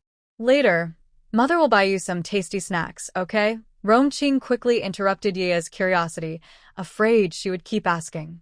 When Yea heard that the melons weren't tasty, she happily patted her chest and said, Then I don't want them. I like sour and sweet things. Yes, we won't buy them. Let's go. Today, the prince's residence has delicious food, Murong-shu said, pulling the little girl along as they headed out with Song Wei and Rongqing. Today, the gate of the residence was bustling. The Prince of Jinshan's children were rare and celebrated grandly. The emperor had also sent a lot of gifts early. When Song Wei and her group arrived, some guests had already come. The steward warmly welcomed them in, recognizing the Morong family's carriage. Murong-shu, her mother, second aunt, and Yaya first went to Princess Ninggran's courtyard. Old Lady Ning was very grateful when she saw Murong-shu, and was especially warm to Song Wei and Rongqing. When they presented their gifts to Princess Ninggran, Yaya was stunned. No one had told her they needed to bring gifts today. Yaya carefully examined her bag and finally chose 2 pills to give to Ninggran. She said, Annie Queen, this is a cleansing pill. I'm giving it to the younger brothers. When they grow up, they can use it. Ninggran and the others were so surprised they forgot to speak and also forgot to take the cleansing pills from Yaya. Yaya thought the princess didn't like her gift and looked a little sad at Murong-shu. Seeing the girl almost cry, Ninggran quickly took the pills and explained, Thank you, Yaya. The princess doesn't dislike it. It's just that this is very precious. I've never seen such a treasure before. Hearing this, the girl finally smiled happily and said, I'm glad you like it, Auntie. Uncle Murong-shu can make more. After I finish eating this one, I will give some to my brothers. Everyone else looked at Yaya with shock, thinking silently, Girl, do you know what you're saying? That's a cleansing pill. It's not just a snack. It's a big deal to give it after eating. Niece Ning, thank you on behalf of the brothers, Ninggran said excitedly, her hands trembling as she held the pills. Please keep this.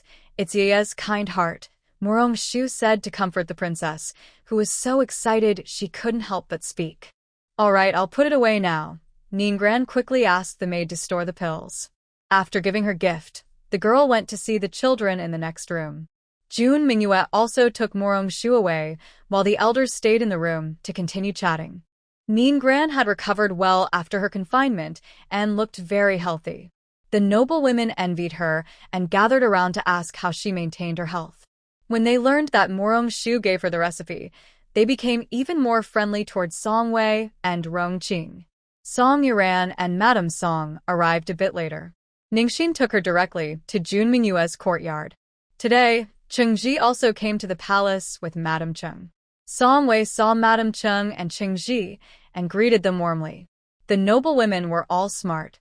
Seeing the 2 women chatting happily and noticing Song Wei's satisfied look at Chengji, they quickly understood what was happening. Last time, the 2 had already made a private agreement. Because Murong-shu was getting married next year and Mu Xiqing's wedding was also coming, Mu Xiyuan and Chengji's marriage would be delayed. Song Wei and Madame Cheng discussed that after Murong-shu's wedding with Wenjing, the Morong family would send matchmakers to propose marriage. The wedding would be arranged for the year after next. Madame Cheng understood Song Wei's concerns.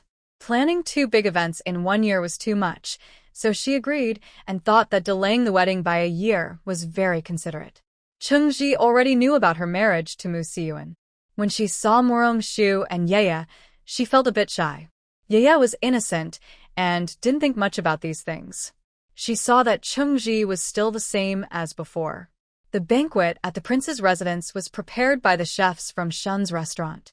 The menu was carefully chosen by Murong-shu, with meaningful dishes for the full moon celebration. Yaya had never seen such delicate food before and was reluctant to eat. She discussed with Murong-shu, saying, Senior sister, When you and brother-in-law get married, let's have a similar banquet. It will let the brothers and sisters see something new. Ye's words made all the young girls at the table laugh. Song Yenran smiled and told Ye, "You should tell Winsan Gongzi about this, or you won't get to eat it on the wedding day." Ye was surprised and nodded, saying, "I'll tell brother-in-law later." Everyone laughed even more happily.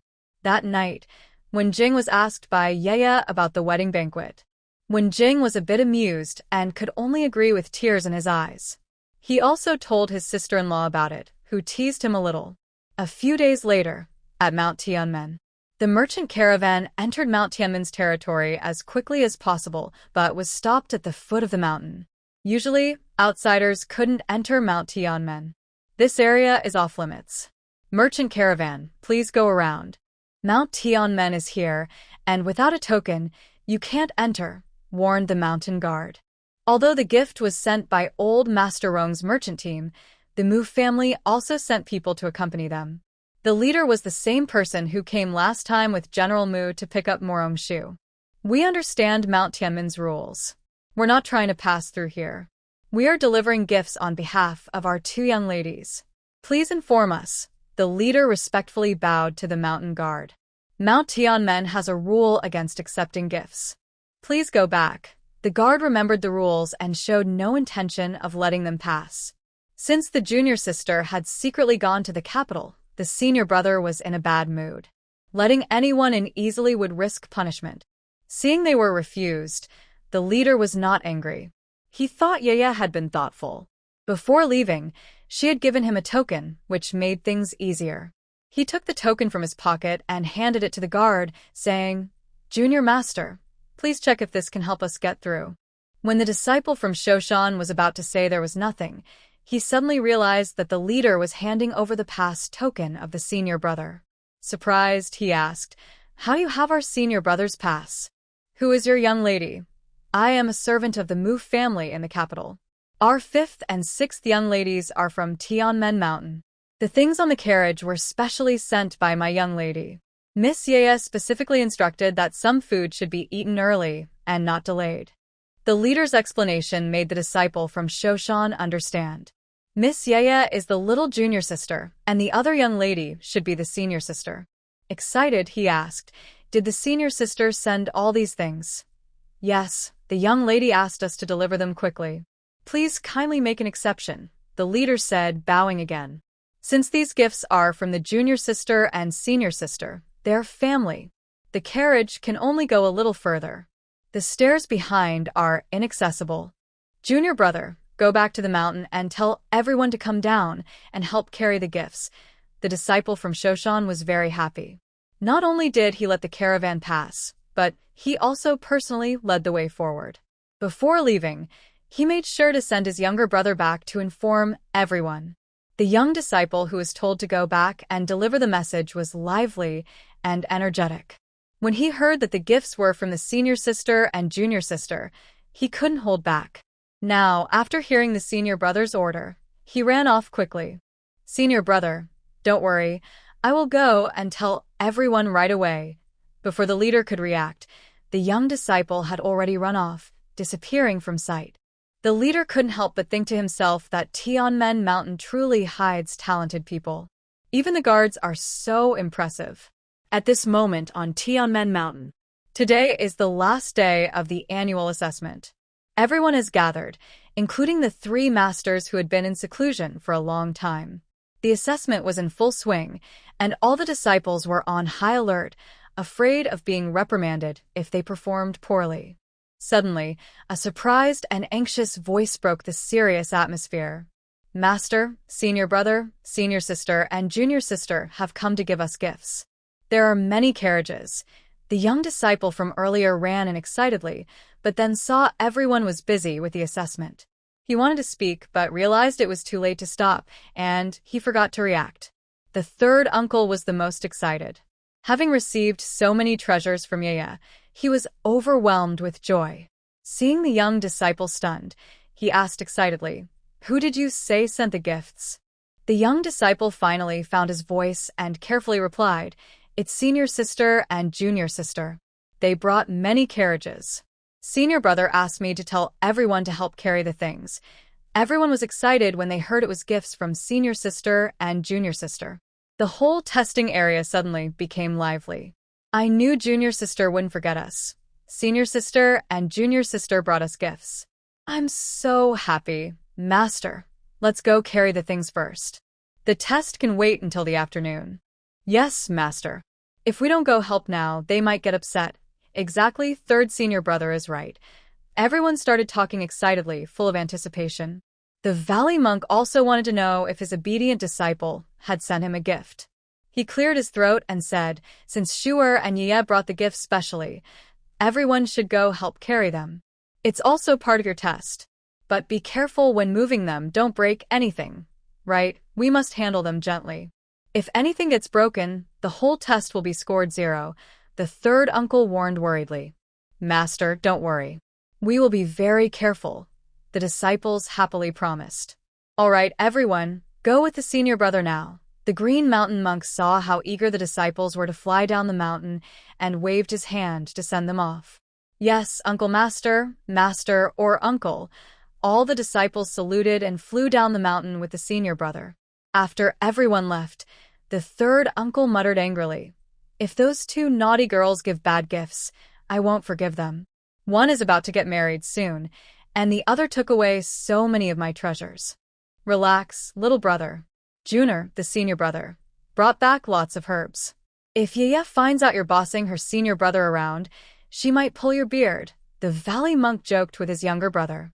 You're the one laughing. It's all because of your good teaching that you have such good disciples, the third uncle said, not pleased, as his senior brother, the Green Mountain monk, also chuckled. Young girl, when you go to the capital to see senior sister, you should bring some gifts.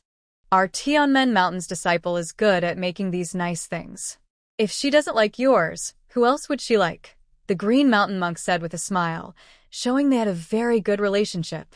Thinking carefully, the third uncle agrees that Tianmen Mountain has many treasures. Just take what you can carry. After all, it's to send to Shuer. Consider it your gift, as Yaya is just running errands. Senior brother, should we also go down and take a look? I wonder if those two unkind girls sent some fine wine from the capital. I miss it so much. The third uncle gets excited at the thought of good wine and wants to go down the mountain to see. He feels the disciples' pace today is a bit slow. Junior brother, wait a moment. Shuer and Yaya definitely won't forget your preferences. Rest assured. It's not that Qingshan Daoist knows his disciples well, but every time Yaya teases the third junior, she's always calmed with wine. Hee, senior brother, you're right. I suddenly feel excited. While the three brothers are thinking about what thoughtful little disciple might bring as a gift, the disciples at the foot of the mountain are all stunned. Could it be that the senior sister and junior sister brought the capital here? There are so many gifts. Big senior brother, this is too much.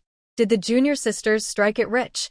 Second senior brother looks at the many carriages of gifts with disbelief and asks the senior brother beside him.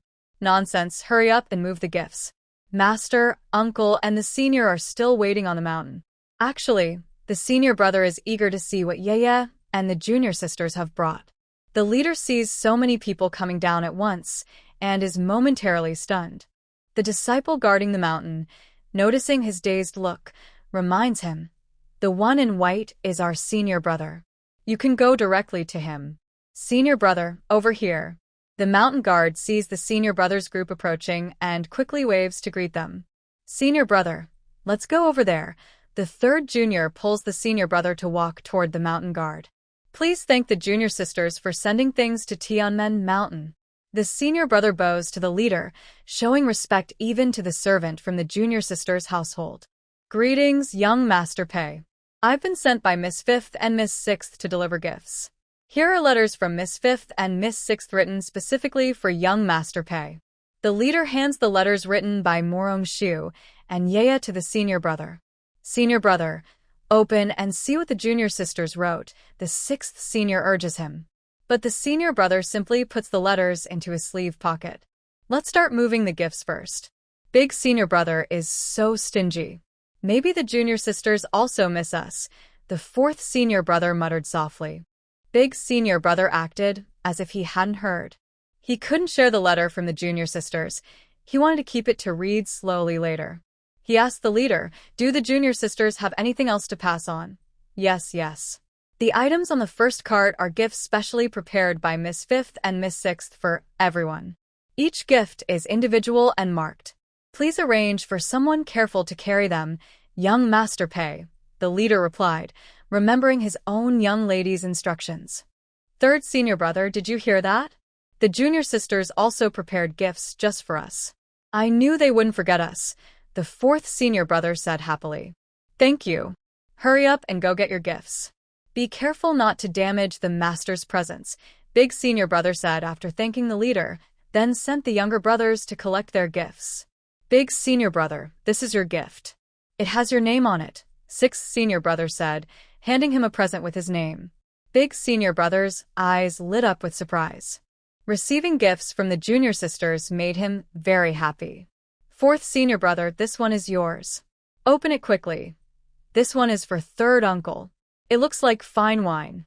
Little sister Yaya wouldn't really give third uncle wine, would she? "Second senior brother, this one is yours. Here, take it." Is anyone watching me? Fifth senior brother, your gift is here, and so is the master's. Several brothers carefully carried the gifts down from the first cart, feeling very happy. They thought the junior sisters are so kind to send us so many gifts. Big senior brother saw their excited expressions and reminded them, "Stop fooling around. Quickly take the gifts up the mountain. After we get back, we can open them slowly. If we're late, the masters might get upset. Yes, yes, everyone hurry and move the things. Otherwise, third uncle will definitely scold us. I'll take third uncle's wine back first. When he sees the gifts from the junior sisters, he'll be so happy." Fifth senior brother agreed, clearly knowing third uncle's preferences. "Haraha, fifth senior brother, speak softer. Be careful not to let third uncle hear," sixth junior brother warned. Third uncle loved the junior sisters very much and might scold them at any time. They first carried the gifts from the first cart back up the mountain, then returned to load the rest. By the time all the gifts were moved, it was already afternoon. The three masters were very happy to receive gifts from their obedient disciples. As expected, the girls were thoughtful, giving them their favorite things. The other senior brothers also opened their gifts and were very pleased, especially since many delicious foods were included. For a moment, the entire Tianmen Mountain was filled with joy, like during the New Year. The eldest senior brother returned to his room, smiling slightly as he looked at the letter from his junior sister, Yaya. Now, he was most looking forward to Shuer's wedding, so he could go to the capital to see them. He knew Yaya's temper well. He thought that Shuer's wedding wouldn't be finished before Yaya returned. What he didn't know was that Yaya had already decided to bring her dowry to Wen's house. "Elder brother, come out quickly. We have something to discuss with you," called the other junior brothers outside the door. He quickly put away the letter and then opened the door. "Elder brother, why are you closing the door in the daytime? I just asked the trading team. They will leave early tomorrow morning for the capital. Since the junior sisters sent us so many gifts, should we also bring some gifts back to them?" This was spoken by the sixth junior brother. The others nodded in agreement. From their expressions, the elder brother knew they had already discussed it. "Elder brother, say something. Let's go to third uncle's place and ask him to give some good things to the junior sisters," suggested the fourth junior brother. "Yes, Shuer's medical skills are the best. We can have third uncle dig out his ginseng, and Yaya loves the jade dew pills that third uncle makes. Let's ask him to prepare some for the junior sisters. I heard that the capital is dangerous. Let's also bring some medicinal powders for self-defense for the junior sisters." They thought of everything they could.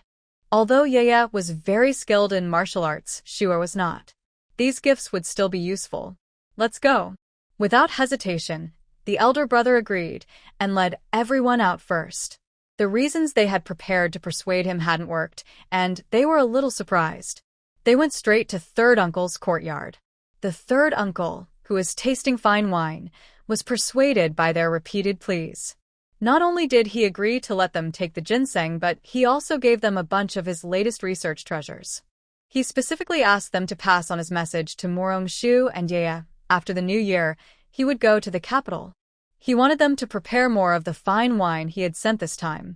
A few people went to the warehouse at Tianmen Mountain, gathered a pile of treasures, and packed them to be taken back by the caravan. Although the returning carts were not as full as when they left, these items were worth more than money could buy. The senior brother also specially wrote a letter for Murong-shu and Yeye, asking the caravan to bring it back to the capital. A few days later, when the general's residents received these gifts, they were amazed. Yeye generously gave each of the men from the Morong family a pill to strengthen the body, and the youngest, Mu Siyu, received a small bottle of medicine to boost vitality. Mu Shi and Mu Si were so excited they almost cried. It was such good luck for children their age to have a pill like that. In the following days, Morong-shu was busy with the penicillin project. When the emperor learned that the medicine had been successfully developed, he was very happy. When officials reported to him, he was in the empress's palace, where Consort Li was also present. Previously, the emperor hadn't shared the details with the empress or Consort Li because the research was still ongoing. Now that it was finished, he explained the use of the medicine to both of them in detail. Consort Li was stunned for a long time after hearing this. She hadn't expected that the oranges grown on the farm could have such effects. She bowed to the emperor and said, "Your Majesty, I will have someone send all the remaining oranges to the general's residence for Miss Morong." "I thank the soldiers of the great sage on their behalf," the emperor said, surprisingly not criticizing Consort Li today. The empress, hearing this, stepped over to Consort Li and took her hand, saying, "Rongjie, if Brother Shu knew that oranges could have such effects, he would be very happy." Consort Li looked nostalgic and sad as she said, "Chinger, do you think he is still alive? Maybe he has forgotten us, living unseen and dead unseen. Rongjie, the emperor has been sending people to find him. Don't be sad. You've endured a lot staying in the palace these years." When Qing understood her feelings and felt very sorry for her. "If I can't find Brother Shu one day, my people won't leave until we do," the emperor said, becoming emotional when talking about these past events. "Thank you, Your Majesty." Originally, developing penicillin was a happy event, but because of thoughts of someone special, everyone's mood became a little heavy. Consort Li felt very upset and returned to her palace, sitting under the orange tree all day, lost in thought. Morong-shu finally finished all his work and took Yeye to the Chung residence. Old Master Chung needed a follow-up appointment, and they also planned to change his medicinal diet, as he was getting tired of the current one. Morong-shu had sent a message to Chengji a few days ago, knowing she would come today.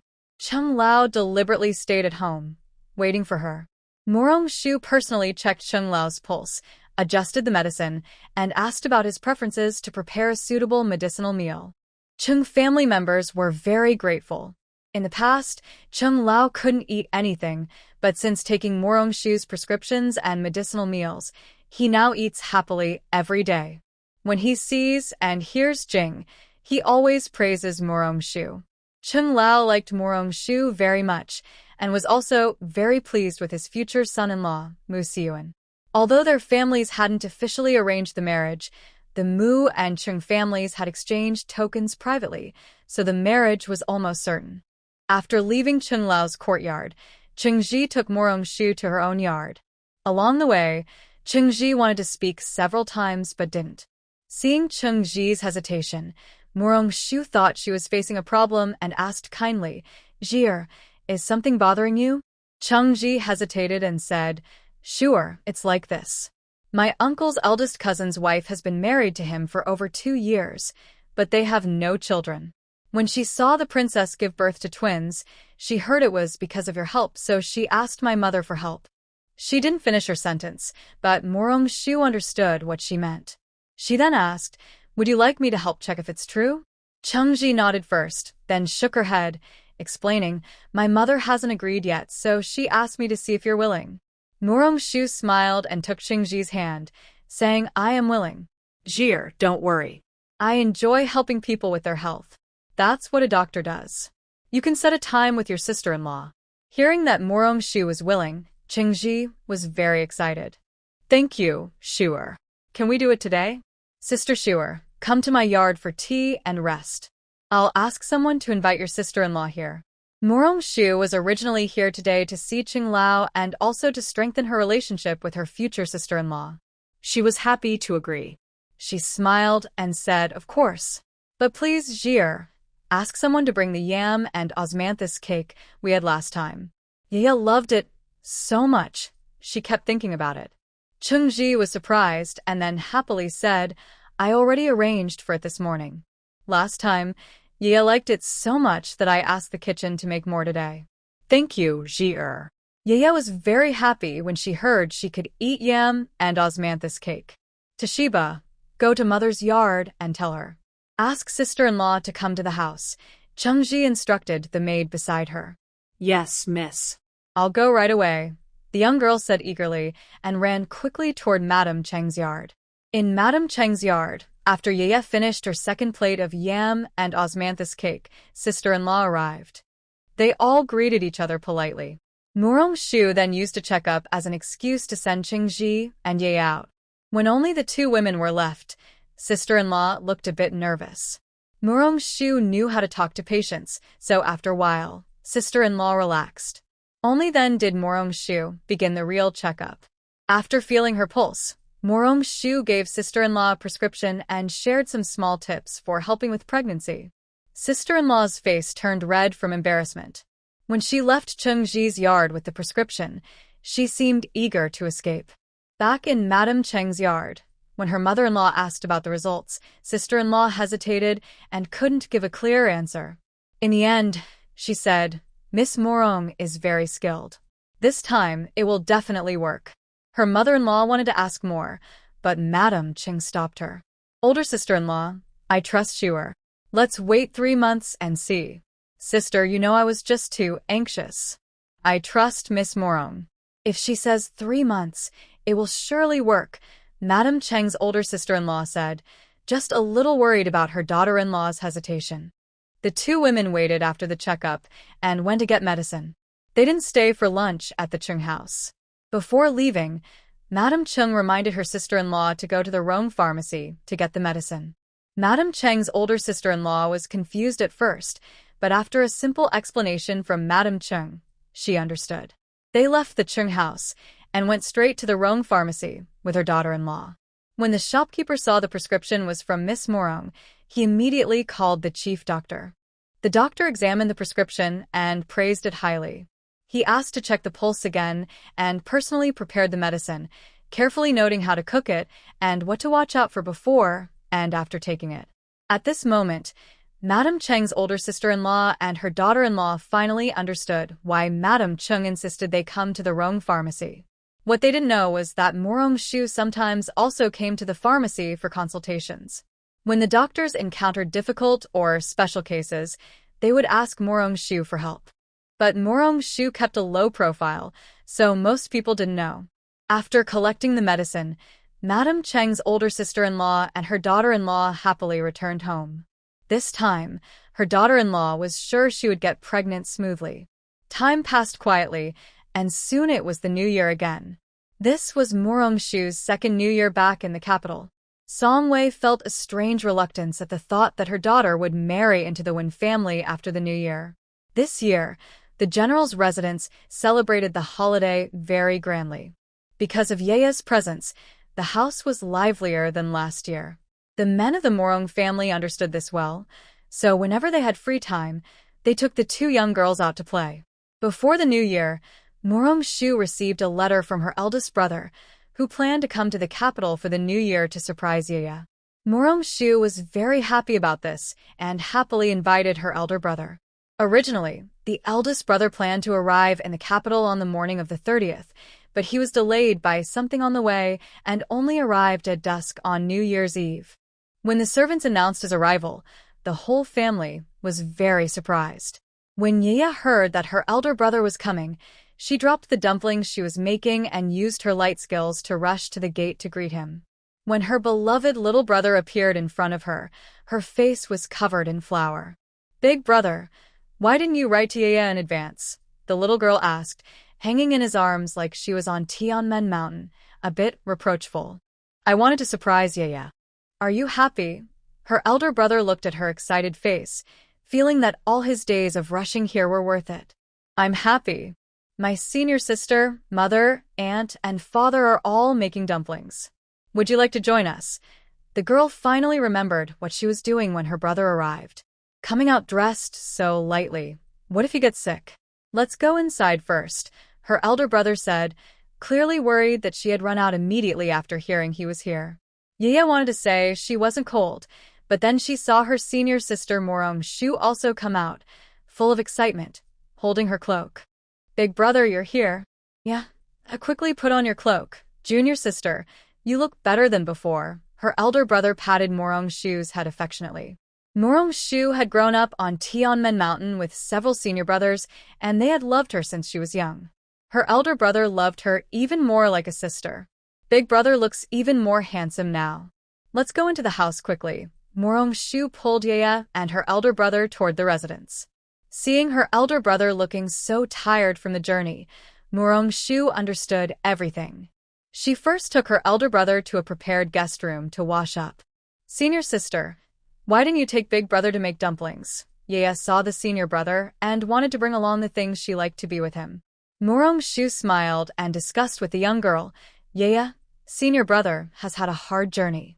Let's let him wash up first, then we can go together, okay? Yaya thought her senior sister's words made sense, nodded happily, and followed Morong Shu and senior brother to the guest room.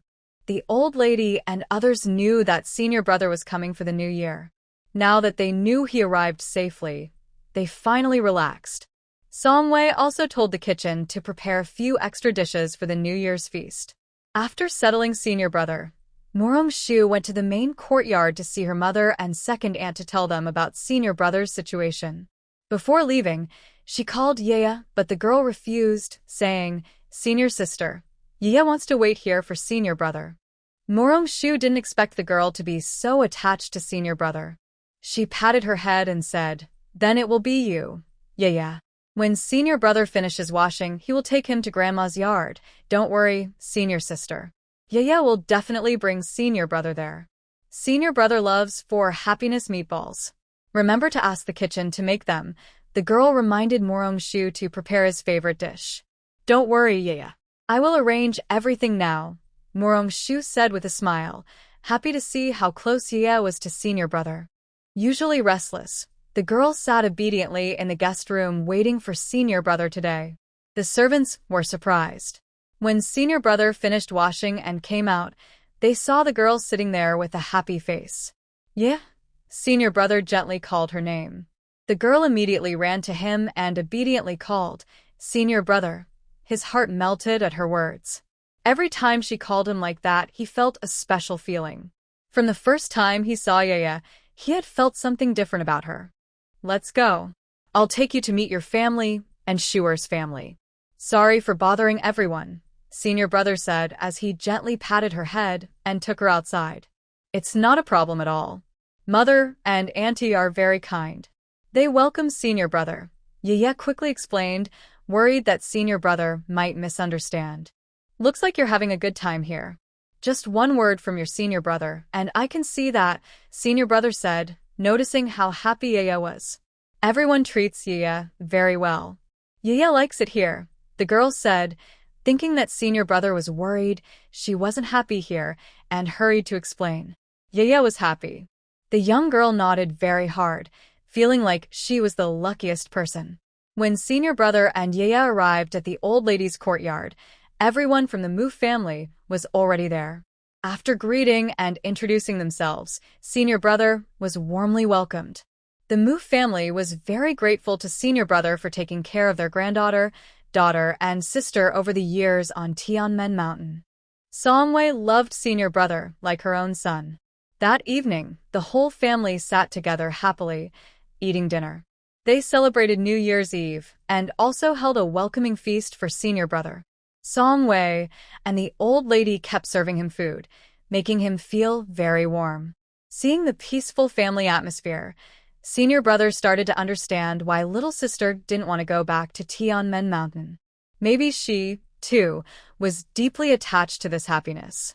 After dinner, everyone chatted, wrote poems, and played games to stay awake. Yaya was as happy as a child. She had never realized that New Year's Eve could be so fun. The stay-up event lasted until late at night. Yeye volunteered to send senior brother back to his room. Everyone thought it was because they had a good sibling bond, so they let her go. Back in his room, Yeye quietly whispered to senior brother before leaving, "Senior brother, don't sleep yet. Yeye will come to find you secretly later and take you somewhere." Senior brother nodded affectionately. The girl happily left, and before she went, she told the night watch servants, "Everyone, go rest now. Senior brother needs to sleep. Don't disturb him." "Yes, Miss Liu." The servants quickly left, afraid to disturb the guest. Senior brother found it amusing. He didn't expect Yeye to become even happier after coming to the capital. Not long after, Yeye knocked on his window. Senior brother opened it, and her cute little head appeared in front of him. "Senior brother, come out. Let's go." Senior brother didn't ask questions. He used his light skills to jump out of the window and smiled. "Yeye, lead the way." He never asked where they were going. Whatever place Yeye wanted to visit, he was happy to go along. As long as she was happy. Yeye stopped in front of Wenjing's bedroom before senior brother realized it was probably a wealthy family's house, and judging by the size, it was likely a man's residence. Many guesses flashed through senior brother's mind, but in the end, he chose to trust his little girl. "Miss Yeye, you're here. Third young master is staying up with the old madam in the courtyard and hasn't returned yet." Hearing Feng saw Yeye and quickly reported her arrival to his master, then quietly glanced at the senior brother beside Yeye. "Go call brother-in-law and tell him I've arrived," Yeye said directly to Hearing Feng. "Please wait a moment, Miss Yeye.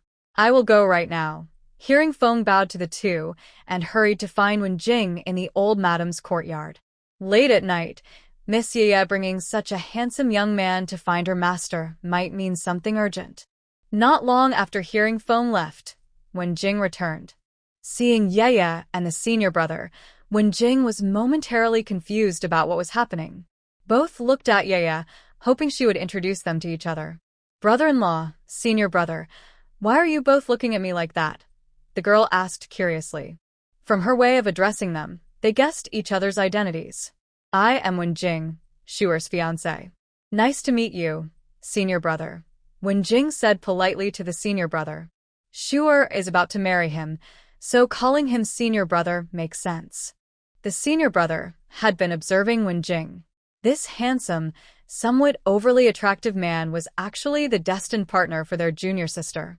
The senior brother also knew about the marriage between Morong Shuer and Wenjing. Wenjing calmly allowed the senior brother to look him over, thinking he was being tested by the people from Tianmen Mountain. "Hello, brother-in-law." The senior brother also greeted Wenjing, which was a way of acknowledging him as brother-in-law. "No, it's sister-in-law." Yeye corrected the senior brother, disagreeing. "Yeye, Shuer is your senior sister, so you should call her sister-in-law.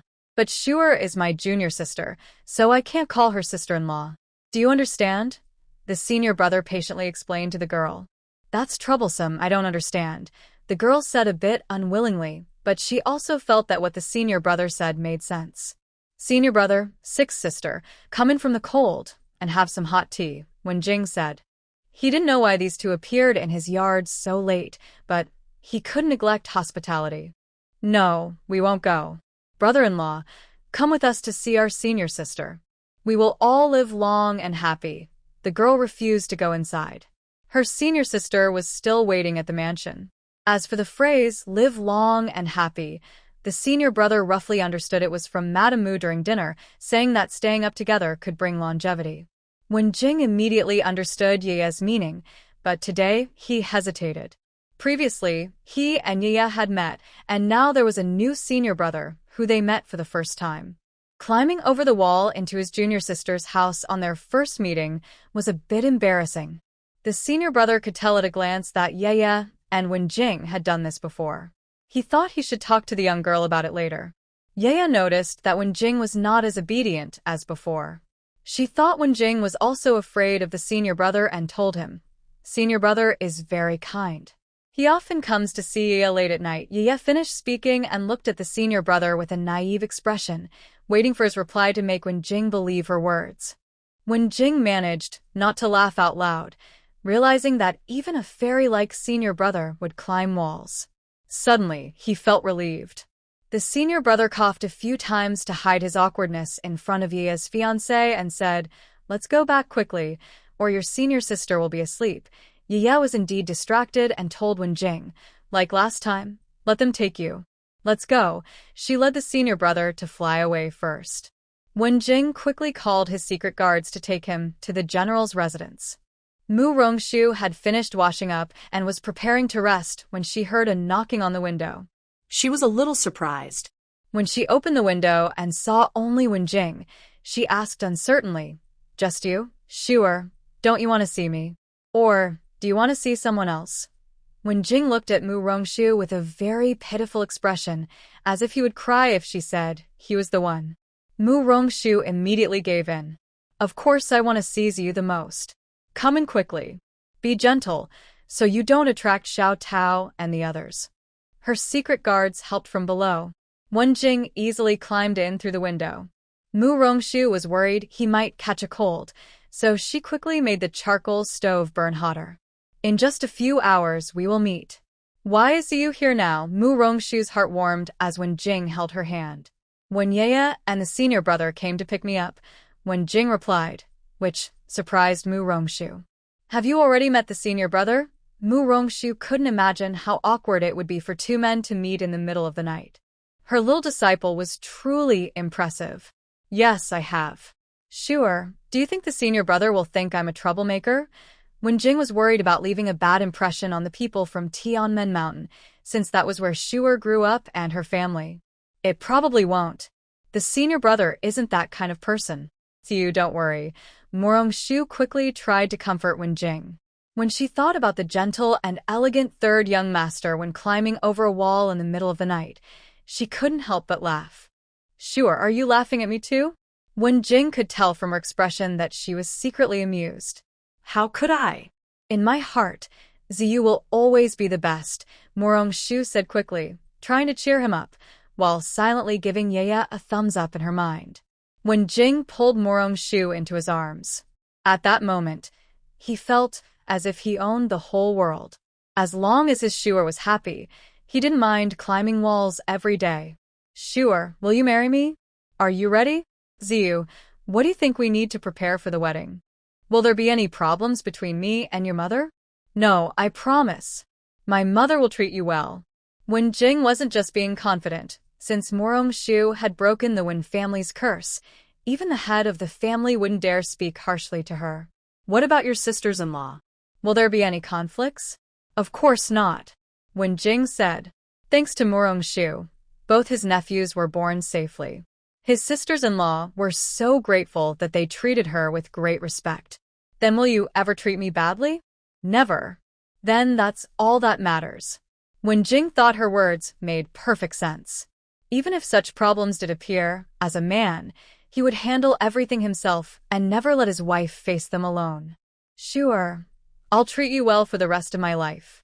Mu Rongshu couldn't help but laugh. It sounded like something a sweet talker would say, but when she saw Wenjing's sincere expression, she gently kissed him. The usually reserved third young master couldn't resist her affection, and the night was filled with warmth and happiness. Meanwhile, Ye couldn't fall asleep after returning to her courtyard. She was a girl of action. Since she couldn't sleep, she decided not to force herself and quietly went to her senior brother's guest room. He had just gone to bed when Ye slipped inside. Since she had designed the security system of the residence herself, she knew exactly how to avoid being noticed. When she entered, her senior brother was already awake and about to get up to check, but before he could, Ye had already climbed under his blanket, just like she used to do back on Tianmen Mountain. "Senior brother, don't be nervous. It's Yuan," the young girl quickly explained, worried that her senior brother might think she was a bad person. Yuan, it's so late. Why aren't you sleeping and coming to see me?" The senior brother thought the girl was scared and came to his room for comfort. Yuan can't sleep. She wanted to talk to senior brother. Yuan came secretly, so no one saw her. She explained sadly, afraid he would send her away. Yuan, do you remember what I told you before?" The senior brother asked patiently. "Yes, I remember. I should keep a distance from boys." Every time I go to pick up my brother-in-law, I have the guards do it. But you're not just anyone, senior brother. I miss you, so I want to see you, Yuanyuan asked carefully and felt wronged. The senior brother wanted to teach her a lesson but sighed instead. He had traveled a long way just because he missed her. He couldn't bear to scold her. Yuanyuan, you can come to see me whenever you want, the senior brother said, holding her a little tighter. She was dressed lightly, clearly coming straight from her room. Senior brother, why didn't you let me listen outside the sister's window earlier? What if brother-in-law bullies her? She's still worried about that. Yuanyuan, some things shouldn't be listened to and some things shouldn't be shared. Our secrets should stay between us. Okay? The senior brother was worried about future embarrassments, so he decided to talk to her seriously now. Don't worry, senior brother. I won't tell anyone about coming to see you today, not even sister. Please don't be mad at me, Yuanyuan hurried to promise. Yuanyuan, I will never be mad at you, the senior brother said, feeling sorry for her. He couldn't bear to be angry. I knew senior brother loves Yuanyuan the most. She felt relieved after hearing that he wouldn't be mad, and her mood improved. Go to sleep quickly. Before dawn, I will take you back, he said, patting her back gently to help her fall asleep. Senior brother, Yuanyuan can't sleep. She wants to talk to you, she said, still excited from seeing him and unable to rest. Master, why does the senior sister want to get married? The young girl asked a question that had been bothering her for a long time. Your senior sister likes Mr. Wen, so she decided to marry him, the senior brother replied, unsure if the girl could understand what he was saying. Yaya understands now. People can only get married if they like each other, right? Senior brother, the girl's understanding was perfect at this moment. Yaya is so clever. Although he couldn't see her face clearly in the dark, the senior brother knew she was feeling very proud. Does senior brother like Yaya? Yes, I like Yaya. I will always like her, he said sincerely, knowing she sometimes felt insecure.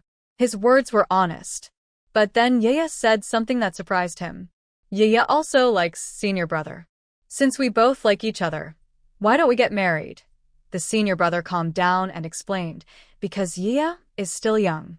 When she grows up a little more, we can get married. You're lying, senior brother. Sister Qingji is only 1 year older than Yaya.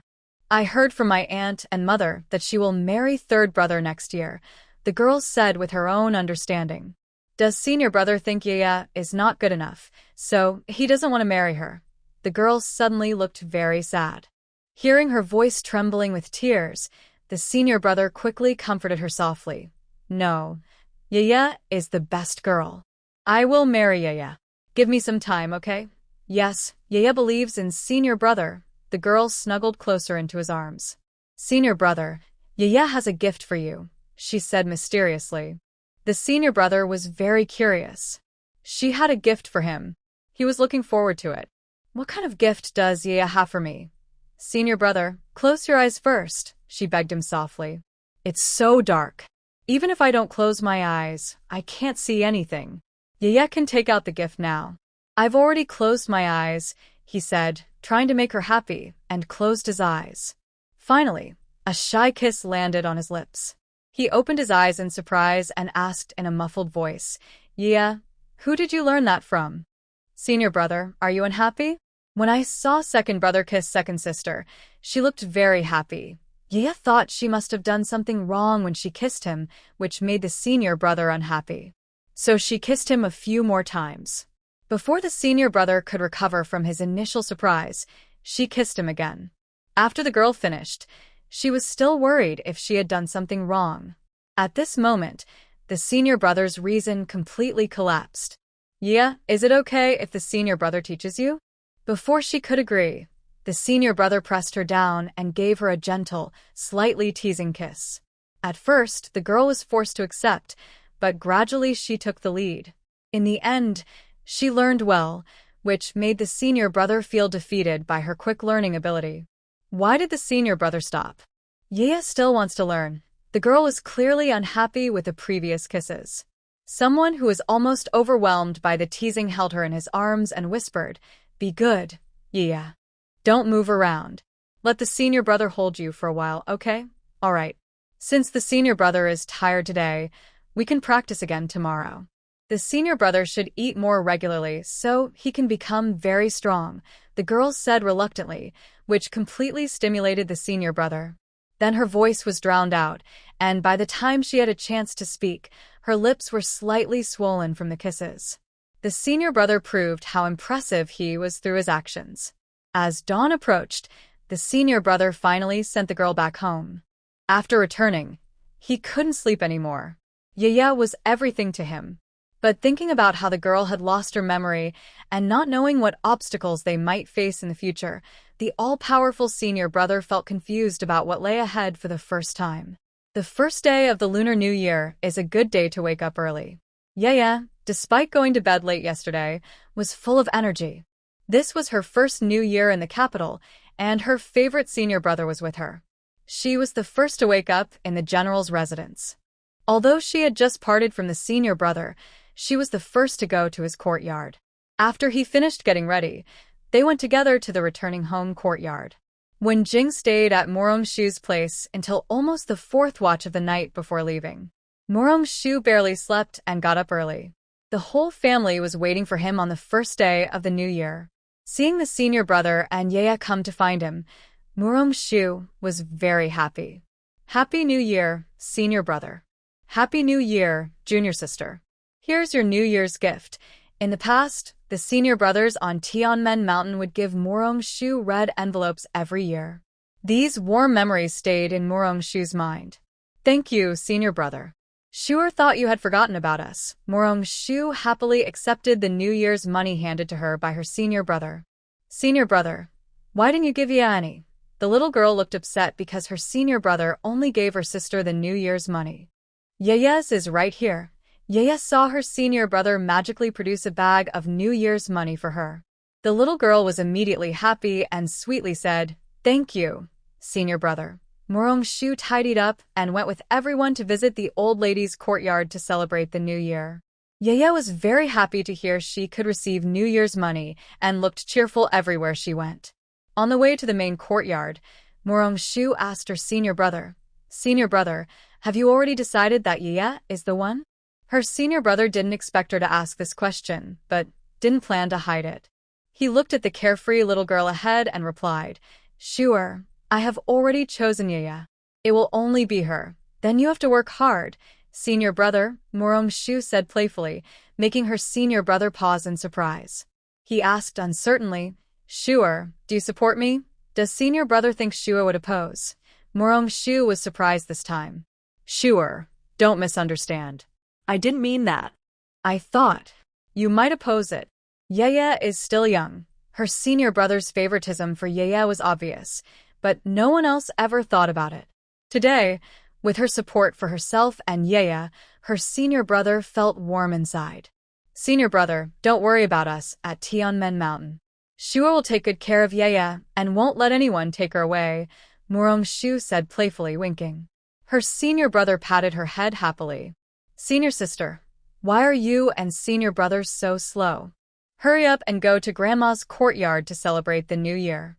If we're late, Grandma won't give us any New Year's money." Yaya was annoyed that her senior brother and sister were slow, so she turned back and took one of their arms, leading them quickly toward the old lady's courtyard.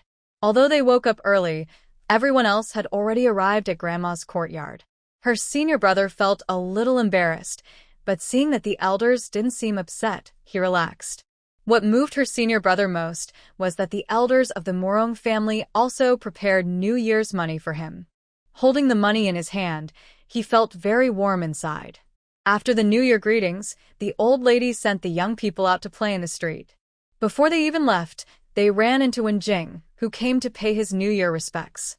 Wen Jing is now the future husband of the Mu family, and his visit made the elders very happy. Wen Jing had already given Ruasho her New Year money yesterday, a full box of silver notes, which is enough for half a year's income from the natural residence. Today, he also brought New Year money to the family. He gave the youngest, Mu Siyu, a small purse of silver notes, and for Yaya, he brought 2 boxes of silver and a big bag of gold beans. "Six sister, these are the New Year money that brother-in-law specially prepared for you. You can use them when you go shopping today," Wen Jing said to the little girl. He was grateful to Yeya, so he prepared her gifts based on her preferences. Yeya was very happy when she saw that when Jing had brought things she liked. Excited, she said, "Thank you, brother-in-law. Yeya likes it. I'm glad you like it, sick sister. In the future, I will need your help again," when Jing said, hoping the little girl would give him and Shuer more chances. "Brother-in-law, you don't need to be polite," the girl said, handing a big bag of gold beans to her eldest brother to hold. She then told her personal maid, "Ask the housekeeper to carry the silver back." "Yeya is going shopping, miss, don't worry, I will arrange everything," the maid quickly replied. Then, when Jing, the eldest brother, Mu Rongshu, and Yeya left the house together. Mu Rongshu mainly wanted to accompany her eldest brother to explore the city, when Jing naturally wanted to go with Mu Rongshu to be a good host. As Yeya stepped out of the house, she looked like a happy little bird, constantly introducing her brother to the best pastry shops, the most famous roast chicken street, and where to buy her uncle's favorite wine. Her eldest brother listened patiently all the way, occasionally praising the girl. When Jing and Mu Rongshu walked behind, watching the brother and sister with affectionate smiles. When Jing seemed to understand something, he quietly asked Mu Rongshu, "Sure, are the eldest brother and Yeya?" Mu Rongshu smiled and said, "You noticed? Aren't they a good match?" When Jing carefully looked at the two in front and replied to Mu Rongshu, "They're a perfect match. Talented man and beautiful woman, of course. Just look at who their senior brother and junior sister are. The eldest brother should be with the little sister." Mu Rongshu used to love pairing the senior brother and little sister from TV dramas. Now, seeing it in person, it feels even more exciting. Hearing Jing's words, her expression showed great grievance as she complained to Mu Rongshu. Shuer was also a junior sister at Tianmen Mountain before. That was in the past. Now she's Yeya, and Ziyu probably feels jealous. But my heart only belongs to Ziyu. Mu Rongshu knew Jing was feeling jealous, so she quickly took his hand to comfort him. She had been too excited about the couple's interaction earlier and accidentally revealed her true feelings. It was truly a mistake. When Mu Rongshu said she only had Ziyu in her heart, Jing's mood brightened again.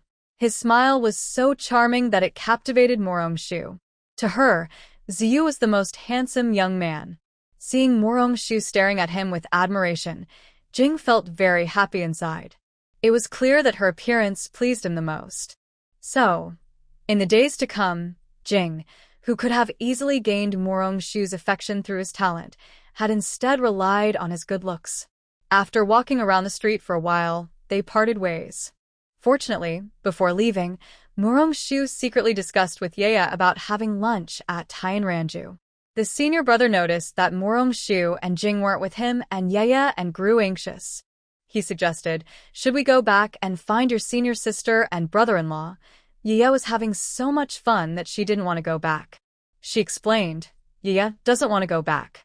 We already agreed to meet at Tianranju for lunch." The senior brother picked up an important detail from Yeya's words. Her junior sister and Shuer had already arranged the place for their meal. "Does Yeya know how to get there?" he asked, a little worried that she might get lost and not find the place. "Yeya knows. She goes there often. Don't worry, senior brother," she quickly reassured him, then took his hand and continued to enjoy watching street performers. Jing took Mu Rongshu to the Pear Garden to watch a play. Today was the first day of the Lunar New Year, and the theater was lively. Mu Rongshu loved this kind of atmosphere. Unexpectedly, they ran into Han Su and Song Yiran at the Pear Garden. Han Su and Song Yiran were engaged, and since Han's family had no relatives in the capital, Han Su had already gone to the Song residence to pay New Year's greetings early in the morning. Although they weren't officially married yet, it was a big deal for the future groom to visit the bride's family on the first day of the new year. The Song family was very pleased. Song's wife was very satisfied with Han Su, knowing what young people liked. After the greetings, she let the two go out to enjoy themselves on the street. A few people didn't expect to meet here. Song Yiran was very happy and pulled Mu Rongshu to sit with her. Han Su and Wen Jing saw they got along well and sat nearby, smiling at them. The two young girls occasionally whispered about fun gossip, especially about the senior brother and Yeya. Song Yiran had liked them for a long time. Now she heard the senior brother lived at the Mu residence. If it weren't for the new year, she would have gone there already. Sure, your senior brother is here. Is Yaya very happy? Do you think she's a good match for Yaya? Song Iran whispered to Morong Shu, gossiping. We'll see in a moment. When the time comes, you'll see if they're a good match or not. Morong Shu deliberately kept her answer a secret. Are you saying the senior brother is here today too? Where is he? I didn't see him. Song Iran quickly looked around, but she couldn't find Yaya either. Don't look now. And don't worry, young Master Han won't be jealous. We left together, and then got separated. Before we left, I told Yaya to have lunch at the natural residence. I think she won't forget. Morong Shu joked as she watched Song Iran look around for the senior brother and Yaya. Su wouldn't do that. Besides, I was just curious about the senior brother, Song Iran explained a little guilty. After spending time with Han Su, she realized he was very possessive of her. Just sneak a few glances later. But don't go too far or young Master Han might get upset, Morong Shu teased her, noticing Song Iran's guilty expression. Sure, you're teasing me. I don't believe when Sangongzi won't be jealous, Song Iran said playfully. Since they were good friends, teasing was normal. My family's you wouldn't, after all. He's my senior brother, Morong Shu said confidently. Song Iran didn't believe her, and they started joking around. Although Han Su and Wen Jing were discussing something, they kept watching them. Both looked at them with affection. Han Su felt that the luckiest thing in his life was coming to the capital and meeting these like-minded friends and Song Iran. After watching a play at the opera house, they went shopping on the street for a while before heading toward the natural residence. Meanwhile, over with Yaya and the senior brother. The place where they played acrobatics was crowded on all 3 floors. Yaya and the senior brother didn't want to squeeze inside. Yaya saw some children being carried on their parents' shoulders, looking at the senior brother with eager eyes. Come up here, but since you are a young lady now, is it okay to sit on half of the seat? The senior brother doesn't mind, but Yuan is a young lady now and worries about gossip, so she told the little girl she could only sit on half. Although Yuan didn't understand the senior brother's good intentions, she was very happy to sit on his shoulder and nodded eagerly. The senior brother picked up Yuan and gently lifted her onto his shoulder. Suddenly, her view widened, and she was very happy. She clapped her hands and cheered at the exciting parts. Mu Siqing and Princess Manhwa were just in front of a juggling stall. Because Yuan was sitting on the senior brother's shoulder, Princess Manhwa immediately saw her. Princess Manhwa was very surprised and tugged at Mu Siqing's sleeve, asking, "Aching, do you think that's Yuan across the street?" Mu Siqing had been watching the acrobatics and now looked in the direction Princess Manhwa pointed. She quickly saw Yuan sitting on the senior brother's shoulder. Seeing Princess Manhwa's surprise, Mu Siqing explained, you didn't see wrong. That's Yuan. That is Shuer and Yuan's senior brother. He just arrived in the capital on New Year's Eve, so he hasn't been introduced to you yet. Since we've met, let's go say hello. Princess Manhwa was still stunned from the surprise when Mu Siqing pulled her away. When they finally reached her, Princess Manhwa's mind was still in a daze, and she couldn't help but think, Yuan has good taste. This senior brother is just as impressive as Wen Jing. Come back to your senses. This is the senior brother. Princess Manhwa was a little dazed, and Mu Siqing gently tugged her sleeve to remind her. Only then did Princess Manhwa come back to herself. She felt a bit embarrassed for staring at another man in front of her fiancé. She secretly glanced at Mu Siqing and saw that he looked at her with affection and no anger, so she relaxed. Greetings, senior brother. Princess Manhwa bowed politely to the senior brother, showing respect because he was Shuer Sr. Although the senior brother didn't know this girl, he guessed she was probably close to Mu Siqing. He quickly returned the greeting, but since Yuan was still sitting on his shoulder, his gesture was a bit awkward. Senior brother, this is my second sister-in-law. Yuan hurriedly introduced, worried that the senior brother might not recognize her. After hearing her, the senior brother's attitude toward Princess Manhwa became even gentler. Second sister-in-law, would you like to sit on second brother's shoulder and watch too? Yaya was worried that June Manhwa couldn't see well, so she wanted June Manhwa to sit on Musicing's shoulder like herself, so she could see better. No, Jue. Sister-in-law already looked earlier. Take your time, we'll wait for you, said June Mingyue, her face suddenly turning red. Sitting on someone's shoulder to watch was not something Princess Mingyue would normally do. If someone she knew saw her, everyone in the city would gossip about her and her fiancé tomorrow. Musiking saw June Mingyue's blushing face and quietly held her hand, gently scratching her palm with her finger, silently telling her that she could also sit on her shoulder like the senior brother. June Mingyue looked up and met Musicing's loving gaze, her face turning even redder. After watching the acrobat show, Yeye remembered she had promised her senior sister to have lunch together. She jumped down from the senior brother's shoulder and ran to June Mingyue, sincerely suggesting, "Second sister-in-law, second brother, I promised my senior sister to eat at Tianran residence. Would you like to go with us?" Shuer also went out. June Mingyue originally thought only Yeye and the senior brother were there. Just now, she was whispering with Musicing about inviting the senior brother and Yeye to eat together. She didn't expect Yeye to invite them first. Senior sister and brother-in-law left too slowly, so Yeye and the senior brother got separated. But before leaving, Yeye and senior sister agreed to eat at Tianran residence. Yeye explained quickly when June Mingyue asked.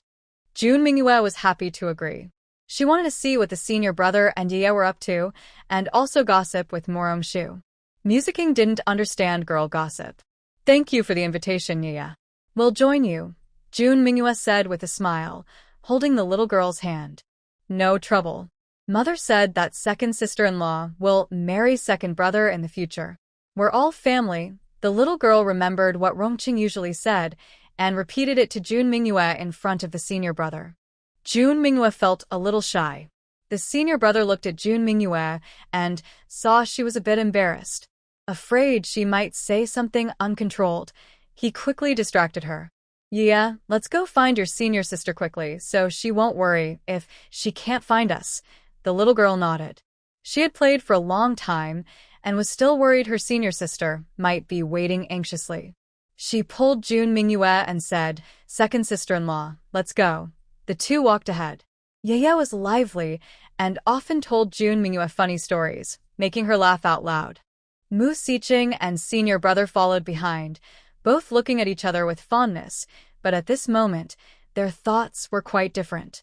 Mu Siqing, Yeye is really a bundle of joy. In the future, when Yuer gets married here, the sister-in-law and sister-in-law relationship will surely be very good. Senior brother, the Mu family treats Yeye very well. Shuer takes good care of her. Since Yeye likes it here, she should stay a bit longer. If she misses her, she can come to the capital to visit her. When they arrived at the natural residence, Morong-shu and her group had already been there for a while. Without needing the shopkeeper to lead the way, Yeye took everyone directly to Wenjing's private room. Before they entered, the voice was already heard inside. "Senior sister, brother-in-law, Yeye has also brought second brother and second sister-in-law." Hearing this, the people in the room quickly stood up to greet them. When senior brother appeared in front of Song Yanyan, although she was trying to control her expression, she still looked quite surprised.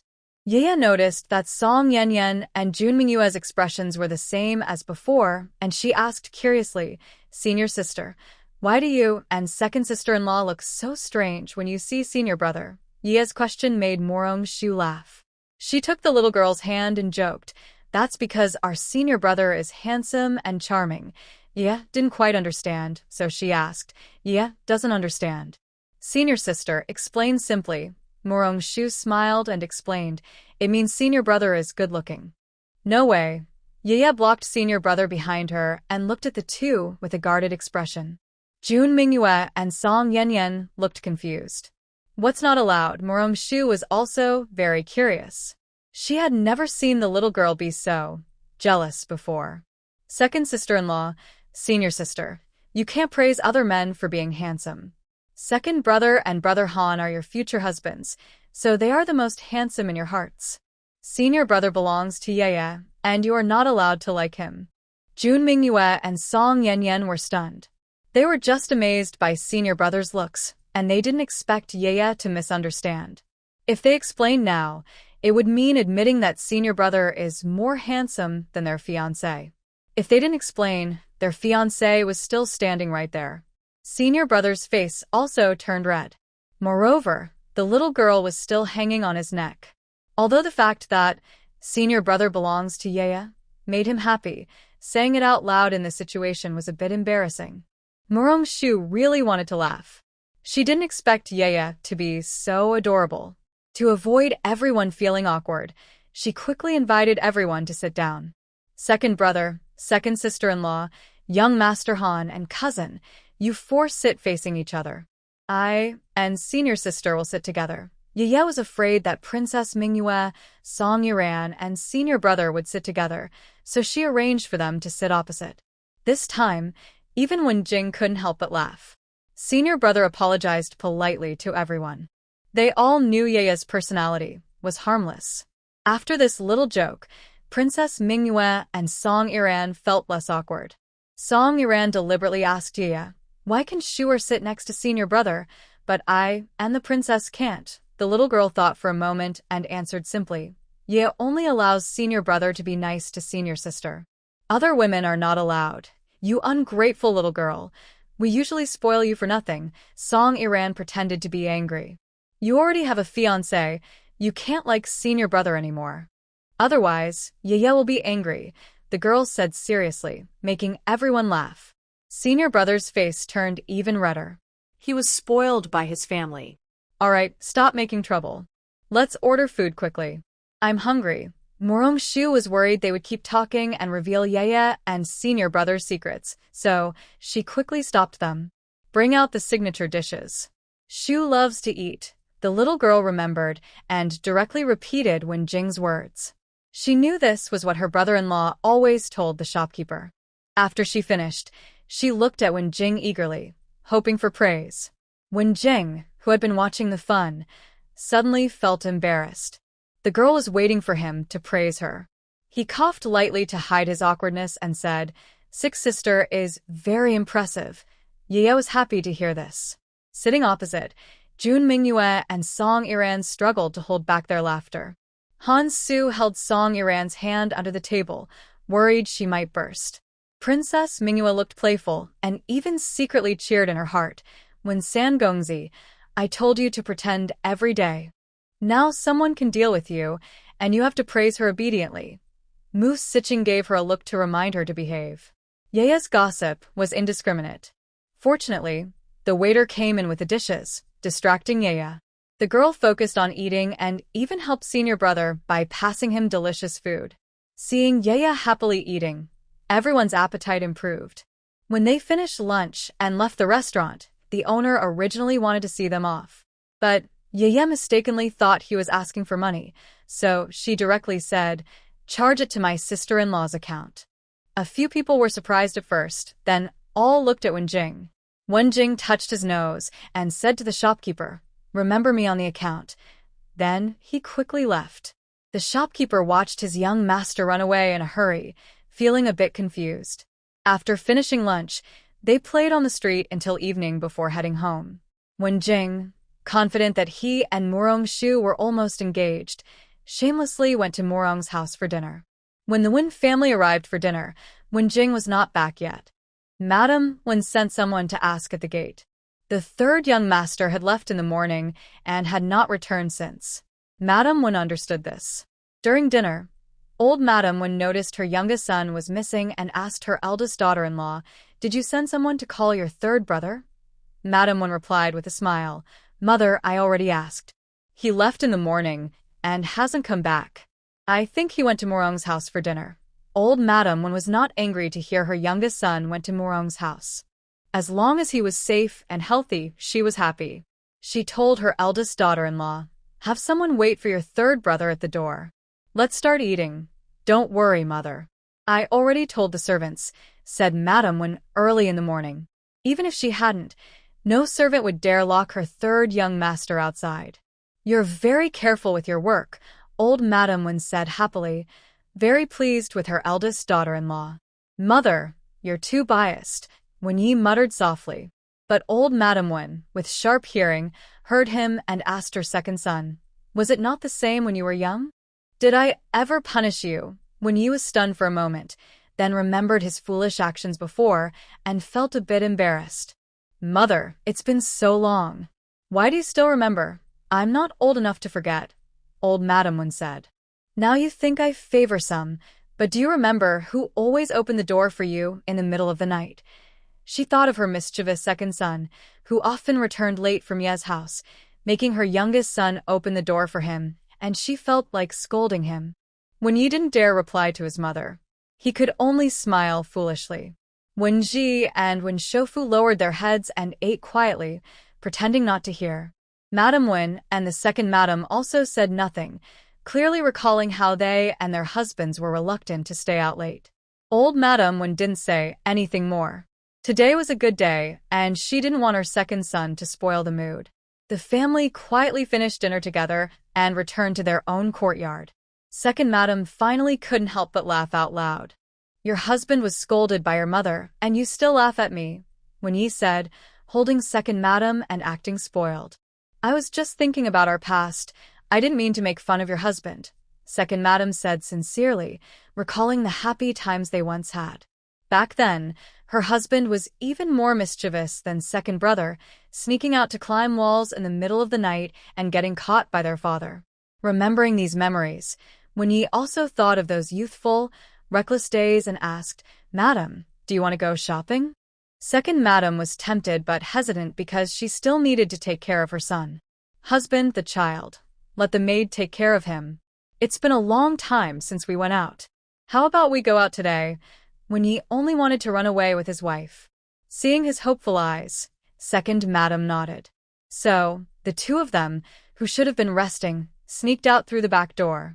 The maid at the gate was surprised to see it was second master and second madam. In the maid's surprised gaze, when Yi took second madam's hand, and they left. Although it was dark, the street was still lively. Walking through the bustling market, they felt as if they had returned to their earlier days. Meanwhile, over with Song Yiran and Han Su. After parting with Morong Shu and his group, Han Su and Song Yiran played for a while longer. They didn't want to send the young girl back to the mansion. Su, I should go back now, or my mother will worry, Song Yiran said, though she was reluctant. It was truly time to go home. Han Su didn't speak. He held her hand and walked toward the Song residence. He didn't even want to ride the carriage today, just to spend more time with her. Yiran, are you happy today? Han Su asked gently, doing everything just to make her happy. Yes, I'm very happy to be out with Su today. Thank you, Song Yiran replied with a smile. Hearing this, Han Su tightened his grip on her hand. They chatted happily as they quickly reached the Song residence. Han Su felt that today's journey had passed so quickly. Yiran, I'll take you inside, Han Su said, reluctant to let go of her hand. He wanted to stay with her a little longer and decided to see her into the house. Just as Song Yiran was about to ask Han Su to go back first, she heard her close maid's excited voice. Miss, are you back? Madam asked me to wait here for you. Seeing someone come to pick Song Yiran up, Han Su had to give up on sending her inside and reluctantly said goodbye to the young girl. After Han Su walked away, Song Yiran, supported by her maid, headed into the residence. The maid happily said, Young master is really kind to miss. I saw just now that he didn't want to leave. Stop talking nonsense. It's so dark. How could you see that clearly? Song Yiran said affectionately, pointing to the maid's forehead. I saw it clearly. Besides, everyone in the house knows how good young master is to Mississippi.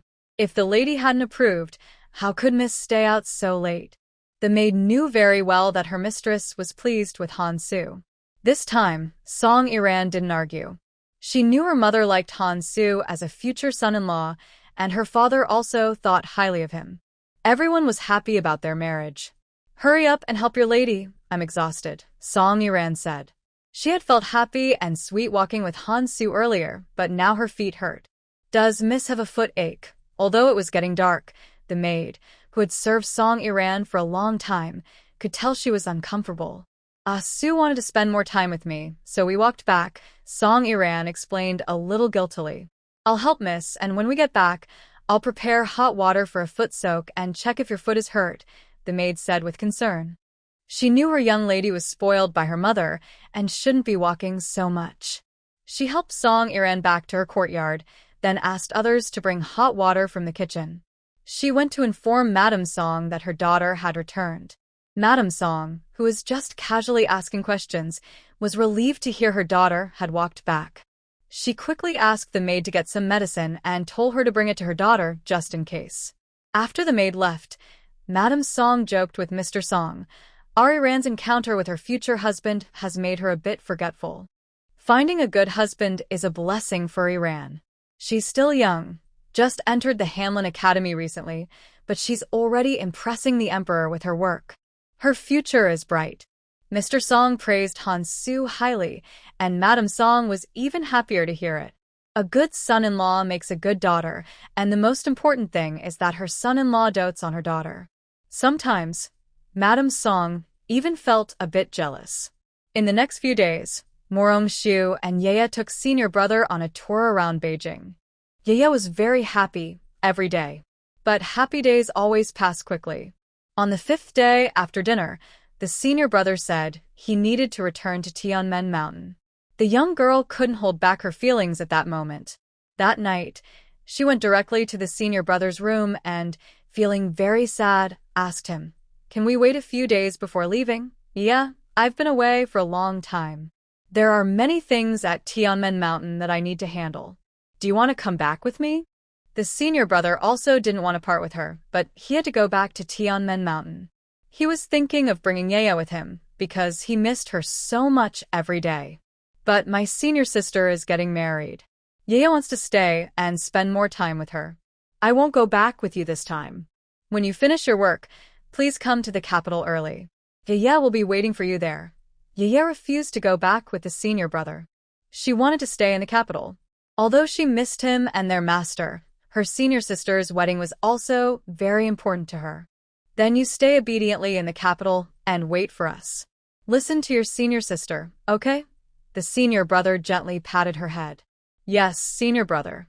Yaya will listen to her," she quickly promised. Yaya is the best. She loved being praised. The senior brother looked at her with affection. To him, Yaya was the best girl in the world. "A reward?" She hugged his neck and asked. "Can I owe you that reward for now?" he asked her. "No, I want it now.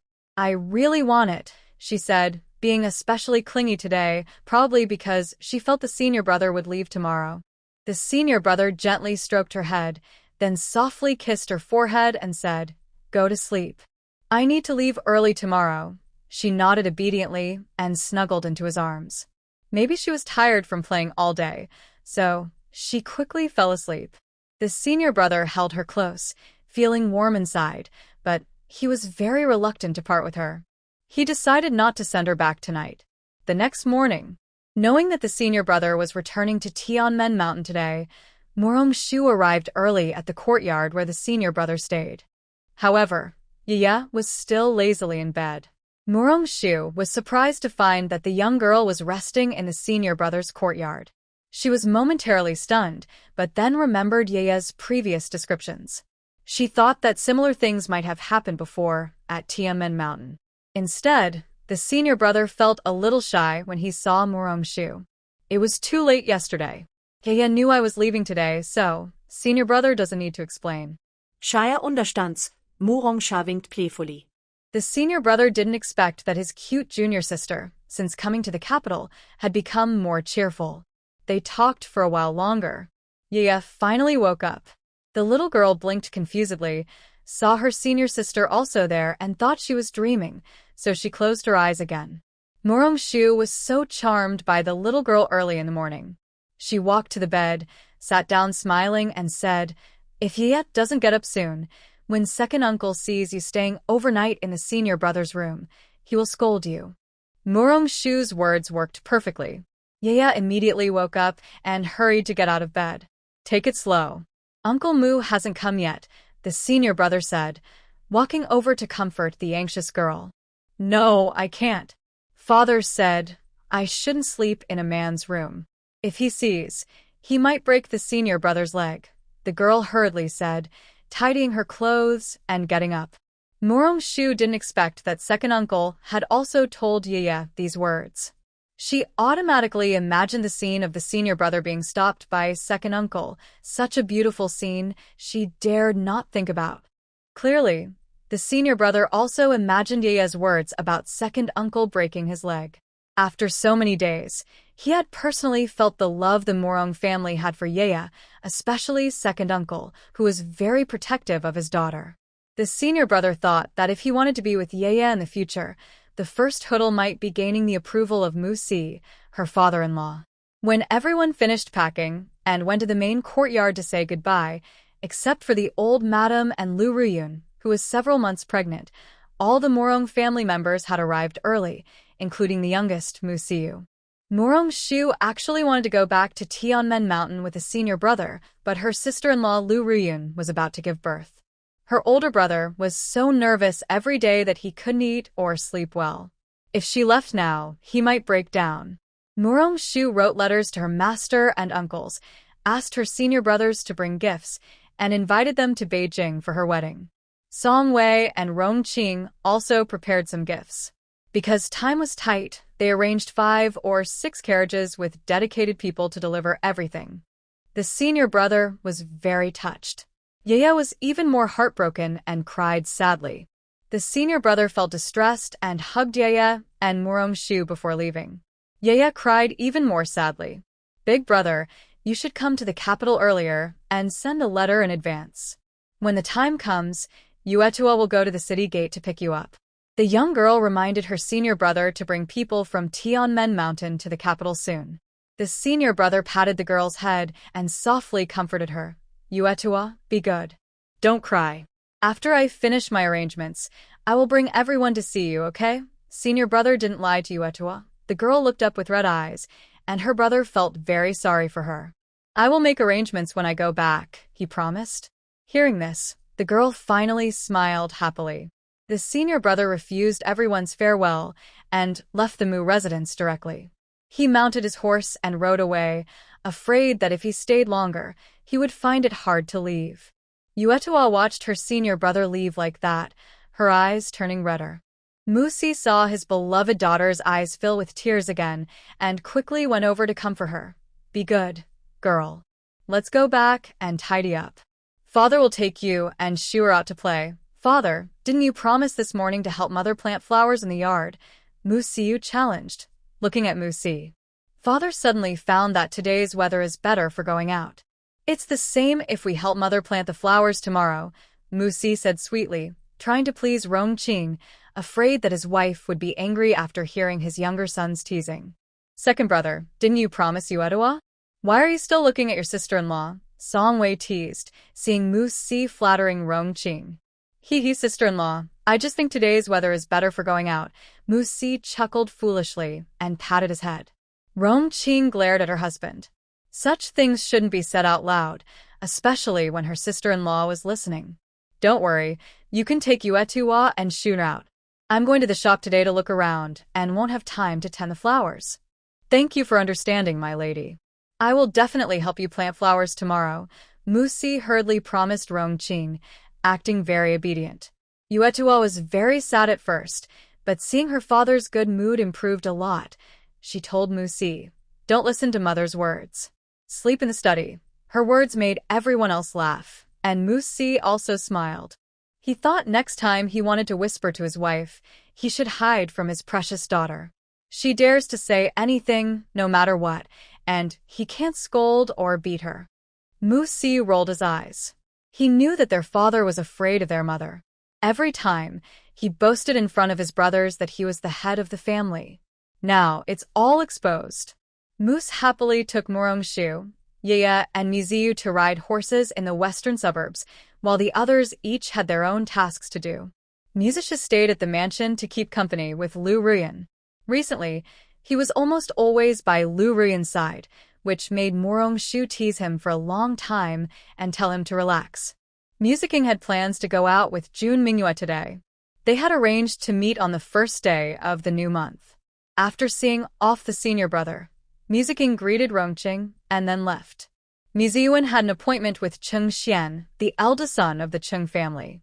He and Cheng Xian were good friends.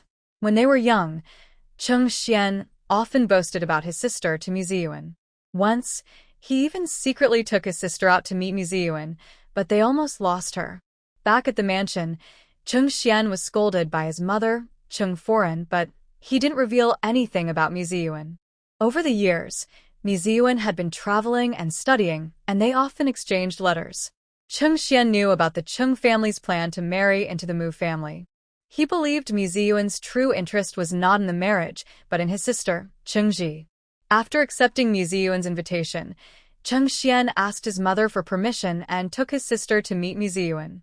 Cheng Foren understood her son's intentions and was happy about the marriage.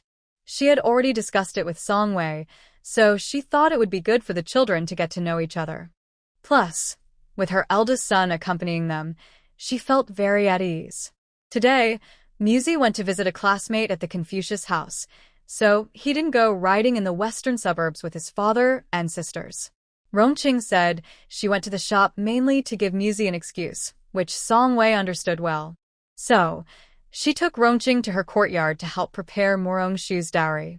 The Mu and Wen families started preparing for Morongshu's wedding. Recently, Rongqing rarely went to the shop and stayed at the mansion to help her sister-in-law, Song Wei. Old Lord Rong and Rong Yunan also supported this wholeheartedly. During this busy time, the Mu family welcomed their first newborn. Musishu and Lu Ruyan's first child was born. Although it was their first baby, the delivery went smoothly and was quicker than Morongshu had expected. When Morongshu came out of the delivery room holding the baby to show everyone Muzi's side, the crying is so loud. It must be a boy from the Mu family. Everyone shared Muzi's thoughts, but Morongshu's words surprised everyone. We are little girls, so uncle can't be mistaken. Moose was the first to be stunned. Why could Big Brother have a daughter, and his nephew also have a daughter at once? But he couldn't. He looked at the little baby with joy, then glanced at Moose Siching with a hint of envy, shifting the pressure onto his eldest son. Quick, go tell the old madam the good news. Our Mu family has a little miss again, Song Wei said happily, instructing the servant to inform the matriarch. Even Mu Shi, usually a man who doesn't show much emotion, gathered around with a happy face, looking at the little granddaughter with joy. When Mu Rongshu wanted to hold the baby first, she realized her big brother was gone. Rongqing saw Mu Rongshu searching for Mu Sishu and smiled, saying, "Your big brother has already gone inside to be with your sister-in-law." Mu Rongshu nodded, then handed the baby to her mother, saying, "Let Grandma hold her first, so she can be gentle and kind like Grandma." Song Wei carefully took the little granddaughter, examined her closely, and excitedly said to Mu Shi, "Husband, look. Isn't she just like Shuer when she was little?" Mu Shi, hearing his wife say she looked like their daughter when she was young, hurried over to take a look and agreed that she indeed resembled their daughter from childhood. Mu Shi also wanted to hold the little granddaughter, but Mu Rongshu refused, then said to Rongqing, "Let Annie hold her first. The baby is smart and lively." Rongqing didn't expect to hold the baby before her older brother. She happily took the child from her sister-in-law, saying, "She really looks like Shuer." After Rongqing finished holding her, it was Yue's turn. Mu Siyu curiously asked, "Seventh sister, does holding a pretty baby mean she'll grow up to be beautiful?" Mu Rongshu, wanting to tease everyone, nodded with a smile. Then the men of the Mu family started arguing over who was the most handsome. Song Wei, worried they might disturb the adorable granddaughter, directly took the baby to find her own son and daughter-in-law. She thought the baby's father should hold her first, especially since her silly son probably didn't know that Lu Ruyun had given him a daughter. After the others outside finished arguing, Mu Sishu had been holding his daughter for a long time, smiling foolishly. Song Wei felt a bit reluctant to admit that this was her son. "Sure, Ruyun will take good care of her here. The baby has a nursemaid to look after her. Hurry and go to Lu's house to share the good news, so your mother-in-law can be happy too," Song Wei said happily, excited about her little granddaughter, urging her son to go quickly and share the news. Reminded by his mother, Mu Sishu finally realized he should go to Lu's house to report the good news. He said to Lu Ruyun, "Yuner, rest first. If you're uncomfortable, tell your sister and mother. I will go now to share the good news with your father and mother. Hubby, I'm fine. You can go now, don't worry. Lu Ruyan knew that the Mu family didn't favor boys over girls, but seeing her mother-in-law and second aunt so fond of her daughter, and hearing the argument outside earlier, she finally felt at ease. Madame Lu arrived quickly. When she heard her daughter had given birth safely, she was very happy. When she learned it was a girl, she felt a little nervous, but seeing her son-in-law Mu Sishu's face full of excitement and joy, she relaxed. After arriving at the Mu residence, Madame Lu realized she had been narrow-minded before. Her daughter was well taken care of, and everyone was eager to see the baby. She even wondered if a grandson might not receive such attention. When the nurse handed the baby to Madame Lu, she had to admit that her granddaughter was very lucky. The baby didn't look like her daughter or son-in-law, but resembled her young aunt Mu Rongshu. Isn't she adorable? Song Wei sat beside Madame Lu, her eyes full of love for the newborn granddaughter. No matter how she looked at her, she thought she was beautiful. She looks just like Shuer when she was little. Truly a lucky child. Madame Lu loved her granddaughter very much. Just because she looked like her young aunt, she knew she would be favored in the Mu family. Of course. I missed watching Shuer grow up. I didn't expect Ruyan and Sishu to complete my happiness, Song Wei said happily about her son and daughter-in-law. This is your blessing, Wei. Better days are ahead. Madame Lu sincerely shared her happiness for her friend. Song Wei nodded, then she and Madame Lu played with the baby together. Considering Mu Rongshu's wedding was approaching, Song Wei and Madame Lu decided to let Lu Ruyan rest well during her confinement. They agreed to hold the baby's full moon celebration together with the 100th day celebration. This way, they avoided scheduling the wedding during Mu Rongshu and Wenjing's wedding, and when the baby was a bit older, as Mu Rongshu said, he would be sturdier. In the past, Song Wei and Madame Lu might have hesitated, but now with Lady Wen and the Prince of Zhen Mountain, they didn't mind at all. Lu Ruyan and Mu Sishu also agreed with their mother's plan. The daughter was important and the younger sister was just as important. Half a month before the wedding, Mu Rongshu received a letter from her senior brother. The letter said that he, along with their master, uncle, and junior brothers, had already set out and wanted Mu Rongshu to find a manor in the suburbs of Beijing.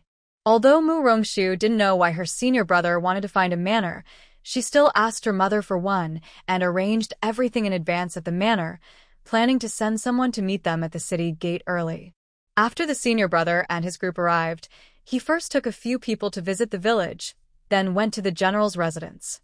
Mu Rongshu was curious, but when he saw his master, the uncle, and the senior brothers, his curiosity was completely forgotten. When the master got off the carriage, Mu Rongshu was overwhelmed with emotion.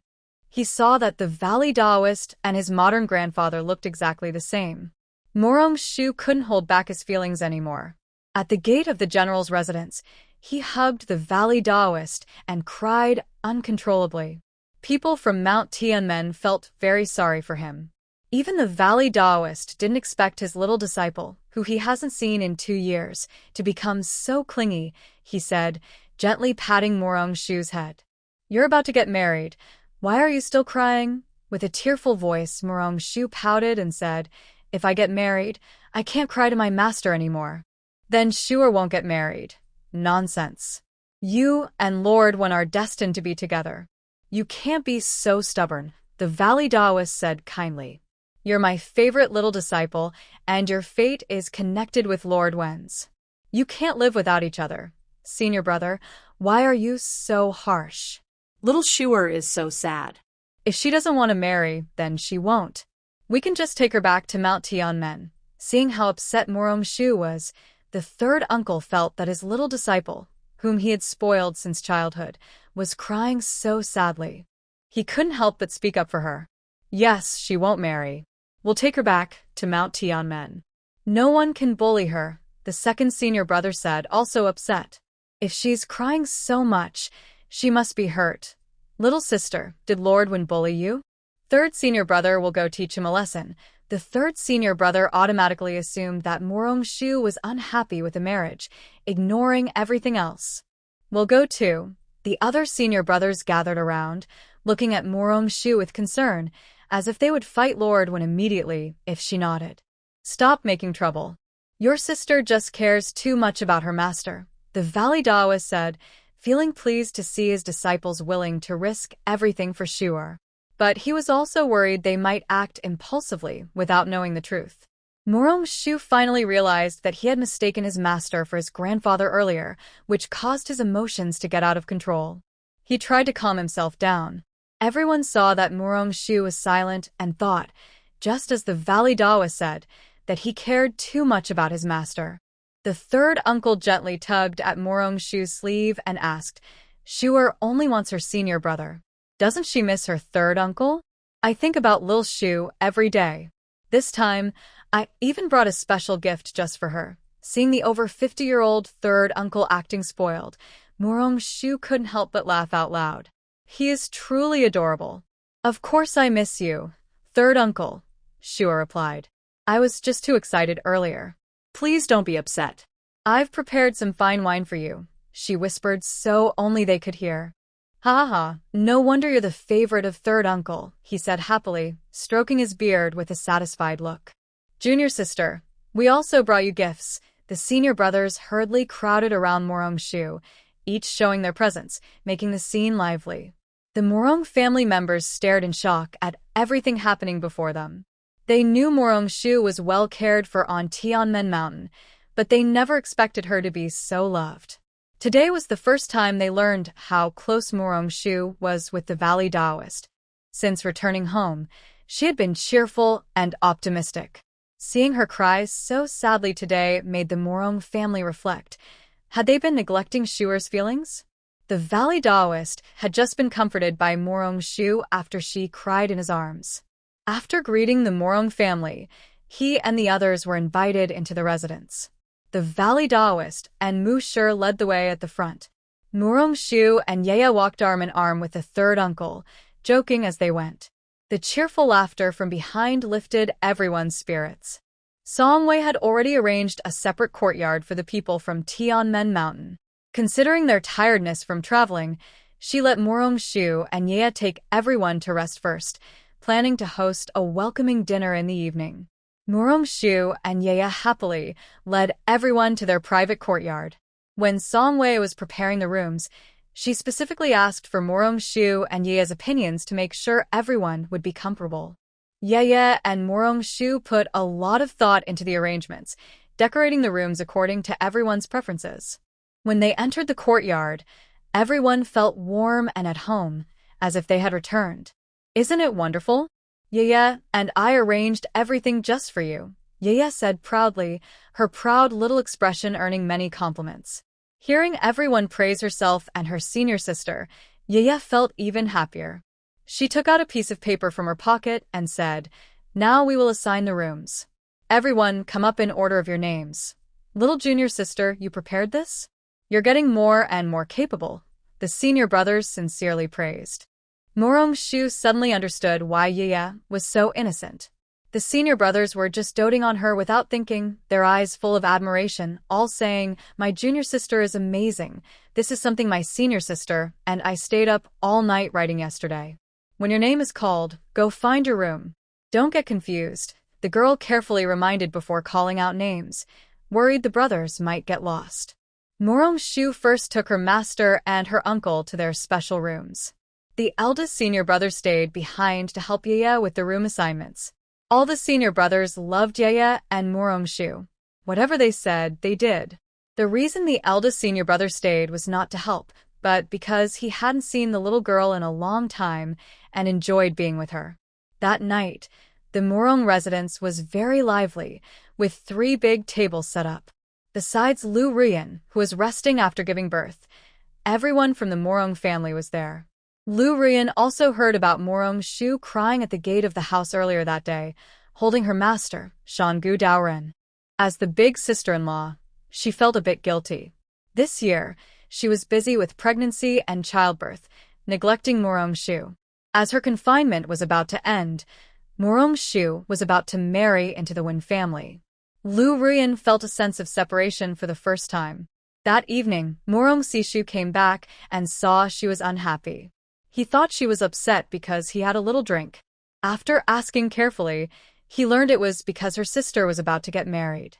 Morong Sishu was actually very reluctant to part, but remembering what Shangu Daoran had once said, he hoped his sister would live a long life.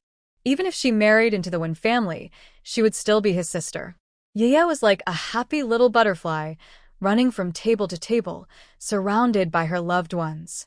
At that moment, she felt extremely happy. Little junior sister, sit down and eat. The senior brothers can take care of themselves. The senior brothers saw her running around and, even now, hadn't eaten much. They felt distressed. Yaya is happy because everyone is here. The girl had only seen the eldest senior brother last time. The other senior brothers also loved Yaya very much. Now that everyone was in the capital, Yaya was even happier. We were happy to see young Sister Xiao and Sister Shu. Sister Xiao, you haven't been home in a long time. How about after our senior sister gets married, you come back to Tianmen Mountain and stay with us for a while? Third senior brother took the chance to persuade Sister Xiao to return to Tianmen Mountain. The other senior brothers agreed too. Morong Shu and Yaya found life on the mountain too boring. Since Sister Shu is married, it's not convenient for her to come back, but Sister Xiao can. No, I can't. Yaya wants to bring a dowry, the young girl said loudly, as if bringing a dowry was a very proud thing. The lively atmosphere at the table suddenly fell silent because of Yaya's words. Fourth senior brother looked at her in disbelief and asked, "Did that Lord Wen ask you to bring a dowry?" Yaya heard the misunderstanding and quickly explained, No. Yaya wants to give a dowry to my senior sister herself. It has nothing to do with Brother Wen." Everyone sighed in relief. Fifth senior brother tried to explain to Yaya, "Sister Yaya, since Sister Shu is getting married, you don't need to bring a dowry." But Yaya wants to live with her sister. The young girl answered innocently, making everyone laugh. During the conversation just now, Morong Shu had already decided that if Yaya brought her dowry to Wen's house, she would also bring her own dowry to prevent Wen Yi from bullying her niece and daughter. After dinner, Morong Shu went to the room of the Valley Taoist master and whispered with him, especially about how she had been in the capital for so long, using the Valley Taoist and Tianmen Mountain to hide her medical skills. Master, Shu'er once visited a magical world in her dreams, where she learned some rare medical techniques. Shu'er dares not tell outsiders, so she always says she learned secret techniques on Tianmen Mountain. Morong Shu shyly stuck out her tongue. She knew this might cause trouble for her master, but she had no better way. All these are Shu'er's blessings. Tianmen Mountain will always be Shu'er's backing. Shu'er shouldn't feel guilty. The Valley Taoist comforted her, seeing her guilty face. "Thank you, Master. Your uncle is very interested in these strange medical techniques. You can discuss them with him when you have time," the Valley Taoist said. He wasn't very skilled in medicine himself, but his younger brother was very good at it. Shu'er will definitely discuss these with third senior uncle. Shu'er is very happy that her master, senior brothers, and everyone can come to her wedding, Morong Shu said happily, sitting on the Valley Taoist's lap. As long as Shu'er is happy, that's all that matters. Go talk to your senior brothers. They miss you very much. The Valley monk thought about his troublesome disciples. If he didn't let their younger sister go out, she would definitely cause trouble for him. When Morong Shu went out, the third and fifth senior brothers were already waiting at the master's door. "Junior sister, you're finally out. Did the master scold you?" The third senior brother looked at her face, which still looked normal, and was worried that the master had scolded her. The master often scolded them. Third senior brother, the master is so kind to Shu'er. He wouldn't scold her. "I just disturbed the master with something," Morong Shu explained, afraid that her brother might misunderstand. "Exactly, third senior brother. Only we get scolded. Look at Shu'er and the little sister, who has been scolded more." When the little sister came to the capital, she took all of third uncle's treasures. Third uncle scolded all of us, but he never scolded the little sister once. Fifth senior brother still remembered how crazy third uncle looked. Their whole group suffered because of it. Only the master, the senior uncle, the little sister, and her dog were spared from scolding. Hearing fifth brother's reminder, third senior brother also remembered those chaotic days. But right now, the happiest people in the yard were third uncle and the little sister. At this moment, Yaya was grabbing third uncle's wine jar. "Old man, you can't drink anymore. You've already had a lot." Senior sister said drinking too much isn't good for your health. "You brat, give me the wine jar. This was specially prepared for me by your senior sister. If you take it away, she'll be angry." Third uncle clearly knew Yaya's weakness. She hesitated, even questioning if third uncle's words were true. Third uncle seized the jar and took a big sip. By the time Yaya reacted, it was too late. She stomped her foot in anger. Just then, Morong-shu ran over to complain. "Senior sister, look. Third uncle is tricking Yaya again." Morong-shu gently stroked Yaya's hair. "Third uncle only visits the capital once. We should treat him well and let him drink more. When we return to Tianmen Mountain, we won't give him wine anymore, okay? You naughty girl. How can you teach the little sister to be bad? Third uncle only has this one hobby." "Sure, are you sure you won't give him wine?" Third uncle looked at her pitifully. "That's more like it." Yaya took the opportunity to back the wine jar and handed it to the big senior brother nearby. Third uncle glared fiercely at him. "Don't bully the eldest brother, or Yuan and will pull out your beard." Yuan threatened immediately when she saw the third uncle glaring at the eldest brother, looking unhappy. The third uncle reluctantly withdrew his gaze, looking at Morong-shu with a look of grievance. Morong-shu felt a bit helpless, but since he was his third uncle, he decided to just go along with it. "Tomorrow I will take everyone out. Shuer will personally prepare fresh food for everyone, and there will be plenty of wine. I knew little Shuer loves me the most." The third uncle cheered happily when he heard there would be food and wine. The other brothers were also very happy. Although the junior sister was in the capital city, they still loved her the most. That night, Morong-shu asked the housekeeper to prepare the ingredients and tools needed for the trip the next day. After informing her mother, she set out with her group. The Valley Daoist refused to join this trip. He wanted to go to Hui Mountain to visit a good friend. The third uncle and brothers were very excited.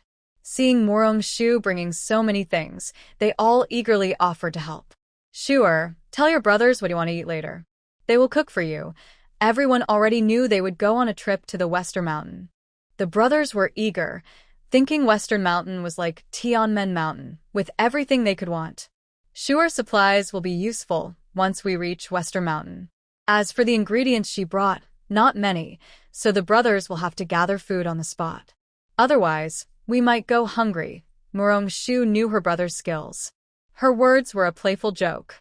"Don't worry, Shuer. You'll see how capable your brothers are later," they assured her. "Stop bragging.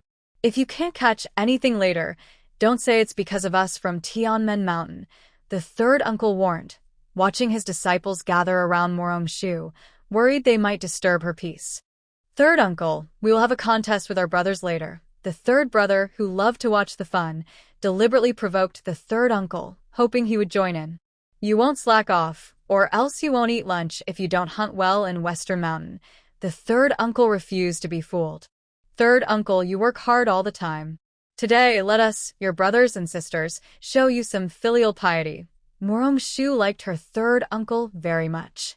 Today, she not only prepared fine wine but also planned to personally cook delicious food for him later. Yaya went hunting, and the third uncle and the senior sister are resting. The senior sister doesn't know martial arts, so she might get hurt. Yaya feels sorry for her sister's hard work.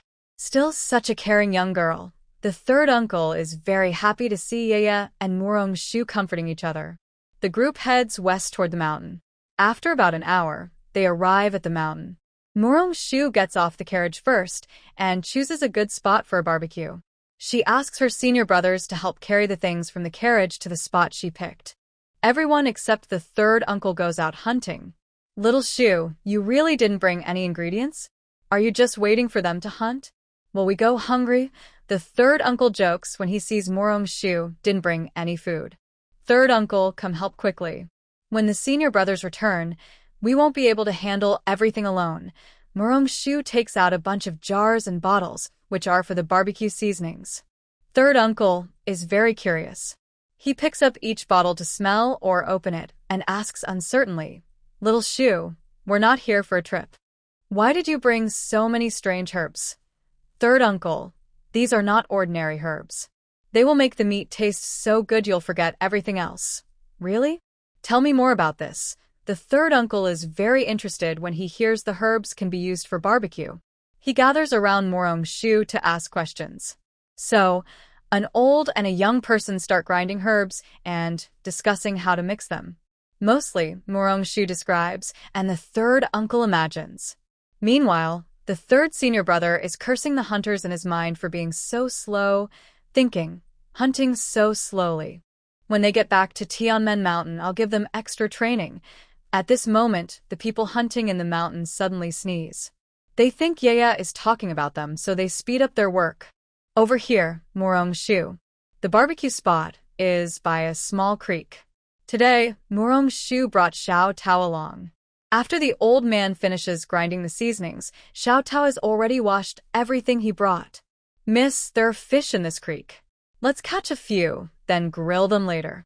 Last time you grilled, I still salivate when I think about it." Xiao Tao sees Morong Shu is ready, and since everyone else is still out hunting, he plans to catch some fish to grill later. Xiao Tao, calling her lady to catch fish won't work. Later, Yaya is good at it. "Let her help you." Morong Shu spread her hands and said she really couldn't do anything. She could help with medical treatment, but catching fish was a bit difficult for her. There's no need to wait for Yaya for such a small task. "Wait, Uncle Third will help you catch some," said Uncle Third, not mentioning that he was attracted by Xiao Tao's description. He thought the grilled fish sounded so delicious it made his mouth water, and he wanted to try some. "Thank you, Uncle Third." Xiao Tao was very happy. She followed Uncle Third, holding a jar, waiting to put the fish in. Morong Shu looked on amused. But Uncle Third didn't let Xiao Tao down. Soon he caught a jar full of fish. Morong Shu watched, feeling very envious. Having martial art skills was great. Why was it that she didn't know how to fight on Tianmen Mountain? "Little Shu, look and see if it's enough. If not, Uncle Third will go catch more," Uncle Third said, holding the jar like a child and showing it to Morong Shu. Seeing so many fish, Morong Shu was happy too. She smiled and said, "That's enough." "Uncle Third," Xiao Tao, "let's process these fish first. Later, we'll grill some and let Uncle Third taste them." "Miss, let Xiao Tao handle the fish," Xiao Tao said, worried that her lady might hurt her hand. She wanted to do it alone but was refused by Morong Shu. "We'll do it together. It'll be faster." "Uncle Third, come help us, or your brothers might come back and take your fish," Morong Shu said, and she and Xiao Tao went to the creek, calling Uncle Third along. Coming. Uncle Third hurried after them, carrying the jar full of fish. The three of them worked by the creek for a while before finishing processing the big jar of fish. When only a few remained, Xiao Tao said to Morong Shu, "Miss, you go ahead and grill the fish. I'll handle the last few." Morong Shu saw Uncle Third's eager face, nodded, took a few prepared fish from the jar, and headed toward the grill. Uncle Third quickly followed, smiling at Xiao Tao, saying, "Thank you, Xiao Tao. I'll see how Shu is grilling the fish. Uncle Third, please help my lady. Xiao Tao will finish the last few soon." Xiao Tao waved her hand casually. Uncle Third arrived at the grill. Morong Shu had already skewered the fish skillfully, and the charcoal fire was ready. She placed the fish on the grill. "Little Shu, is this okay?" Uncle Third thought it was just an ordinary grilled fish. "Of course not. The best part is that we just finished preparing these, and after grilling for a while we can add the seasonings," Morong Shu explained.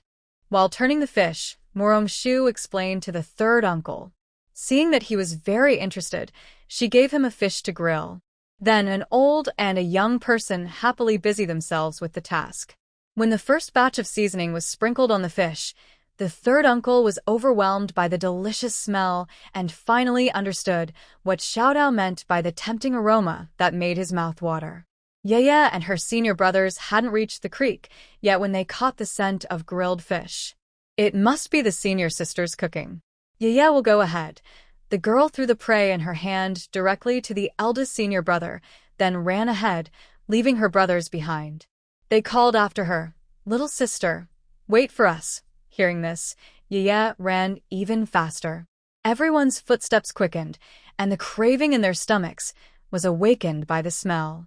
They couldn't help but wonder what kind of skill Sister Shu had to make such delicious food.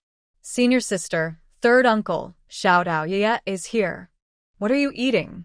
It smells so good. When the girl ran over, third uncle and Xiaotao were eating fragrant grilled fish. Third uncle instinctively hid the fish behind his back. He was used to teasing Yaya this way before, and today was no different. He was just reacting naturally, waiting for the girl to try to it. Sixth miss, come quickly. This is the grilled fish made by our young lady. It's especially fragrant. This one just finished grilling. Here, take it. Xiaodao handed the freshly grilled fish to Yaya. Yaya's craving was already triggered. Seeing the golden brown grilled fish in Xiaodao's hand, she quickly took a bite and praised unclearly, "This is so delicious. It tastes just like the smell I smelled." Seeing Yaya liked it, Xiaodao gave her another fish and placed it in front of her.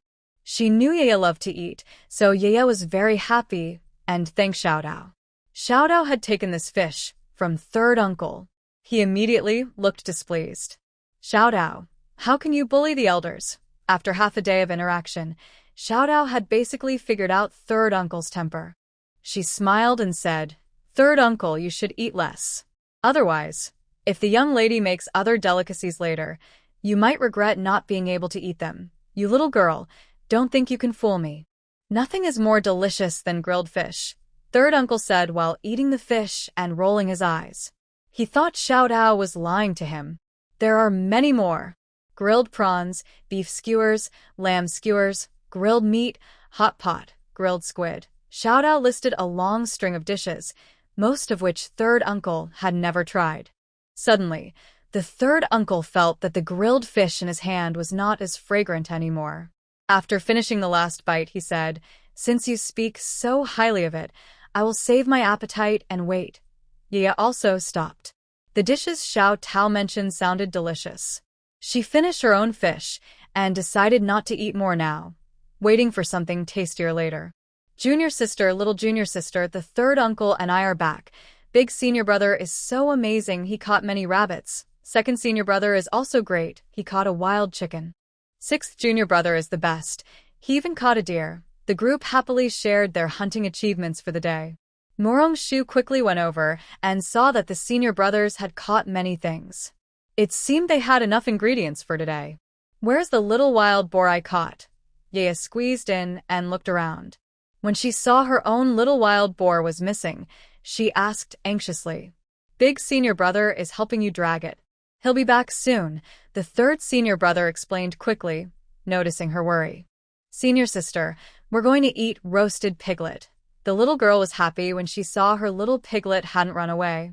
She had caught this piglet just for today's meal. "Little junior sister, that piglet is for eating.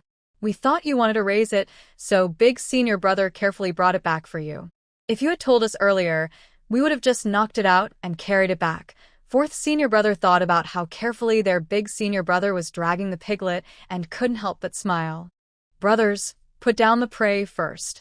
Wash your hands, have a piece of grilled fish to fill your stomach, then come help Shuer process these animals. At noon, Shuer will show off her skills." Morong Shu couldn't imagine the amusing scene of their fairy-like senior brother handling a wild pig, so she decided to prepare some delicious food first. "Thank you, junior sister Shu.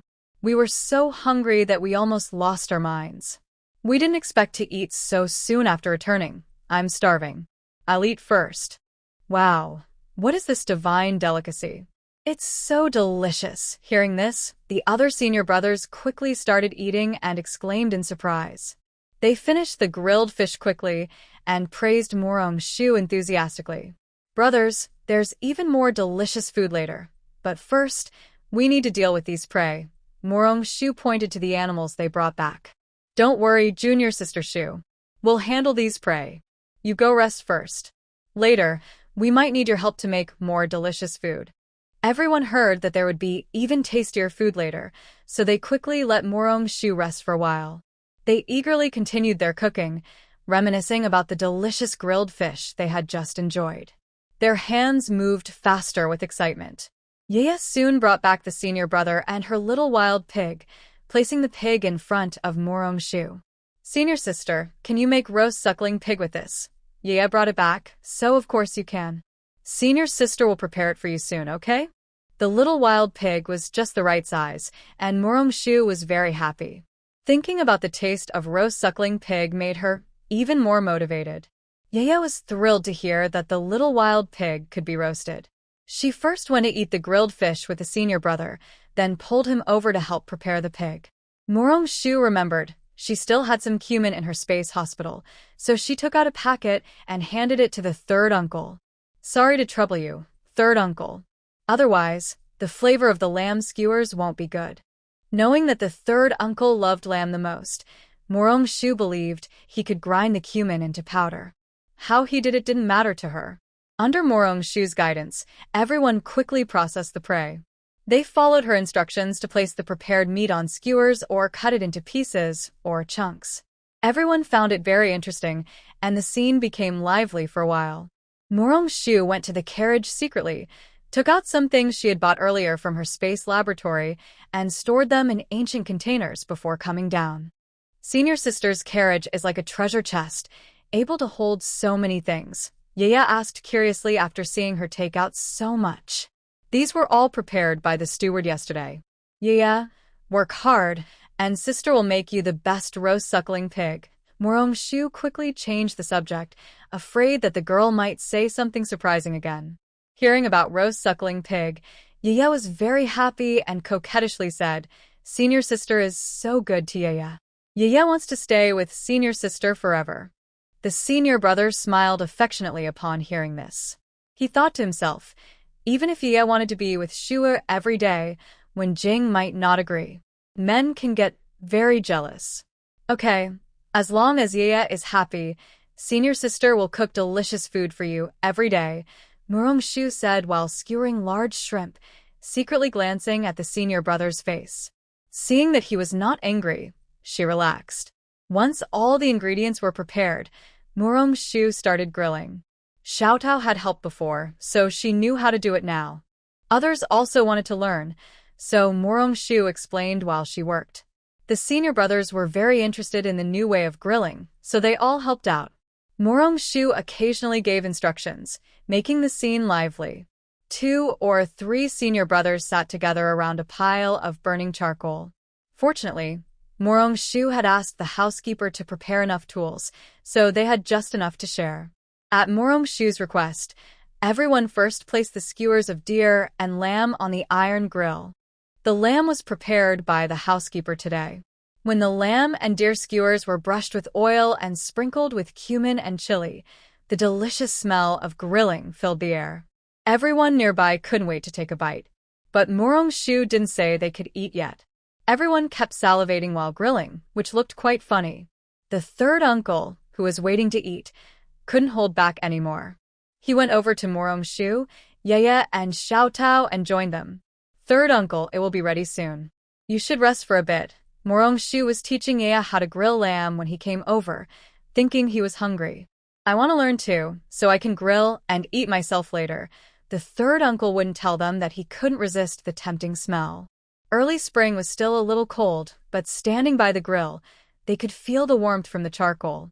When the marinated lamb and deer, with some fat and some lean, were placed on the hot iron rack, they immediately sizzled and crackled. Hot oil slowly dripped down the juicy meat, making a tempting sound and smell. The aroma made everyone's mouth water.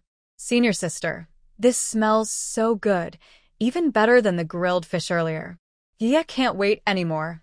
The little girl sniffed eagerly, as if smelling more would make her even happier. Yaya, go help Xiaotao get some wine from the carriage. Once you're back, you can eat.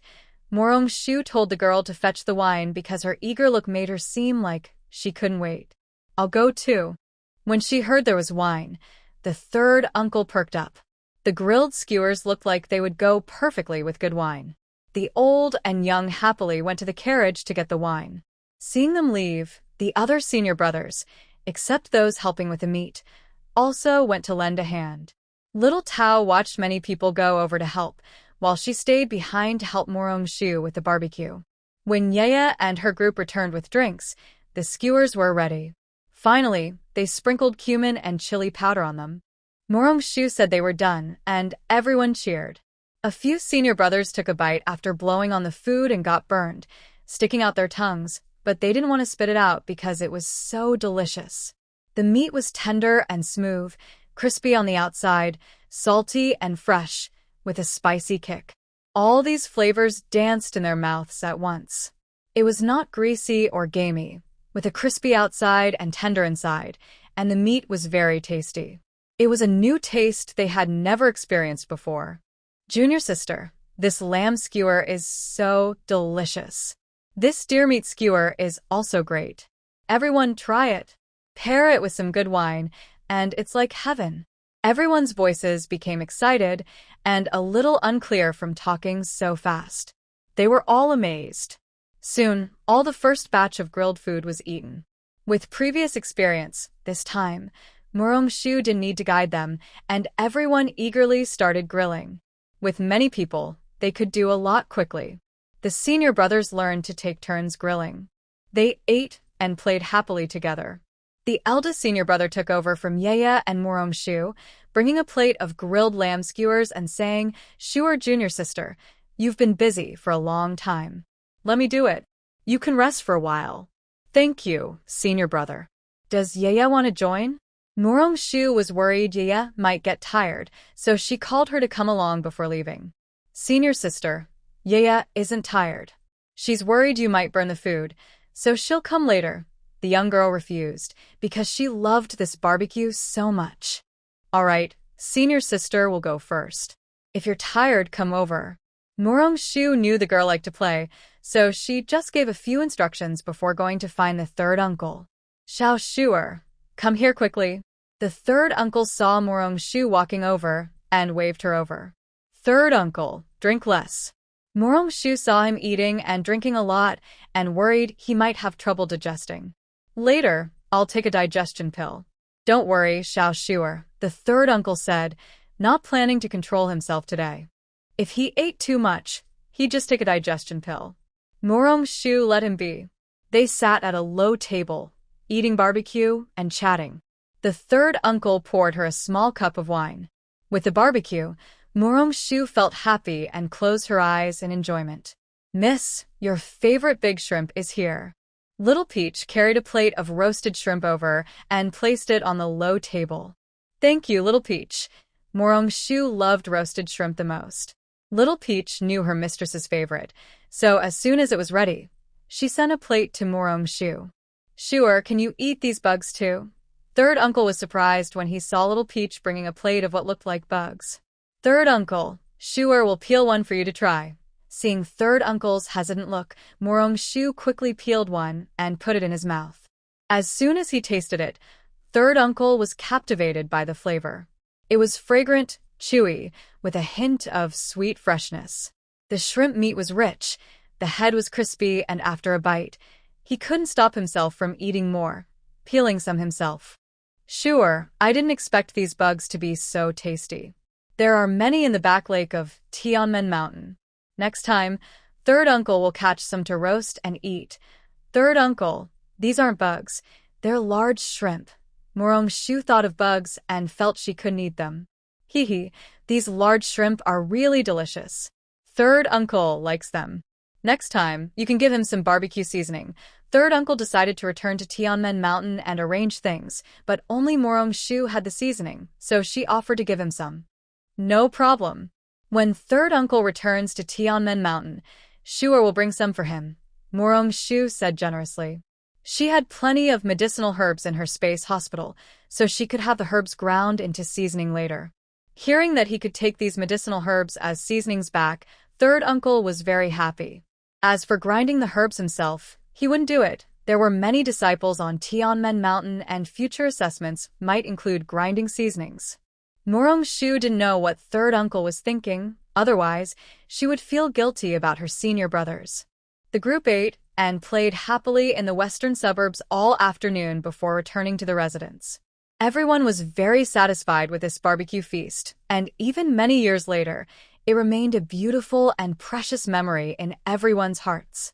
In the following days, Morong-shu was free from the nervousness and unease typical of a bride. She spent her days exploring the best restaurants in the capital with Ye and her senior brothers. Those who didn't know might think she was the one getting married. March 16th, an auspicious day for marriage.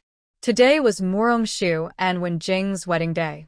Early in the morning, the Mu family became very busy. Since waking up, Mu-si had cried twice. Every time she thought about her little niece getting married to the Wen family, she wished she could go along as part of the dowry. At this moment, the Guining courtyard was also very lively. Song Yanran, Jun Mingyue, Qingji, Yeyet Ningxin, and other noble ladies from the capital crowded into Morong-shu's small courtyard. In her private room, Morong-shu was having her face prepared, a traditional bridal custom where the bride's face is gently pressed with colorful cotton threads to remove hair, similar to makeup.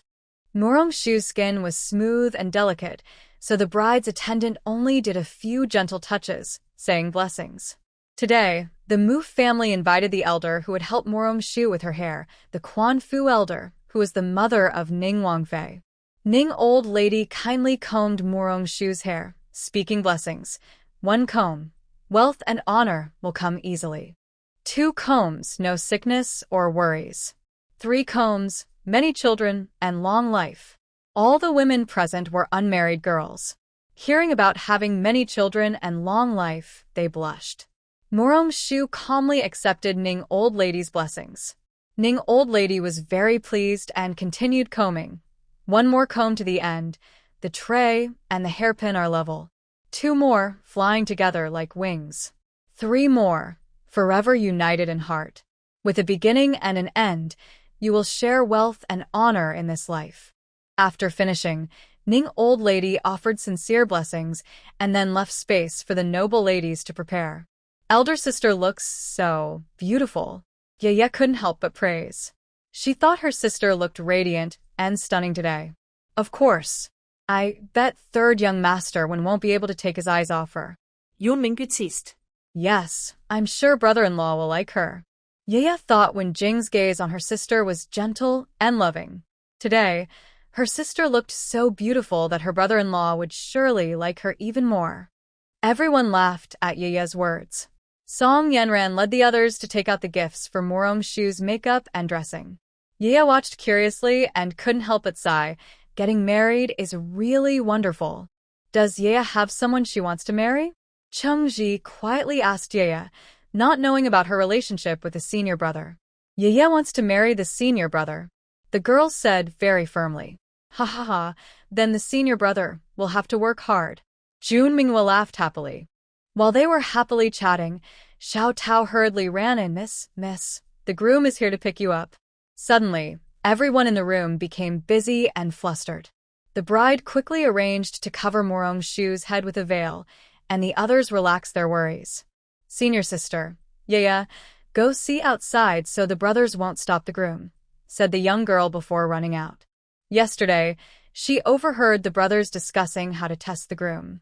The Wen family and the Mu family lived not far apart, but the Wen family deliberately took a detour. Normally, the groom Wen-jing would come to pick up the bride, but this wedding was very important to the Wen family. So today, the entire Wen clan came to the Mu family to welcome the bride. Everyone they saw along the way was amazed. They marveled at how lucky the Mu family's daughter was to be greeted by the entire Wen clan, an honor even the empress had not experienced. When the grand procession arrived at the bride's home with drums, gongs, and a large sedan chair, both the Mu family and the guests were stunned. It was the first time the entire clan had come to welcome a bride. The gatekeeper, Xiao Si, hurried inside to report to Mu Shi. Song Wei and others were also very surprised. Although the empress was from the Wen family was usually very low-key. Today, they came so grandly to welcome their daughter, which shocked Song Wei. She looked at Mu Shi and asked, "Husband, why is the Wen family?" "Madam, don't worry. The Wen family is very polite and respectful. They must have their reasons for doing this. Today, let's just happily marry off our daughter and not think too much," Mu-shi replied. Although Mu-shi didn't fully understand, he trusted the Wen family. Such a grand welcome was extremely important. It wasn't something they would do unless they truly meant it. What the family was doing was very significant. It wasn't just about the wedding.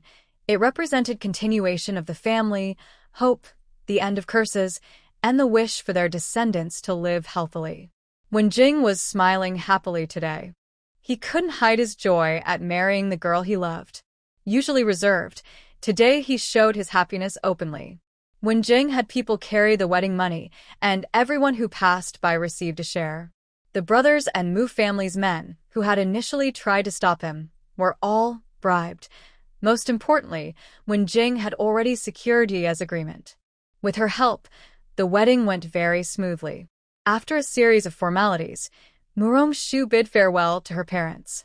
Her eldest brother, Mu-shi, carried her onto the sedan. When the sedan was lifted, the bride's family set off firecrackers and sprinkled tea leaves and rice on the roof of the sedan. The bride's brothers followed the sedan, called sending off the bride. Besides Mu-shi's brothers, cousins, and younger relatives, there were also senior brothers from Tianmen Mountain. The wedding procession was very large.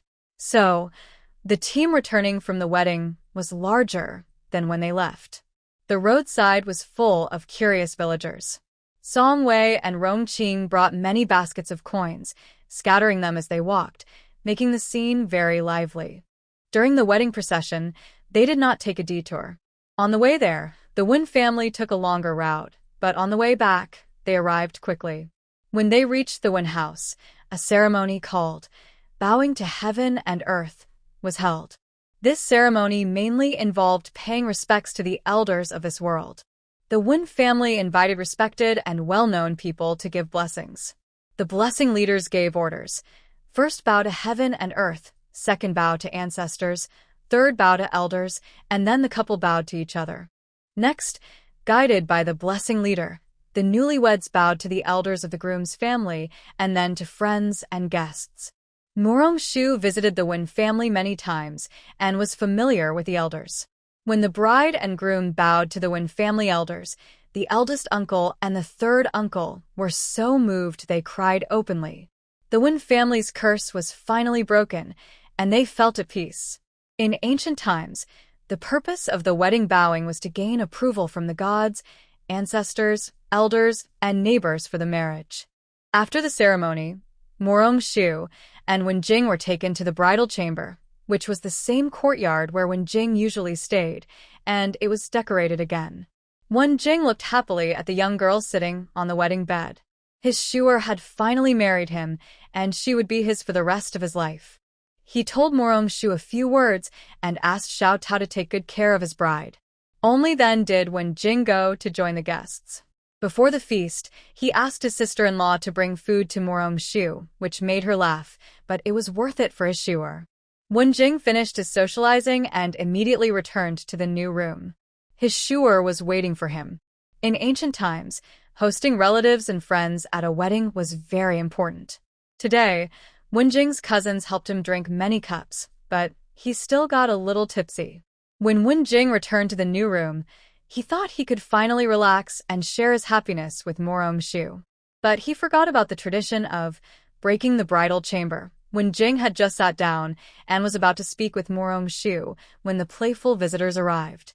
During the grand festival, both men and women could enter or disturb the bridal chamber, making it hard for the newlyweds to rest.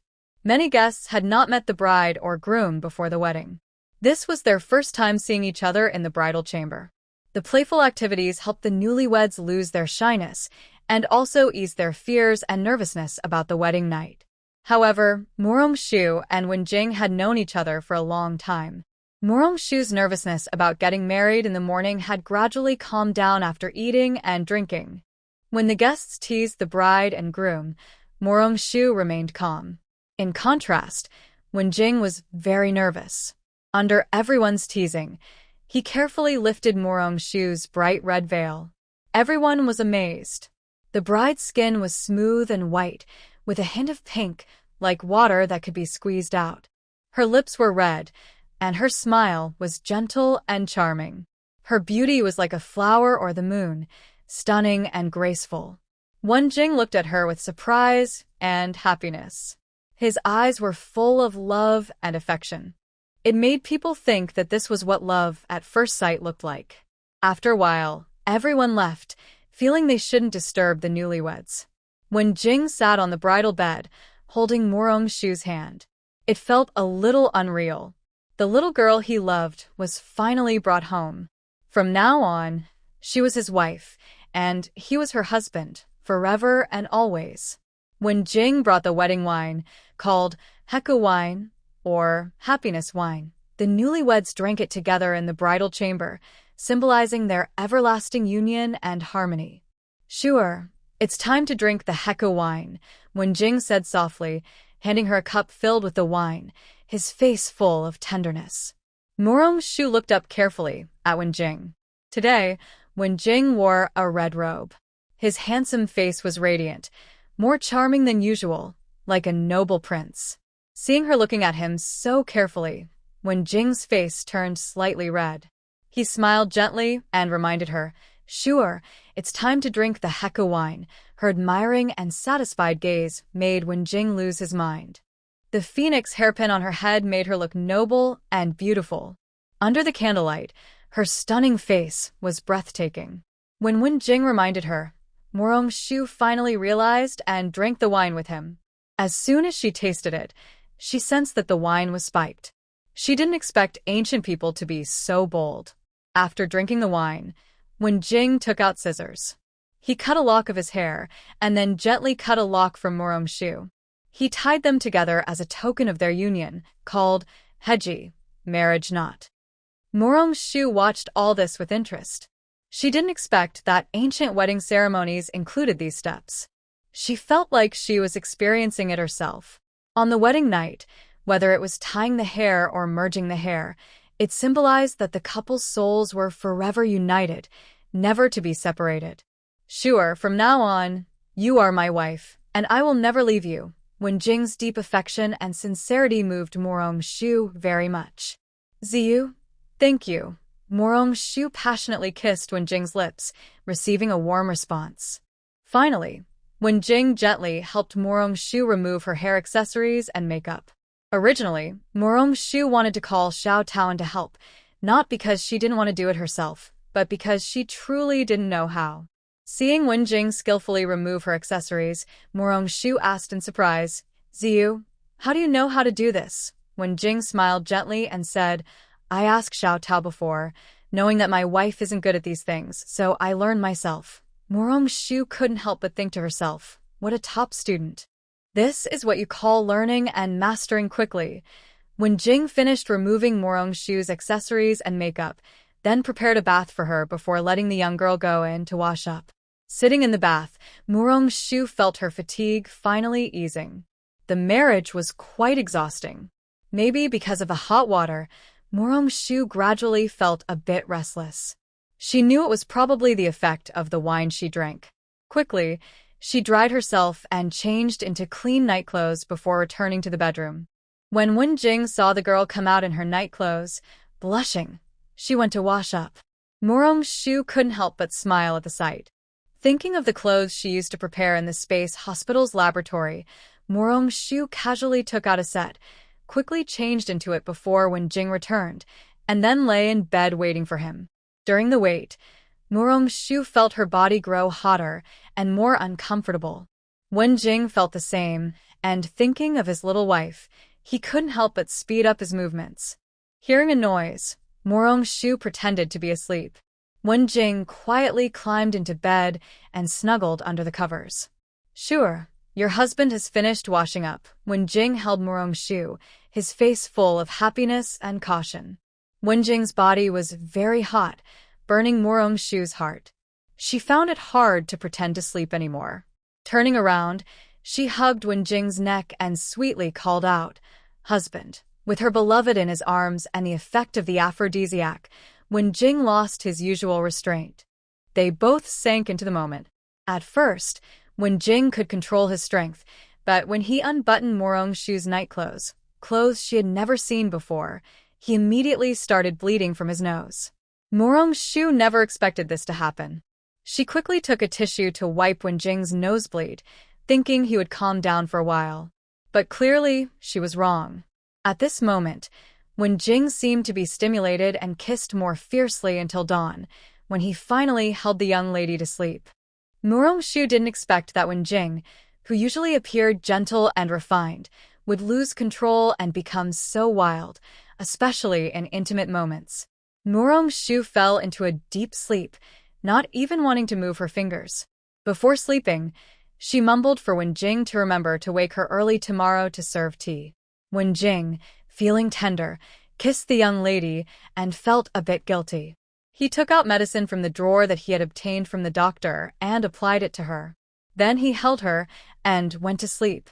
Just before dawn, Wenjing quietly got up and told the guard outside the door, "Ting Feng, go quietly to the old lady's courtyard and tell her to wake up later." Ting Feng was surprised but then understood. His young master wanted him to inform the old lady that he and the third young lady would go to serve tea a bit later. Early in the morning, the old lady received her son's request and joked with the maidservant, "Look at that, once you're married, things are different. I feel sorry for the lady. Inform everyone that I will be a bit late today because I woke up with a headache." The maidservant smiled and said, "Our third young master always cares for others. Xiao Chui, go inform the master." The young maid nodded and left, and the old lady and the maidservant exchanged smiles. When Morong-shu woke up groggily, it was already bright outside. She was a bit anxious. Being late on her first day married to Wen's family was embarrassing. Seeing her hurriedly getting up, Wenjing quickly comforted her. "Madam, no need to worry. Mother just sent someone to say we can go later. Mother woke up a bit late today, so we can take our time." Morong-shu looked at him in disbelief. She even doubted if Wenjing was lying, but seeing his serious face, she hesitated and slowed down. Wenjing personally helped Morong-shu get out of bed. He didn't even call her maid, Xiao Tao, and helped her choose her outfit for the day. Morong-shu was very pleased with the clothes Wenjing picked. Her husband had good taste. "Hubby, ask Xiao Tao to come help me do my hair," she said. She couldn't style her hair herself, so she asked Wenjing to call Xiao Tao. "No need. I'll help Shua myself," Wenjing said, ignoring her surprise. He pulled her to the dressing table, helped her sit down, and quickly styled her hair into a popular style of the time. Those very difficult actions became so easy in Wenjing's hands. He looked at his hairstyle and today's clothes, which matched perfectly. "Thank you, husband." Morong-shu sweetly thanked him, looking so playful and cute in Wenjing's eyes. "Madam, please wait a moment," Wenjing said, stopping Morong-shu from getting up. He made her sit back down, and then carefully drew her eyebrows. Morong-shu went from initial surprise to numbness. What if her husband was too powerful? Of course, she decided to enjoy it peacefully. When the two finished tidying up and came out holding hands to pay respects, Xiao Tao was just as surprised as Morong-shu had been at first. Seeing Xiao Tao's shocked expression, Morong-shu's eyes were full of smiles. Wenjing led Morong-shu ahead, and the air was filled with sweetness. Xiao Tao and Ting Feng followed behind. Xiao Tao whispered to Ting Feng, "Does your young master still know how to do this?" Ting Feng saw Xiao Tao point to her hairstyle. He wanted to argue, but remembered that her young master had just learned from Xiao Tao yesterday. Proudly, he said, "My young master has been clever since he was young. A simple hairstyle can't fool him. But my husband is a man. I saw Mrs. Hairstyle earlier, and it was even prettier than mine." Xiao Tao couldn't accept that Wenjing's hairstyle was better than what she did for Miss. "My young master always does things well." Ting Feng didn't understand Xiao Tao's worries. He thought Xiao Tao was worried about his own young master's skills. Xiao Tao never expected her last competitor would be her husband's hairstyle. Just thinking about it made her feel speechless. Wenjing listened to the conversation behind him and held Morong-shu's hand even tighter. He cherished his little wife, who he had finally married. "Mother, why did you suddenly have a headache? Should we call the imperial doctor to check?" Wenji was very worried about his mother's sudden headache. "It's nothing serious. Just rest for a while, and I'll be fine," the old lady kindly told her eldest son. Then everyone gathered around to ask the old lady how she was feeling. Now she had to keep explaining, as she had told a lie earlier. The old lady was now hoping her younger son and his wife would come quickly. Otherwise, she couldn't hold on much longer. Third young master and young madam have arrived. Xiaoxi's voice at the door sounded like music to the old lady. All right, everyone stop crowding me. Sit properly. The old lady suddenly felt happy. Finally, she could have some peace. It was so terrifying. When Jing led Shu inside, bowed to several elders, and then took a seat. The next step was to serve tea. Today, the Wen family was quite gathered, filling the courtyard with people. Shu was a bit surprised. Did they need so many people to serve tea? What Shu didn't know was that everyone in the Wen family was very excited. The elders from each branch had come with the main family. If Wen Shofu hadn't been worried about scaring Shu, they might have filled the entire courtyard outside. According to the rules, Shu and Wen Jing first bowed to their parents-in-law to serve tea. The elders were very happy, drinking tea and giving red envelopes. The front hall was filled with unprecedented ease and joy. It was also the first time in many years that the Wen family felt so happy. After serving tea, the old lady told Wen Jing to take Shu back to rest. The elders gathered to chat. Outsiders couldn't understand why the entire Wen family welcomed Shu so warmly. Only the Wen family knew the truth. They weren't just welcoming a daughter-in-law, but a person who could save their ancestors. Their collective welcome was their way of showing gratitude. Meanwhile, Wen Jing and Shu didn't return to the listening bamboo pavilion. Instead, they went to another courtyard. Husband, where are we going? Shu asked curiously, noticing they weren't heading back to listening bamboo pavilion. Madam, I am taking you somewhere, Wen Jing said affectionately, holding the young girl. When they reached the courtyard gate, Shu finally understood where Wen Jing had brought her. Senior sister, you finally arrived. Third uncle woke us up early this morning. So annoying. Yeye was already waiting at the door for Shu. As soon as she saw her, she immediately told her about third uncle.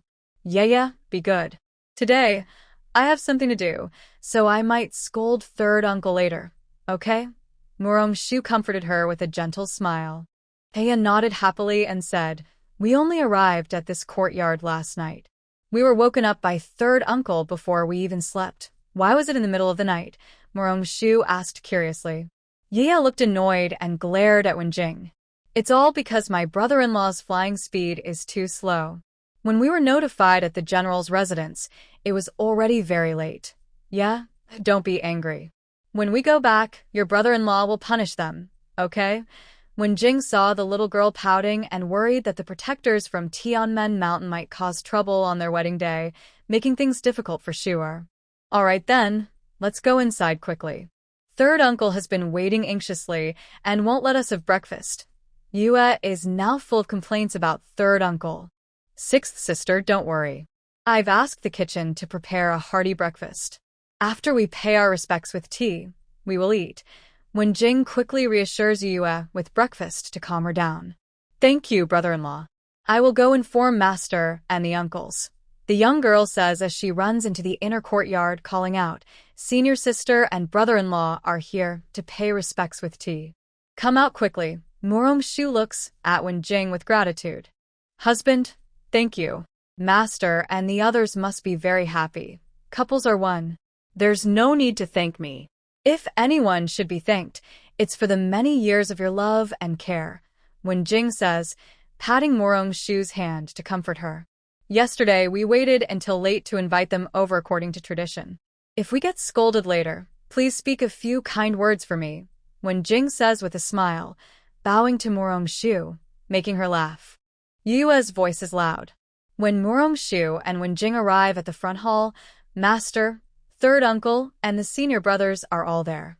Master, third uncle, and senior brothers, good morning. Shu greets everyone, pulling Wen Jing along. Good morning, Sister Shu.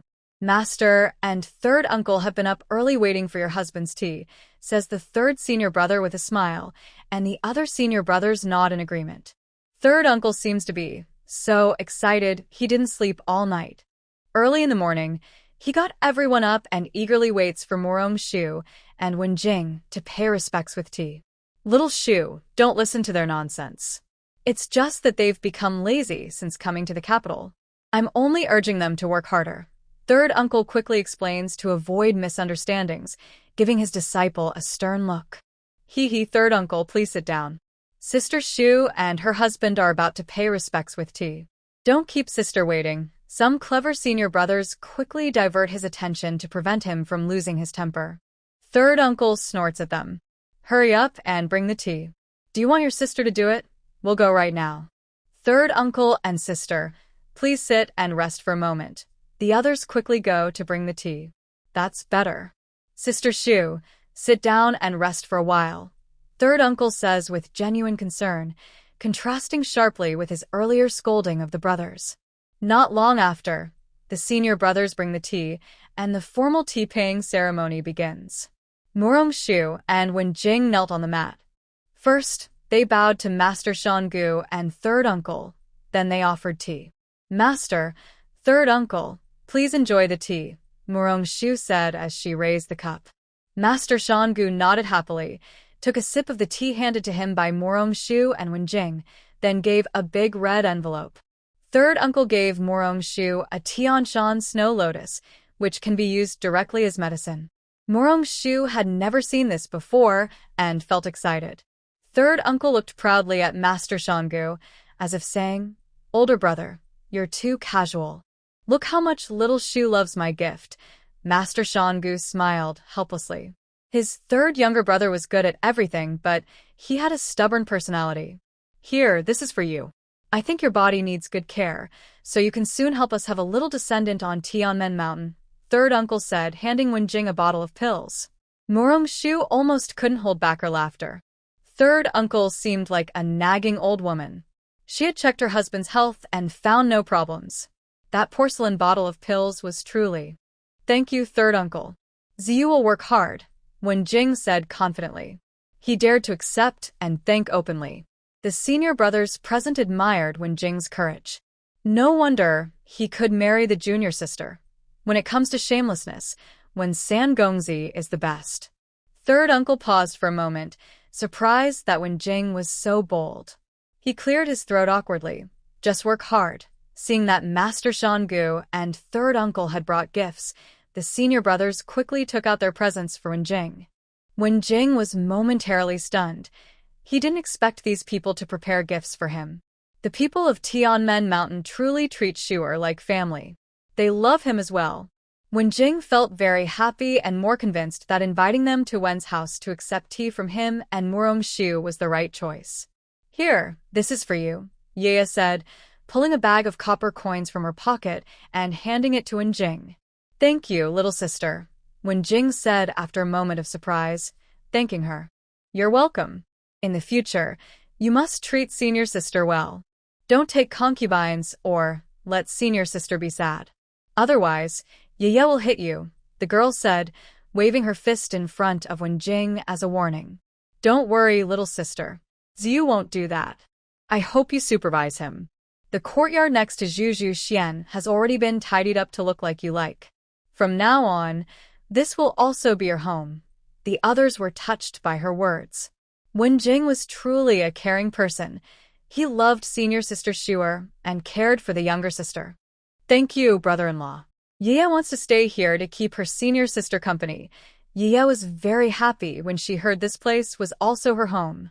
The senior brother looked helpless. He found it very difficult to manage with Yaya. At this pace, when would Yaya be able to return to his side? The senior brother felt sad inside, but said nothing. At this moment, he was very jealous of Wen Jing for marrying the girl he loved. He wondered when he and Yaya could become a real couple. Thinking about the person who was still recovering at the village after the wedding, the senior brother decided to take Yaya to visit him. Maybe Yaya could remember something. That person had been unconscious since being rescued. If not for the precious medicine given by the third uncle, he might have already passed away. Judging by his and Yaya's appearances, he was probably a close relative of Yaya. This time, the senior brother brought that person to the capital directly, worried it might affect his sister's wedding.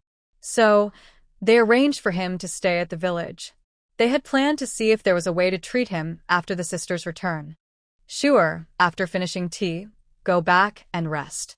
We should get some sleep too. The Mountain Valley monk noticed the blue tint in his young disciples' eyes. He knew they were in the happy honeymoon period, so he didn't want to disturb their time together. Master, won't Shuna wake up before you all leave for Tien Mountain? Morong Shu asked worriedly, afraid that after her wedding, her master and the others would leave quickly. Sure, don't worry. After lunch, we will return to the Morong residence. After your return visit, we will arrange to go back to Tien Mountain, said the Mountain Valley monk.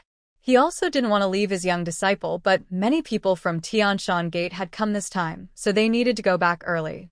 Morong Shu was very happy to hear they would stay for a few more days, but she didn't rush to go back.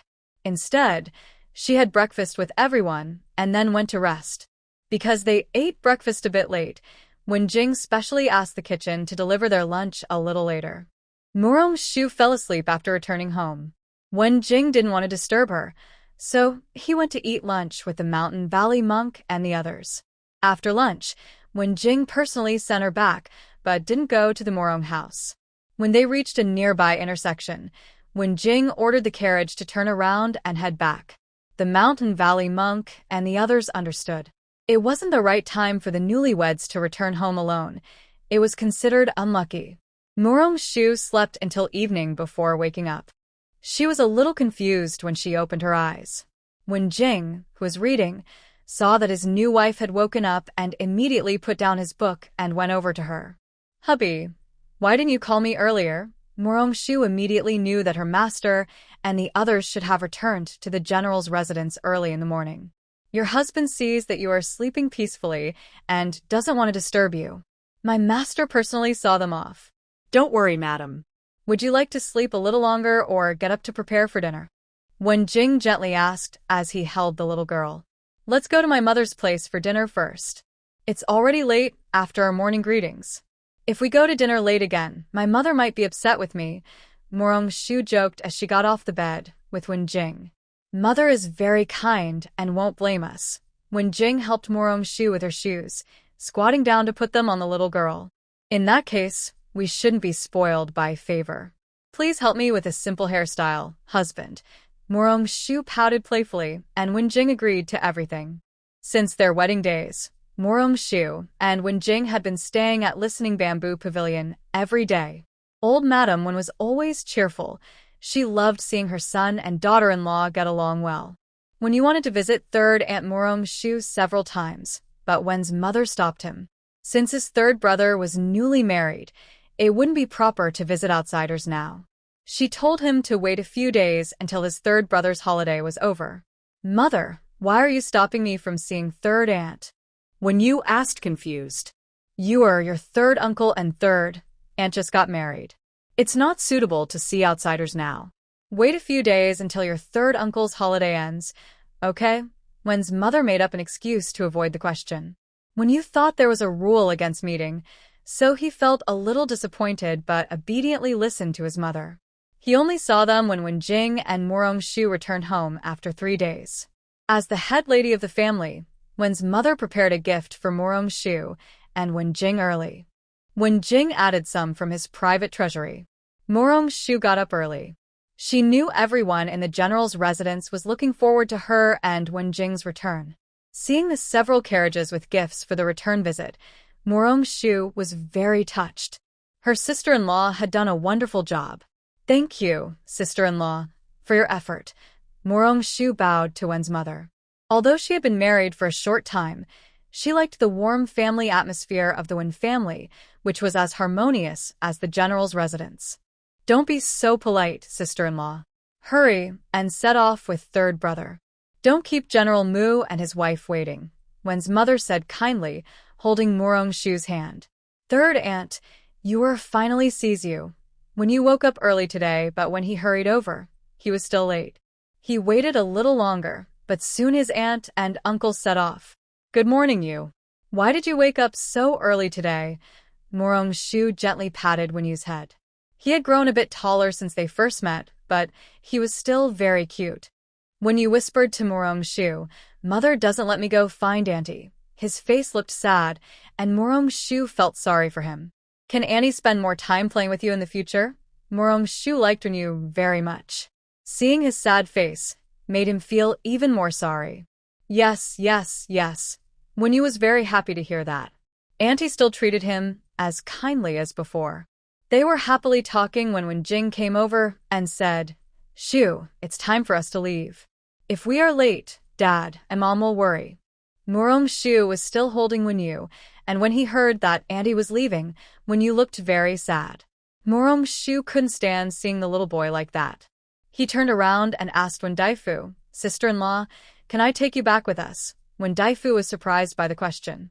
She didn't know about this, so she said uncertainly, "Maybe, but sister-in-law, will it affect your visit to your family with your second brother?"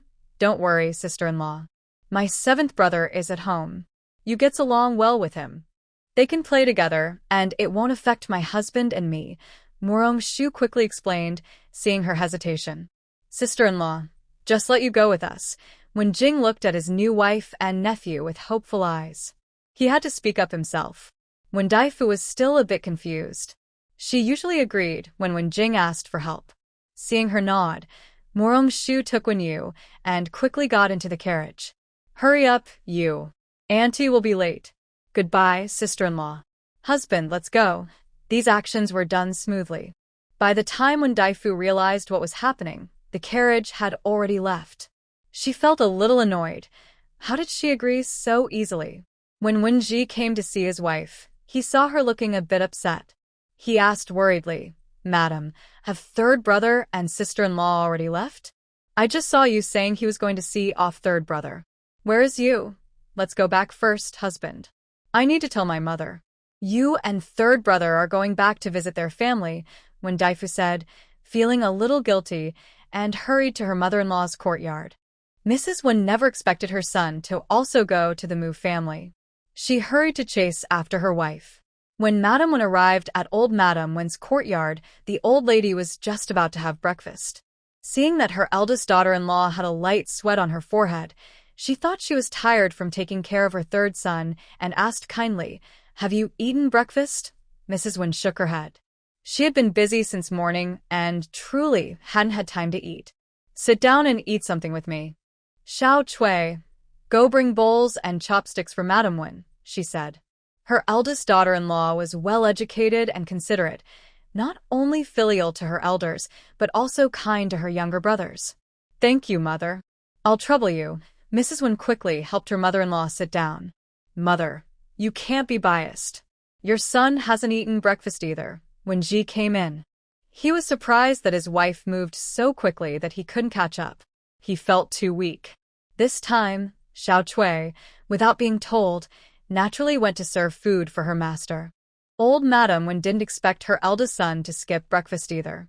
She teased, "Mother is just worried that your wife hasn't eaten. You followed her eagerly.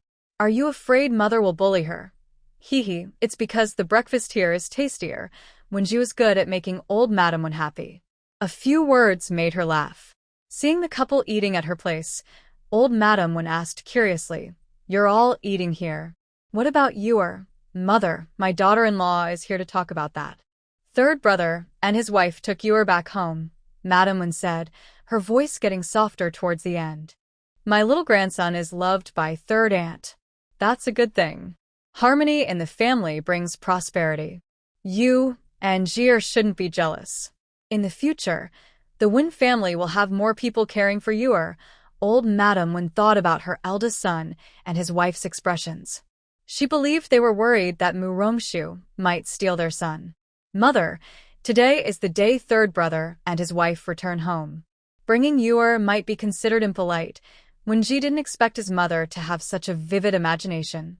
He needed to explain quickly, or she might misunderstand. "Our Ewer is so adorable. How could it be impolite? Hurry and eat breakfast." With how much third sister-in-law is loved at her family, anyone who says she's impolite would be scolded by second Master Mu, old Madam Wen said, having heard many stories about Mu Si and her second son.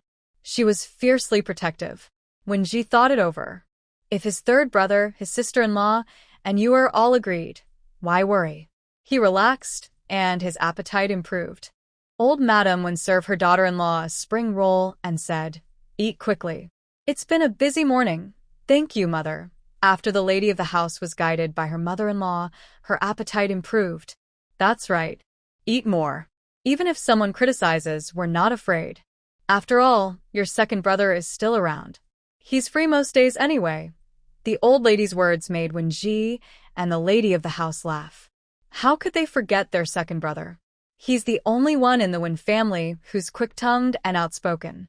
"Wen Yi, why did I offend anyone?" Early in the morning, the place became lively. Even the old lady was especially happy today.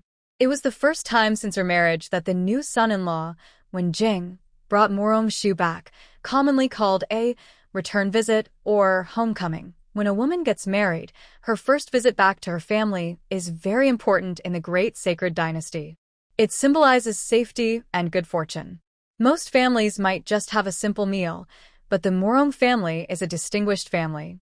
Morong-shu is very loved at her family home. Today, the Morong family held a lively celebration and invited relatives and friends. Rongqing and Songwei thought since they were going to host guests from Tianmen Mountain anyway, they might as well invite friends and family too. The general's house is wealthy, after all. Mu Shi and Mu Si naturally loved Morong-shu and were happy about her marriage. Their brothers also listened to the elders, so today's gathering at the general's house was very lively. Yu Yu hadn't seen her sister for a few days and missed her very much. But every day, her brothers kept her busy, so she didn't have time to visit Wen's house. Actually, her brothers did this on purpose. Since Sister Shu just got married, they were worried she might disturb her sister-in-law. Today, after breakfast, Yu Yu ran to wait at the gate for Morong-shu and Wen Jing. A maidservant beside her tried to persuade her. "Miss Sixth, you should go back and rest. I'll wait here. As soon as Miss Fifth and the young master return, I'll let you know." Yu Yu shook her head and said, "I want to wait here for Sister Shu and brother-in-law." The maidservant saw she couldn't persuade her and could only stay and wait with Yu Yu at the gate.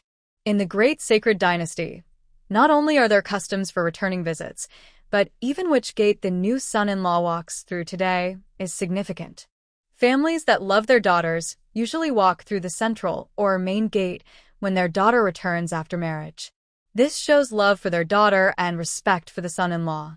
Today, the main gate of the general's house was wide open, symbolizing a warm welcome for the daughter and son-in-law.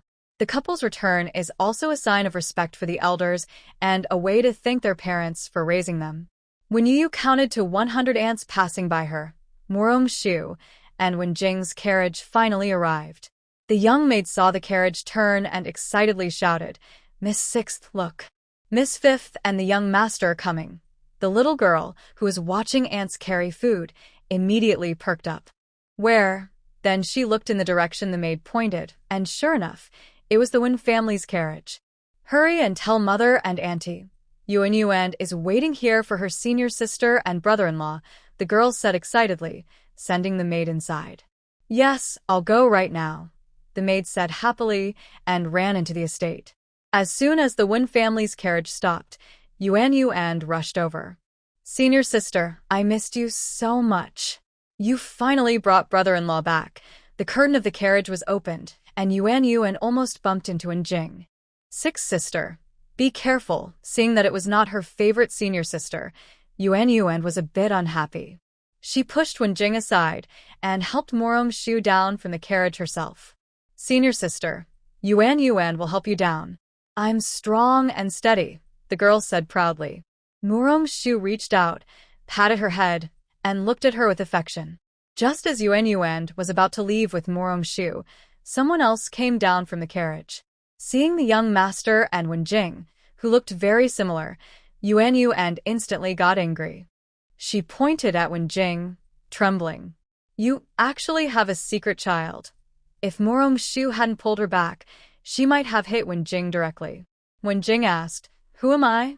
Where am I? What happened?" When you said, "I'm the illegitimate child of the third uncle." Seeing Wen Jing silent, Yuan thought he was feeling guilty and got even angrier. But Wenyu was the first to realize that this beautiful sister probably misunderstood. He bowed politely and explained, "Beautiful sister, you misunderstood. I am not the illegitimate child of the third uncle. My father is his older brother." Only then did Yuanyuan understand. It was her brother-in-law's family. Her face turned red. "Sorry, brother-in-law. Yuanyuan misunderstood you. It's okay." Sixth sister was just too excited.